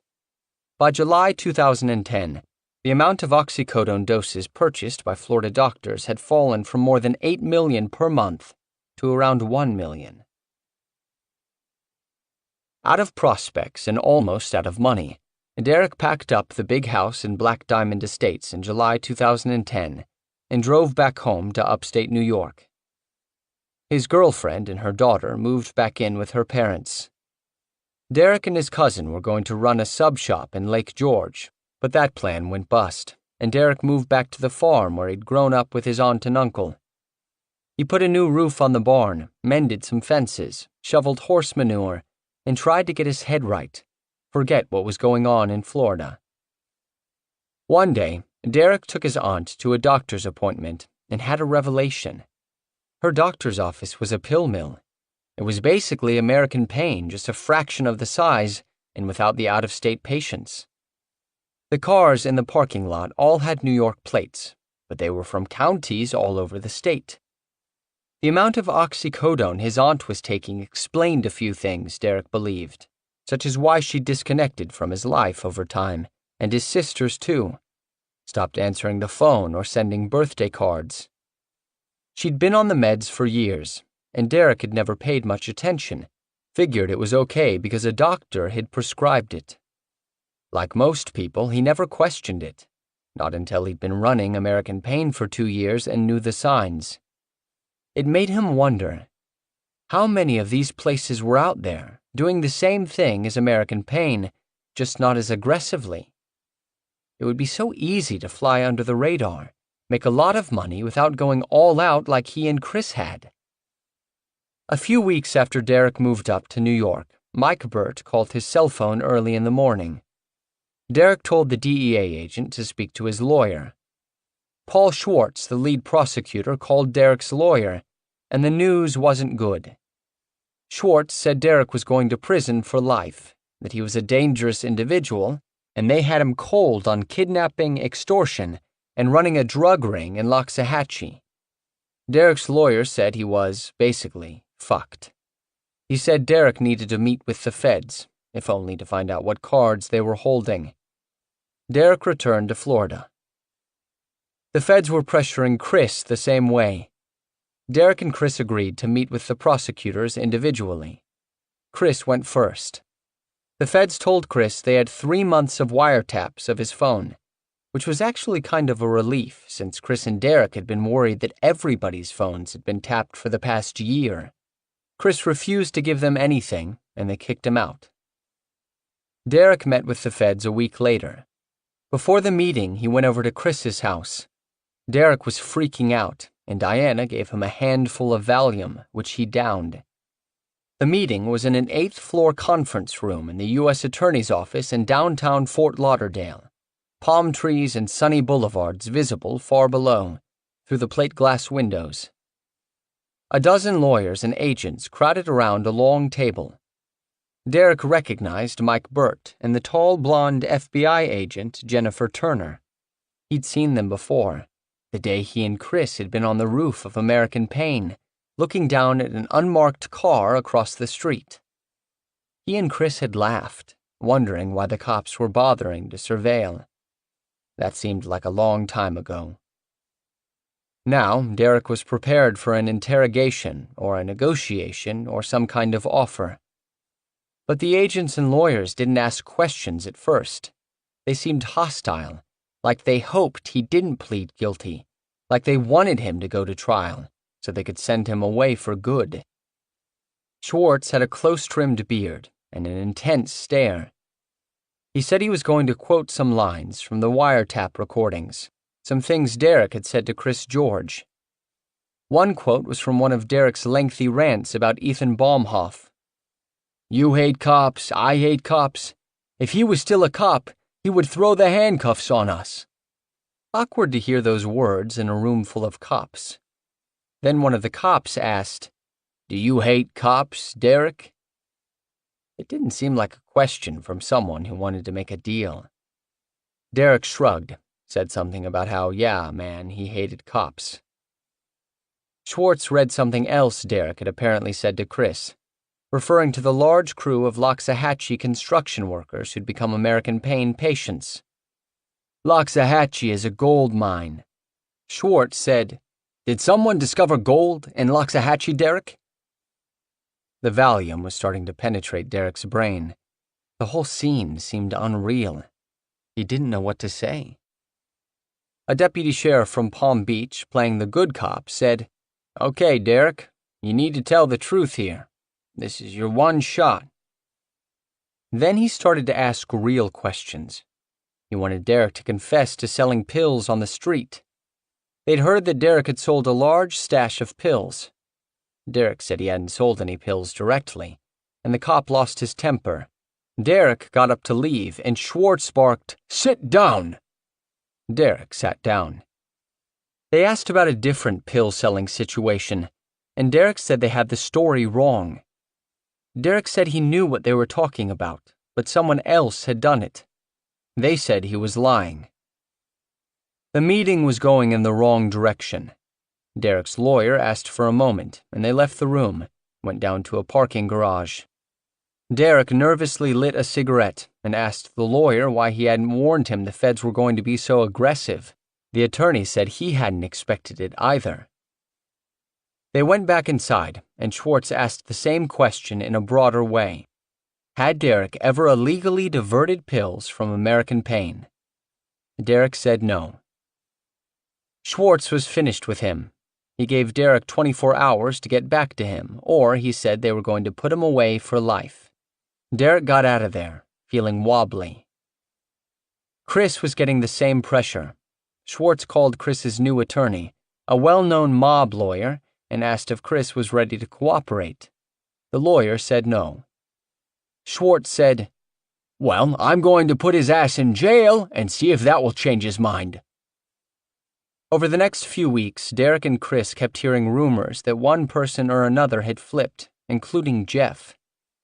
They went to a tattoo parlor together and got matching leg tattoos, a rat hanging from a noose. Someone took a picture of Chris's rat and sent it to some people. The feds found out about the rat tattoo photo, which they believed to be witness tampering, and in mid-October, Schwartz followed through on his threat. The police showed up at Chris's house and arrested him. Apparently, they weren't ready to charge him with anything related to American Pain. They did, however, have him cold on weapons charges based on the guns they'd found in his house on the day of the raids. The 2 shotguns Chris had asked Diana to take the fall for, as well as a pistol found in an upstairs bedroom. As a felon, he wasn't supposed to have guns. But the raids had taken place 7 months ago. Chris knew the feds were arresting him now only to pressure him to cooperate. He seemed unsurprised by the arrest, but he did complain about the cops hauling him to jail in handcuffs instead of just letting him surrender. Chris said, "Why didn't you just call me? I would have come in." On the west coast of Florida, Larry Gallbaum told his radio audience about the downfall of the George clinics. The pharmacist was still doing his talk show about prescription narcotics, but he no longer felt like a voice in the wilderness. American Pain and its counterparts had the whole state abuzz with talk about prescription narcotics. The pill mills weren't the root of the problem, Goldbaum believed, but simply an inevitable side effect of the unleashing of legal opium. Nevertheless, the pill mills were bringing attention to the larger problem, and that was a good thing. 3 years into the show, Goldbaum had found himself relaxing behind the microphone. He grew looser, funnier. He stopped channeling the style of other talk radio hosts, stopped shouting. His stomach no longer hurt before shows. He stopped writing out scripts to read aloud. Instead, he went into the studio with a loose outline and a guest lined up. He knew what he believed about the opioid epidemic, and he knew what he wanted to say. Behind the mic, the words just came. And there was plenty to talk about. The fact that drug deaths had overtaken traffic fatalities as the leading cause of death in the United States, a trend driven by prescription narcotics overdoses. The new Florida law, signed in June 2010, that barred drug felons from operating pain clinics, required pain clinic doctors to undergo special training and allowed them to dispense only 3 days' worth of medication to patients who paid by cash, check, or credit card, instead of insurance. Despite the furor, few people paid attention in 2010 when another DEA-approved hike in the oxycodone manufacturing quota took effect, boosting the output from 94,000 kilograms to 105,500 kilograms. This was more than twice the total manufactured in 2005, and almost 30 times the amount manufactured 17 years earlier. The numbers boggled Gulbaum's mind. It wasn't as if oxycodone was a new drug. It had been developed almost a century earlier. The basic drug hadn't changed at all, simply the mindset around how it was prescribed. Despite the new pressures, many pain clinics simply evolved and continued to operate. The laws limited the amounts physicians could dispense, but many pill mill doctors continued to write large prescriptions to be filled elsewhere. When the laws required pain clinics to register with the state health department, 1,031 applications poured into the department. The department could find no reason to deny most of the applications. 904 pain clinic licenses were approved, including one for the Oakland Plaza Medical Center, registered to Dr. Rachel Gittens, formerly of South Florida Pain. Gulbaum had plenty to talk about in late 2010 and early 2011, when Rick Scott, the governor-elect, decided to shut down the State Office of Drug Control and signed an executive order on the day of his inauguration that froze all new regulations, which meant that rigorous new pain clinic standards created by the Board of Medicine were shelved. Then everyone was astonished when the new governor cut funding to the state's long-awaited prescription drug database. Police, fellow Republicans, and the White House drug czar, among others, urged Scott to reconsider. The database was an ounce of prevention, they said, the best way to keep tabs on excessive prescribing. As Broward County Sheriff Al Lamberty put it, "We cannot arrest our way out of this problem." Even pain medicine groups were stunned by Scott's move. "It's just bizarre," Paul Salone, president of the Florida Society of Pain Management Providers, told a reporter. "There's nobody in the field of medicine trying to kill the database. It's the best thing the state has done on pill mills." Kentucky officials who'd been asking Florida to implement the database for years were the most infuriated. "What they're doing by this is basically setting up billboards across the country saying, 'Come to Florida and get your drugs,'" said Kentucky Lieutenant Governor Daniel Mongiardo. For a few days, Scott ducked questions about why he'd killed the database. Then he said it was to save money. Then he said it was simply because a government database was intrusive. He did not elaborate, and the issue was locked in a stalemate. That's when Purdue Pharma stepped in and offered $1 million to help Florida set up the drug database. The maker of OxyContin was in a transition period. After paying a $600 million fine 3 years earlier for lying about the drug's risks, Purdue had developed a new type of OxyContin pill that was harder to abuse. The company quietly began distributing the new formulation in August 2010. When addicts tried to powderize or dissolve it, the new pills turned into a gooey mass.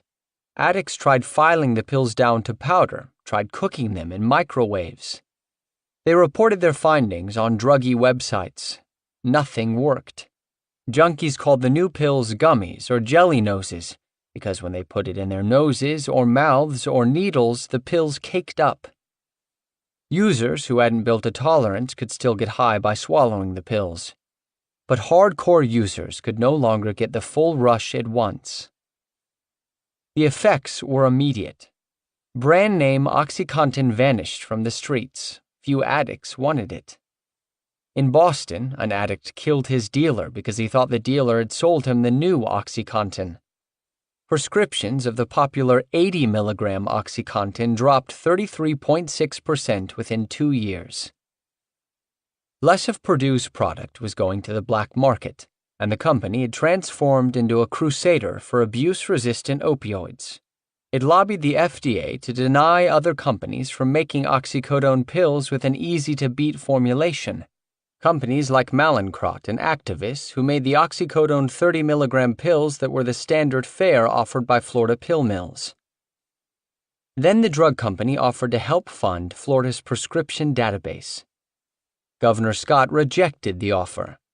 Months went by, and the furor grew, and finally, in May 2011, the new governor quietly gave up on his opposition to the drug database and signed off on its funding. For almost 10 years, at least 10 years, the citizens of Florida have waited for our Florida state leaders to effectively do something about the drug distribution in our state, Gallbaum said during the introduction of his next show. And finally, Friday night was a historic night for the citizens of Florida. In the middle of October 2010, Dr. Cynthia Cadet agreed to meet with federal prosecutors. Jennifer Turner and Mike Burt had gone to her house with a subpoena for a handwriting sample and used the opportunity to urge her to come in. She was looking at criminal charges, Burt had said. Cadet brought along a lawyer to the meeting. Paul Schwartz outlined the case against Cadet with unusual breadth and bluntness. The lead prosecutor said the doctor had been part of a pill mill operation that had unleashed millions of addictive pills into the black market, killing numerous patients. If Cadet didn't cooperate, she would face charges and those deaths. If she cooperated and pleaded guilty to the drug charges, she would likely escape a life sentence. Former co-workers were already cooperating, he said. Cadet had been one of the biggest dispensers of oxycodone in the country, he said, and her former boss, Chris George, was a thug who had Nazi tattoos and a stripper girlfriend-turned-wife. Cadet should have been able to figure out that George was a bad guy, and that a pain clinic that kept cash in garbage cans was a pill mill. The prosecutor was indignant and sarcastic, especially when he mentioned how she'd found the job at American Pain. Schwartz said, "What doctor on earth would apply for a job on Craigslist?" In her soft, airy voice, Cadet told Schwartz she knew nothing about Chris George's private life. Her lawyer added that if Cadet had been a participant, she was an unwitting one. She had a blemish-free legal record. She was a naive and gullible person who had genuinely believed she was acting within the law. Schwartz said, "She may not have known the extent of what her employers were up to, but she enabled the process by prescribing the medication and getting paid a ton of money to do it. So she is not getting out of this case." The meeting ended in a stalemate. For Schwartz, one problem was that Chris George had rarely spoken to the doctors on his phone, so the wiretap recordings didn't offer much concrete evidence that tied the doctors into the conspiracy. The most damning piece of conspiracy evidence the prosecutors had against the doctors was that they'd signed the wholesaler questionnaire Ethan Baumhoff had falsified.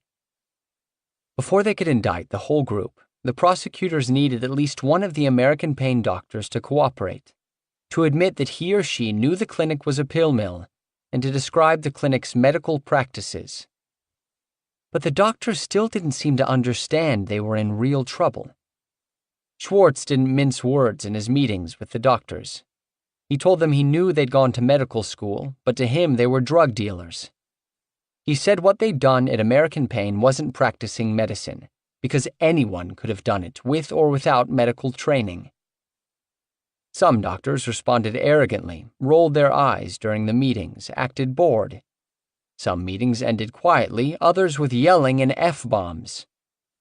Some doctors gave general information about their employment at the clinics, but none were willing to accept the idea that they were criminals, even if Chris George was one. Some of the doctors were so sure they were in the clear that they had taken jobs at other pain clinics.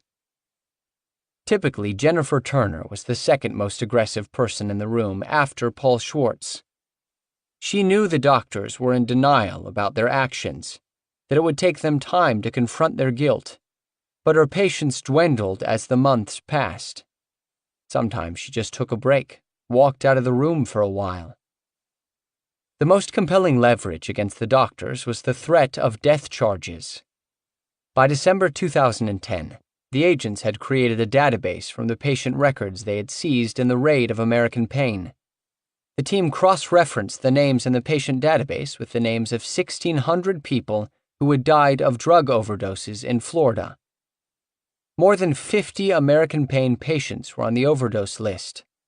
7 of Ronnie Drescher's patients had died in Florida, 7 of Arruda's, 5 of Cadet's, 4 of Jacobo Drescher's, and 3 of Boucher's. Because many patients tended to jump from clinic to clinic, not all the deaths were necessarily due to prescriptions received from American Pain doctors, but it was, nevertheless, a lot of dead bodies, especially when you considered that 87% of the clinic's patients were from out of state. The team wondered how many deaths they would unearth if they began looking in Kentucky and West Virginia. At long last, almost a year after the raids, 2 doctors surrendered.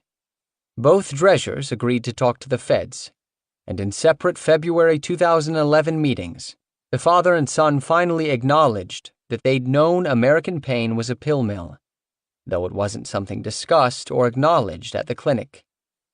Jacobo Drescher said 98% of the patients were drug dealers or addicts, and that Chris George pushed him to prescribe higher amounts.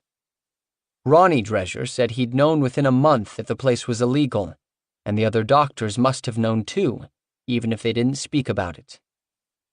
He'd discussed Carmel Cafiero's news reports about American Pain with other doctors and staff. All the doctors had received state health department complaints about their prescribing habits. Everyone had seen the police repeatedly coming to the clinic to investigate doctor shoppers. Then, 4 months later, in June 2011, the investigators got the news they'd been hoping for. The ringleader was coming in. Chris George was ready to talk. Every Friday, Derek went with Chris's mother to visit Chris in St. Lucie County Jail. He and Chris vowed to each other that they would stay strong and fight the government. But the months wore on, and more people flipped. The feds kept calling Derek's lawyer, saying they were going to arrest him any day. Derek just got tired. He stopped urging everybody not to cooperate with the feds. He began telling people to do what they had to do. He just wanted it to be over. Derek saw Diana a lot, and even with everything that was happening, she was still obsessing over Chris cheating on her during the American Pain days. She was pregnant with Chris's son. They'd conceived 3 weeks before his arrest the previous fall. In jail, Chris spent several hours a day for a couple of months listening to wiretap recordings, accompanied by a law student hired by his attorney. It was strange to hear all those calls, to relive his final days as Florida's Oxy King. His attorney asked the federal magistrate judge to quash evidence obtained from the search warrant and wiretap. The wiretap wasn't justified, the lawyer argued, because wiretaps were supposed to be a last resort. In this case, because American Pain was a public business, not a covert organization, normal investigative techniques would have done the trick. And the search warrant wasn't justified because it was largely based on evidence from the wiretap. Chris told Derek that the motions were guaranteed to succeed, and the evidence would be thrown out. Then, in June 2011, Derek went to visit Chris one Friday, 8 months after Chris had gone to jail, and Chris broke the news. Basically, everyone was cooperating with the feds. Everyone except Dr. Cadet. Chris said, "It's over, man." Chris had decided to flip, which to Derek seemed like a complete about-face from a few days earlier.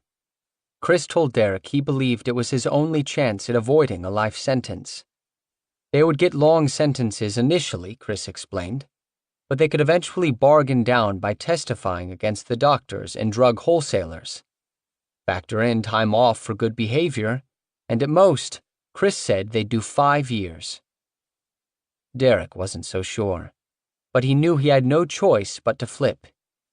If he went to trial and Chris and almost everyone else testified against him, he'd definitely get a life sentence. Chris met with the prosecutors in early July 2011, just after Diana gave birth to their son. Derek went in a week later. The day before his meeting, Derek called Cadet, who was still holding out, insisting she was innocent. Derek said she should meet with the feds too and take a plea bargain. No sense in fighting at this point. He said he would try to explain to them that she hadn't known about his past and the bad things he'd done at the clinic, that he believed she was less to blame than the other doctors. Maybe they'd cut her a break. At the meeting, Paul Schwartz and the others were much less aggressive. They didn't try to make him cop to selling pills. They said they just wanted a general understanding of the operation. He told them all about it. They seemed to be hoping for more direct evidence to offer about the doctor's culpability. Derek tried to explain. It hadn't been like that. Even he and Chris hadn't talked about it openly most of the time. They thought it was legal, more or less. Schwartz looked disappointed but seemed to accept Derek's version of the events. The only thing that appeared to ruffle him was when Derek tried to explain that Dr. Cadet was probably the least culpable of the doctors. Schwartz said Derek didn't want to finger Cadet because he liked her and she'd been nice to him. The next day, Derek called Cadet to tell her how it went. Derek said, "They don't like you at all. Once I mentioned your name, they got angry and didn't want to hear it." 11. A month after Chris George and Derek Nolan agreed to cooperate, the U.S. Attorney's Office issued a 123-page indictment that detailed the operation of not only the pain clinics, but the steroid clinic and Jeff's timeshare scam. The indictment named 32 people, including 13 doctors, 11 of whom worked either full-time or part-time at either American Pain or Executive Pain. 2 of the doctors were in their 60s, 4 in their 70s. The significance of today's takedown is that we have dismantled the nation's largest criminal organization involved in the illegal distribution of painkillers, said John Gillies, special agent in charge for FBI Miami. Up until today, efforts focused on the demand by targeting individual users. Today, we attacked the source and choked off the supply. The indictment included Derek Nolan, the George brothers, their mother, and Chris's wife, Diana. Most of the lower-level employees and part-time doctors at American Pain were not indicted. State officials also charged Jeff George with felony second-degree murder in the overdose death of Joey Bartolucci, the case that prompted Jeff's infamous Lamborghini quote. The state attorney in Palm Beach County said he believed it was the first time a pain clinic owner, who wasn't a prescribing doctor, had been charged with murder in an overdose case. He'd also threatened to charge Chris George with murder, but backed off when Chris agreed to plead guilty to federal charges.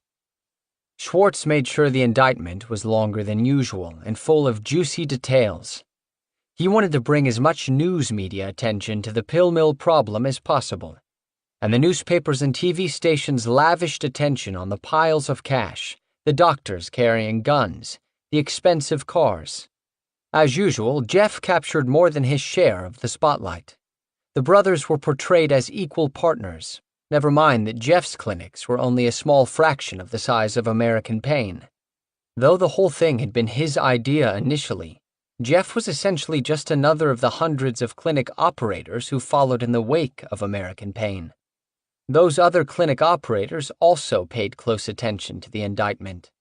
2 Pompano Beach firemen who owned a chain of 6 pain clinics and 1 pharmacy studied public records associated with the American Pain case, authorities said, allegedly using details from the indictment to figure out how to run a pill mill without getting busted. Only 1 drug wholesaler was indicted, Stephen Goodman, owner of Medical Arts, Inc. Goodman had ignored the DEA's warning that American Pain was a pill mill and lied to the DEA about the number of pills he'd sold to the clinic. Other wholesalers who'd supplied American Pain escaped indictment. They hadn't done anything quite that blatant. Everyone had agreed to cooperate except for Cadet. The other defendants were allowed to turn themselves in. Cadet was arrested at her home in Parkland and taken to jail in handcuffs. Her lawyer told Paul Schwartz that the doctor was willing to submit to an FBI-administered polygraph examination, but Schwartz refused. At a detention hearing, Schwartz told a magistrate judge that investigators were still trying to determine how many of Cadet's patients had died. "There are over 53 overdose deaths that we have been able to identify with this case alone, just in Florida," Schwartz said. "Again, we don't know how many kids died behind barns in Tennessee, Ohio, Kentucky, and West Virginia." That fall, an FBI agent named Kurt Mackenzie was given the task of tallying Dr. Cadet's death toll. Mackenzie had a background in forensic science, and as a former DNA analyst, he understood evidence-handling procedures. Mackenzie ran patient names through the Social Security Administration and medical examiners' offices in other states and came up with a number. 51 of the 4,000 patients Dr. Cadet had seen at American Pain had died.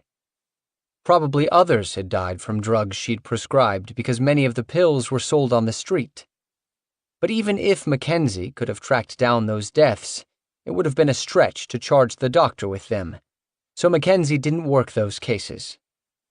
Many people also died in pill-related car accidents, but in poor rural jurisdictions in Kentucky, those cases were typically classified as accidents, and potential evidence was destroyed.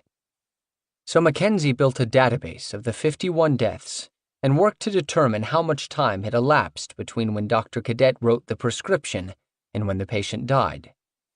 It wasn't pragmatic to charge the doctor with an overdose death that occurred months after she'd last written that patient a prescription, so he threw those deaths out. He also threw out cases in which the patients had seen other doctors or didn't have lethal amounts of oxycodone in their systems. Mackenzie gathered toxicology reports, autopsy reports, and police reports. He and other members of the task force traveled to Kentucky to interview dozens of local police, toxicologists, coroners, and family members. The fast-talking agents and lawyers stood out in rural Kentucky, especially Mackenzie, who didn't see another black man during his time in Harlan County. Mackenzie ended up with a list of 10 deaths he believed they could take to court, and the prosecutors further narrowed the list to 7, 6 overdoses and 1 car crash. The trail of death stretched up the East Coast and into Appalachia. In Ashland, Kentucky, a 50-year-old woman's heart stopped in an ambulance headed to King's Daughters Medical Center. She survived for 6 hours on life support before multiple organs shut down. 2 days earlier, Cadet had written her a prescription for oxycodone and Xanax. At a truck stop in Fort Pierce, Florida, a 50-year-old woman from Lexington, Kentucky died in her car. 2 days earlier, Cadet had written her prescriptions for oxycodone and Xanax. In Mount Sterling, Kentucky, a 38-year-old man died on his couch, an American Pain appointment card in his wallet, and a pill bottle with Cadet's name on it next to his body. 2 days earlier, Cadet had written him prescriptions for oxycodone and Xanax. Near Daytona Beach, Florida, a 34-year-old man died on the floor of a house, blood oozing from his mouth. 10 days earlier, Cadet had written him prescriptions for oxycodone and Xanax. At a Quality Inn in Boca Raton, a 42-year-old man from Hamblin County, Tennessee, died, blue-faced, on the floor of room 265. Pill bottles with Cadet's name were found near the body. 2 days earlier, Cadet had written him prescriptions for oxycodone and Xanax. Just south of Jonesville, North Carolina, a 22-year-old man from Racine, West Virginia, died at 4:45 a.m. when his 1989 Camaro smashed into a pickup truck on Interstate 77. He was high on oxycodone and no skid marks could be found. Pill bottles bearing Cadet's name were in his pocket. The day before, Cadet had written him prescriptions for oxycodone and Xanax. And of course, there was Stacy Mason, the first Cadet-related death of the group, and the first one they'd unearthed. In Kentucky, Alice Mason knew nothing of the events unfolding in Florida. It had been almost 3 years since Stacy had died. People said things would get easier. Alice couldn't say she agreed with that. She prayed every day that someone would do something about that lady doctor in Florida. During the summers, she kept track of how many times she mowed the pasture around Stacy's grave. Each November, on Stacy's birthday, the Mount Vernon Signal ran a poem Kevin had written about his brother. When December rolled around, Alice couldn't bear thinking about turning the calendar to January and seeing the date of Stacy's death. So she'd just turn the calendar a couple months ahead. Kevin was the only one Alice could talk to about Stacy. Her husband still barely spoke about his dead son. In December 2011, Alice was feeding the game roosters when a police cruiser pulled up the long gravel drive of the farm on Hummingbird Lane. Barry Adams was driving. Alice knew who he was, but she'd never met him. Adams had been a deputy sheriff of Rockcastle County, but now he was assistant chief of police in Mount Vernon. There were two others in the car, a tall blonde woman and a broad-shouldered man. Alice couldn't imagine what these strangers wanted with her. The Mason farm was so remote that even Barry Adams had a hard time finding it. Adams parked the car and turned to speak to Jennifer Turner and Mike Burt. Adams said, "You all just hang out here in the car. I'm going to talk to Miss Mason, see if she'll agree to talk to you."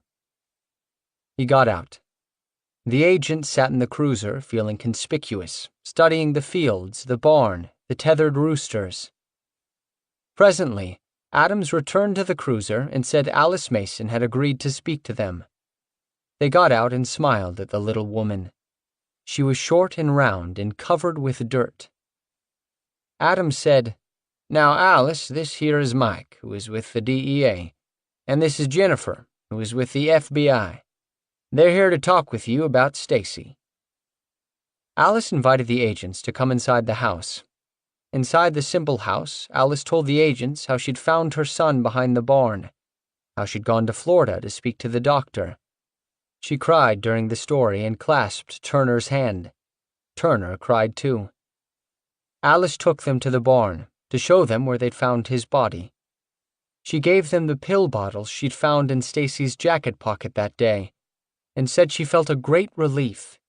Turner said the pill bottles would be great evidence in the case against Dr. Cadet. Alice said, "I knew God would send you." Turner knew the little country woman would make a compelling and sympathetic witness, even if a South Florida jury couldn't make out everything she said. Turner asked Alice if she'd be willing to come to Florida one more time. If Dr. Cadet went to trial, would Alice come and testify about Stacy's death? Alice said she would. Chris George pleaded guilty and received a 17-and-a-half-year sentence. Derek did the same and got 14 years. The sentence lengths were based upon the number of pills each defendant was deemed responsible for. Because it was a conspiracy case, the ringleaders were considered responsible for all or most of the drugs distributed by the entire network. Thus, Jeff George got 15-and-a-half years, and Ethan Baumhoff got 11 years, because he entered the conspiracy later. The doctors were held responsible only for their own prescriptions. Dr. Beau Beauchers got 6.5 years. Dr. Ronnie Drescher and Dr. Michael Aruda got 6. 2 of the elderly doctors died before they could be sentenced, one who had worked at Executive Pain, and Dr. Jacobo Drescher. Chris George told the judge he'd pressured his wife and mother into working at the clinics, but Diana Pavnik George and Denise Haggerty still received 2.5 years each.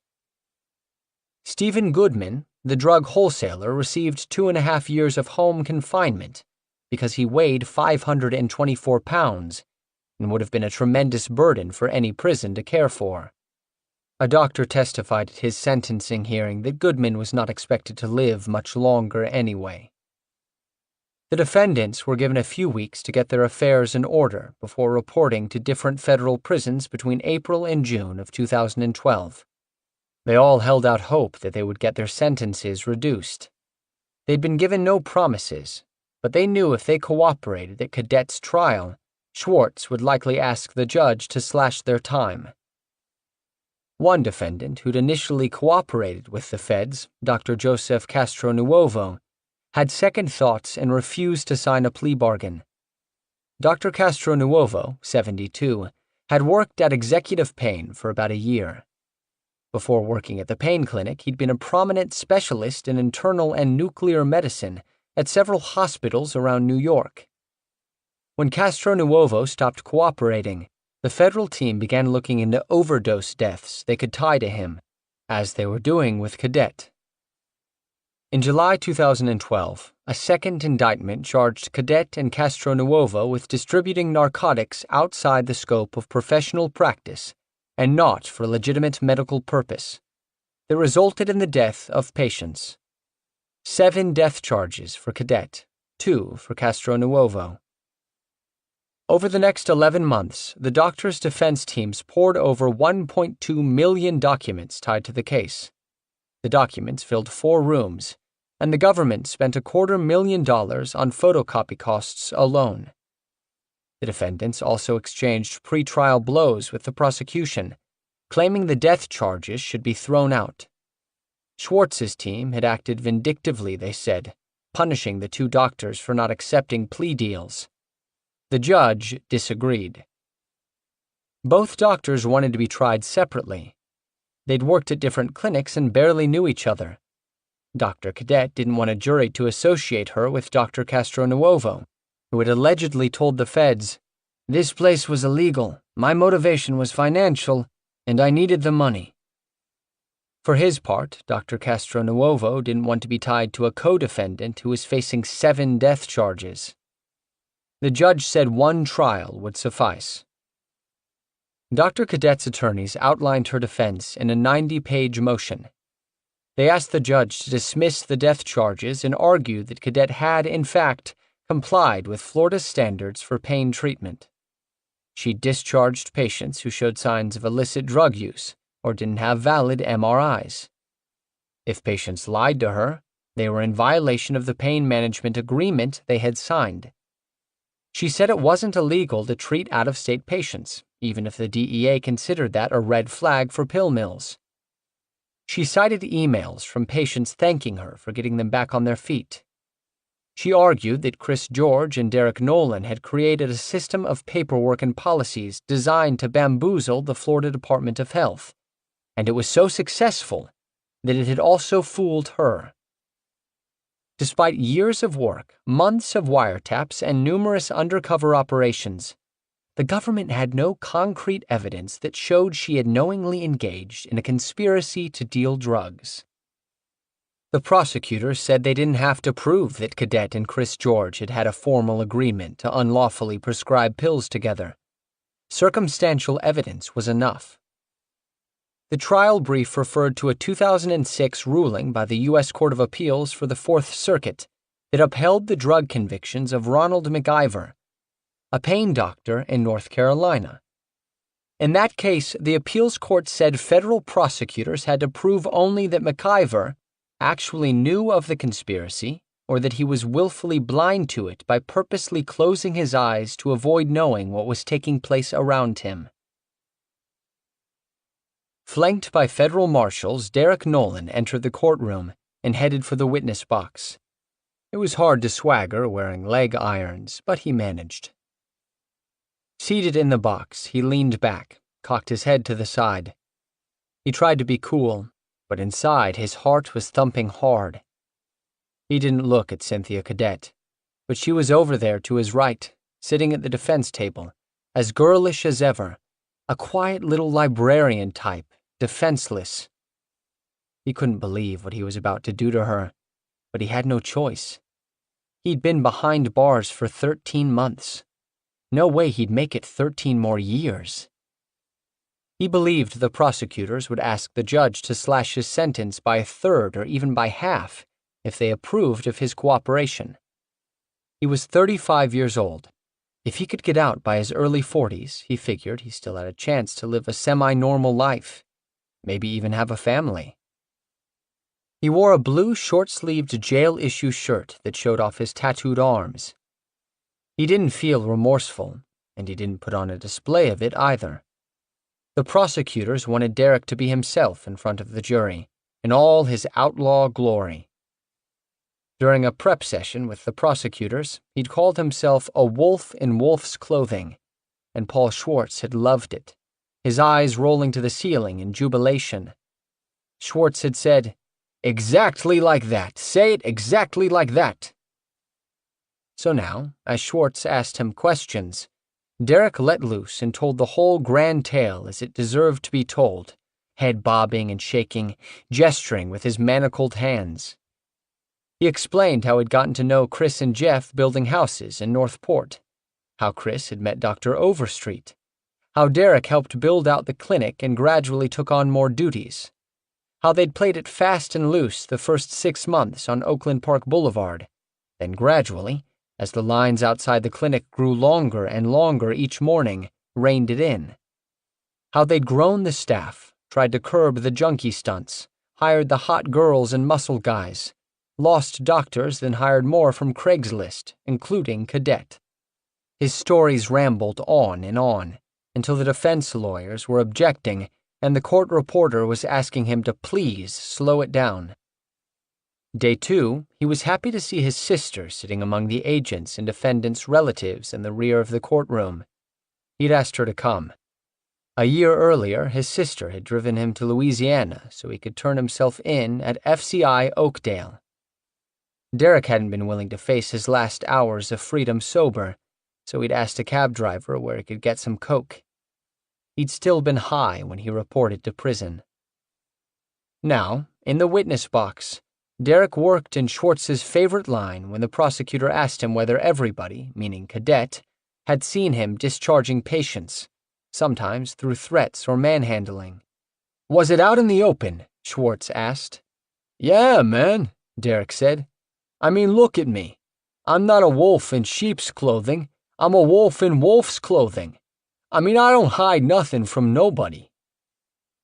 Derek's sister chuckled, along with a couple of jurors, when Derek told the story about the guy who'd had the MRI that showed a tear in his uterus. Derek really loosened up after that. His voice took on a no-shit Sherlock tone, as if he couldn't understand why Schwartz was asking him all of these questions that he already knew the answers to. He said one of the hot girls was a whore. Derek's sister winced when he said they'd hired another woman because she had a nice ass. Schwartz put a picture of the big Dixie Highway building on a screen, and Derek gestured at it proudly, saying, "Look at that building. That's awesome. I mean, that was going to be our headquarters." When they played the wiretaps, Derek in the recording bragging that he was the fucking underboss of the organization, Derek in the witness box couldn't help but smile, embarrassed at how full of shit he sounded. He covered his face with his hand, looked at his sister, then away. His smile faded when Schwartz played a recording in which Derek told Chris that Ethan would be the first to flip. "When the shit goes down, God forbid something happens, where we all get arrested, you know, and the cops come in just to question us or something like that, that little faggot is going to squeal like a fucking pig with a knife in its neck. He's gonna squeal. He knows too much." It wasn't easy to sit in a witness box and listen to himself call someone else a rat. Schwartz began tying the whole crazy scene to Cadet. Was the doctor in a position to witness the chaos in the waiting room, the patients having seizures, the garbage cans brimming with cash, rival clinic employees handing out cards? Derek answered yes. On cross-examination, Cadet's lawyer focused on the fact that Cadet hadn't started working at American Pain until after Chris and Derek had strengthened the clinic's policies and paperwork. Derek agreed that during Cadet's time, patients were regularly discharged for failing drug tests, for being pregnant, for out-of-date MRIs. Derek agreed the big building on Dixie Highway looked like a legitimate business.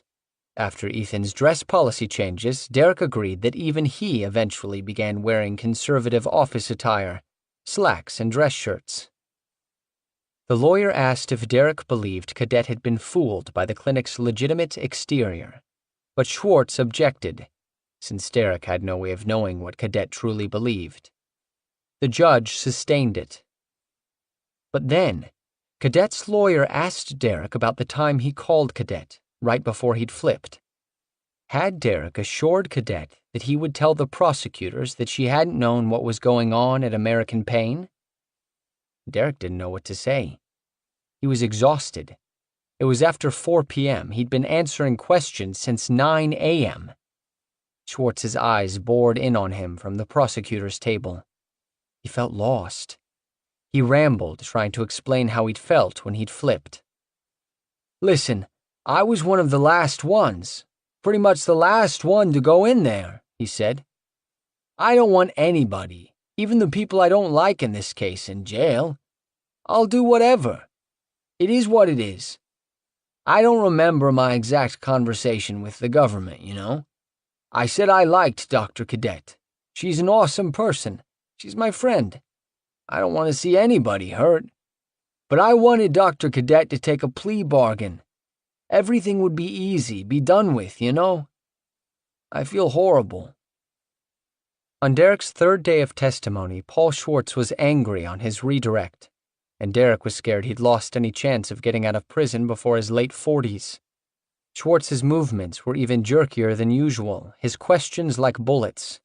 "Sir, yesterday on cross-examination you said the words, 'There was nobody innocent there. Everybody knew what was going on.'" Schwartz said. "What were you referring to?" Everybody that I..." Derek stuttered, wanting to get this right, correct any damage he'd done to the prosecution's case yesterday. "Knew what was going on. Nobody..."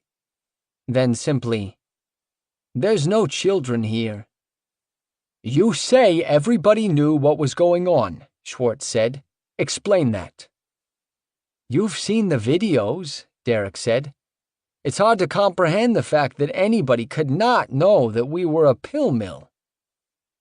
"Did you tell the government that she was a criminal?" "I did, but I tried to downsize her role in it because, I don't know, I guess I'd rather take responsibility than pass it off on somebody else." "What does that mean?" "I don't know," Derek said. "I try to be a stand-up guy sometimes when I shouldn't." "Did you tell the government she was a criminal?" Schwartz barked again. "I did." "How did American Pain make its money?" "Selling pills." "Was that the plan?" "That was the plan." "Did Dr. Cadet participate in that plan?" "She did." "Could the plan have been carried out without the doctors?" "Could not have." "Were you a drug dealer?" "I was." "Was Christopher George a drug dealer?" "The biggest." "Was the staff at American Pain drug dealers?" "We all were." Extra emphatic. "Were the doctors drug dealers?" "They are." "Did you ever sit down with any doctor, including Defendant Cadet, and say, 'We're operating a pill mill'?" "No." "Was it necessary?" "No." The Cadet Castro Nuovo trial took 2 months. The American Pain gang was reunited during that time, having been called back to South Florida from their various federal prisons and camps. They spent the trial on the 2 floors of the Palm Beach County Jail that housed federal prisoners. They all had prison life stories by now, especially about the interminable and inexplicable bus and plane rides from one facility to another, fueled only by bologna sandwiches. Dr. Patrick Graham had faced the toughest stretch.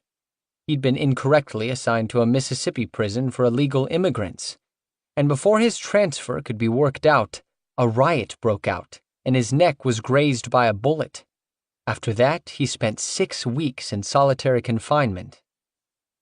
The co-defendants spent long days together, and they weren't supposed to talk about the trial, so they compared notes about their various sentence lengths, about their different prisons, about their kids. And they talked a lot about the future, where they might live when they got out, what jobs they might pursue. In the evenings, they watched the Miami Heat win the 2013 NBA Finals. Day by day, different individuals were pulled out to testify. Ethan Baumhoff had gone first, followed by Derek Nolan, then some lower-level guys, then Diana Pavnik, Ronnie Dreger, Chris George, Bo Beauchers, and Michael Aruda. After almost 3 years behind bars, Chris George's hair was streaked with gray, his build beefier. He looked 15 years older than the 27-year-old who'd opened South Florida Pain 5 years earlier. He was the star witness, of course, and the prosecutors had wanted him to testify earlier. But Ethan Baumhoff had told Jennifer Turner that Chris had had a jailhouse telephone conversation with his father about Ethan's testimony. Turner had seen John George watching the proceedings from the spectator rows, scribbling in a maroon spiral notebook. The prosecution team dug up a recording of the call, and everyone listened to it. John George telling his son what questions he could expect on cross-examination. The defense objected to Chris George being called as a witness. He was clearly doing illegal homework, they said. He wanted to provide the most damning possible testimony against Cadet and Castro Nuovo, they said, in hopes of winning an extra-large sentence reduction. The judge chewed out John George the next day and pondered the mess for a while before deciding to allow Chris George's testimony. Chris testified for most of 3 days, retelling the story Derek and Ethan had already told. Unlike Derek, whose nervousness in the witness box had made him sprawl out and jabber, Chris turned inward. He sat stock still, and his voice was even more of a monotone than usual. Alice Mason testified also, her third real trip outside of Kentucky, and the first time she'd ever flown. The federal agents had sent her a plane ticket, and when her husband dropped her off at Bluegrass Airport in Lexington, the attendant asked her for an identification card. She hadn't thought to bring one.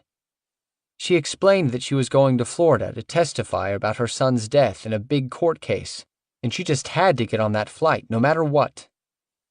The Delta officials asked her a lot of questions and finally, reluctantly, let her on board. The shuddering takeoff scared Alice to death. It just wasn't natural to be way up in the air. But it was beautiful up above the clouds. Mike Burt met her at the airport in West Palm Beach, took her to her hotel. In the courtroom, Alice saw Dr. Cadet out of the corner of her eye, but wouldn't look right at her.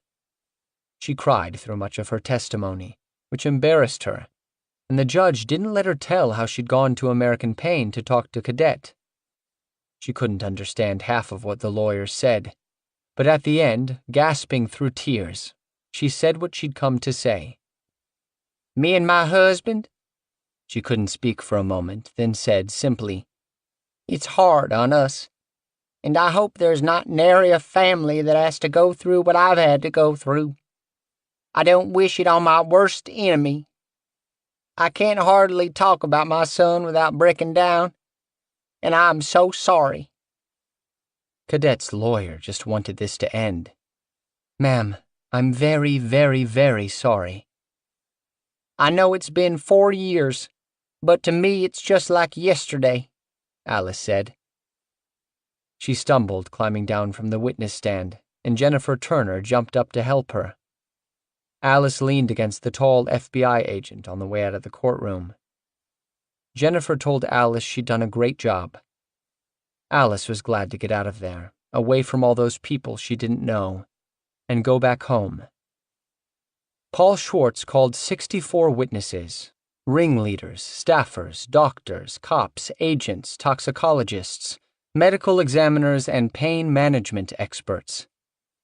By the time the prosecution rested its case, the jury was inundated with details, the important, the trivial, and the lurid, about American Pain and the havoc it had wrought. The jurors knew a great deal about Cadet's questionable medical practices.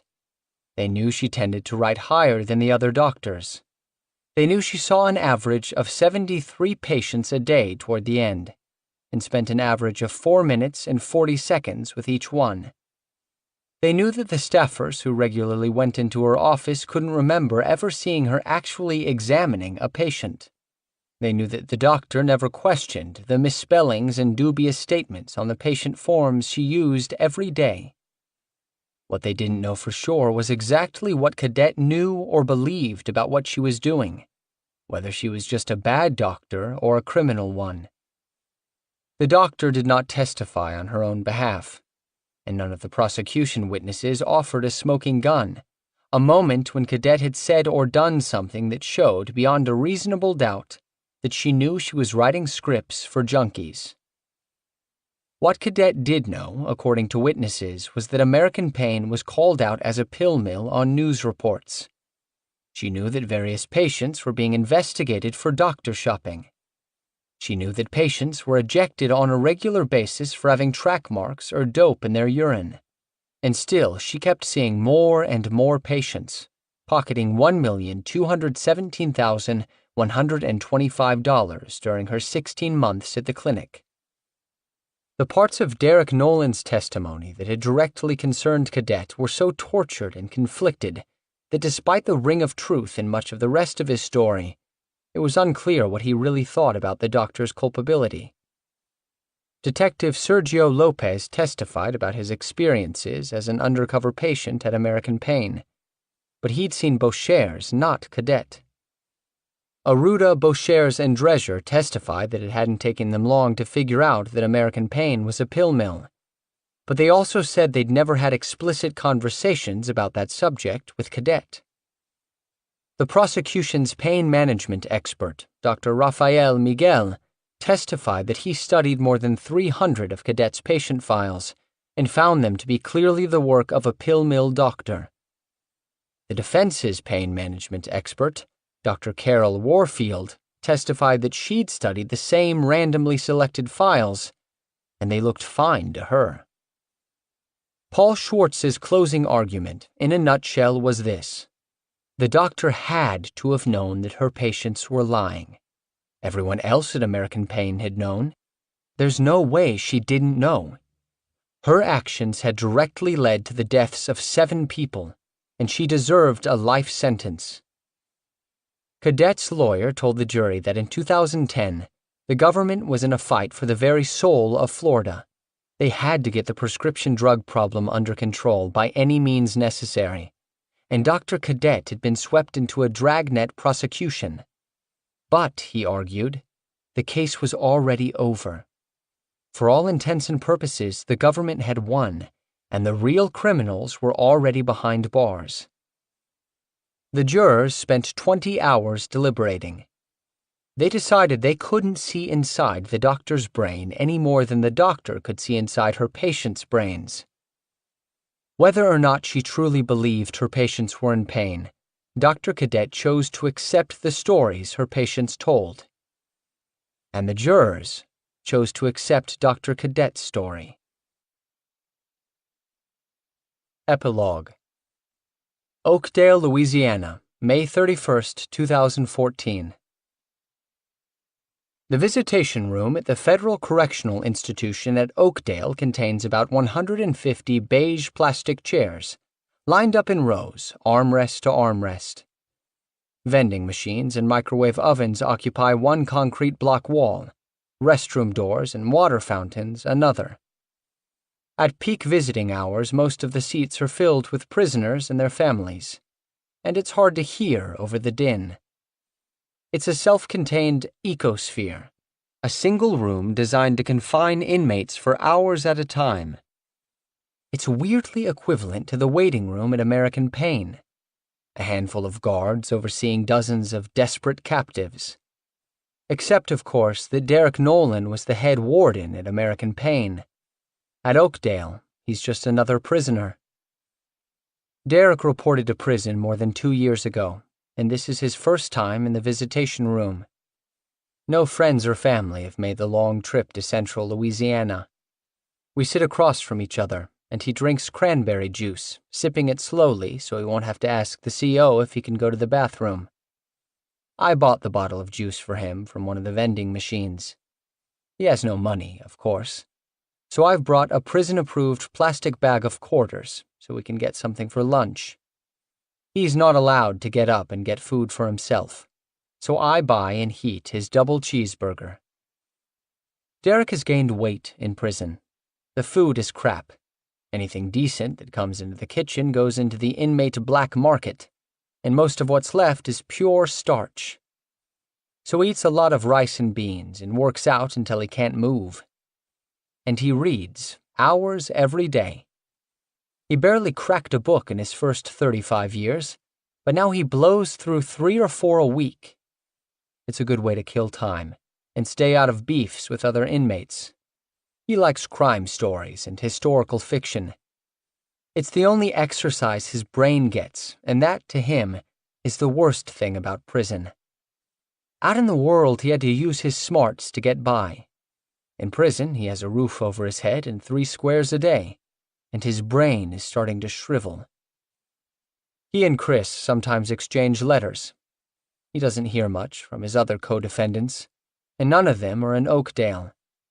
Chris is in Georgia, Ethan in Arkansas, Jeff in Maryland. Diana Pavnik George and Denise Haggerty are already back home. Cadet is free, for the moment. Derek follows her case through prison system emails from his sister. After the trial last summer, Cadet and Castro Nuovo were acquitted of the death charges and drug charges. The jury found them guilty only of money laundering. The Palm Beach Post called the verdicts a stunning defeat for the prosecutors. 5 months later, the defendants who testified or otherwise cooperated in the case against the doctors began to receive their sentence reductions. Paul Schwartz recommended that U.S. District Court Judge Kenneth Mara slash sentences by 1/3. The defendants asked for more, and the judge cut the sentences roughly in half. Except for those of 2 defendants. Chris George got 3.5 years off of his 17.5-year sentence, nowhere near half and even less than the 1/3 that the prosecutors had requested. And Derek Nolan got nothing. The U.S. Attorney's Office never requested a reduction for Derek, and Judge Mara didn't give him one. Derek's lawyer and sister tried to find out why, but got no answers. Derek figured Paul Schwartz was blaming Cadet's acquittals on his conflicted performance in the witness box. Schwartz, understandably, will not comment. Derek alternated between rage and depression for a while, then gave up hope and settled in for the long haul. If he can stay out of fights and earn his full allotment of 22 months off for good behavior, he could be eligible for release in 2024, 2 years after Chris's earliest possible release date. In April, Judge Mara dropped another surprise when he sentenced Cadet and Castro Nuovo. The doctors did not expect lengthy prison sentences on the money laundering convictions, but Castro Nuovo got 18 months, and Cadet got 6.5 years.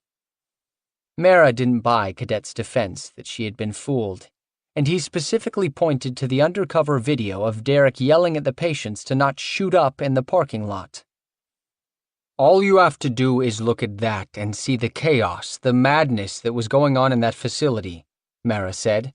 It's just not possible to not have known that those people were all drug addicts. The doctor's lawyers appealed. If Cadet wasn't guilty on the drug charges, her lawyer said, then the money she made was clean. And if the money was clean, how could she have laundered it? The doctors remain free while they pursue appeals, which could take years. At the FBI, Jennifer Turner and Kurt McKenzie have moved on to other investigations, and neither expects to encounter another case as rewarding or as demanding as American Pain. McKenzie, who led the death probe, says he's worked only one other investigation that took the same toll on him, and that was the terrorist attacks of September 11, 2001. Larry Gallbaum ended the Prescription Addiction radio show in March 2014. He is proud of his 7.5-year run and believes the show had a positive impact, but it never took off the way he originally hoped. He continues to work for the same major pharmacy, and notes that many Florida pharmacists now refuse to fill opioid narcotic prescriptions. Goldbaum fills them when he believes the prescription is legitimate and comes from a qualified doctor.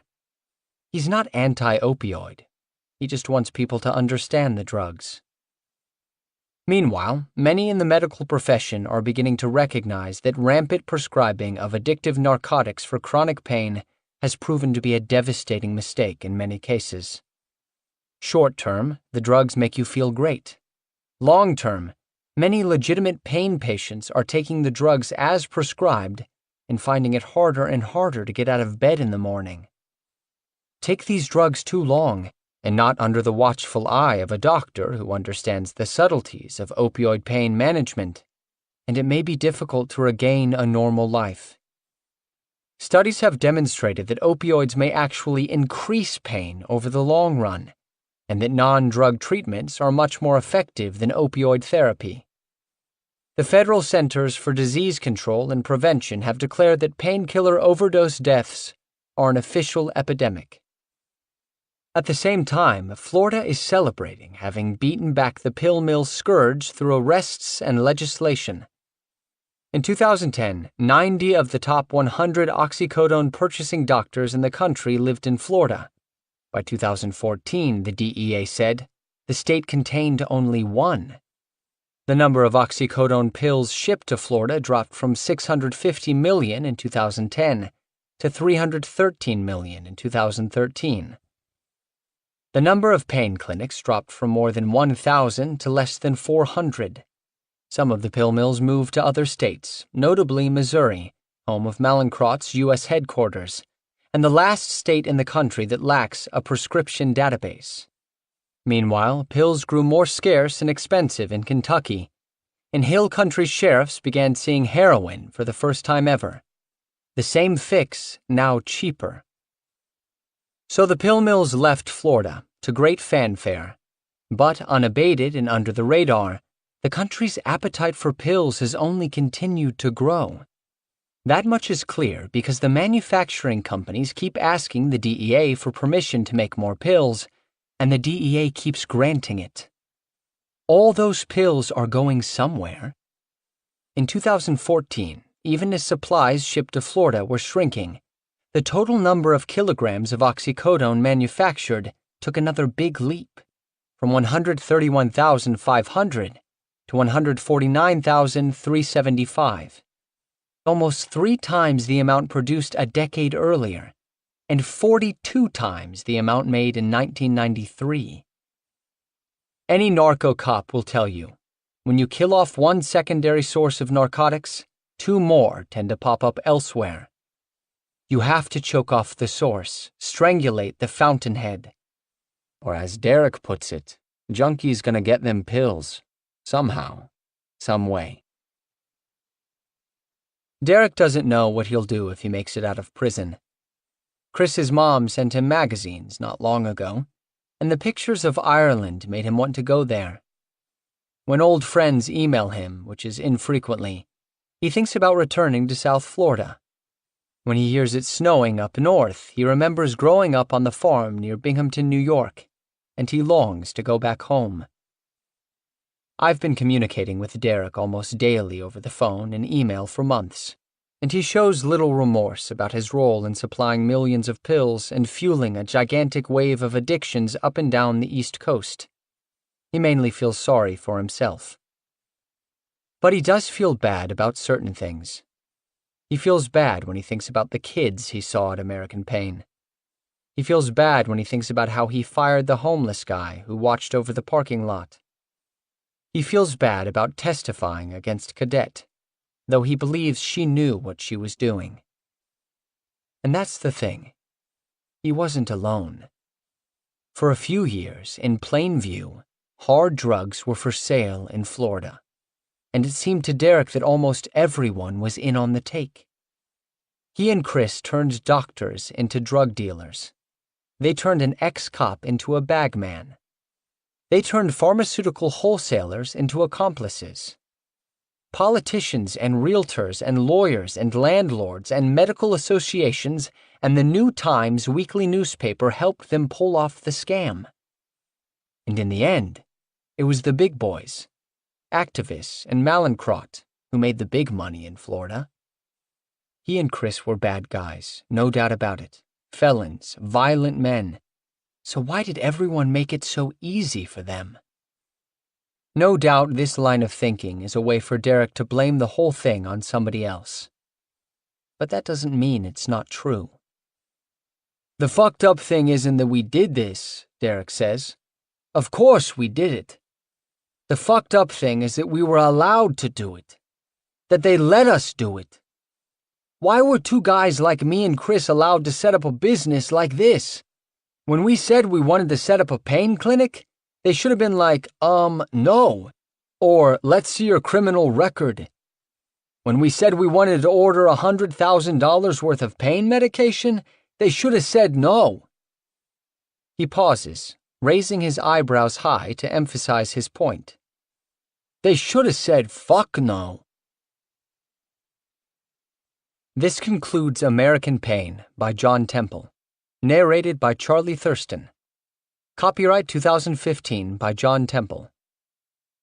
This unabridged audiobook is published by arrangement with Globe Pequot Press, a subsidiary of the Rowman and Littlefield Publishing Group, Inc., and was produced in the year 2015 by Tantor Media, Incorporated, a division of Recorded Books, which holds the copyright thereto.